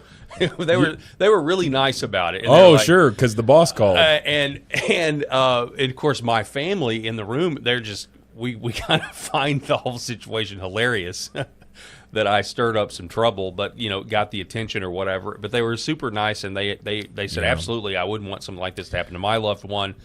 But they did explain to me that third shift third shift janitorial services, I guess is what I would call it. Very difficult, very high turnover, and that they only had 3 people cleaning rooms that day in a huge hospital, giant. And they said that that's the reason that the room wasn't ready, is because they literally didn't have the staff to do it. Think about this. I feel like we're in Canada. Yeah, think about this. Turnover happens at the majority of turnover happens at 2 positions: upper level management, because they are either moved out or they move on, or low-level, entry-level positions. Mm-hmm. That's where the turnover happens. You can't really do much about the first. The second one, if you're a housekeeper, working on third shift at a hospital, and you are paid extremely well, you're probably not leaving that job. Now, it's a tough job. We've seen some rooms.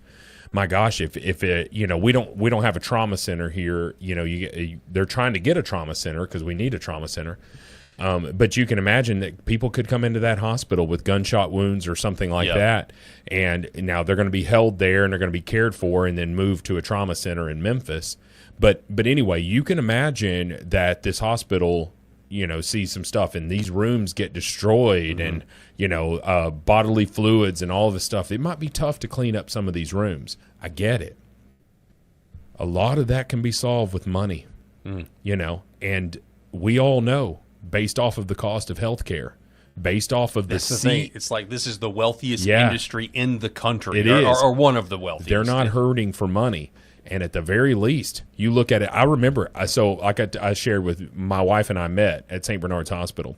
They had an employee employee appreciation lunch, like cookout. And it was in the middle of summer, maybe around the 4th of July. I don't remember because we're talking about almost 20 years ago. Yeah. So they had this employee appreciation. And you go out there, and they've got like those individually bagged chips, like Lay's, those little small ones. You can get a drink, and you can get either a hot dog or a hamburger. Okay, I'm a big dude. I can put away a hamburger and probably a couple of hot dogs. If all I've got is a side is a small bag of chips. And so I remembered feeling like, man, I feel real appreciated right now. You spent 17 cents on me. It's probably more than that, but you get my point. And so I look at it and I say, well, what were the profits of this hospital? Now, St. Bernard's is a non-profit hospital, and there's some great people there. We're not talking about the people. I mean, everybody was nice. It's just, dude, we're not talking about the people. We're talking about the situation of our healthcare system. Mm-hmm. And I look at it and I say, well, so St. Bernard's is a nonprofit hospital who very much makes a profit. Mm-hmm. That's anybody that says a nonprofit's not supposed to make a profit, you don't know what the hell you're talking about. Yeah. The only difference, there's two differences, maybe major, is that there is not an owner of that organization, right? Like it is a board, it's governed by a board. Right. And the nonprofit doesn't have to pay those taxes, right? There's a huge difference. There's others, little small things, but I'm like, if you can't give me a hamburger and a hot dog, you don't appreciate me. Mm-hmm. I'm a big dude. I need a hamburger and a hot dog. And if you can't pay these service workers, these people that are doing this disgusting job in a lot of cases, cleaning up these rooms, if you can't pay them more to keep more people, then you need to look at your budget a little bit better and realize that you're the problem and that admin is not going to have to come down just because Paul Herrell has a lot of influence. And when he posts something like this on social media and it gets a lot of attention, what did you say? You had 50,000 impressions there? 50,000 people saw this post. The comments are brutal, too. Yeah, and so you sure as hell going to get an admin knocking on that door. We're so sorry about that. Yep. We're so sorry about this situation. And I get it. But how many people don't have the influence that a Paul Herrell might have that may post and no one sees it or don't post at all, and they're in the same situation? You got to fix this thing, man. Fix this thing. Fix it where we're not having to deal with all of this ridiculousness that you're an 80-year-old who has a scheduled surgery, doesn't have a room after he comes out of recovery. It's a big problem, and it exists. It exists all across the country. At 7 o'clock on a Tuesday. I mean, and that's the other thing. The hospital was, not crowded at all. It's a giant facility. Sherry, they gave us a bun, and I'm sure there was some lettuce. I'm not a big lettuce person. I remember having some ketchup down there. So, yeah, there were very few condiments. Oh, it was ketchup packages from the cafeteria. Okay. I remember that. Okay. Yeah. This is a tax write-off, man. Yeah. Every bit of it was. I was not appreciated. In keeping with our Facebook, we're going from one Facebook post to another Facebook post. Let me find this here. Where did it go? Oh yeah, right here. Okay, so we posted. All right, we posted a short. I stirred up a bloody hornet's nest. Yeah, that's right. So we this is no big deal. I mean, we posted a clip, a short from our show a couple of days ago. Very germane. And we'll just go ahead and play that for you just to refresh your memory. Hang on one second. With their male anatomy, and they're going to be in women's locker rooms and all that stuff. And guess what? If you speak out against it, you might get canceled. We'd be laughing. 15 years ago, we'd be laughing at each other, and we're like, "What is Bitcoin?" And what I'd are be you like, talking "What about? is canceled? Is that some new word for executed?" Yes, Like, exactly. I don't know, what was even that back? And what would we have called them? Would we have called them transgender? Nope. Nope. We would have called them transsexuals. Transsexuals. Which makes me think of the Rocky Horror Picture Show. Yeah. Just a sweet transvestite. Yeah. You go back to when that movie was out. If you would have said, "Hey, Tim Curry's character here is going to be considered normal and ideal. Going to have parades. They're going to encourage kids to do this." You'd be like, "Oh no, this is a freak show. We would never allow that." But that just goes to show you the slippery slope is real. Paul, there's going to be parades where people have fake male anatomy. I'm trying not to get us censored on Apple, but get male anatomy out there, and people are going to act like they're riding it, and you're going to have freaks walking on the White House lawn, and it's dudes with breast implants walking on the White House lawn topless, showing off their fake boobs because they got a mental illness, and one side of the country is going to embrace and celebrate it. All right. I mean, I think that's great. I think that's a good clip to highlight. I think it. Yeah. What was the first comment underneath that video? The first one, I believe, was from me. Yeah, the first one is from Rob Spencer. I stand by this. Okay, but somebody is trying to bring up your past, Rob, and ironically enough, at this point, 17 years ago. Yeah. So somebody knows you or knows of you. This person talked to a person. Okay, so this is somebody named Melissa. Because I don't know this person, as far as I know. Says they remember this, which is weird. First-hand account. Not really. Melissa responds to Rob and says, "I remember Rob throwing a fit over a pickle being on a sandwich at Huey's in Memphis circa 2009 before going to see the Wicked musical at the Orpheum. I bring this up because he's saying trans folks have mental illness for being trans. You had a come apart over a pickle, my dude. I could have made an assessment about you over that." So they got you, Rob. They got you dead right. She cooked me. Cooked. Yeah. You are cooked. You say pickles are absolutely disgusting. Anything they touch will now taste like pickles, even if removed. It's not like lettuce where you can just take it off a burger and you never know it was there. So I stand by that. Yeah. He says, I used to be a high school theater teacher, so of course going to watch Wicked was well within my norms. I saw it 4 times. But if a biological male, penis and all, puts on a dress and says he's a woman, he has a mental illness, as well as all the idiots who buy the lie. It's not triggering for me that someone has a mental illness. What's triggering is that I'm asked to live the lie with them, to affirm that mental illness and celebrate it. Do you want me to affirm an anorexic person who believes they are fat, for example? No, of course not, but gender dysphoria is the only mental illness we are encouraged to accept and reaffirm rather than treat. So I thought, wow, way to go, Rob. There you go. Well, I agree with me. You agree with you. Yeah. I agree with you. Yeah. And I've said that before about anorexic. It's like, hey, I'm fat. And the person is basically skin and bones. Mm-hmm. Yeah, you are fat. But that's the same sort of mentality. Of course, you wouldn't do that, but that's the same sort of mentality that they're asking us to do with trans. Yes. Okay. Yeah, dude with a male anatomy. You are a woman. You're a woman. I see that you have boobs that you were surgically implanted and you're wearing a dress. You also still have a beard and an Adam's apple and male anatomy and you pee standing up, but sure. Right. You're a woman. Yeah, the anorexic analogy is actually really good. It is really good because you're bringing up that you're harming the person, and this lifestyle harms somebody personally. You're actually destroying yourself. Go down that rabbit hole of, we're giving a 13-year-old girls surgeries where they're, cutting off healthy body parts. Oh, I almost said something there that would have gotten us censored. But they're giving them surgery to alter their appearance. Again, what if a 13-year-old girl was anorexic and she says, I need a gastric bypass surgery. It's the same thing.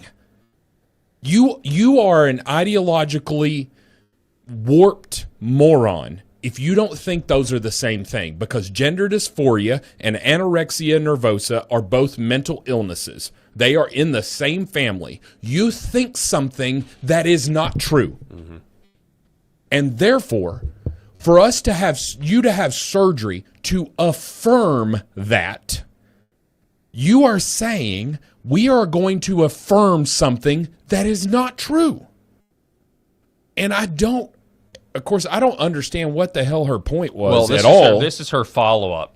She challenges you. She says, Rob Spencer, so you agree that Tim Curry had a mental illness? And that was Rocky Horror Picture Show. I was like, okay. I mean, he may very well have a mental illness. Tim Curry's a kind of a weird dude. I don't even know that. Is he still alive? I know he had a stroke that was really bad. I'm not really sure. But that was him playing a character. A debauched character, yes, but he's playing a character. Sure. Maybe we just should say actors. Yeah, I mean, actors do have mental illness. And I know it anyway. So she says, there are points I agree with you on in terms of some of the culture around trans rights and things, but trans folks aren't immediately mentally ill for being trans. That is a slippery slope. I didn't ask if anyone with a mental illness was triggering. I asked what was triggering about the terminology: transgender, transsexual, transvestite.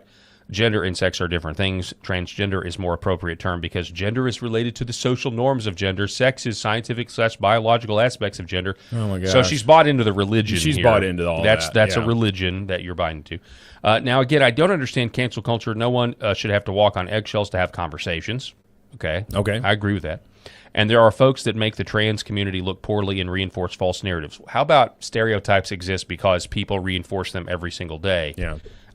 Reinforce false narratives. How do people's behavior? False? How does people's behavior reinforce false narratives? I think the behavior is actually enforcing something that is true about the community, is what I would say. But classifying the entire community as freaks, which is what I did, and claiming they all have mental illness. What are your qualifications for making that assessment, by the way? What are your qualifications? I'm a doctor of reality. That's what my degree is in. I'm a doctor of reality. I live in reality. Here's the thing. If you had whatever certificate that would allow you to argue from a position of authority, which is what the left loves to claim, you don't have the authority to make that claim. Even if you had the appropriate documentation, she still would not believe you. Let's not pretend that would somehow because we're not going to listen. We're not going to listen to physicians that talk about the dangers of transitioning prepubescent children or pubescent children. Like we're not going to listen to them. We're not listening to them. We're going to listen to these people who affirm what we think is reality. And I'm like, that's not reality. Yeah. That child has male DNA or female DNA. This whole gender social construct is a lie. It is a lie. You have made all of this stuff up. Cis does not exist. You are either XX or XY. Cis does not exist. That's a T-shirt right there. There you go. That's a T-shirt. You are living in a dream world. That is our equivalent of this is what democracy looks like. Ours is just cis does not exist. We've seen it countless times where men convicted of crimes say they're women. They go into women's prisons, and what do? They rape women because they can, because they have male anatomy. We can't say the actual word or we get censored on Apple. Anyway, so I didn't read all that. I didn't even read all she said. And then she said, "Show me on the doll where a trans person has hurt you." Yeah, show me on the doll where the trans person has hurt you. Also, you're wrong about pickles. LOL. She's being, sorry. I brought that up to solely because one could deem you mentally ill for your response to pickles if they wanted, and they'd be wrong too. It's a preference. Okay, if I'm disgusted by pickles, and okay, let me ask you this: the pickle question. Memory is not an own, by the way. It's stupid. It's kind of a really dumb analogy. If it would be, it'd be different if it was like lettuce, because I always just say, like, you can take lettuce off of a burger. Like let's say you ordered it plain, which is how I order my burgers. Cheese. I like ketchup. That's the only thing I like. But anyway, let's just say somebody puts some lettuce on there. You can take that off, and that's no big deal, right? It might have a slight hint of a lettucey taste. Right. But if you despise pickles, and there are a lot of people who love pickles. Love pickles. Love them. Love the Clausen. I'm a Clausen guy, not a Vlasic. Vlasic pickles, you know. Some people love them. I don't want to besmirch you. Everybody likes it. I like stuff I'm sure that other people don't like. I love broccoli. Okay? There are people that cannot stand steamed broccoli. I'm a fan of broccoli. Okay, I love broccoli. But I can't stand pickles, and here's why I get frustrated if I order a burger and it's got pickles on it. When people say, "Oh, just pick it off." Because pickles are infectious. That was my point. Pickles are infectious. They have juices and all of that stuff. If a pickle has touched that food, there is no way it won't taste like pickles. So you can take those pickles off. What I hear you saying is you want to round up all the pickles and put them in camps. I want to put them in concentration camps. Actually, that's good. And I want them doing hard. Good. Yeah, that is really good. I hate pickles. I hate them, and I just can't stand them. And for my point, like for someone to say, what was she? Read the pickles thing again for someone. You're wrong about pickles. I brought that to solely because one could deem you mentally ill for your response to pickles if they wanted, and they'd be wrong because it's a preference. So she's saying that your rejection of pickles means trans people don't have mental illness. It's just their preference. Right. But okay, so there's two parts to that sentence. I brought that up solely because one could deem you mentally ill for your response to pickles. And they would be wrong. Okay. That's what she is saying, and they would be wrong. Right, but that's not a mental illness. One is a mental illness, the other's not. My whole point of it is this. Who in the hell says I'm mentally ill for not liking pickles? And means it. Like, you might joke, like if you just love pickles, you're just a pickle enthusiast.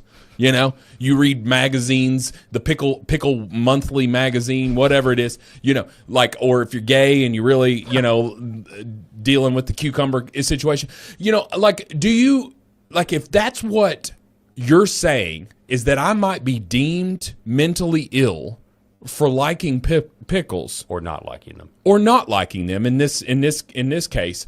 This is a hilarious conversation. What are you talking?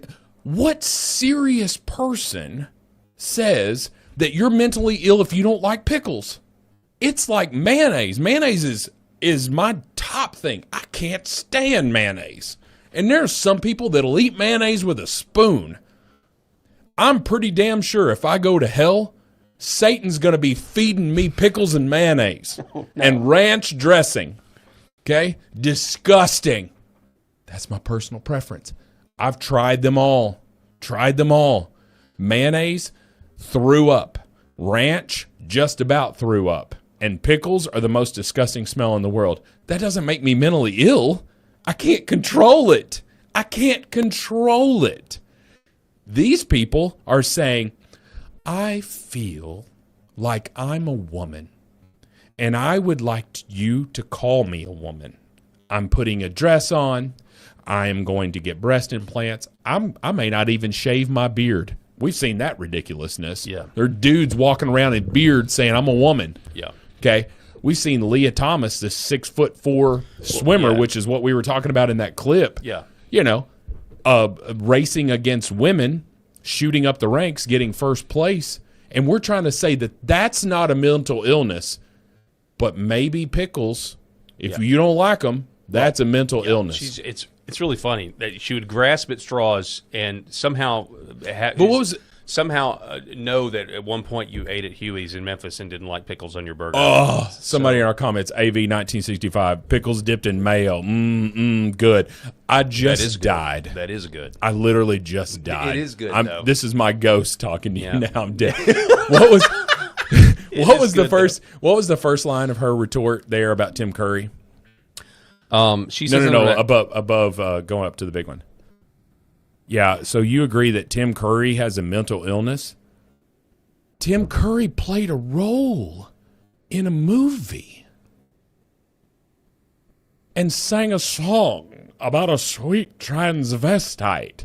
Like, no, I don't have a problem with somebody playing a role in a movie. Is Tom Hanks gay because he was in Philadelphia? Well, not because of that, but he may. Does he have AIDS? Does he have AIDS? As far as I know, he doesn't. As far as I know. Yeah. Lord have mercy. Well, it's probably, in general, it's a waste of time. Hey, I appreciate the engagement, Melissa. Yeah, regardless. we appreciate the engagement. But we disagree with your argument, obviously. Yeah. Let us know what you guys Carl Benjay, you are insane. You are insane. I love peanut butter with mayo. Ooh, now that's what the hell? That's a tough one. Oh, my gosh, Peanut Carl. butter and mayonnaise. I'm trying to figure out. Get some therapy for that one, Carl. The texture of that would be horrible, but I'm trying to figure out the flavor. How that. I don't know. I can't get on board with that one. I'm dead. But hey, it's still America. It's still America for the time being. Right. So, all right. What else do we have? That was fun. Oh yeah. Okay. So Kentucky governor, real quick. Kentucky Governor Andy Beshear demands Glitch McConnell publicly disclose health status amid disappearance. The Daily Caller. McConnell's office disclosed no new information about the senator's condition as he remained hospitalized for about 3 weeks.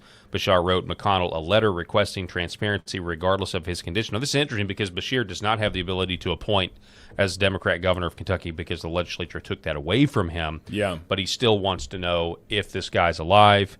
Obviously, what's-his-face, CNN guy, what's-his-face, what is his name? I can't remember his name. The commenter on CNN that is the only conservative. Oh, yeah, Scott Jennings. Scott Jennings. Yeah, so he came out and said, hey, I talked to Mitch. We covered this with Eric yesterday, and, Eric says, what reason does he have to lie? We don't have any evidence that he is lying, and that's true. We don't have any evidence. It's hard for me to. But listening to him the other day on CNN explain his tweet and his conversation, I don't know, man. It's just, I don't know. But I think there is something fishy going on, and it's sad to see that the GOP, regardless,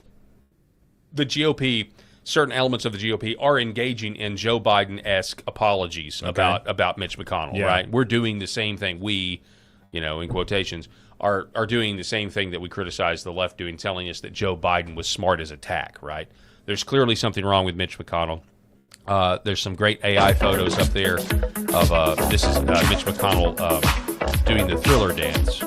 I'm not really sure who exactly made this, but you can tell that people are having a lot of fun at Mitch McConnell's expense. Mitch wishes he could dance like that. That's his proof of life video right there. All righty.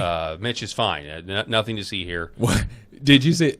Are you going to? I don't know if you pulled the one that I sent in a group text about Big Tom Callahan. Yes, I do have that. Hang on one second. Let me. That's so funny. Let me cut to that. If you remember the movie Tommy Boy from, I think it's 1995, somewhere around in there, and Brian Dennehy, his character was Big Tom Callahan in Tommy Boy. Go ahead. It's up. Breaking news, and it's spelled breaking because they sold brake pads. Okay, yes. There you go. Breaking news. I just got off the phone with Mitch McConnell, and he has agreed to buy 500,000 brake pads on behalf of the great state of Kentucky. I retweeted it. If you remember that, the big crescendo of Tommy Boy sold is like 500,000 brake pads. Tommy just sold 500,000 brake pads. And it was to Dan Aykroyd. Yeah. And he goes, "Oh, you pulled one over on me, kid. Savor the flavor because it sure as hell won't happen again." It was such a great, Dan Aykroyd, just a great actor. But anyway, I make car parts for the, what is that? I make car parts for the American working man because that's who I am and that's who I care about. Yeah. I might have seen that movie too many times. That movie is one of the greatest comedies ever made. 100%. Deb Polian, 2020. Rob, you should try deep fried pickles. Ooh, have you never tried deep fried pickles? Have you never tried them? Have you? You said you tried them all. Did you miss everything I've said over the last few minutes? I know, about but pickles? I feel like it might change. It might change the flavor a little bit.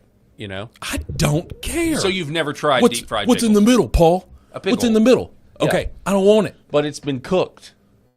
I don't want it. What about cucumbers? Do you just like a cucumber in a salad? Do you like a cucumber? The only cucumbers I like is like if somebody is making like cucumbers and squash and they're using it to saute, Yeah. in with meat and stuff like that. That's good.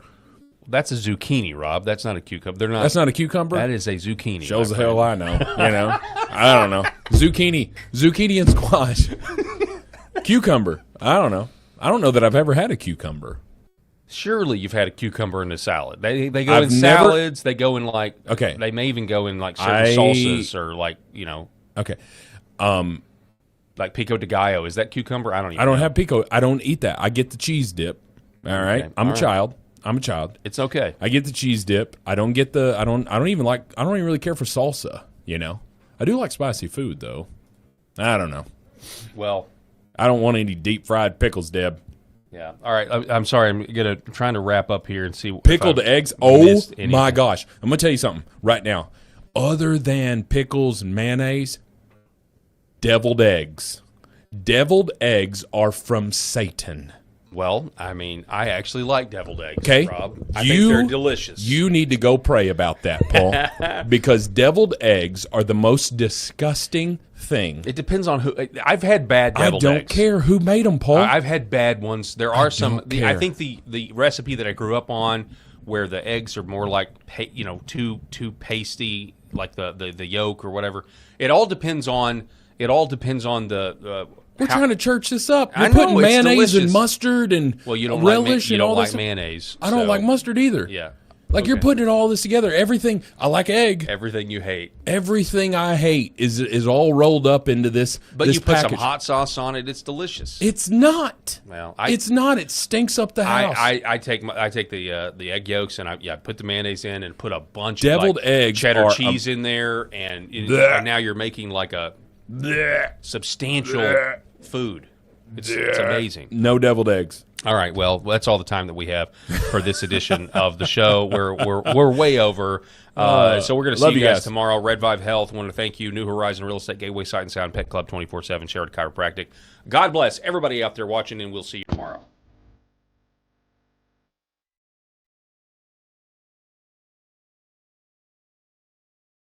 The Paul Herrell Program.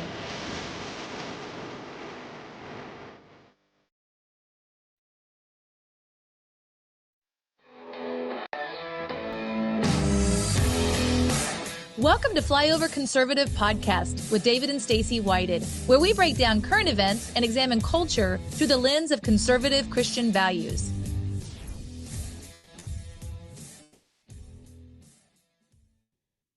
Well, Flyover family, one of the benefits of having a podcast I didn't know about when we began the show. We're just kind of trying to make a difference and speak out, wake up, speak up, and show up and interview people that knew kind of what's going on in the world and ask them great questions and help kind of move the needle. One thing I started realizing is people start sending you books. That's true. And, I don't know, I probably had like 3,500 books before we started the show. Avid reader, love reading. They kind of come in at a pace greater than I can take in. And sometimes they come in and they look like this. They're like advanced reader copies. They don't have the cover on and real all sexy and marketable, ready to put on the stand and have you grab it based on an image. You got to kind of grab them and look at them. And, I'll be honest with you, a lot of them probably could be a pamphlet. There's a couple of good ideas and they, nobody's going to buy a pamphlet. So they kind of beef it up to make a book. You come across some of them, like this particular one that I got from Canon Press, and the title was Loser Theology, Why the Weak Will Not Inherit the Earth. I'm like, that's kind of interesting. I kind of picked that up and dabbled with it, read through the first chapter. I thought, this is smoking hot. I took it on a trip with us. And talked about it a lot. There were things in there. I mean, even you being raised in a Christian school from the time that you were in kindergarten, lots of conversation, but there were things about stories in the Bible that we know very well that was a different twist that we never thought about before. Prodigal son started taking stuff and kind of just shaking it up a little bit. My brain was an Etch-a-Sketch, and this book kind of shook it a little bit. So I started blowing up the publisher. I'm like, hey, can we get this guy on right away? I think you're going to learn a lot. I've got a lot of questions, more than we can jam in to one single episode. He's a pastor in Cincinnati, Ohio, reformed, conservative, author of multiple books that are endorsed by people like Megan Basham and kind of you name it, from all kinds of spheres of influence. People that value their name and reputation attach it to him. And I'm super excited to talk to today Mr. Michael Clary. Yay! There he is. That's great. Well, if our conversation today is half as good as this book, Oh, well, we're glad to have you on. Our audience is excited to have you. I'd put this here. It's not really going to help people because they look at it and it's just kind of like, some words, but it will remind them that there is a book called Loser Theology. I want to put it on the screen before we get into this so that people can come back to it, and we'll reference it a few times in here. Because you're going to like rattle some people like, what do you mean by that? And kind of defend your points a little bit. But Loser Theology, why the weak will not inherit the earth. And I guess to kind of, start and back that up, tell us a little bit about yourself, your church, and we'll get into denominations and some of the things that are happening, in the world and yours specifically. But as an author, you went through several, years of writing, refining ideas, and you had a much more kind of less sexy, more complex, more confusing title that had to do with piety before you came up with this as you were working it out in public. Kind of like comedians, I think they work on their jokes and stuff before they kind of refine it, and really kind of grab it down. Talk about the evolution of this book and tell people a little about yourself and kind of what led to this. So I'm a pastor of Christ the King Church. So we started in Cincinnati, Ohio, but we about a year and a half ago, we purchased a building across the river in Fort Thomas, Kentucky. So the whole congregation just went 10 minutes south and on the other side of the river. And so now we're in Kentucky. I planted the church in 2010, and we were in the inner city of Cincinnati for the majority of that time. And then now that we're in Kentucky, it's a little bit more of it fits more who we are as a church, this demographic. As far as the ideas behind the book goes, I detail this. A lot of the book has parts of my narrative in it, and it came about because I planted the church in 2010. And if you're familiar with the three worlds, positive, neutral, negative world, Aaron Renn has written about that. So when the church started, it was during this time that Aaron Renn calls the neutral world, which is, neutral public square, may the best ideas win and Christians should engage faithfully in public. But there was a shift that I think he points to about 2014, where there was a shift where culture became increasingly hostile. And around 2014 was a shift, an identifiable time when, culture is now against Christianity, and there's no longer accoutrements and benefits that you could have for being a Christian in public. And so the tools that I was trained on and planted my church using were more the neutral public square. Let's be Winston to the world. Let's engage faithfully, neutral, be accommodating as much as we can. And then those tools didn't work anymore. And then I started to investigate them further and realize, not only are these tools no longer helpful, but I came to find out these were wrong. And the more I explored them, the more I was like, these were taught by the top evangelical leaders that at least were in my orbit at that time. And the more I challenged it, the more I started to see, I'm getting pushback on this. So these ideas are really deeply entrenched, and I'm starting to see that they're harmful. So about 2-3 years ago, I was speaking at a conference, and I did a talk called The Poison of Pietism. It was for my friend Michael Foster at a conference called County Before Country that he hosted. And then the talk was very well received. And the ideas of that talk were the ideas that became an article, 2 articles that I wrote, which those went viral. And then I was like, okay, I need to expand these even further and kind of lay it all out. And that became the book, Loser Theology. Interesting. I've not told anybody this. I've first published those articles with Clear Truth Media. I'll put them on my own website now, but it was Clear Truth Media, and that, they are no longer operative. But the editor of Clear Truth Media was a guy named Jamie Bambrick, and Jamie has done videos. He did a riff on the He Gets Us, the Super Bowl videos. So he made some videos. Okay. That was a, reaction to that. And as an editor, he gave it his own title, and he called it Loser Theology. And I was like, oh, that's genius. I love that idea. And so it's been called Loser Theology ever since. So I can't say that I coined the term, but I could certainly say I ripped it off of Jamie Bambrick, but he gave it to me. So anyway, it's all about why the church is trained, or why the evangelical leaders has trained the church to be weak and to feel good about it, to feel as though that's the more faithful path, and it's been very harmful. When you say piety, can you kind of define the word piety and then give it a little bit of a evolutionary arc on what maybe it meant, what it's come to mean, and what it produces? Sure. So piety, properly defined, is a good thing. So Christians should be pious people, and it means, originally it was like a Christian in public. There was a public-facing element to it. So the first edition of John Calvin's Institutes was called Summa Pietatis, which is this is a pious life and the theology that would create and produce a pious life. So that's a good thing. But what it has come to mean, piety has become this thing that a lot of people refer to as pietism. And the ism is where the poison is, because it is not just Christian piety, but it is the pietism basically asserts that the internal religious aspects of your walk with God are the things that really matter. That's all God really cares about. And more the external public facing aspects of your walk with Christ, your public duty. Jesus doesn't really care about that. If it's not explicitly religious, then it doesn't really matter. That's pietism. And I address that in the book under one of the chapter, it's chapter 2, the idea of spectator spirituality, which is what's going on in your heart. That's what God really cares about.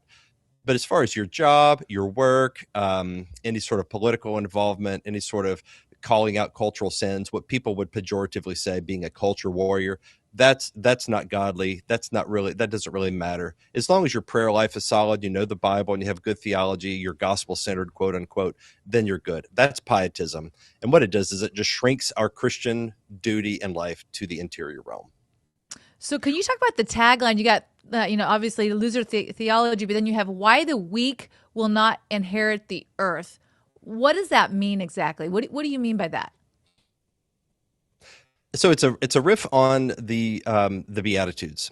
Jesus said, "The meek shall inherit the earth," and meek. I think because meek rhymes with weak, we assume that it's a synonym. But meek is not weak, and so meekness is strength under control. So a meek man will be somebody who is strong, assertive, bold, but it is restrained by the virtue of gentleness. Mm-hmm. So a godly, righteous leader can be very strong. They can fight for justice. They're courageous and they're bold, but they're not tyrannical. And it's not like just this haphazard, reckless type of tyranny. It's sort of like Emperor Nero or back in the first century. A meek man. So the Bible describes Moses as a meek man.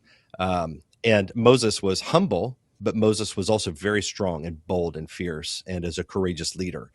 And so if you take the meek shall inherit the earth, that's a promise. And Jesus is telling us in that beatitude that there is a kind of virtue that corresponds to inheriting the earth. That's meekness, which is strength. But if you think meek means weak, well, then those people do not inherit the earth because it's kind of the opposite of meekness. And so that it's a little, the tagline is a way to play off of the beatitude in a way that hopefully rings in the ear and gets people thinking about it and asking questions. I love it. We've been, like Stacy since we were like 14 years old. Her dad was my coach in high school. And, we got married at 20, about a month after we turned 20. So I was around her family, forever, married 33 years. Her grandfather was this guy that was like famously, he had punched a cow. He's a kind of a cattle farmer type of dude. That had, these big fingers. When he shook his hand, it was like shaking a bunch of bananas. He was like, a fit guy, but just big boned, strong, always do the hard thing, didn't say a lot, but he was this powerful presence that nobody would ever trifle with.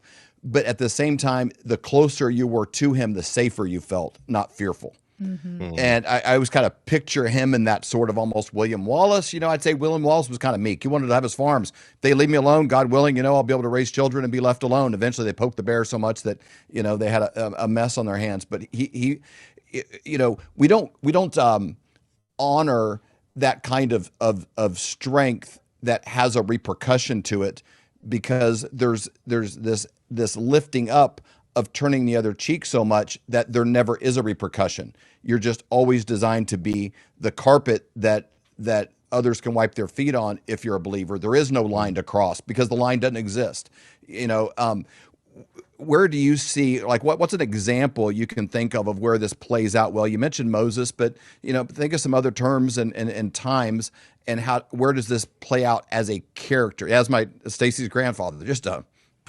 Oh man, great man. Still training horses, breaking horses in his 70s. Yeah, just a stud. Wow. Just the kind of guy, like, every man should want to be like that. He passed away. His wife lived another 25 years. She died at 103 and still had enough money in her account to be provided for. Like, he was a provider every day of his life. Always kind of, get the door. I'll walk through I'll start the car, warm it up for you, bring it around, servant kind of a man that you would never cross. There was an unspoken line there that he would defend what was his. He was going to protect his family. So where do you see, like, maybe flesh this out a little more, this idea of meek and not weak? Like, what's the and pro? turn the other cheek. And turn the other cheek. We could be rappers here. We could freestyle in this thing. Yeah. So loser theology as a concept, it traffics in pithy slogans that often are good insights and quotable, memorable phrases from Scripture that it's kind of like a burr in the saddle. It gets in your brain and you remember them, and that because they are short and pithy, they kind of stick with you. And so people just, let's say the phrase gentle and lowly. I mean, Dane Ortland wrote a book on this, and because it's memorable, people think like, okay, Jesus is gentle and lowly of heart. And that conjures a certain image in your mind of Jesus being this sort of soft, gentle, maybe a little effeminate, tiptoeing through the tulips kind of guy. And it leaves the impression that Jesus is, he's a weak man. He was not strong. He was not fierce. And so he's kind of a teddy bear, kind of cuddly, and, kind of God is like a Santa Claus sort of figure. What he does is he gives me good things and he's nice to me and he makes me feel warm and happy inside. And that is not at all what we see in Scripture, but the little line or the little phrases that people use. Paul saying, I am weak when I am weak, then I'm strong. And I have strength through weakness. That idea, those are true, but those are true not to the exclusion of actual strength and actual courage. And so there's the thing that we hear in evangelicalism, there's a picture portrayed of the ideal Christian man. And whenever, people talk about, what, real Christian men are, and then fill in the blank. Yeah. Usually it's going to be more feminine characteristics. It's going to be, oh, he's soft. He listens, he's more agreeable and nice. And that's just not what we see in the Scripture about virtue, masculine virtue in particular. And by contrast, there is, there's a man in my church. He's a Vietnam veteran. There's men, when you look at him, he is this kind man, and he brings little sacks of candy every Sunday. He's got and there's Hershey Kisses in him, and the kids all line up and they get their hands out and he goes, "I'm gonna give you a kiss. I'm gonna give you a kiss." He's super sweet. And the kids, and he'll get down on their level. So now, what do you have to say? And the kids will be like, "Jesus loves me." That's right, and he'll give him candy. That's this man, and he's a very kind man. And when you look at him, there's this warmth in his eyes. But if you know him, this is a lion. He is a fierce man. He has fought in Vietnam, and he is just a force. He is very strong. He's very deep convictions and courageous.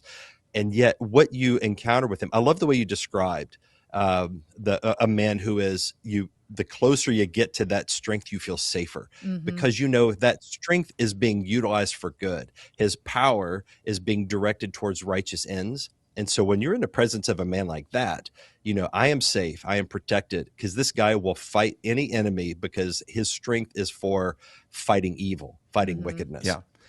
What you hear in modern evangelicalism is, oh, to be strong means you're weak. And to be godly means you're a doormat, you're a pushover. And I'm like, that doesn't make anybody safer. That surrenders truth, that surrenders the culture to pagan overlords, that makes us worse, that makes it's not in the best interest of the church or of individual believers. And so we tell ourselves a story that really doesn't make sense. Well, we do this, and whenever we act this way, that's totally counterintuitive. That's kind of the upside down logic of the gospel, where somehow magically, in ways that nobody can quite explain, things will in the end turn out better for us. But it never does, because God requires us to trust in him, but also to assert ourselves, to be high agency people that are assertive and bold and courageous. And so it's not, well, you can either be strong or you can have faith. It's more like, no, you have faith, and then because you have faith, then you assert your strength with the power of the Holy Spirit. That's the big difference. Pietism, loser theology, focuses on the weakness part and excludes the strength part. And with a vacuum created somewhat in the church, I would classify, and I love church. I'm like in the club, right? Love it. I love even more drilling down the disciplines of private time and working on your disciplines, even in private, church being a supplement, not the only thing, in your life. But church is especially non-denominational Christianity specifically, it leans to a very effeminate, weak place. Even a lot of the music, man. I'll lean over to Stacy sometimes during a song. We were at church one time. They had the song about I want to sit at your feet, lay my head on your chest, and feel your heartbeat. And they're talking about Jesus. And I'm like, this is the gayest song I've ever heard in my life. Like there's nothing in me that if I was with Jesus, I'd want to lay on his chest and have him hold me. I think these worship songs are written for women. It's a love song to your husband or some other thing. They just threw Jesus in there. Like, I don't get that at all. There's there's ups and downsides to AI, but there's this channel where somebody took, the Psalms, and they have them like to the blues and different things like that. They're all like AI written. They sound great. These voices are great, but they're like, these powerful, songs that are just the Psalms. And so you can pull them up on YouTube or something. It's like, the Psalms on AI and the blues, or they have like rock or whatever. It's just AI, generated, but it's scripture verses, words, and they're pretty great. There's this vacuum then that's created. Then the alternative becomes like this Andrew Tate world, where manly strength is used for like self-service. Like, I'm a strong man, I've got this car, I can get more women, I can get what I want. And I think that's the contrast between like an Andrew Tate and Stacy's grandfather, who his strength was used for service. You were safer near him, where like this manly strength, then if it's not modeled in the church, there's guys like an Andrew Tate that are like, hey, I'll show you what being a man's about. And it's getting yours, and service to self, in that process. So you see this question. There's a missing nutrient for young men that they're seeking it out. There's these two guys that just are running across America, with a flag. It kind of highlighted this last weekend, and they like love it. And it's like, okay, that's manly. They're fit. They're working out. They're, that's a good thing. People, they're looking for someone that's like, okay, who's doing something great. Harrison Butker's a kicker for the Chiefs. I know you're a Bengals fan. Sorry about that, but he does the classic Roman mass, and I see massive numbers of young people turn into that, because it's not smoke machines and like I'm catering to you. It's about discipline and kind of laying this down, and there's a growth in that space. I'm like, that's odd, because it's like the opposite branding of what you would think would grow, but they're gravitating to it because of this. So like there's missing like scurvy going on in the culture among young men of like, who's a great man I can follow? Hollywood kind of stripped that out. There's not a lot of great heroes, that are really edified. Most men are kind of dumb, or the joke. So what can the church do to beef this up of what being a great man of strength looks like? We have to deprogram some of what we've been trained to reflexively do. There's the idea that we should be strong. I mean, if you just think about what this is a theme that is all over Scripture. Think of the famous text in 1 Corinthians 16, where he says, "Be on the alert, stand firm in the faith, act like men, be strong." We're commanded to be strong. We're not commanded to be weak. Now, Paul does say in 2 Corinthians that when I am weak, he is strong. And we all are human, so we're frail. We do have our own human frailties. And so there is weakness that we deal with as Christians, but the command, the emphasis is on strength. And the thing is, like, there's a difference between worldly strength and Christian strength. And so like worldly strength, that gives you the Andrew Tates. And it is a caricature and a distortion of masculinity, where it is conquering for the sake of the flesh, conquering women, conquering finance, just getting rich for the sake of being rich, not for the sake of providing, conquering for the sake of power. Those are worldly ends. And the thing is, like, if Christians adopt a weak posture, well, then who's going to rule? Whoever is strong is going to rule. And it's going to be the Andrew Tates of the world that will win. The Andrew Tates and the other wicked men that are they have no scruples about strength. Those are the ones that will govern and will rule. Whenever we are told in Scripture that our mandate as Christians is to take dominion, Genesis 1:28, or to disciple the nations, Matthew 28, then we see that, okay, we have a public facing duty to take the good news of Jesus Christ and of his supremacy and his rule into the world. And that means we have to operate from the position of strength. You see a lot of young men that are rootless and aimless and clueless. They are drawn to Islam. Some of them are going Andrew Tate. to Andrew Tate. Kind of Yeah, identified so Christian, they're then looking exposed for to Islam when he was in jail, and was like, hey, this goes down nice. I can, it's everything that I would like, and it's edified. Yeah, so Christian men, or young men in general, Christian men in particular, need a vision of righteous power and righteous strength. And to tell them, God tells you in his word to act like men, to be strong. And so you need to develop your strength. Now, there's a physical component to that, but there's also a moral component to it, a spiritual component to it, where we're embodied souls. So the totality of our being needs to be characterized by the strength that Christ gives us. And of course, Jesus tells us in Acts 1:8, you will receive power when the Holy Spirit comes upon you to accomplish the task of being his witnesses in the world. So we need to give the church. I think churches need to not be embarrassed of our power and of our strength. Our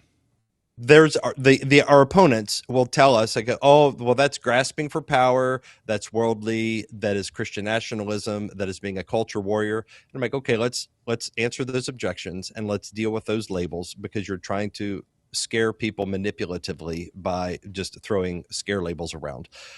But the scripture does tell us to be strong. The scriptures promise that we will receive power of the Holy Spirit. Well, power to do what? And there's a vision for that. There's power to fight sin, of course, but our power is not limited to the interior realm of the heart. There is a power to do good works in society, and doing good works are public facing. That's for other people. Some of them will be towards Christians. Some of them may be toward non-Christians. Some of those good works that we have power to do may be power to assert the supremacy of Christ in the political realm, or in some other areas of culture, or in the workplace. I think whenever the church gives young men and women a vision of power and strength and tells them we are called to do this, we are given this, and so our cultivation of virtue has a righteous end, and this is our duty. It's not limited to the interior realm. It's not limited to evangelism. It is all of Christ for all of life. It is the lordship of Jesus over everything, and that is our mission. You give that vision to young people, they love that. They gravitate to it because it resonates with the way God made them. We know intuitively that it is not good for us to just be pushovers and weak and pathetic. But so many Christians are just pathetic, and then they think, well, I'm more righteous when I'm pathetic because I'm supposed to be weak, because when I'm weak, he is strong. I'm like, no, that is a total misreading of that verse. But I just haven't heard it being corrected. And so I think that needs to be addressed in the church. Can you also address, something that is pretty consistent I've seen in our culture, and I fall into it very easily. Let's say that, someone, they lose 100 pounds and they end up writing a book, and everybody wants to know, how did you lose your 100 pounds? How did you do that? They're always, their voices are always amplified, versus maybe somebody that's 80 years old and they've maintained their weight their whole life. Nobody ever comes to them and says, how did you maintain your weight your whole life? No, I want to hear it from the person that lost 100 pounds. That's just human nature, I think. Well, you kind of took something interesting, a story that I've heard all my life, the prodigal son, and you talked about the second son, because everybody always talks about the son that went away and ends up coming back, but you addressed the second son, and this was a big part of our conversation over these last few weeks after reading the book, even in interviews that we've done with other pastors, and your take they've never heard before either. And I wanted you to share that because I think it's interesting kind of how you take this and how we should be looking at the prodigal son story. Yeah, great question. So there was a Pastor Tim Keller who passed away a few years ago.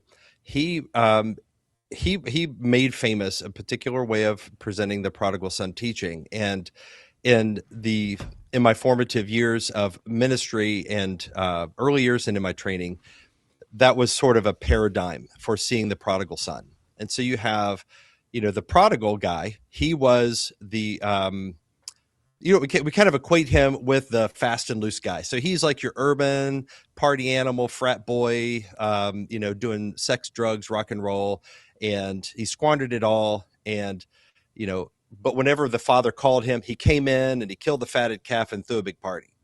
So you've got the wild liberal Democrat blue city kind of guy. And then you have this other guy who was faithful and studious and diligent, and he always hung around the father, and he was obedient and did what the father asked. But whenever the father appealed to him, hey, come in and celebrate with your brother, he was resentful, and he didn't want to come in. And so Tim Keller taught that, and basically the application was, look who Jesus celebrated. Jesus celebrated the repentant guy who was a party animal, and he's like the success story of a radical conversion. And then Jesus was very more critical of this other guy, and that guy is equated with, he's the good church guy. He's real rigid and legalistic, and he's probably a Trump voting conservative Christian, legalistic Pharisee guy. No fun. And so it was a way. It was very subtle, but everybody who heard that found it. I mean, it was a compelling way to teach the story, and I think there is truth there. But the problem is that is in the political overtones with the way that was presented. And so if you grew up in church and you're like, well, I've always wanted to obey Jesus. I've been a Christian my whole life, and I never did the sex, drugs, and rock and roll. I don't have any tattoos. I've been a faithful Christian. Then you start feeling like, well, I missed out on the grace of God, and I don't really get the gospel the way these other guys do. And so it kind of creates this tiered system of, the real Christians, the one, and getting the gospel was sort of a mantra. It's like, if when you really get the gospel, XYZ will happen. And so when you get the gospel, then you'll really understand the grace of God. And the ones who get the gospel in this paradigm are the ones who were far off, and they were wild and reckless, and they got radically saved and they came back. But if you've been a faithful Christian your whole life, raised in the church, it's like, well, you're probably a Pharisee. You're probably more legalistic. And the tell that you're a legalistic Pharisee is if you really care about morals, if you care about, being obedient, if you like, well, I think homosexuality and abortion and transgenderism and all these other ills, I think these things are bad. Oh, okay. Well, you're just like the elder brother. You're the legalistic Pharisee. Yeah, you're hanging around church, but your heart is far from the Father. Whereas this prodigal son guy, he's the one that the Father really is close to, because he's been forgiven of greater infractions. And so what the effect of that is, it made faithful conservative Christians who were raised in church feel guilty that you're not good enough Christians. You're kind of a second class Christian, but obviously it'd be wrong for you to go out and be the prodigal. So you should just kind of take a back seat to these leftists. And the leftists are the ones that are leftist Christians, the one that really understand the heart of God. They understand Jesus is gentle and lowly, and he's meek and mild, and they understand grace. And so the tax collectors, the prostitutes, the sinners, and of course, there's a whole list of victims. And it creates a great way for like Marxist ideology to make its way into the church, because these are kind of the people that are marginalized and oppressed and outcast people in society. That's really, they're really the varsity Christians. And so you conservative fundamentalist Pharisees, you don't really understand the gospel. So just take a back seat, let these other guys run the show. And the thing is, like, a lot of Christians did it, and they want to be humble. They don't want to be Pharisees. And so they're like, okay, I don't want to do that. And they get really worried about their own inner life, and they become very introspective. And they start to think, well, if I assert power, if I'm bold or more courageous or outspoken, well, that's just like the Pharisee. I don't want to be the elder brother. And it has the effect of silencing some of the best, godliest, most needed voices in evangelicalism, and it amplifies the voices of those who have a very progressive, liberalizing influence on the church. And that played out over the last 20 years in my circles, and it has been very devastating. And it has kind of trained the church to favor progressive ideology, thinking that is the more godly form of Christianity, but it has been the opposite. It's been a train wreck. You've been referenced in the book, Blue Like Jazz, and I would have classified, I remember it's probably 2000, I don't know, 6, 7, 8, something like that. We lived in Nashville and I read that, and I almost called it like Blue Like Jazz culture in Christianity, after that book. And it was interesting that you brought that into the comparison. Oh yeah, I mean, I remember when I first read that. See, a lot of the book addresses phenomena that the narrative part in the first half of the book is a lot of like what has happened in evangelicalism in the last 20, 25 years. And that is exactly what's happened in the last 20 years here's this new take on Christianity. Here's this twist. And it is not like your grandmother's religion. It is this new version. And Donald Miller, Blue Like Jazz, he talked about, Mark the cussing pastor was one of the characters in the book. And, a lot of people didn't know that was Mark Driscoll, who founded Acts 29. And Acts 29 has been a big character in, I don't think I mentioned Acts 29 in the book, but we were part of Acts 29 for a while. Acts 29 has had a big influence on, the real Christians are the edgy, culturally liberal, the tattooed kind of wild child guys that are a bit unhinged like Mark Driscoll was. And it created this environment where the liberal Christians are the real Christians, basically. Conservative Christians, you guys should shut up and be ashamed of yourselves for being legalistic Pharisees. It was so harmful, and I saw a lot of people that kind of went off a cliff with this into some just they're more left of center Christians now. Some hold conservative beliefs, but they don't want to assert it publicly. And I know a handful of people that have just went off the cliff into apostasy. Well, it's so easy to be focused on like, okay, I don't want to have a religious spirit. And then there's whole movements around not having a religious spirit, but then you can almost have a religious spirit about not having a religious spirit. And almost like you've rejected everything. Like I've sensed the strongest religious spirits sometimes in these movements that are rejecting religious spirits. And, it's kind of, it just begins to eat itself. And, when there isn't a dead on true north, that's the goal. And that's, one reason why, you can have like an eating plan. This is what I do. This is my structure. And you kind of, veer off that, on a holiday or tripping, but you have something to come back to because this is what I do, I'm not always on a cruise or something. So this is a Monday, we're kind of back to real life and what you're doing or your sleep habits or, whatever. You have something, to come back to. The guardrails that are laid out in the Bible, if you just want to reduce it down to something just as essential as the 10 Commandments, it's like, okay, we've had this discussion a lot. This is kind of like a big kind of thing I'm chewing on in my head is like, okay, that's not the ceiling or goal. It's the floor to stand on, the 10 Commandments. If I'm bowling, my goal is the pins. I could put up the bumper rails for kids so I don't go in the gutter. And the bumper rails are like, okay, don't kill.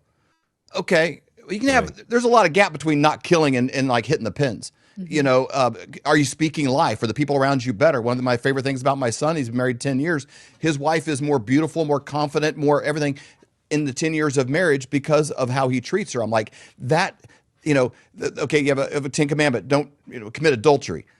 Okay, whoopity-doo. I mean, is that the bar? It's like, is your wife better because she married you? Are you serving her? Is she, is she thriving in like the bumper rails aren't just it. And there's so much more in the Bible that if we strive for and not identify ourselves of being accepting of how close to the guardrails we are, the bumper rails to keep it from going in the gutter, it's like that's not the goal. Isn't I have a good marriage because I've never cheated on my wife.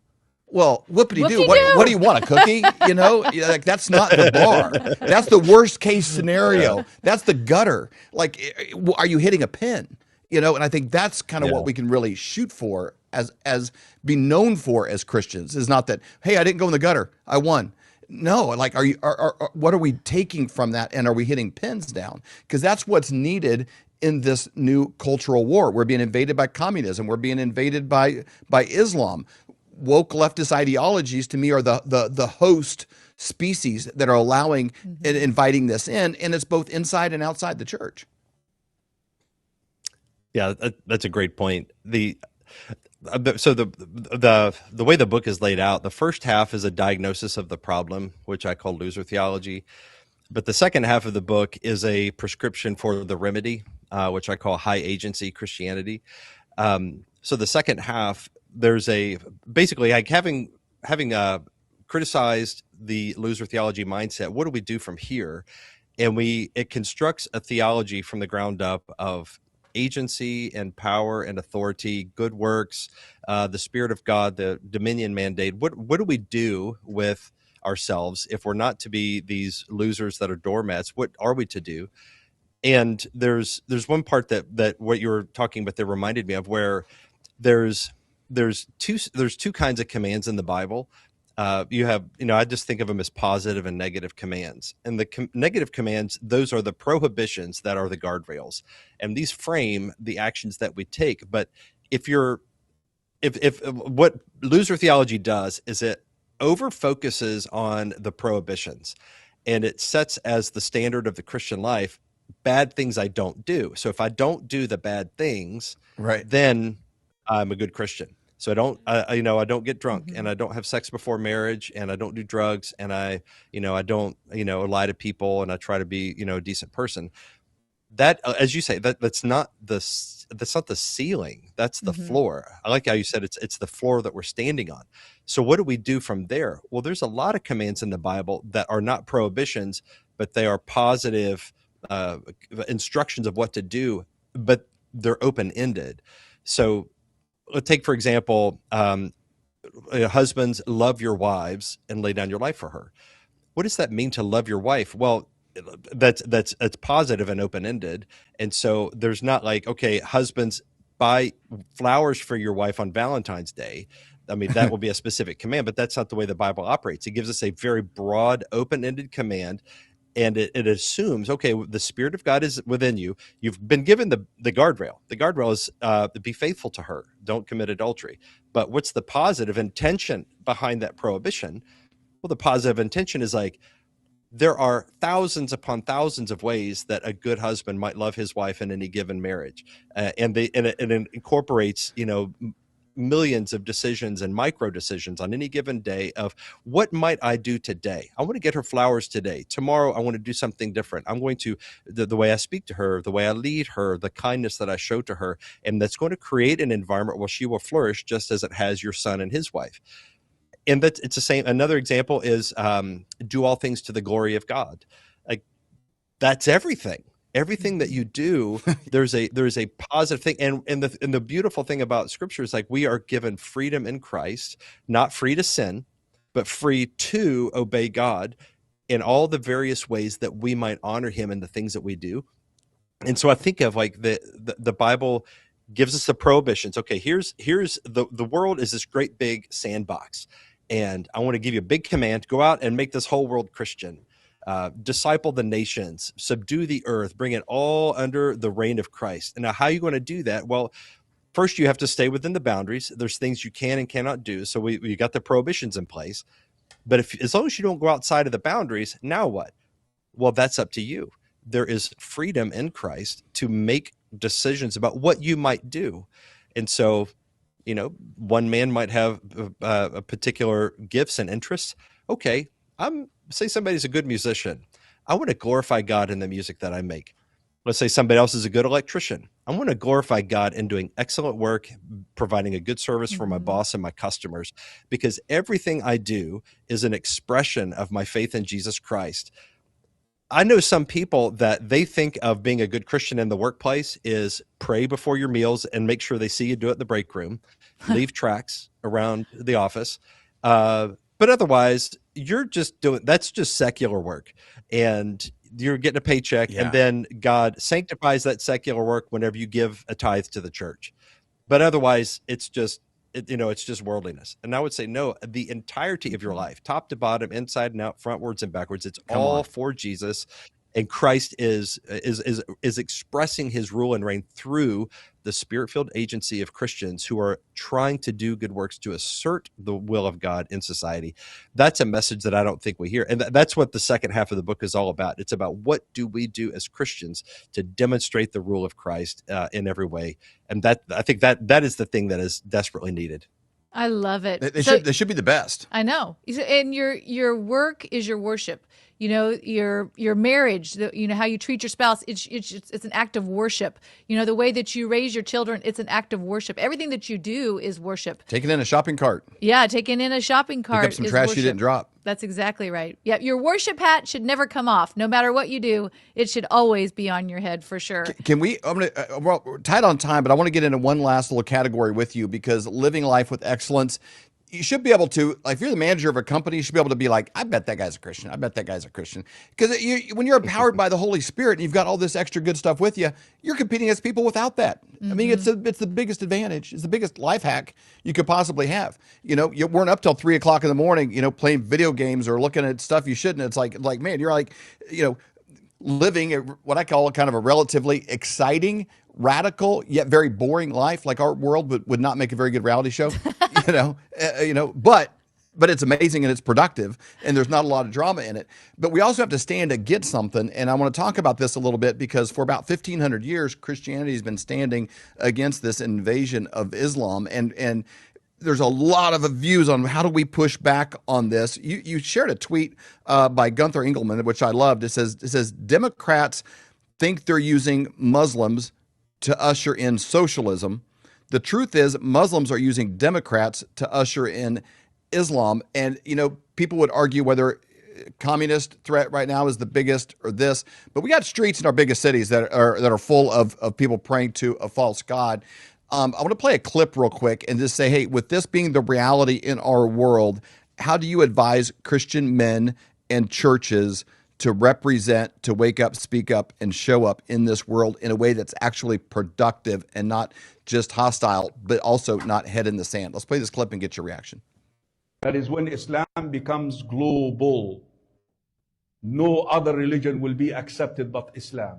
Islam is supposed to cover all of this. All of this is supposed to be under Sharia. Islam is very clear. The Quran is very clear. The Hadith is very clear. All humankind must submit under Islam, period. We will do everything possible that the world order is under the deen of Allah subhanahu wa ta'ala, because it belongs to Allah subhanahu wa ta'ala. I want to see the whole world led by a just Khalifa. Christians believe in, Sheikh, they say, separation of church and state. That's secularism. That's a disease. Muslims don't believe in separation between mosque and state. We don't believe, this is an alien concept. Everything we represent goes in total contradiction to what the West represents. Because all of Islam is in opposition of secularism. America is the cancer. America, the American government, secularism, democracy, capitalism, these are cancers. Capitalism has failed humanity definitively. Islam is the only solution. To hell with their democracy! Islam is here to take over the world and restore the Islamic Khilafah of the 7th century. When they find weak governments that are more interested in political correctness rather than protecting their country, they will seize the opportunity to destroy that country's religions and replace them with Islam. They practice Islam not as a religion, but as a weapon. They understand the need to infiltrate and distract from within. So we've seen what a head in the sand kind of neutered faith in Christianity in Europe created, where now I think there's, Great Britain, there's like 4,500 people arrested each year for reposts on tweets and Facebook.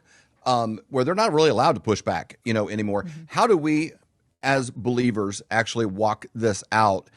And I never thought we'd even be dealing with this kind of a situation in our country when you look at New York and Dallas, Texas. And Michigan. Yeah. Yep. Yeah, and Dearborn, it's functional Sharia law in Dearborn. So this is the practical consequence of loser theology. If you believe that the most faithful thing you can do for God is to let is to be weak and to let other people walk all over you, because when you're weak, then you're strong. Then you're basically tempting fate. You're trusting God for some miraculous act. But like in scripture, like God calls people to take action themselves. I mean, God does intervene in miraculous ways, but he does not do so apart from ordinarily the human effort of human beings trusting him and taking action in the same direction of the purpose that God intends.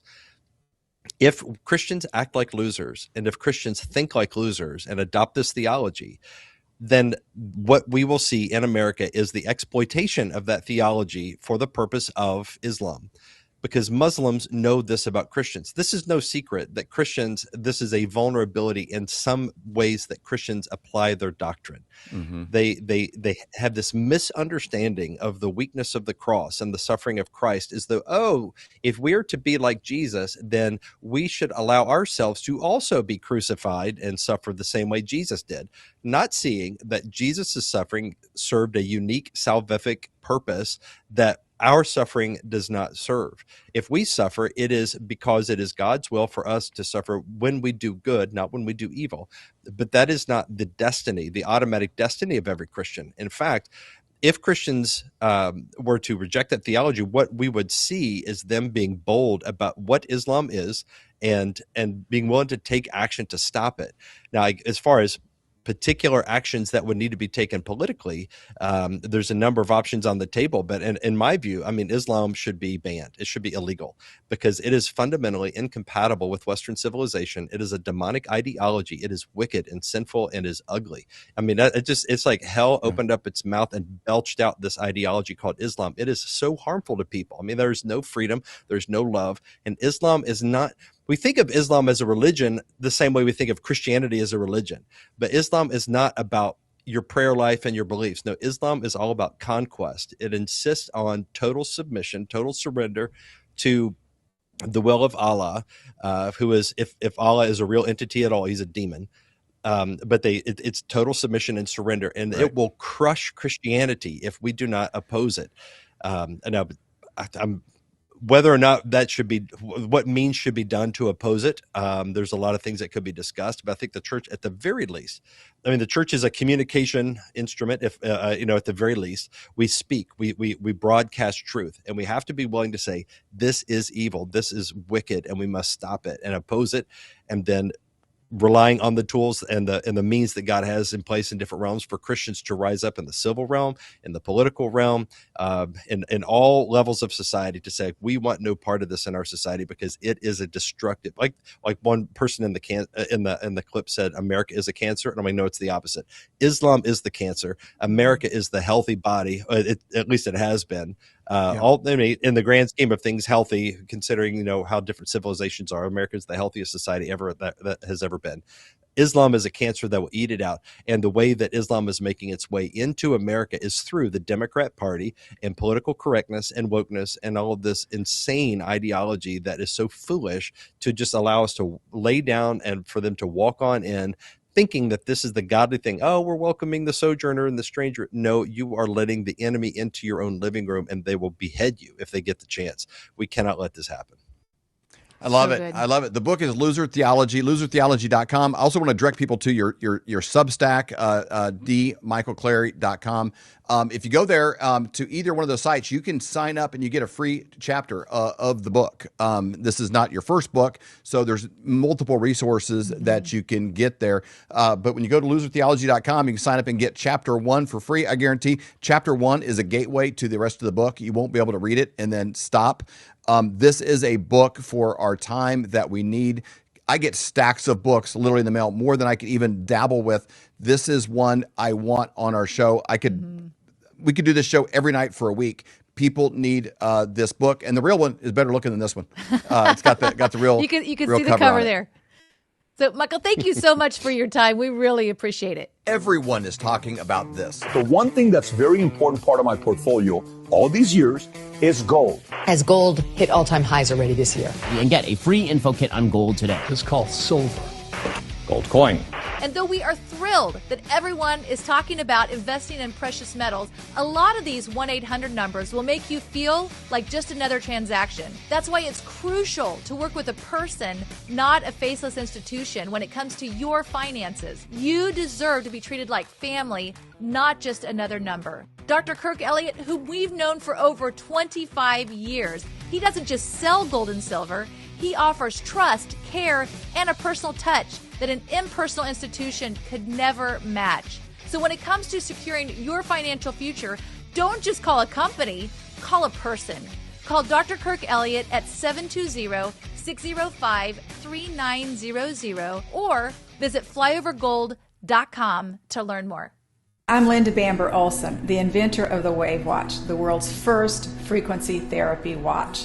It features over 1,100 targeted frequencies. These sounds are acoustical and they move through your body. You don't necessarily have to hear it. So that's why we have so many testimonies for ADD and ADHD, emotions, headaches, joints, and so many more.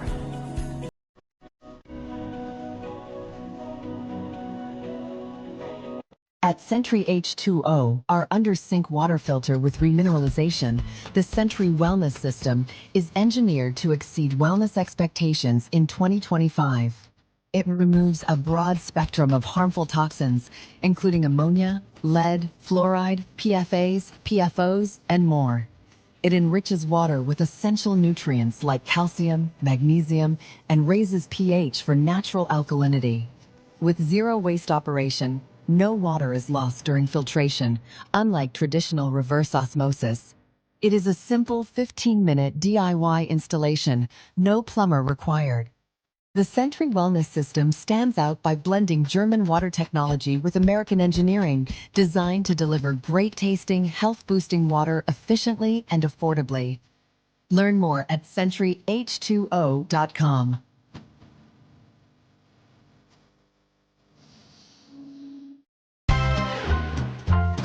All right, Flavor family. My name is Avery Whited. I'm the daughter of David and Stacy. I'm just moving in, so I had to get an order for my pillow and get the things that I needed. So let's look inside. I got some My Pillow towels, kitchen towels. I got some of their Giza sheets. Now, I've never actually been able to use them, but I've heard amazing things from my parents about them. And last but not least, something for Charlie. Hey, dog bed. All right, Charlie, let's go put this in the dryer and flip it up for you. Come on, buddy.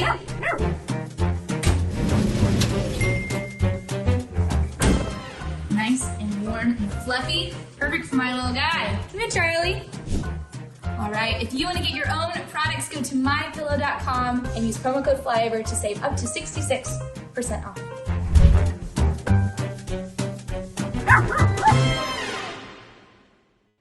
If you had a time machine and you could go back to, say, 1930 and you had 1 ounce of gold or a $20 bill, both of those would buy you a complete men's suit, brand new, the shirt, the tie, the belt. Either one would buy you the whole thing. If you had a time machine and then you brought both of those resources into today, 1 ounce of gold could still buy you a full suit at pretty much any men's store in America. The $20 bill, why, it probably only gets you a handkerchief or a pair of socks. How do you get the gold and silver? Well, it's very simple. We have a friend that we've known for over 25 years. In fact, his dad was a mentor of ours, and his name is Dr. Kirk Elliott. And the way that you connect with him is you go to flyovergold.com. It's a website that we set up to make it very simple. All you do is go there, fill out your information, and someone from Dr. Kirk's team will get a hold of you to answer all of your questions. Whatever you have, they can help you out. Or you can simply call 720-605-3900. Again, 720-605-3900 to set up that free consultation. Do it today. You will be so glad that you did. Would you drink this? Looks disgusting, right? What if I told you this muddy mess could turn into crystal clear drinking water in seconds? This is Sentry H2O, the filter that makes dirty, dangerous water 100% safe to drink. Camping, hiking, survival, or just peace of mind? This little beast has your back.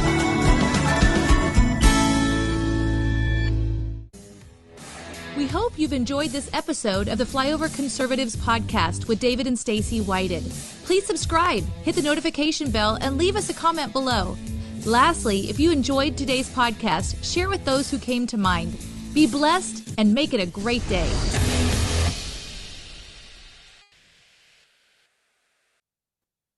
Hey everybody, how you doing? And happy Saturday. Hey, before we start the show today, I do want to give a big, massive shout out to Brickhouse Nutrition's Take Lean. Now, if you don't know what Take Lean is, I'll explain it to you. But right now, if you look down at the bottom of your screen, you'll see a website and a code. It's takelean.com, code LFA for 20% off when you check out. Now, what lean weight loss is, it is a diet pill, basically a weight loss pill, not a diet pill, a weight loss pill for people who are not just casual dieters. If you're out there and you're busting your butt and you're trying to lose that last bit of 10 or 20 pounds and you can't do it, maybe you're a little older, maybe you're 46 like me, and your metabolism isn't what it used to, and burning fat isn't like what it used to be, you know? Well, this is where lean weight loss comes in. It's 100% effective. It's 100% safe. It's from Brickhouse Nutrition, the same people that bring you Field of Greens. It is a clinically formulated weight management weight loss pill. That's all it is. A multi-pathway blend of clinically studied ingredients that support metabolism, appetite, and healthy fat utilization, built for sustainable results. Now, I took lean weight loss for 90 days, and I started off with 3 meals a day. That was a little bit too much for me, so I went to 2 meals a day. Let me tell you what, you take 10, 20 pounds off, all your dieting, all your exercising, let lean weight loss be your assistant. This is Secret America. Very safe, very effective. Metabolism and energy. 20% off by going to takelean.com and using promo code LFA20. We have right Thank here. you guys very much We've for got being John here today. Thune Thank is you for our compromised. sponsor. We've actually Now, dug up some enjoy interesting evidence that Patriot shows Pals. exactly why he doesn't want the SAVE Act to pass. And then we've also got the FDA selling out Americans, selling them out. And make sure you guys check us out every weekday. You can see back here, live weekdays at 7 p.m. And I'm going to move out of the way so you can see this right here, secretamericalive.com. Check out our website. You know, that's where a lot of our stuff is, our latest episodes. That's where my book is going to be. I mean, it's a really nice website, especially if you want to check out Secret America. All right, Jay. Yes, sir. Before we get going, actually, I want to show you. You haven't seen the thumbnail. I don't think anybody's seen the thumbnail. I saw it. I did see it. Check this out. Okay, so that is not sperm. That is not cum dripping down their face, if that's what you're asking. I know No. that's what you were asking, Jay, before the show No, started.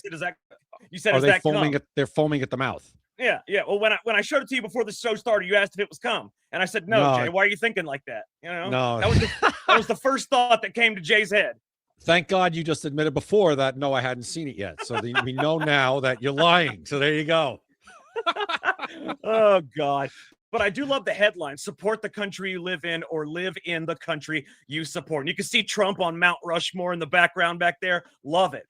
Eli did a great job on this. It's basically a protest. You can see the people on the right. They got Iranian flags, Mexican flags, and a sign that says, I love other countries, but don't send me there. It's wonderful. Wonderful. It is ironic and hilarious. All right. Real quick, before we get going, I want to mention our sponsor real quick, maxassociates.etsy.com, the #1 place for USA Pride gifts and patriotic apparel. You could scan the QR code at the top right, or you can go to maxassociates.etsy.com. I actually went through their website earlier today. They have some more amazing stuff.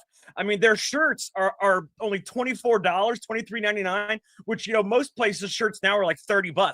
But not only is it $23.99 for their awesome shirts, but it's 20% off of that. So it's more like $18 or $19, and then it's free shipping anywhere in the United States. You cannot beat that. maxassociates.etsy.com. Make sure you check it out. All right, Jay. Let's go. Let's talk about before we talk about any of those, did you see? And this is nuts, man. I kind of think that something nefarious happened here. But did you see I believe it was in Argentina, okay? A student pilot had to land a plane by herself after her instructor jumped out of the plane mid-flight. I did not see that. Supposedly, this is what happened. Check it out. This is supposedly what happened. Now, for me, I don't see that being the case. But this is him right here. He said what he did was he told her, he's like, you know what to do. And then he leaped out of the aircraft without anything. Wait. I mean, he killed himself? He did, but look, this is a good-looking guy who is a pilot, and I'm thinking there's no way dude's just going to jump out of the plane. I personally think she threw him out of the plane. That's my personal opinion. You know, the only person who would know is her. So she can say, oh, yeah, he jumped out of the plane. He told me, you know what to do. Is there anything she can like say that? Did you have any like recordings of like the radio communications beforehand where maybe he Not yet, but that that's would what be I'm asking. very Like, interesting to see. Did he sound like he was distraught, or did he give anybody other messages like, hey guys, see you later? I don't know, but that's interesting to see. I want to know, because this guy, like I said, he's good looking, he's a pilot. Why would he take her up into the sky, say, you know what to do, and then jump out of the plane? I'll give him that. He'd sink or swim, or he doesn't make any sense, flop. though. It doesn't make any sense. You see, like I said, he's a good looking young pilot. You got a good life ahead of you. Why would you? It doesn't make any sense to me. I think she threw him out. Listen, maybe, but who knows what demons people are dealing with, bro. I've had people that I knew. It's I've true, had a but lot of her- people I knew that ended it. Yeah. And you'd never But it's would up to have thought her, they man. would've. Her story is all they have to go on right now until they listen to, if there's, a black box recordings. Her story's all they got to go on. Oh yeah, he jumped out of the plane, which doesn't make any damn sense. I mean, how big is he? How big is she? Like, would it be easy for her to overpower him? I don't know if she overpowered him. Maybe she had a weapon. Who the hell knows? Oh, who knows? That's still honestly crazy. don't. Either way, it's a crazy story. Very crazy. I mean, dude, whether he committed suicide or was murdered, dude had to leap out of the plane mid-air with nothing. And obviously he didn't survive. Obviously, yeah. Jeez. That's listen. But again, did she actually landed the plane? Yeah, she landed the plane safely. That's what makes me think that she did. Because now, had he done that, she would have been distraught, like, oh my God, I can't land. But since she already knew how to fly it, she's like, okay, I'm comfortable enough to kick this motherfucker out. That's another interesting thing. I'd like to hear those recordings to hear how she was on that radio. Like, Absolutely. was she panicked, or was she cool and calm as as a cucumber? Like, hey, pilot he jumped out. I got to land this plane. I think I know how to do it, guys. Just stand by. I'll be there in a little bit. Or was she like, holy crap, my pilot just jumped out of the plane. You guys got to help talk me down because I'm a student. Like, and she landed it perfectly fine, no problem. So that makes me wonder, Well, I hope it's investigated. This is Argentina. Yeah. I mean, it's not. I would love to hear the recordings. Got to. I would hope they investigate it the right way, because that's crazy. All right, Jay, let me show you something real quick, okay? I want to get your opinion on something, all right? Go ahead. There was a drunk man who spent 30 minutes in a heated debate, all right, with these Muslim women. You see the Muslim women down there? I'm sorry, I can't get the thing. It's frozen for a second, but until I pull it down, I mean, look how they're dressed, dude. Did you see that? Yeah, how do you even see through that? They have the curtains over their head. Yeah. So these Muslim women he was arguing with for 30 straight minutes, right? And then he realized they were umbrellas. They're patio umbrellas, All you got to do, you could put a slit like right in the eyes area. Oh, you could have fun with that. Oh yeah, dude he was arguing to the patio umbrellas. That's how absurd. That's how absurd this Islam shit is, man. You can't tell a woman from a patio umbrella. Where was this? I don't know. We need to find out where that was. We need to find out where that was, because I also need to see a video of that. Oh, that would be wonderful. I wonder when he discovered that they were actually patio umbrellas. You have to find out. Who was he arguing with? That's what I'm saying. Could you please ask Grok right now where that was? Because it'll come up on the link. You have to. I need to know where this was. Let's see. Okay. This is great. Let's see. It may just be one of those memes, for all I know. It could be, because All I hysterical know if it is is. all I wanted to do. Oh, wait a minute. This would be like a Babylon Bee. What does it say? Yep. Added a follow post. It doesn't say where it's from. It doesn't say. It says it might be a meme. It doesn't know. Okay. But anyways, the main reason I wanted to put that up is because I wanted to see if you or anybody else, before I pulled it up, could tell that they were patio umbrellas, and nobody could tell. That's the absurdity of Islam.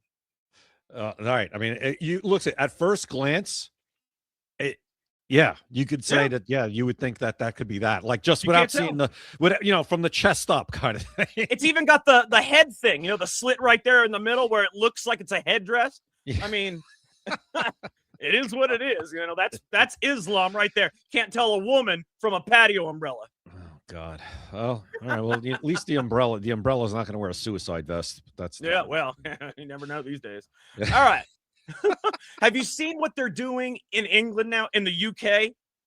The Islamic, not just the Islamic people, but the migrants, they are catching and eating pigeons. Oh, come on. This is true this time. Now this is true this time. Because remember when President Trump said they're eating the dogs, they're eating the cats, right? Is this really happening in England? They're eating pigeons? You want to see? I will show you. I have a video. Do I really want to see this? They're eating pigeons. You don't get to see him eat it, but you watch him catch it. Because I seen a guy in New York City eating rats. Oh, she's scared. Yeah, she's got like a bag or something around. Oh, for God's sake. You got it. Look at this shit. Oh, what is he doing? Is he killing it? Yeah. She's got it. And after she catches this one, she goes and tries to catch that one. What? They're seagulls. What are you doing with that seagull? They're not pigeons. They're seagulls. Excuse me. Seagulls. Yeah, it's a seagull. So what? She goes and tries to catch that one now.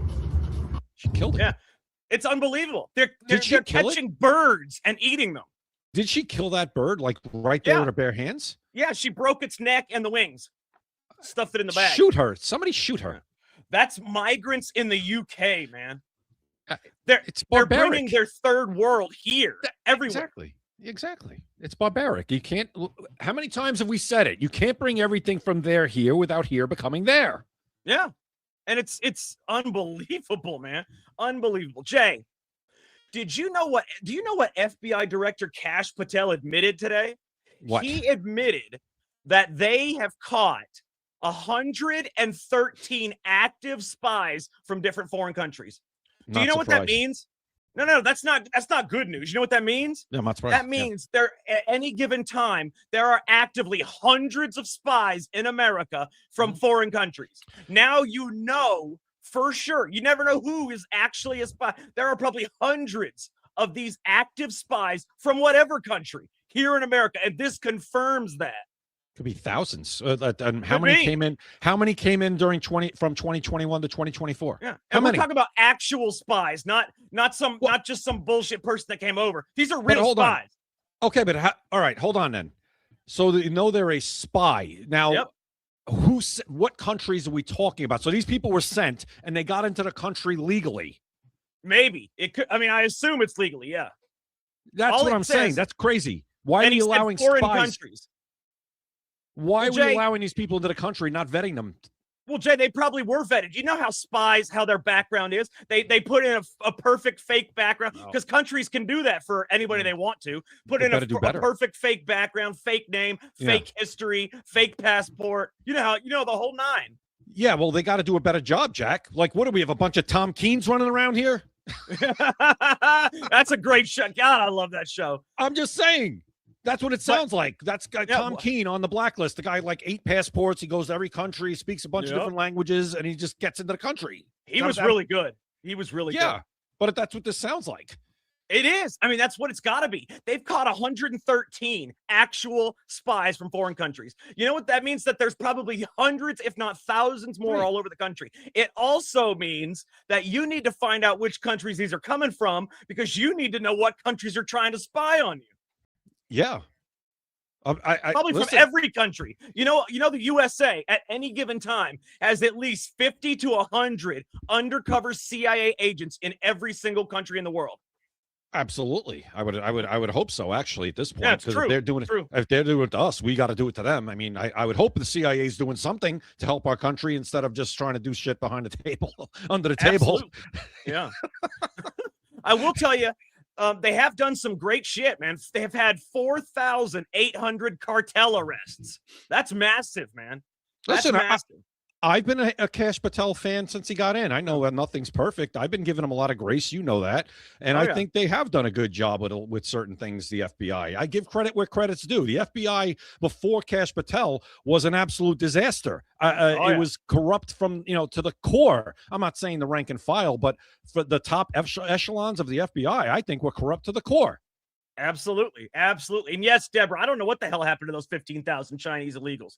I didn't see them being deported. I don't know. They were probably let go by some judge. So, Jay, something crazy happened today. You know how America is. You know what happens in America. So take a listen to this. A deranged attacker hurled a Molotov cocktail at a man in a wheelchair outside Oklahoma City Police headquarters, then shoved him into the flames. Oh, interesting. The suspect was arrested and faces multiple felony charges, including assault with intent to kill and assault and battery with a deadly weapon.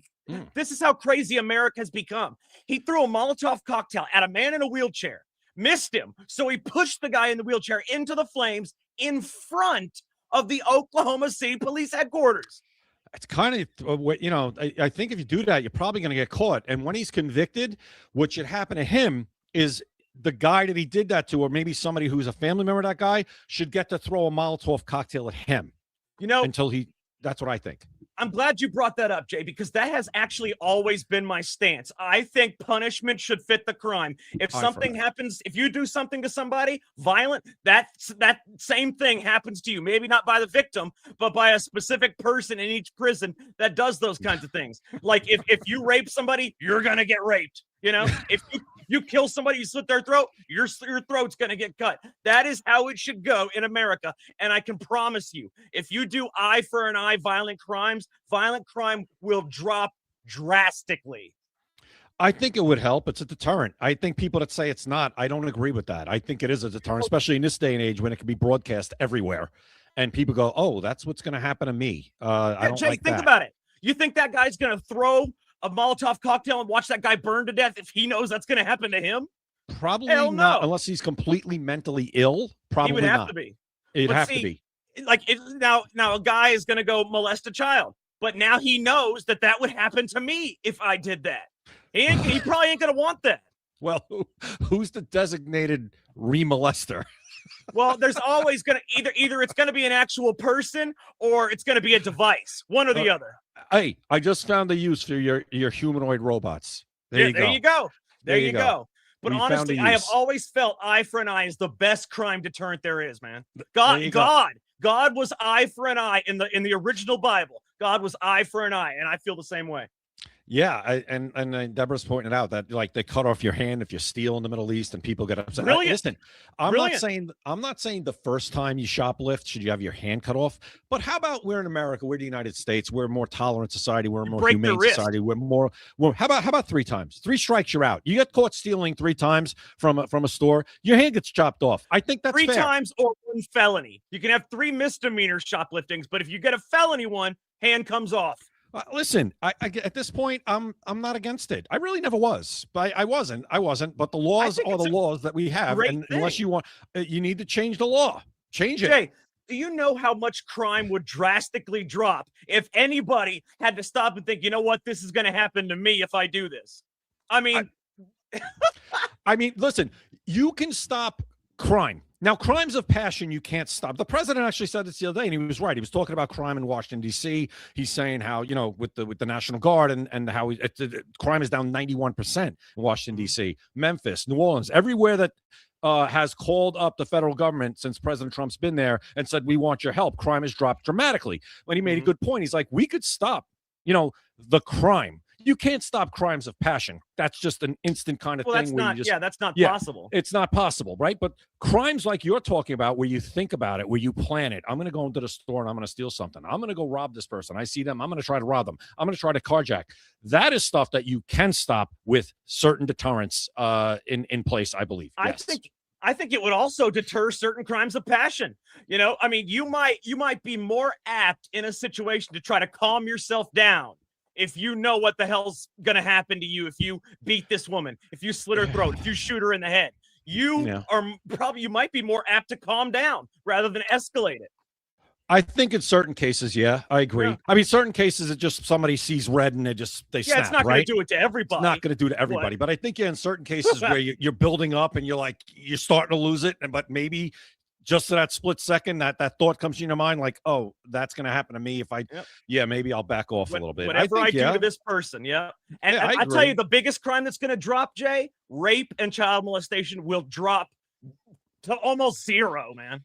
I mean, rape, I always said that somebody should be sterilized or castrated. No, I personally think they should have a device that rapes them. If they go to prison for this, they still have to go to prison, but they get the punishment. You rape that person. Whatever happens to that person, if you rape them and they, and you punch them in the face, same thing going to happen to you, exact same time. I know if I've seen sick shit, Jay. I mean, you're a cop, you've seen sick shit, but I have seen sick shit. I'm talking about a corkscrew, up, open, twist, fill. You know what I'm talking about? Yeah, gotcha. And that should happen to you if you do that to somebody. And if you do that to somebody, I would gladly be the person that does it to you. Gladly. Well, here's the thing. Anybody that does something that twisted is, I don't think, fit to be on the planet. That's my point. That's my opinion. That's why, it should happen to them. Or they should happen to them, and then they should just be disposed of off the planet. Because that's what I think. Something that, if it's something that has those aggravating, sick factors to it. Yeah, the mitigating factors, yeah. Yeah, rape is like awful and one of the worst thing ever. I think it's worse than murder, honestly. Yeah, you got to live with that shit. Right, already. But then if you want to throw into stuff like that, like on the side, I don't think you belong here. You're not redeemable. No. You're not at all. You can't be rehabilitated at all. You don't belong to society. It's the same thing with child with pedophilia. You don't get cured of that. You can't be. You can. No. You should not be ever out in society again. I am sorry, not sorry. If you have that, you can't be rehabilitated. You don't belong in regular society with the rest of us. Imagine all the sick shit that people do to each other. I mean, sick shit. That stuff it would drastically drop. I know this probably won't ever happen, but I really think we should be a country that whatever you do, why can't the punishment fit the crime? Why can't whatever you do, whatever you're convicted of, we do that to you? If it's good enough for you to do, it's good enough for us to do. And if they can't find someone that'll do that shit, I will do that shit. You're on call. But here's the thing. And we're not, and I'm not saying, I don't think you are either. I'm not saying that we should change our system of justice as far as how you get convicted. No, just the punishment. Just if you're convicted, the punishments are different. Now, the punishments are going to fit the crime. And literally. The appeals are faster. You're not going to spend 20 years on death row. That too. That as well. I agree. The appeal process has got to be sped up, especially for death row. It's crazy. It's crazy. Oh, I didn't show you the video. How many times do you get to appeal? How many freaking times? Especially nowadays where it's a lot harder to get it wrong now when we have DNA, you have stuff like that. Yeah, you get to appeal to, felony, you get to appeal to, court, and then district court, and then the appeals court, and then the Supreme Court. You get a lot of appeals. It goes on for years. As you said, 20 years is not uncommon for somebody on death row. And then it gets stayed at the last minute. It's insane. I didn't show you the video, did I? We just talked about this. I have a video of this. Go ahead. Let's check it out. Take a look. All right. It's crazy. Really? He goes and he shoves him into the flame. Look at it. Oh, my God. He falls into the flames. What is this guy doing? Now he's lying down. No, a cop came right out and shot him. Is that a cop or a civilian with a gun? No, it's a cop. It's a cop. He's right in front of the police station. So he's right in front of the police station. So they were probably cops like out there, outside, just walking to their car. Plain clothes. He did that. What? Look, there's plain clothes. He did that right in front of the police station. Crazy. Take another look. He throws that. The guy tries to wheel himself out. He pushes him and throws him down into the flames. Death penalty. Death penalty. Death penalty. And then he's immediately shot, which I love. But that's sick. Death penalty. Absolutely. What was there any backstory here? Or is this just not that I know of? No. Yeah. No. Just somebody, like when they randomly punch people. Same thing. Like, does this guy, did they know each other? Like, I mean, that's insane. Not that I'm aware of. It doesn't matter. I'm just saying it's insane anyway. But was this like an ongoing feud or like what? That's crazy. Absolutely. I don't know what it was, but whatever it was insane no matter what he did. No, that guy. Actually, I take that back. I take that back. There are certain things that man could have done that makes that, not as insane. Well, we're assuming, right? But I'm going to assume for the percentage ongoing percentages that he didn't deserve that. Yeah, no, I will assume that he didn't deserve that as well. I'm just saying that there are situations where you do deserve that. Yes, well, right. Some of the stuff we just talked about. If you did but he probably didn't deserve that. No, probably not. We're going to assume he didn't. He's innocent. Yeah. Right. We'll assume he didn't. Right. He gets the presumption of innocence that he was just, maybe he had a problem with this guy, and it doesn't matter if you have a problem with somebody. You don't get to light them on fire with a Molotov cocktail and then. What if he had no problem with this guy? How crazy is that? That's scary because, like I said, it's just some rando at front of the police station decided he's going to throw a Molotov cocktail at somebody and push him into it. It's insane. Absolutely. So Jay, you know how for the last couple of years, Mitch McConnell has barely been able to talk, because of the strokes and the fall down and hit the head. And look, he's on life support and he's brain dead. But all these senators and House and congressmen saying they've been talking to him on the phone for hours. So take a listen to what Thomas Massey said. I gotta say, I'm really enjoying this guy's words. Take a listen to this. He said, I spoke to McConnell for about 20 minutes this morning. He said we should end the war with Iran, quit giving aid to Israel, stop spying on Americans without a warrant, and he's really sorry about how my primary turned out. I think it's hilarious. He's making fun of these people that are saying they were talking to Mitch McConnell because it's not possible. I think Thomas Massey should maybe go to be a headline writer for the New York Post, Jack. They won't steal yours.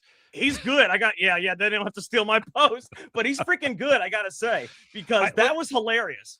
It's really annoying when you have I want that phone call recorded. I want evidence. If you're telling me you're speaking to Mitch McConnell for 20 minutes or an hour, I want evidence. You can't tell me that. No. You can't tell me. Mitch McConnell couldn't talk on the phone for 20 minutes or a half hour before this. No, he couldn't talk before the stroke or whatever he had. He couldn't talk for. Are you kidding me? There's no way. They said that he talked for a continuous 2 hours on the phone with different people. Well, then get him back into Congress. Get him back into the Senate then. He's fine. Obviously, he's fine. Now, see, they want to say that he's alive because then he can proxy vote. He can have someone proxy vote for him. I don't think he can. They do it all the time. Hang on a minute. Are you sure about that? They could. Oh yeah, they do proxy votes all the time. Is proxy voting allowed in the United States Senate? I hope it's not. I don't want that crap. You got to be there. Show up and vote. Oh, let's see what it says. No, it says no. Proxy voting is not allowed for votes on a Senate floor, but it is permitted in Senate committees. Yeah, okay, yeah. So he could do it at a committee, but he would not be able to say vote for a final thing on the floor is what I'm getting for that. I would say committees are probably more important. That's how it gets to the floor. You got to get the bill out of the committee before it can even get to the floor. Yeah, that's how it gets to the floor. So it says Senate full chamber votes. Proxy voting is not allowed. You must be present in person voting on legislation, nominations, or other matters on the floor. That's a lie. That's a lie. It says they committees. Still use the COVID rules sometimes to vote electronically and not at the room. That is a lie. Hold on. It says right here. It says attempts to introduce proxy voting during COVID were not adopted. They not permanently, but they did use them. All right, but I think there's no possible way they should be getting away with using that now. Now, committees, proxy voting is allowed and has been standard practice for decades under Senate Rule. What is this? Senate Rule 16. That's ridiculous. Each committee has discretion to permit it. All standing committees allow proxies in some form Absent senator can authorize another to cast a vote in a markup or business meeting. However, proxies generally require written authorization and prior notice. They cannot be used to establish a quorum when reporting a bill or nomination out of committee. Rules vary slightly by committee. There you go. Jay, they can actually do a point of order that allows that proxy vote to do whatever the hell they want. Hell with but that. I want you to listen to this. So you know how nobody knows, what Mitch McConnell really does in the Senate other than being like the minority leader? Well, not anymore. If he ends up having somebody that does proxy votes for him, wait till you listen to this. I'm trying to find it right now because I saved it. It is unbelievable what a proxy vote will be doing for Mitch McConnell. I mean, if I could just find, here we go.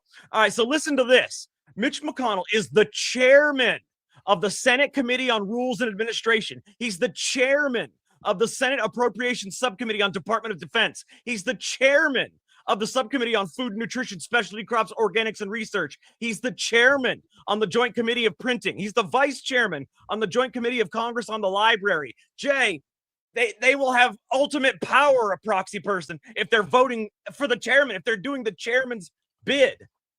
It's ridiculous. Mitch McConnell, you should have a certain amount of time. And if you're not there in a certain amount of time, you're out. Absolutely. You're done. I mean, what's fair? I mean, I understand people could get into a car accident. They could, they could have a family member that's 30 days, I think, is the fairest. I was just going to say, I would say 30 to 45 days. Mm-hmm. You have to show Jay, up after that. What's up with all these committees? Why are there committees and subcommittees? Dude, he's the chairman of the Committee on Printing. I don't even know what the hell. I think he's the chairman of the Committee on Committees. Jeff. You do realize that every committee, they get extra pay if they're on a committee. Yeah. So that's why they create all these ridiculous committees. The Committee on Printing, Jay, the Committee on Specialty Crops. Really? Did you think Mitch McConnell was going to go from the minority or majority leader back to nothing? No, I'm talking about the ridiculous committees. That's what I'm saying. Right. He's going to be in charge. He's not going to be the majority leader or the minority leader, depending if the Republicans are in control. No, but he's going to go back to still having a very cushy gig, making extra money, like you just said. But do we really need a joint committee of Congress for the library? Not that I'm aware of. No, I don't think we do. I mean, I think all you need is a librarian. There is so much going on in that building, man. That if we got into that building and people that are listening to us got into that building and we're told everything that really goes on, we would we would probably just give up and be like, that's it, I'm done. The corruption is out of this world, my man. Committee on bathroom cleaner. I like it, Kate. Yeah, there you go. They probably have something of the sort. But hey, it's a good time to mention our research on John Thune since we're talking about corruption. This is an excellent time to mention that. So I am going to pull up, Jay, what you and I found out earlier about John Thune. We found out why he does not want to get the SAVE Act through. He doesn't want to get the SAVE Act through because he is actually bought and paid for. Check this out. So, John Thune, he's taken $1,580,276 from the illegal labor lobby, the exact industries that run on cheap foreign and illegal workers and push amnesty. That's why John Thune won't force the SAVE Act, which is the proof of U.S. citizenship to register to vote, to the Senate floor, even though he's claimed to support it for over 2 years. He controls the calendar. He could ram it through just like he does his other priorities. But the money talks louder than America First. The receipts don't lie. Get this, guys. Go to firethune.com. Firethune, FIRETHUNE, firethune.com. All the receipts are there. The donor list is there. The breakdown is there. John Thune is as corrupt as they come.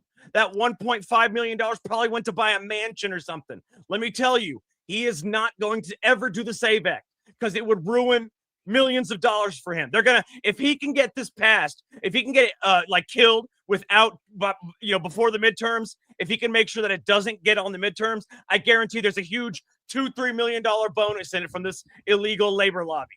So he is as corrupt as they come, ladies and gentlemen. Yeah, John Thune is just the poster child for establishment uniparty. That's what he is. And the Absolutely. establishment of the Republican Party has been kind of a wink and a nod for illegal immigration forever because of what you just said. All the Absolutely. corporations that donate to them, the lobbies that like cheap labor. That's been the Republicans doing when it comes to illegal immigration over the past 50 years. The Democrats is because they wanted to start a whole new electorate for them and have these people vote and put them on the dole and have more power and more social programs and blah, blah, blah. But the Republican end, and there's still plenty of people in there, just like John Thune, is cheap labor for corporations and companies. That's that simple. Absolutely. And it's just everybody in Congress, except for maybe a small handful, like a Timber Chet, people like that, just a small handful of people. Everybody else is so corrupt, man. It's disheartening. It is disheartening. It is. It's frustrating. And it takes time to get rid of these people. And you hope that the people you replace them with stay true to their word. It seems like some of them don't, even if they go there, like, this raging conservative, and they get there. And after a little while, some of them, the money's too good, or maybe some of them realize that it's the only way I could ever even attempt to get something done, or else they're going to kick me out. And somebody that's going to take the money is going to take my place. It's like a catch-22.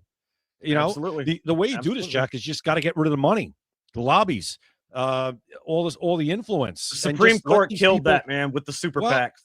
It sucks. It's like, you gotta just govern on your principles. That would be nice if you could just do that and not have to worry about who's going to fund your next election. Yeah, they govern. Jack, they govern on the money.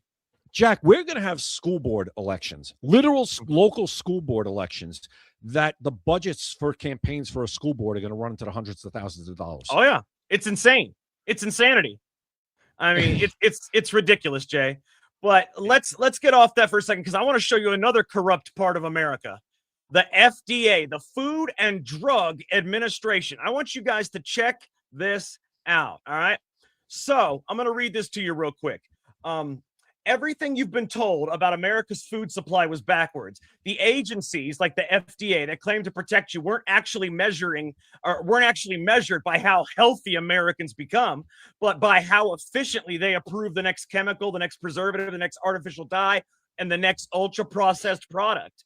The system rewards paperwork instead of prevention. The grocery store isn't just a place to buy food. It's like the largest laboratory ever built. I mean, if these ingredients are considered too risky, too controversial, or simply unnecessary in some other countries, why are they still common in so many of America's food? The answer isn't public health, it's money. Every approval, every application, every regulatory process generates revenue, influence, and bureaucracy. The public believes that regulators exist to stop dangerous products from reaching store shelves. But what if their real function has slowly become something else? It's not preventing questionable ingredients, it's managing them. Not eliminating risk, it's calculating acceptable levels of it. It's not protecting consumers, it's protecting the system. The average American assumes that if something is on the shelf, somebody has proven it's completely safe.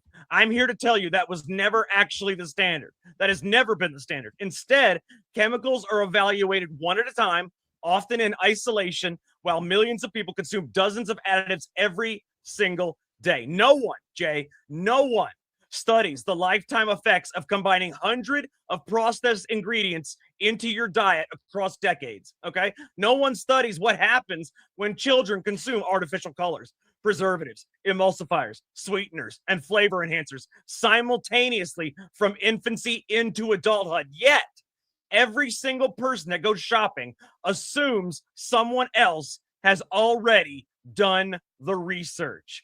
It is absolutely evil. And you can take a look at the list right here. Look at the list. These right here, every single one of these are foods that are banned in at least one country in the world. I'll read you some of them. Fruit Loops, Lucky Charms, Apple Jacks, Frosted Flakes, Corn Pops, Honey Smacks, Trix, Fruity Pebbles, Cocoa Pebbles, Captain Crunch, Oops All Berries, Cookie Crisp, Reese's Puffs, Cinnamon Toast Crunch, Rice Krispies Treat Cereal, Fruit Loops Gummies, Skittles, Starburst, M&M's, Reese's Pieces, Nerds Rope, Airheads, Laffy Taffy, Jolly Rancher, Sour Patch Kids, Swedish Fish, Twizzlers, Red Vines, Ring Pops, Push Pops, Baby Bottle Pops, Jelly Belly, Jelly Beans. You're making me hungry. Yeah. Candy Corns, Peeps. I'm just going to read 50 of them because I got 36 already. Candy Corn Peeps, Harblow Gold Bears, the U.S. formula, obviously. Trolley sour bite crawlers, Pop Rocks, Fun Dip, frosted strawberry Pop Tarts, brown sugar cinnamon Pop Tarts, which I love, s'more Pop Tarts, which I love, toaster strudel, Hostess Twinkies, Hostess Ding Dongs, Hostess Ho Hos, Hostess, pretty much anything Hostess, and anything Little Debbie.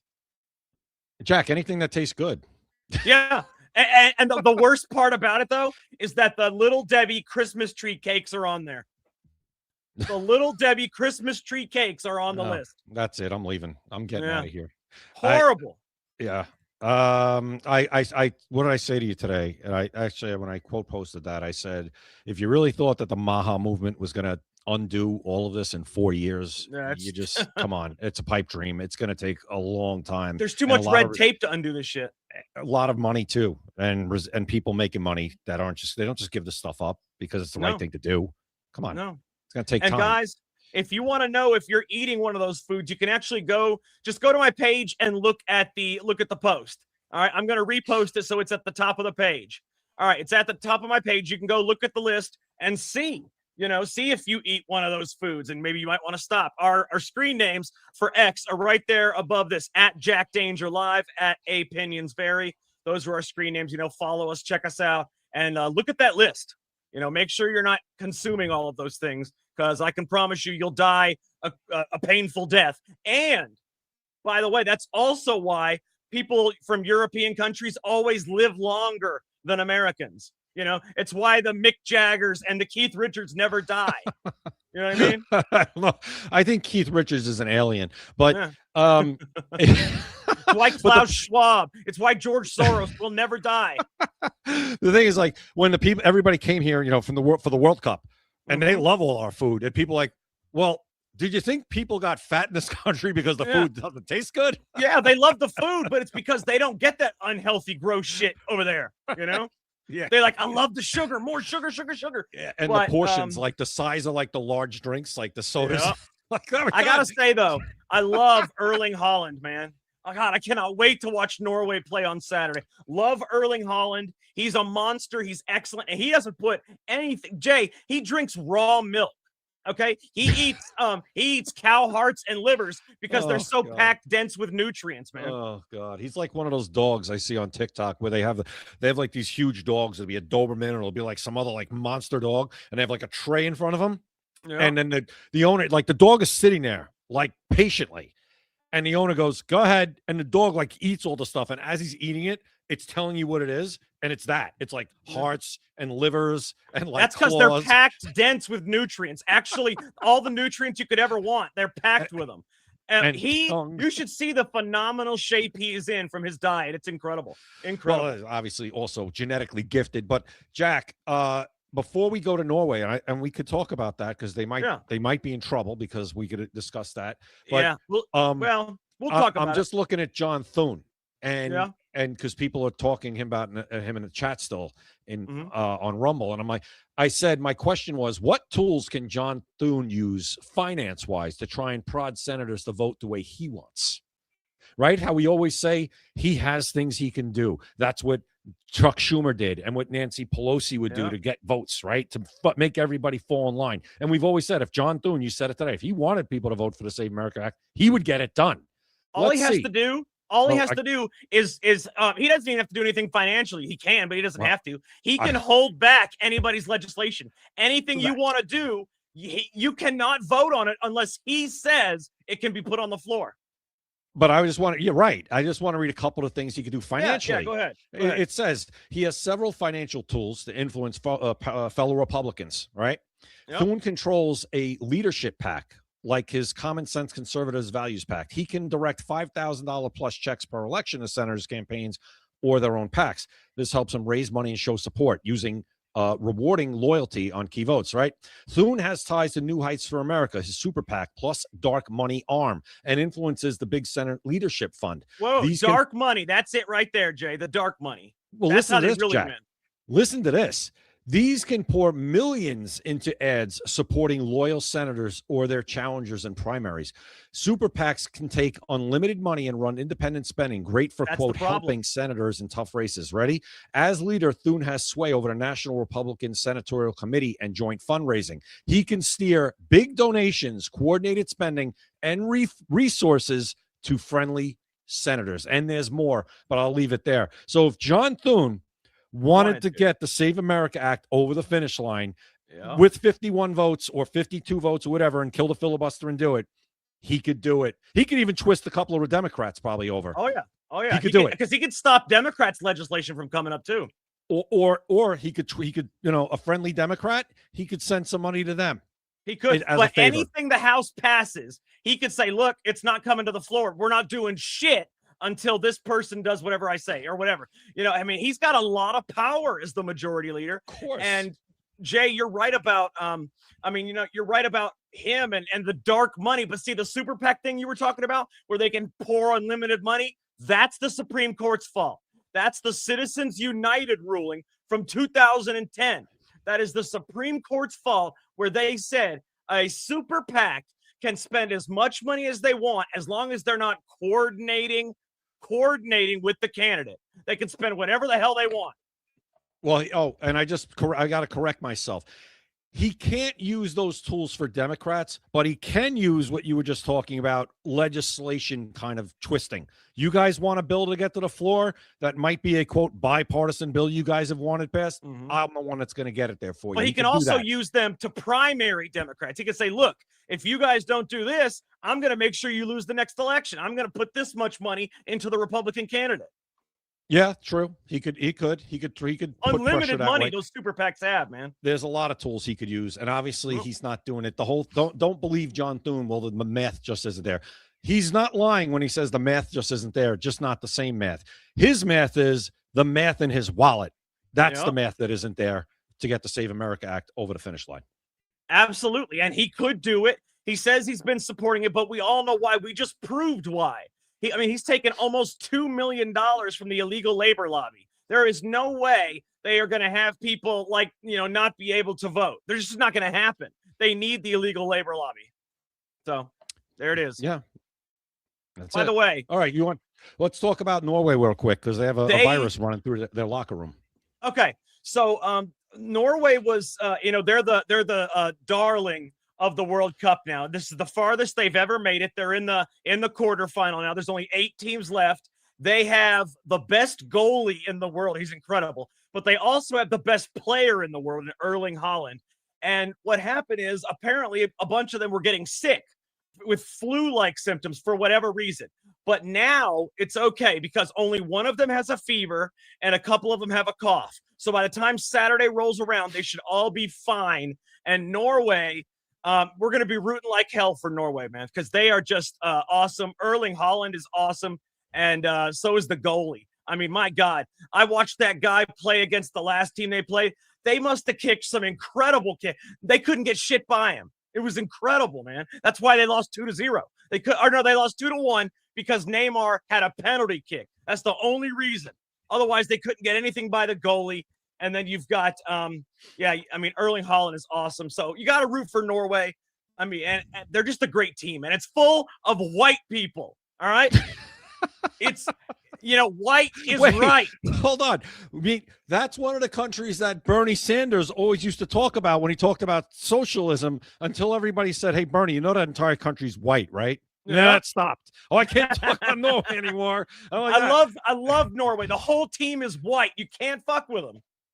Oh, I like the whole thing, with the rowing. Yeah, the rowing. They do the rowing for the old Viking row. Yeah, it's awesome. I love those Viking shows. Did you ever watch the series Vikings? No. Oh, you have to watch that series. And there's a bunch of spin-offs. Haaland is the perfect stature for a Viking. I'm saying. Yeah, you have to watch that show, Vikings. Dude's a monster. Great show. It's a great show, and it's got a bunch of shows that spun off of it that are just as good. You will watch all of these Viking shows, and when I watch them, all I could say is this: if the Vikings could have ever just stopped fighting with each other, they would have taken over the whole world. Like if the Vikings ever could have united and just stuck together and worked as a team, they would have won everything because they're like the best fighters ever. They're like savages. They're crazy. I don't know that. I'm I don't telling know you. that. No. Genghis Khan and the Mongols were unstoppable, man. What was after him? Unstoppable, though. I'm talking about when the Vikings were they fighting almost England. conquered the whole world, dude. I'm talking about when the Vikings were fighting like England and trying to take over all that area. Yeah. But They I'm would have been talking able to. throughout history, though. Throughout history, I mean- you got the Genghis Khan and the Mongols, unstoppable. I'm just saying, I think that Vikings, if they would have stuck together and not had the infighting of who's going to be in charge, blah, blah, blah. I watched that show and I'm like, these guys, they don't lose a battle if they stick together, if they all teamed up. They're just too good. I'd love to see them fight the Mongols. Well, I wonder what those years were. I wonder how close they were. But I would. Could you imagine? I mean, do you know anything about Genghis Khan and the Mongols? He was the greatest military leader you will ever see. Isn't that why, like, pretty much the whole world is somehow related to Genghis Khan? Yeah, the dude had more children than you could possibly imagine. He was the greatest military leader of all time. Oh, look, we got somebody that was born and raised in Norway. Take a look, Raina right here, born and raised in Norway. She's a Norwegian Viking. She's an actual Viking. Well, there you go. So she probably knows what I'm saying. I think I'm right. Well, she was trained in the Viking fighting style, so she's a shield maiden. A shield maiden. That's awesome. Awesome. Good stuff, Raina. Norway. See, we got to cheer for Norway. They are. Okay, first of all, let's just say, I mean, that America's out. We sucked anyway. We got killed. But Norway is an all-white team that is the underdog. And like I said, they have the best goalie and the best player in the world. I mean, dude's a monster. I mean, last game when they played Brazil, the team that's always supposed to win the World Cup, he scored both goals against Brazil. Both of them. Dude's a monster. Well, Jack, I have your answer for you about the Vikings and Genghis Khan. Yeah. All right, so the Vikings didn't fight. They didn't fight each other because the Viking age was roughly, they say, 793 to 1066 AD. Raiding, exploring, settling North Scandinavians, blah, blah, blah. By the 12th century, distinct Viking raiding culture had largely ended, with Scandinavians integrated into Christian kingdoms like Norway, Sweden, and Denmark. Genghis Khan was 1162 to 1227. Ah, damn. And it was Asia, obviously. But, there was no overlap. So it ended about a century before Genghis Khan was. You should look him up, man. Greatest military. I mean, you want to talk about a man that he literally took over the world. One man with his army took over the freaking world. It's never happened before or since. Dude was that's why people still read books about his philosophies and read about his military style. He was the greatest military tactician. Greatest military he owned the Silk Road. Well, listen, Raina says I'm right. And about she what? About everything I said. Hey, you know what? You've got Grok right there. Type it in. Who would win in a fight between Genghis Khan and the Mongols against Vikings? I want to see what Grok has to say about that. On a fight between Genghis Khan and the Vikings. No, put Genghis Khan and the Mongols versus and the Vikings. Mongols against the Vikings. All right, Yep. here we go. Against I want to know. the Vikings. Let's see what Grok comes up with. I'd love to hear. He'll probably say, "Oh, I can't do that." No, it says, all right. Okay. It says the Mongols under Genghis Khan would most certainly win in a large-scale fight against the Vikings, especially in the most realistic scenarios. Mobility. Well, here are the factors favoring the Mongols: mobility and tactics, army. I told scale you, and greatest military tactician ever. Well, it says that. Okay, mobility and tactics, army scale and organization, weapons and armor matchup, experience and adaptability. All right, so it says a scenario where the Vikings could have a chance: terrain and environment. That's possible. Ambushes and smaller skirmishes. No, he's got too big of an army for that. Or one-on-one or small groups. Vikings might edit out due to raw physicality and melee weapons, though average Mongols were tough, well-fed, trained wrestlers. Yes, they were. As well. Yeah. So overall verdict: in an open field battle or campaign style clash, the Mongols' speed, archery, dominance, discipline, and numbers would overwhelm the Vikings. This matches most historical analysis and hypotheticals. Vikings were terrifying raiders, but the Mongol war machine was on another level for conquest. Hell yeah. Well, type one more thing for me. Who is the greatest military leader of all time? I want to see what Grok says about that. Greatest. Okay, greatest I'm going to say Lloyd Austin, military leader. Who the hell is Lloyd Austin? He was Biden's Secretary of Defense. Remember with the mask on? Oh, okay. Yeah. No, The guy that disappeared for like 2 weeks because he had cancer and didn't tell I anybody. remember that now. Yep. That okay. guy. Okay. All right. Hold on. All right. Here we go. I'm going to put it right now. Let's see what it says. If it says anything under the Genghis Khan, Grok is a fraud. It's thinking about it. It's thinking. All right. There is no single objective greatest all time. I said, all right. So it starts out number one. They have Alexander the Great.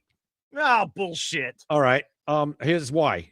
Undefeated in battle, conquered Persian Empire and beyond from Greece to India by age 32, creating one of history's largest empires relative to a starting point. Master of combined arms, bold maneuvers, and inspiring loyalty. Tactical brilliance, speed, adaptability against diverse enemies. He had a short career, empire fragmented after his death. Now, number two, they have Genghis Khan. Yeah. Top tier, unified the Mongols, strength, strategic vision, merit-based command, adaptability, subutai personality, 165 Wait. Put those together, Jay. We don't have much time. Say who would win between Genghis Khan and the Mongols versus Alexander the Great and his army. This is going to prove who's the greatest ever. Between Genghis Khan and the Mongols, because you got to word it perfectly. Because Grok is an idiot. And the Mongols. Yep. Versus Alexander the Great's army. Alexander the Great army. Yeah, right, let's see this. Let's see what it says. There's no way they can say Alexander the Great. The Mongols under Genghis Khan would almost certainly win against Alexander the Great's Macedonian army in a hypothetical battle. All right. Yeah. It's often described as a lopsided matchup. Man, that is you guys got to read up on Genghis Khan. He's got a bad rap for whatever reasons, but he was the greatest military leader ever, greatest tactician, and an incredibly brilliant man. He conquered the entire world. Now, granted, the United States was not part of the world at that time, but he conquered the entire world that they knew about. Incredible. Well, all right, do you just want to hear who was third? Take a guess. Who do you think was third? Hold on. Don't tell me. Give me a hint. What country? If I tell you the country, it's good. France. Napoleon? Yeah. Okay, gotcha. Napoleon's third, and then they said other strong ones would be Hannibal Barca. Who the hell is that?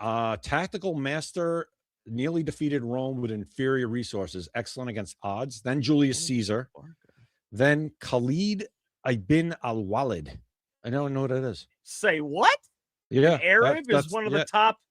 Khalid ibn al-Walid, undefeated in over 100 battles, key to early Islamic conquest with mobility and deception. Did you say Khalid I've been a wallet? Khalid ibn al-Walid. Yeah, Kareen I've been a wallet. Yeah, Kareen bin a wallet. There you go. No, so Khalid. Apparently he's been a wallet. He's Kareen I've been a wallet. It's Khalid. Oh, Khalid I've been a wallet. Excuse me. Yeah, Khalid. Yeah. Khalid. I've been a wallet. How can that be your middle? I've been a wallet. Oh my god. It's weird how it's spelled. It's Khalid, and then it's IBN AL-WALID. Yeah, I've been a wallet. I've been a wallet. I think I'm saying that right. Oh my god. I like the guy. Listen, anybody with the name Hannibal, you got to watch out for. Well, Jay, before we go, I want to tell everybody one thing that's amazing here. This is true. President Trump revealed that the U.S. Space Force has cameras in orbit, in space right now, that can read the badge of Iranian officials entering nuclear sites. So apparently America has cameras that are so good in space, they can come down and find you wherever you are, AI your face, read whatever badge you've got on you. That is scary, people. If there's a cameras in space that can literally follow you all over the world. I totally believe that. Yeah, that's insane. That's insane. I totally believe that. Yeah. Listen, Jack, this was possible back in 1995 during Under Siege 2. Yeah, that's true. The movie did make it possible, but that's insane. I'm sorry. You have Google Earth. You might be able to see. There's no way you can see constant moving pictures of somebody all the way down on Earth. It's just not possible with our particular technology. Now, did you see that movie, Jack? Under Siege 2, Dark Territory? No. But I know. I love me. Was it Steven Seagal? Yes. I love me some Steven. You ever see Out for Justice? Of course. Oh God, I love that movie, man. Anybody God. seen Richie? Yeah, Anybody I love know that Richie movie, did Bobby man. Lupo. He plays a New York cop. Of course, I see. When he starts fighting him with the pool balls. Oh Yeah. man, Yeah. love it. And the best part about that whole thing, Jack, real quick, that Yeah. whole scene, there's a bunch of like Italian guys hanging out in this underground bar, and then hey, Sticks, some Korean guy gets up with the where the hell did he come from? I know, he calls him Sticks. Yeah, and he starts. It was so great. You guys got to see that movie, Out for Justice. It's an early '90s movie with Steven Seagal back when he was, I mean, people say he wasn't that great of an actor. I love some of those movies. Out for Justice, The Under Sieges were great. I mean, he's got some good movies. Listen, all the 3-letter movies, Out for Justice, Marked for Death, Above the Law, and Hard to Kill. There you go. Absolutely. But first, check out For Justice. I promise you won't be you won't be disappointed. Great movie. Great movie. All right. All right, guys. Make sure you check out maxassociates.etsy.com, the #1 place for USA Pride gifts and patriotic apparel. I want to thank all 1,743 people that are watching this show right now on X, and there's a lot more on Rumble and LFA TV. I want to thank everybody that's watching this on YouTube and everybody everywhere else. We really appreciate you. But yeah, guys, make sure you check out maxassociates.etsy.com right now. Like I said, they've got amazing stuff there. The shirts are really cool. They even talk about America over communism, all kinds of stuff. Tomorrow, I will show you some of the shirts live on the show because they really are awesome. And then they're $23.99, 20% off of that, plus free shipping. You can't beat it. You get the shirt for like $20 after taxes and free shipping. You cannot beat that anywhere. maxassociates.etsy.com. Also, make sure you guys follow us and subscribe. X, YouTube, Rumble, Kick, and Instagram. The screen name is Secret America TV for every single one of those. Please, guys, make sure you follow us, okay? Subscribe and follow. That's how we know we're making an impact. I mean, we don't make money on this. Like, we don't ask people for money. We have a sponsor, and that's it. The only way to know we're making an impact is if you guys subscribe and follow. So please make sure you guys do that. Secret America TV, the screen name for every single one of our social medias. We are live every weekday, 7 p.m. Eastern. Okay, right now, what day is it? It's Wednesday. We still got 2 more shows this week. So make sure you guys check us out tomorrow night at 7 p.m. Eastern. And Tuesday, the book is coming out, guys. You're not going to want to miss that. Tuesday, the book will be published, Amazon, and possibly some other places. But if you want to know the true story, what really happened with the rise of America's first black president, and the reason I have to say those things is because I can't use his likeness or his name. All right, I can't use his likeness or his name. So, just if you really want to know the real story, whatever you're thinking in your head, Jay, about what happened with Barack, with America's first black president, that's what's in the book. Trust me. All right, Baramo Baca. That's right. That's right. So make sure you guys check it out. All right, guys. We had a great show. We really appreciate everybody that watched the show. For Jay Gatling, I am Jack Danger. Thank you for watching Secret America. You've been listening to Secret America.